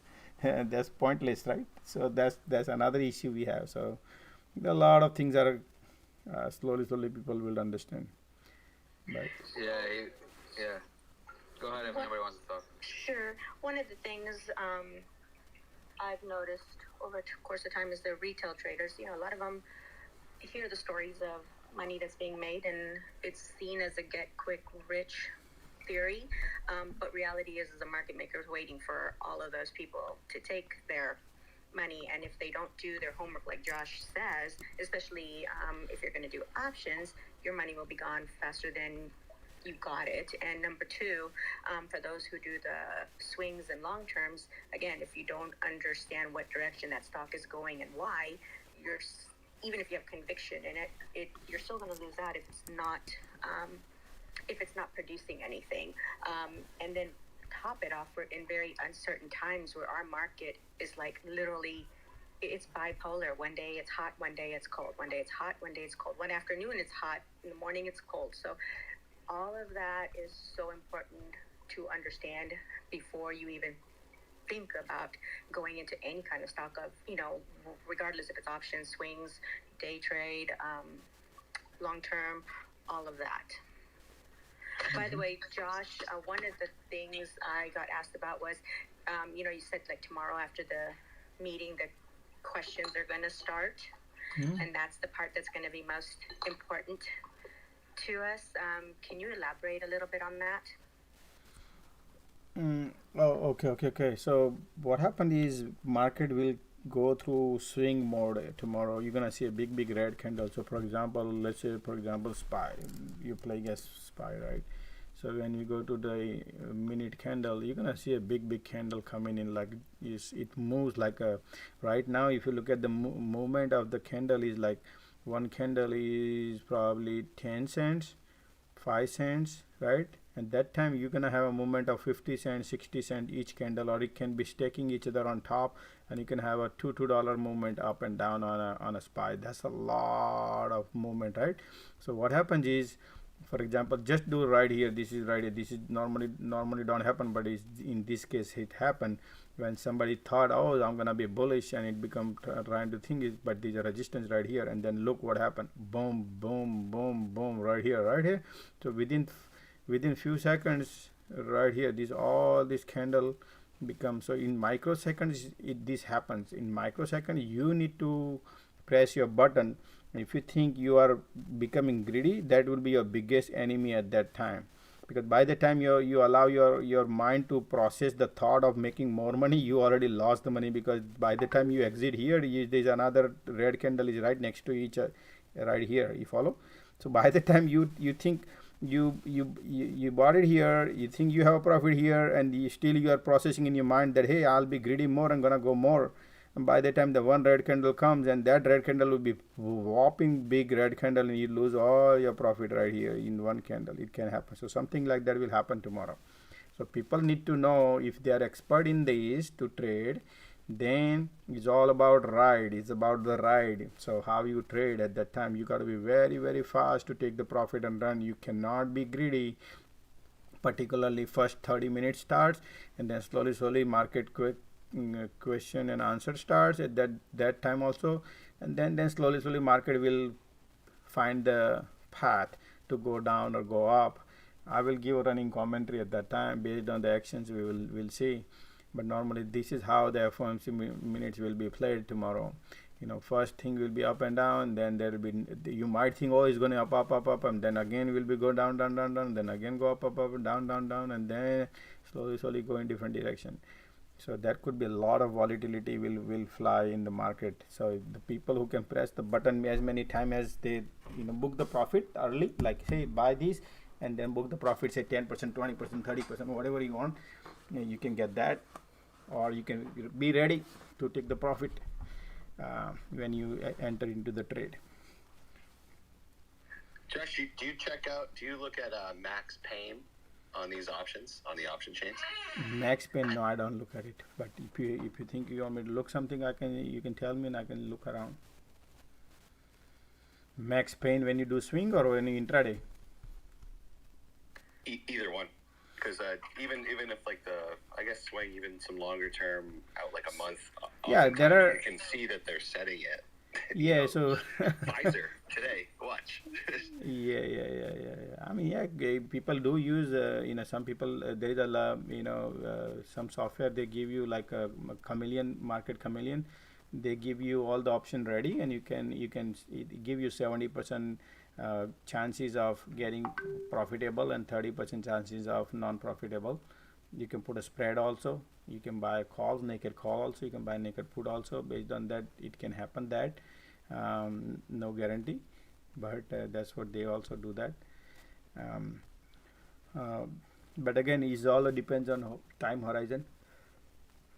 You can play spread. Yeah, that's what they also offer mostly. I think the spread. You can do spread also, and chances of getting spread successful. Spread is more successful than the naked, because naked is there is no chances, is less likely. Anybody can predict market can go in any direction, but spread is more safer because you're buying both the side.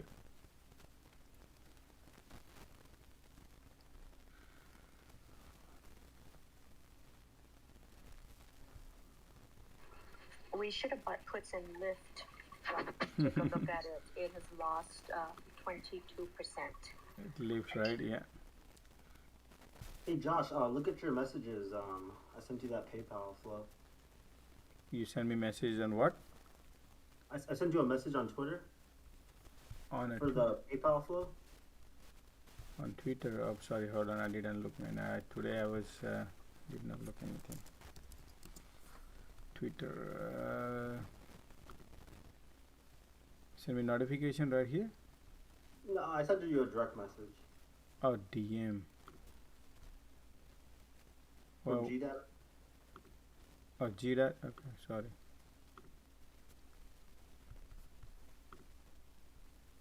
That's for the PayPal buy put. Yeah. Yeah, right here. Okay. 520, 22. Okay. 7.2 million. Wow.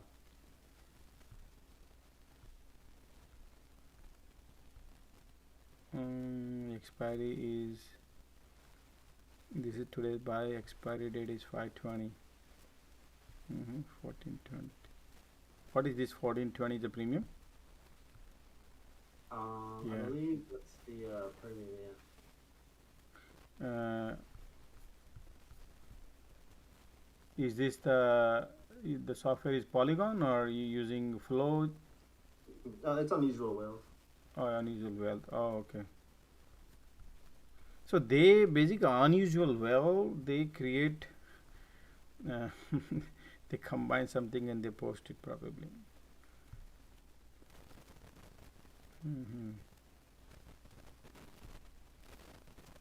No, I'm looking at on Thinkorswim, the negative delta of 100 to 80 was 22% for the day. Okay. I mean, but so that's the reason PayPal had a good earning. I mean, good means is just on dot earning, and nothing much happening on it because it's 25 forward P ratio. So that's what I said in earlier too, that the PayPal, if you look at PayPal, basically just oh sorry, this is minute chart. I gotta go daily. So it didn't do anything on it. We are just trading the water, basically $90 here, and so That's what I said. But if you look at it, I was just about to show you guys here. Look, NTR was dumping after the market maker all the commodity. But then NTR, remember I was saying NTR is earning good. I mean, could be really, really great. And then NTR earning came out, and look at that. It covered a lot of things here today. It went to $106. So if the fundamentals are good, company, it can pay off some point of time. Same thing Zim, right? If the fundamentals are good, the company can pay off. So same thing PayPal, fundamentals are not strong. That's why I've been saying. That's why many PayPal, many people wanted to buy because they think, oh, PayPal was $300 stock, right now is $90, is too cheap. I don't know, my definition of cheap is not that, guys. So that's the difference between me and others. I like to analyze in a different, and I said, and exactly, look, PayPal, even the positive earnings on dot 88 cents, their revenue also is estimated, everything is same, price is also fair, it's 25. In fact, it can go to $80 also some point of time. If market has a weakness, it can go down, but that's what is happening. So eBay dropped them as a payment processor. Oh yeah, that's true, that eBay dropped them too, but that was a way back, man. Not now, but eBay was dropped them way back. eBay had an earning too, probably today or tomorrow. Sorry. Yeah, tomorrow eBay. Hey, Josh, what direction do you think Shop may go into? Now Shop has been, remember, beaten down like Carvana. It's been beaten down a lot. Carvana I was shorting Carvana way up here, but same thing Shopify too. So just give a little time, because market maker, they do give, they need to buy back. So that's what they are doing right now. You have to take the profit at some point of time. So Carvana Shopify has earning. They might beat that probably, and market can go opposite direction a little bit here, and then they fill up more pump, and then they can dump. It's not about now. Right now, I would not touch Shopify, guys, because see, this is the scenario you got to think. The last earning, EPS was $1.36 positive. This earning is, they said they're gonna be 64 cents. I think they can achieve that. If that happens, stock will go up, right? If this maybe it can go up. Still, the stock is expensive at this price also, but depends on how much EPS coming in. We will analyze it at that time. So you want to stay out of it, this right here, and let it fly, and then people will become bullish, many people, and see how far it goes, and then same thing here, bull, then look at the bear. Same thing here, they're gonna create a lot of bulls here, and then it can go down later on. So I would just leave it alone right now. You never know how far it goes, but I would not play Shopify to short. That's what I would do. I would not play here because it's dangerous. It can easily achieve 64 cents. Look at this here, 136. They can achieve that. So you just need to be watching from the distance, because it's been beaten down a lot. You may remember. Right here, $700, $750. Now is $465. So yeah.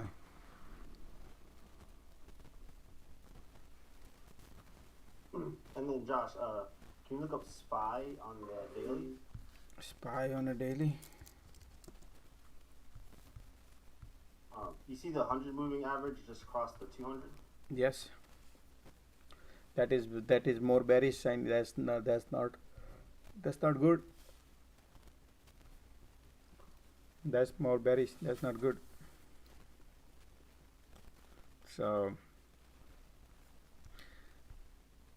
I mean, if you ask me, the way if I try to read the chart is, the trend is super duper bearish right now, setting up. Only thing is, market maker has a cycle. You see these cycles, like 7-day cycle. So we have lately too much sell off happen, like last 1 week, right? So that cycle now they can go a little bit up here. This is just my thesis of thinking, because there's a lot of bear are sitting here. Then they can go another this week, like Wednesday, Thursday, Friday, they can go a little bull run her until here, so all the bear can lose, and then next week they can dump and go one leg down. Market can't just keep dumping every day also, right? They're gonna go, they have to make money too, so they're gonna go cycle. That can happen, just my thesis of thinking. But again, let's see, because this is how much pressure it can create tomorrow if this FOMC.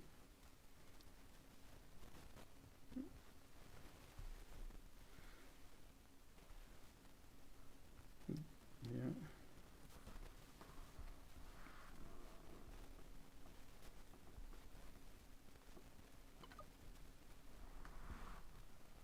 Yeah.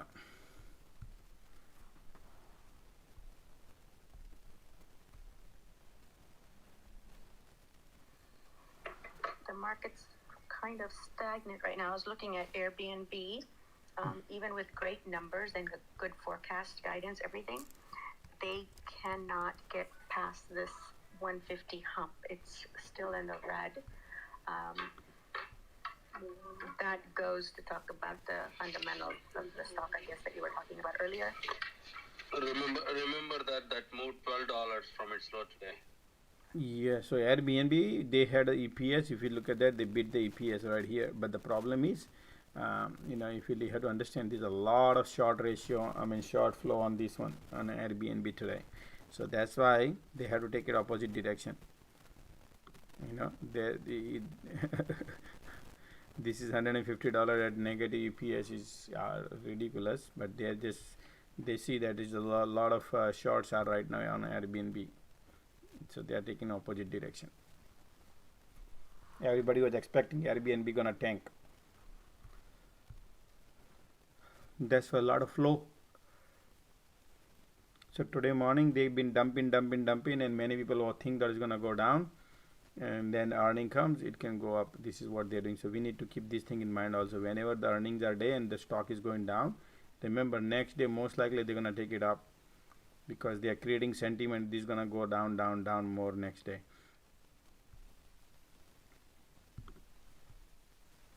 But based on this, the EPS is ridiculous. So tomorrow what they will do is probably for this next few days, probably they're gonna hold the price somewhere here. So all the bears are sitting here, and they're gonna lose all the premium, and then they're gonna dump. You see this dumping? They're gonna dump later on because the EPS.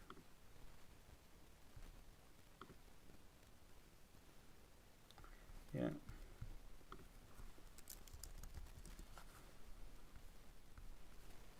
Hood is $10. Hood is not going anywhere, guys. Hood is right here.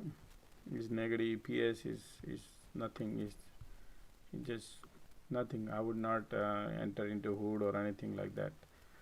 Hood is not good. Yeah. Can you look at Tesla? What's that? Can you look at Tesla at 200 moving average right here. So is just not doing anything right now. So people, the market in the morning opened up and they thought everybody gonna be bull right here, and then it just ended at 200 days. So premiums are getting washed out on Tesla.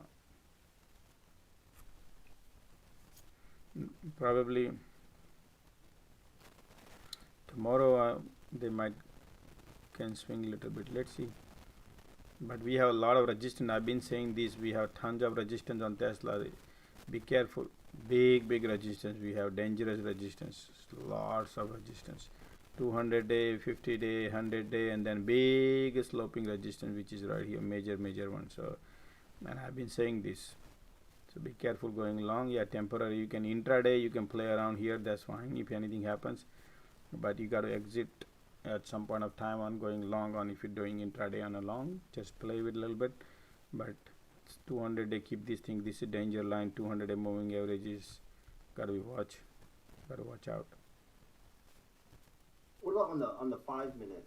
Because I see all the moving averages on the 5 minute are kind of like getting close. 5 minutes is trading water right here. Nothing happening. It's just burning people premium in middle. Okay. Tesla has a lot of theta decay, guys. It's very dangerous to play theta. If you want to win the game on Tesla, there is no way, Jose. You got to be very careful to play with this. You make sure you have a in the morning you enter exit something, that's fine, but you got to be very careful playing. Depends on you got to always look at the daily chart first, because I give alert also. We got to be very careful here to daily. I mean, you got to check the daily 200 moving average is major support area, resistance supports area right here. So you got to go a little bit away and then you can trade. But if you are on in between right there, nothing to gain. Do you guys see the API numbers on oil? API number on oil? No, what is it? If you can. Yeah, it basically has to do with like the amount of wells that there are available, and it's all way down. It's not even driving season yet. Because they did capex a few years ago, and since then and now the demand is huge. The demand is a lot, and some are coming too. There will be huge demand too, right? That's true. See, that's maybe a short-term thing you could play, but there's so many articles that come out, especially with the war and everything else. But that's one that you could potentially play if you wanted to, I guess. Yeah, Judo, you got a question?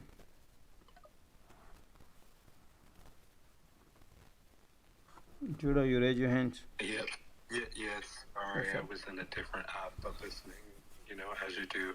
I wanted to actually ask if you guys have any ideas that pertains to the level at which to buy Google and Amazon for the upcoming splits. I'm looking at Google and I don't know. I see support levels-ish, but it looks like the most support is like way down at 1400, but I can't even imagine it getting pushed down that far by the market makers. So I just wanted to see what thoughts you all have, because I'm definitely looking to buy in, but I'm just not sure where. Okay.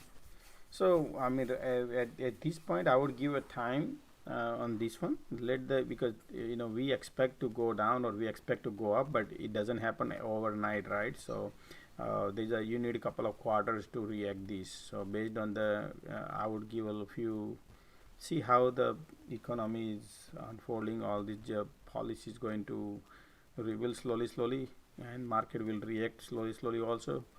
So I would give a little time rather than just predicting that it's gonna go down or it's gonna go up. I think we have a dark cloud over the heads and let that policy depict the price slowly. So it's still too early. You just don't watch right now. You just give us some time, and because you want to buy for long term. If it's short term, I understand. Then we can jump in bandwagon. But something when it comes to long term, the knife is falling right now. If you can see that, so the falling knife, you got to give a little time and see how things are unfolding. But there is nothing is running away on a split, because Tesla was the meme stock. That's why split and all. Even though after the split, Tesla dump. Same thing, whichever the split news comes out, it dump. So there is nothing running away. That's what I think. I think nothing is running away. Give it time. You got to give it time. The same thing here. Look, everything was falling and then pump up, and many people got trapped at 3,000 because they thought it's gonna go to 3,100, and then they left right here. And then look what happened, dump, right? Same thing can happen here. It can go a little bit here and then come here also. Can happen anything. Stock market has a little volatility goes through. It's true. Like I noticed that with Nvidia. Same thing when it split. It did the same exact thing that you're talking about. Yep, Nvidia same thing. We just gotta wait. Just go slowly, guys. Just we got to go a little bit, not to rush too much. I think the time for the split, the era of splits, and they all worked out. I think that's kind of came to an end for being a catalyst. Obviously, it's a catalyst good for the stock, but when everybody knows that, hey, this is the trend and it's working, and then it works until it doesn't. So if everybody knows and everybody had that thesis, I think that's what suckered people in and buying it on its bounce, and then it's broken down to here. I don't even know if that's a reason to buy it. I would wait, like Josh says. 101%, man. We always need to wait. Always remember, the longer you wait is better. Okay. Yeah, thank you. I'm definitely looking to invest long term, but I'm when I saw 3,000, I was like, oh wow, that's if it dips a little below that, you better jump in, and I'm glad I didn't. But yeah, I'm looking for long term, so I'm just like trying to wait so I don't get trapped. Yeah. Wait for the recession. Hey, Josh, and buy it up. Quick. Go ahead. No, that was it. I was just saying, just wait for the recession, then buy it up. Agreed. That's what I'm doing. One of the things, Josh, I wanted to ask you, because again, we continue to get new people, and I know you talked about this a couple of weeks ago, but you've been doing this for quite some time. Can you give us kind of a preview of what to expect with tomorrow based on past experiences? But mostly based on tomorrow. Tomorrow is not a regular, because many people do not know, and many people talk about priced in, priced out. Oh, this market is expected, and it's gonna happen this and that. So I do not react based on what market does. That it can go either direction, because market maker has remember, market maker they use events. Remember, they likes event, because that events it takes a lot of money to create an event, right? For example, if somebody wants to create something, it takes a lot. If you want to create a headline, just one headline for one stock, imagine how much money you got to go into social media to create that event. This is whole entire market event is free of charge event created for market maker to make money, right? So that you also keep it in mind also, and that can be played. But this event is not just for them also. This is all economical. This is economy event which is going to happen, and then institution, market makers, retailers, everybody will react. But most of the time retailers will react based on the price. We are herd, we are cattle. We react whatever the market maker reacts, and we just fill in the gap. We fill the dots. Oh, because this happened, because of that happened, something like that, and the story goes on, and we'll forget in 2 days, and then wishy-washy happens at the option, and then the whole new cycle starts based on market reacts. Slowly market means to say institutions and all, they would come to know what's going to happen, because they do equations. So hey, if they have to do this, then what would happen to these, and if that happened, then this can happen too. And that all the story will unfold by the weekend. People talk, people discuss, and then Monday slowly come out. That's the real story will come out. So the action what you see, it could be a right, it could be a wrong action, but we need to analyze it at that particular time. But this is not a regular FOMC meeting. This is going to be this will depict the directions also. But market maker, I don't know, man, what game they're gonna play. They are the worst enemy of retailers. Isn't that what isn't that? I mean, I've heard that same statement from several sources that each FOMC meeting is gonna make or break us. So, I mean, yeah, there's more elephants in the room, but then in the same token, they're built in with the common knowledge. However, the QT, I think that's the most important end. Yeah, daytime they won't be able to escape. In this meeting, they cannot escape any questions which has been asked to them on about the QT, and that's where the real the people will be pressing the button on that, and that time market will react. So if you were to gauge the January versus March versus this one, and in March we rallied off of it for the quarter point increase. I don't recall. Why did we tank right after the January one? What was it said in that one that caused? Oh, we already said in this. I don't know you were here or not, but we were here right here when we were at the bottom. All these shorts been 3 month shorts, and these were the Codwich month. Remember we discussed. I don't know. No, I I got that one, the January one. That's March, right? You're on March. Yeah, so I'm talking about, okay. So now you talk about January here, right here. Yep. Okay, and that time was 0%. This time they said that we're not gonna change anything because they think the inflation is transitory and it can it can change, and that's what they've been going. The story it is been wild. That's why market. So maybe that was the deceit. Is everything's a-okay? It's transitory, and then why did it sell off? Is it just self-propelled? What was the reason for that sell-off? Oh, because we were already topping out, and I'm sure there's a lot of bull run right here. Bull run up happen here. So they, do you remember what was the date? Because I need to know the date. When was the date? On January, when the FOMC happened on January. 1 second. Yeah, I got it. Hold on, 1 second. It's called the car mechanic guy. He said there's something wrong with the oil filter cooling housing. So what the part we gave him is not the part that's broken or wrong. Okay. January 25 through 26. So I think they do the meeting the second day, right? Right. Okay. Oh, right here, somewhere here, right? 20. 1 second, guys. I got need to talk to my son. Just a second. Yeah, and they're saying it's going to be like 565. He said. I'm curious where Josh learned all this stuff. To be honest.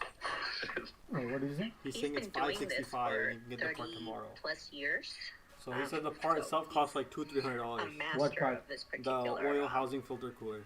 Art. It's very amazing to listen to him speak and teach us. But yeah, he's lived through we two don't want to do other all recessions. business people. They make money. From early 2000 and then one from 2008.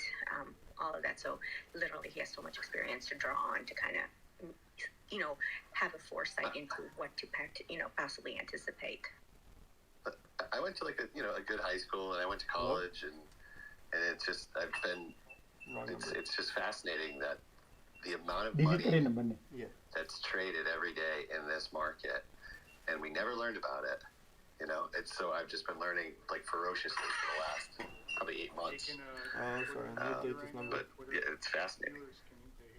I've seen a lot of comments from people in general that follow me or I follow, and they all, one specific comment, regardless of what profession they went into, whether it's sciences or business, nobody taught them about finances, no matter what. And my thought is, no matter what career you become, even if it's, physician, nurse, chiropractor, whatever it might be, bottom line is it still earns money. What do you do with that money, and how do you manage it? I think that should be part of every single degree plan, and maybe even a high school course.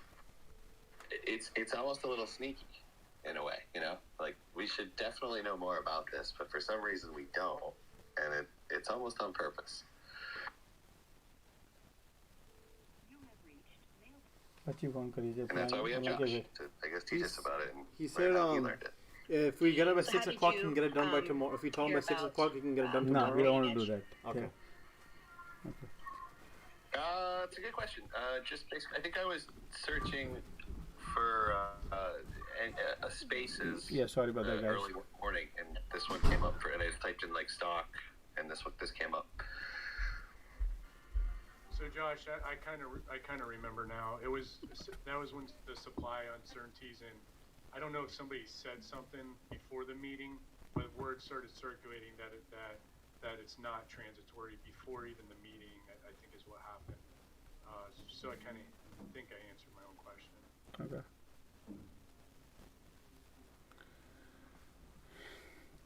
So I'm just trying to gauge the volatility, like you said earlier answering someone's question. Tomorrow's going to be very volatile. That makes me super excited being in my UBXY calls. They are expiring sooner than later. No, but I have them for Friday, and I have conviction in it, and I'm not going all in. So my risk tolerance is notable, but I feel like before Friday I'm going to cash out on them, and I hope to cash out of them big tomorrow. Okay. But you feel like the volatility is going to be greater, though? in your own opinion? Yeah, always happens that FOMC meeting there will be a lot of volatility in the afternoon. In the morning it's just gonna be a playing in ping pong, but then at the end in the afternoon everything will start rolling. Well, bring up UVXY and back test that to the FOMC dates. I got the dates here. One's January 26th, and you'll see January 26th it bled off, and then in the afternoon in the 1300 time frame just before the meeting, that's when it blew up. It went up. January 6th right here. Okay, so that's a green day right here at that time. January 26th. 26th right here. Hey, Josh. I'm going to share an anonymous compliment that I just received for you. You basically know your shit. They continue to listen in. Mm-hmm. Exact quote. January 26th. I understand people have their opinion, understand that. He's on phase. January 26th, right here. 20 right here, 25th, 26th is right here. Yeah, so I think it was just before the meeting. If you look at the time frame on Yeah, it. I want to reach to the date, and then I can just expand a little bit. 1 second.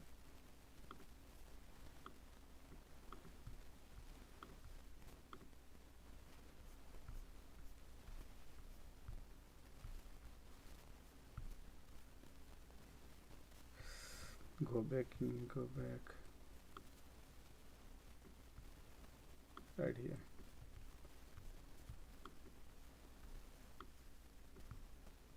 January, this is March.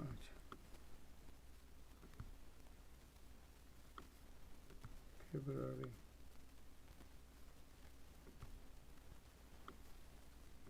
Right here.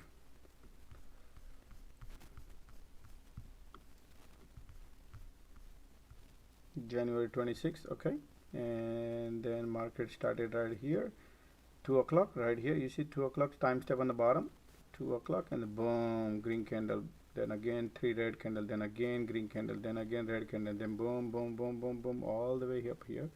So that was your event, right? That everybody got uncertain just before then. Now though, this is what I want you to compare that to March, and you'll see that didn't happen. So what can we say or look at from those two experiences? Look at March 16th now. Same thing. Just look at March 16th and compare that event. You saw volatility rose right around the time of the meeting. Mm-hmm.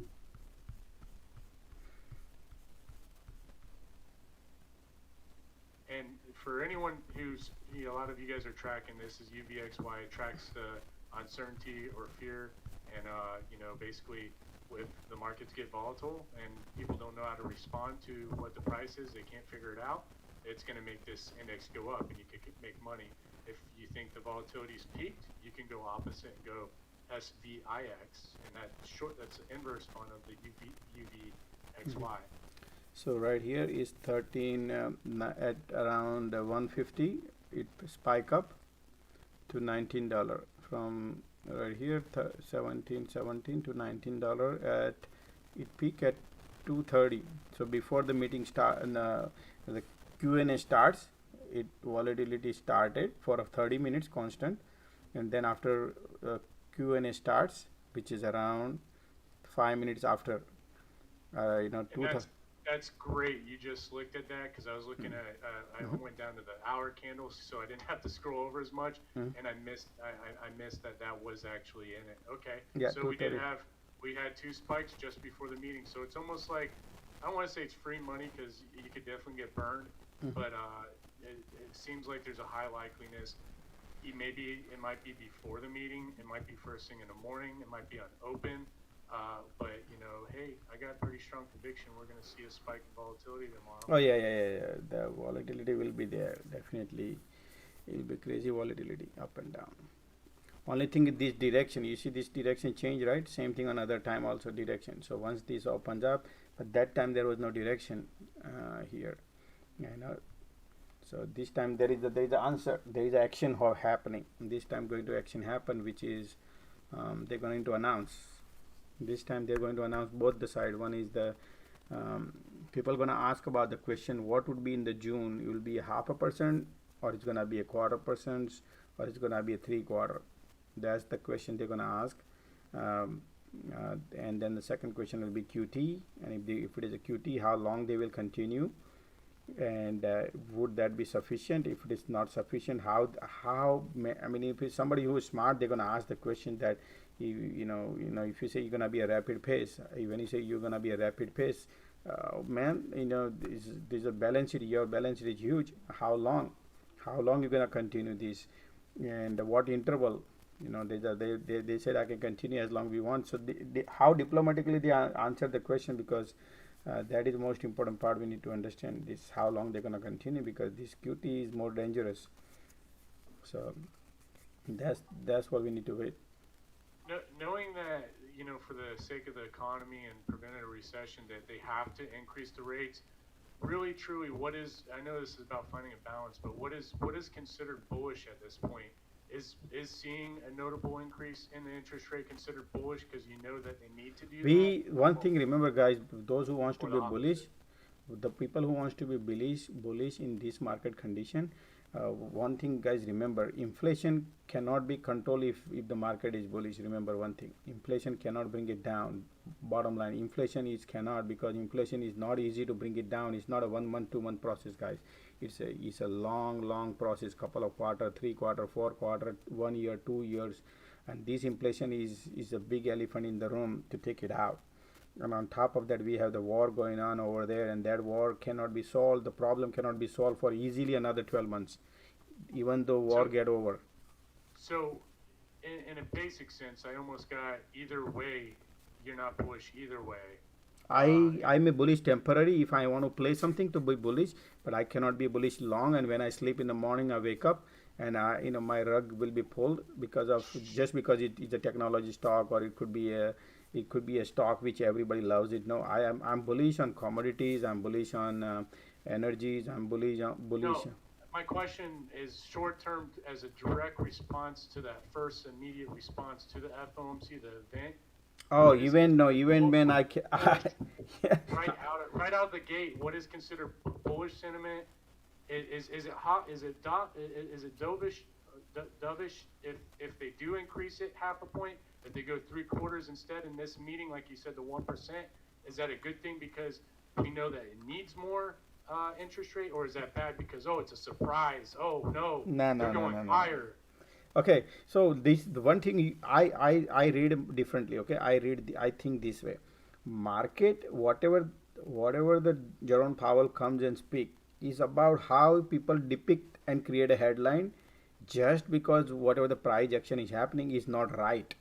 That's what I like to tell to the people.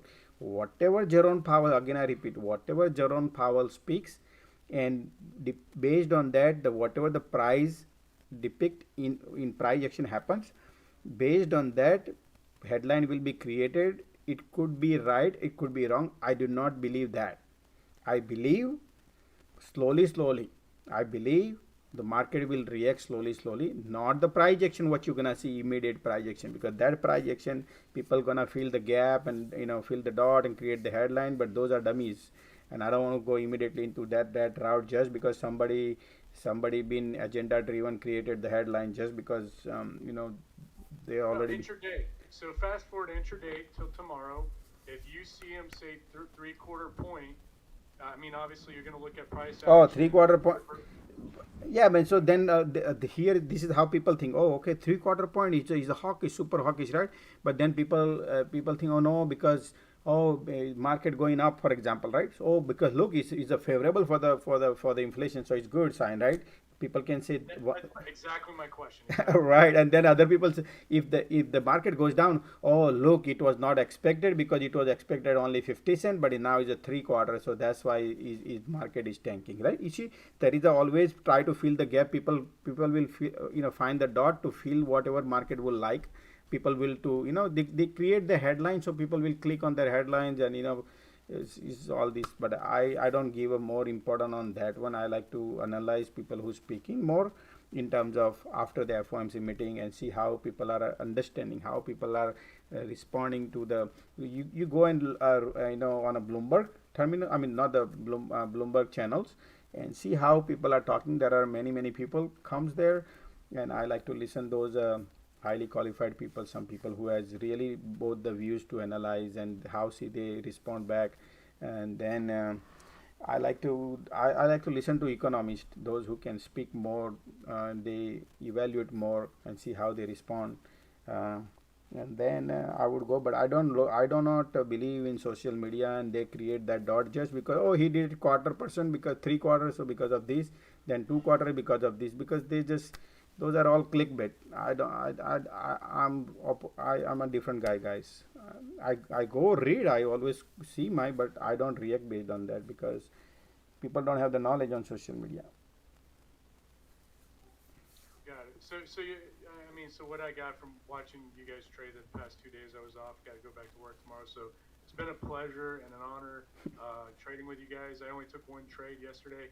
You scared me out of my call that I was going to buy at 310 and at that pivot, but more power to you, because you have so much knowledge, Josh, and like you said, it could U-turn at any time. But yeah, so it's been fun and everything. I just want to understand. So you look at intraday, look at the same things you already look at, and let the price action and other signals tell you what to do rather than the headline. One thing I teach here, everybody, no, I appreciate one thing. Based on the price action, do not depict that what market is doing. You have to give market a time. You always give a 10 days, 7 days, like that. That will create the market direction also. So give a little time, not based on the FOMC meeting happens, and then people decide, oh yeah, because this happened, because of that, now that's it. No, those will be loser if they do take action on immediately on based on that. Just give a time. That's it. Just give yourself a time, and you will see the automatically market will slowly will go in a direction wherever it's supposed to go. Yeah. Got it. Do you think that that they're going to try washing out premium on volatility calls this week and do exactly what you're saying with time? The market will find its direction. Just let it. They have the tools, man. They have all the tools to manipulate. I don't have the tools, so that's why if we get advantage, we get advantage on tomorrow. If not, whatever the position we have, if we get advantage, if good. If not, then it's fine. We're gonna wait. I have the time. So I always buy most of the time 2 to 3 week my options are, which is May 20 approximately. So cool. One second, my son is asking me question. Just a second. I'm gonna mute. Just to give me a second. Okay, this is the part 134 or 138. We have to get this one, and this is the cheapest one on Githon. It comes in 4 days on Thursday. He asked me 365. I brought it down to 250, and while Josh is gone, we have to bring Ku in too, and that's not a big problem though. Oh, $200 to आपका चुका था? 250. And if the other part is instead of 250, huh? Instead of 200, instead of 365, he said 250. And pila 200 na? He's not doing that. Like he doesn't need to, because nothing wrong with it. And I told him if there's something wrong with it, then go ahead and replace it. He wouldn't charge extra. And if there's nothing wrong with it, then we can return it. He said. Okay. So 250. So part order करवाना चाह रही? Yeah, I'll send it to you on eBay. It's on eBay. Amazon में थी? No, this is the cheapest one. अंकित दिखा रहे? Well, don't everybody okay, send try me. and speak all at once. Order right now if you can, because it's gonna take 4 days to come. Okay, it's not on Amazon? No, this is the cheapest one. It comes fastest here. Where is Amazon? Look. Okay, I can check. Send me both the link and I'll look. Okay, I'll buy it. Just send me. Alright, sorry guys. My son, he wants to repair the car, but the guy is telling is different things, some other issues on the car, so trying to find the parts. Anyway, sorry. Hey Josh. So Powell is speaking on Thursday, on the current relation with China. In terms of all the China stocks, for those who follow China stocks, what do you recommend them? And what are your theories in terms of what might happen or may not happen? that might not impact much, but US uh, US might react differently. Depends on it how China is. I think Jerome Powell not gonna talk good about China because China is basically they bringing the interest rate down, and we know they are manipulating currency also. So there's a lot of issues with the China right now. China is number one country where they have bigger problem than other country. So Russia has the problem, China has the problem, Europe has the problem. And as you can see, what happened in Sri Lanka, what happened in many countries right now have a bigger big problem going on, guys. So things are out of control right now, worldwide out of control. It's a lot of issue going on. So we got to be a little bit watchful right now. Yeah.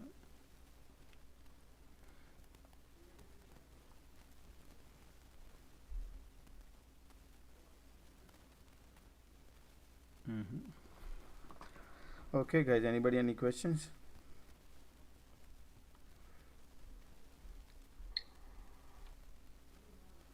I think everyone's saving their energy for tomorrow and Thursday and Friday. Okay, so then I got to go. Actually, let me help my son out. He wants to buy the parts or whatever. He has something to talk to my repair shop. So I'll call it a day, guys, today, and I'll see you tomorrow, guys. Okay. Sorry. Josh, thanks so much for all your help, man. You made a total difference in my portfolio. I really appreciate you, man. Much love. Oh, thank you, Sim. Thank you, man. Sorry, guys, I could not help you more. If anybody left on a Discord, I could not go through because I had to now Discord and YouTube. There's a lot of question I can see, but probably I'll go through tomorrow. If you can hold any questions for tomorrow, you can ask me. Okay. Today I gotta go right now, so we'll see you tomorrow, guys. Then. See you, Josh. I'll see you guys. Thank you. Thank you, guys. Bye. George? Yeah, I'm here. I'm still here. Thank you, Josh. You wanted to say something? Okay. Thank you. Good night, everybody. Good night. Good night. Good night. Okay. I thank you, YouTube. Thank you, Discord. Thank you, Twitters. Everybody.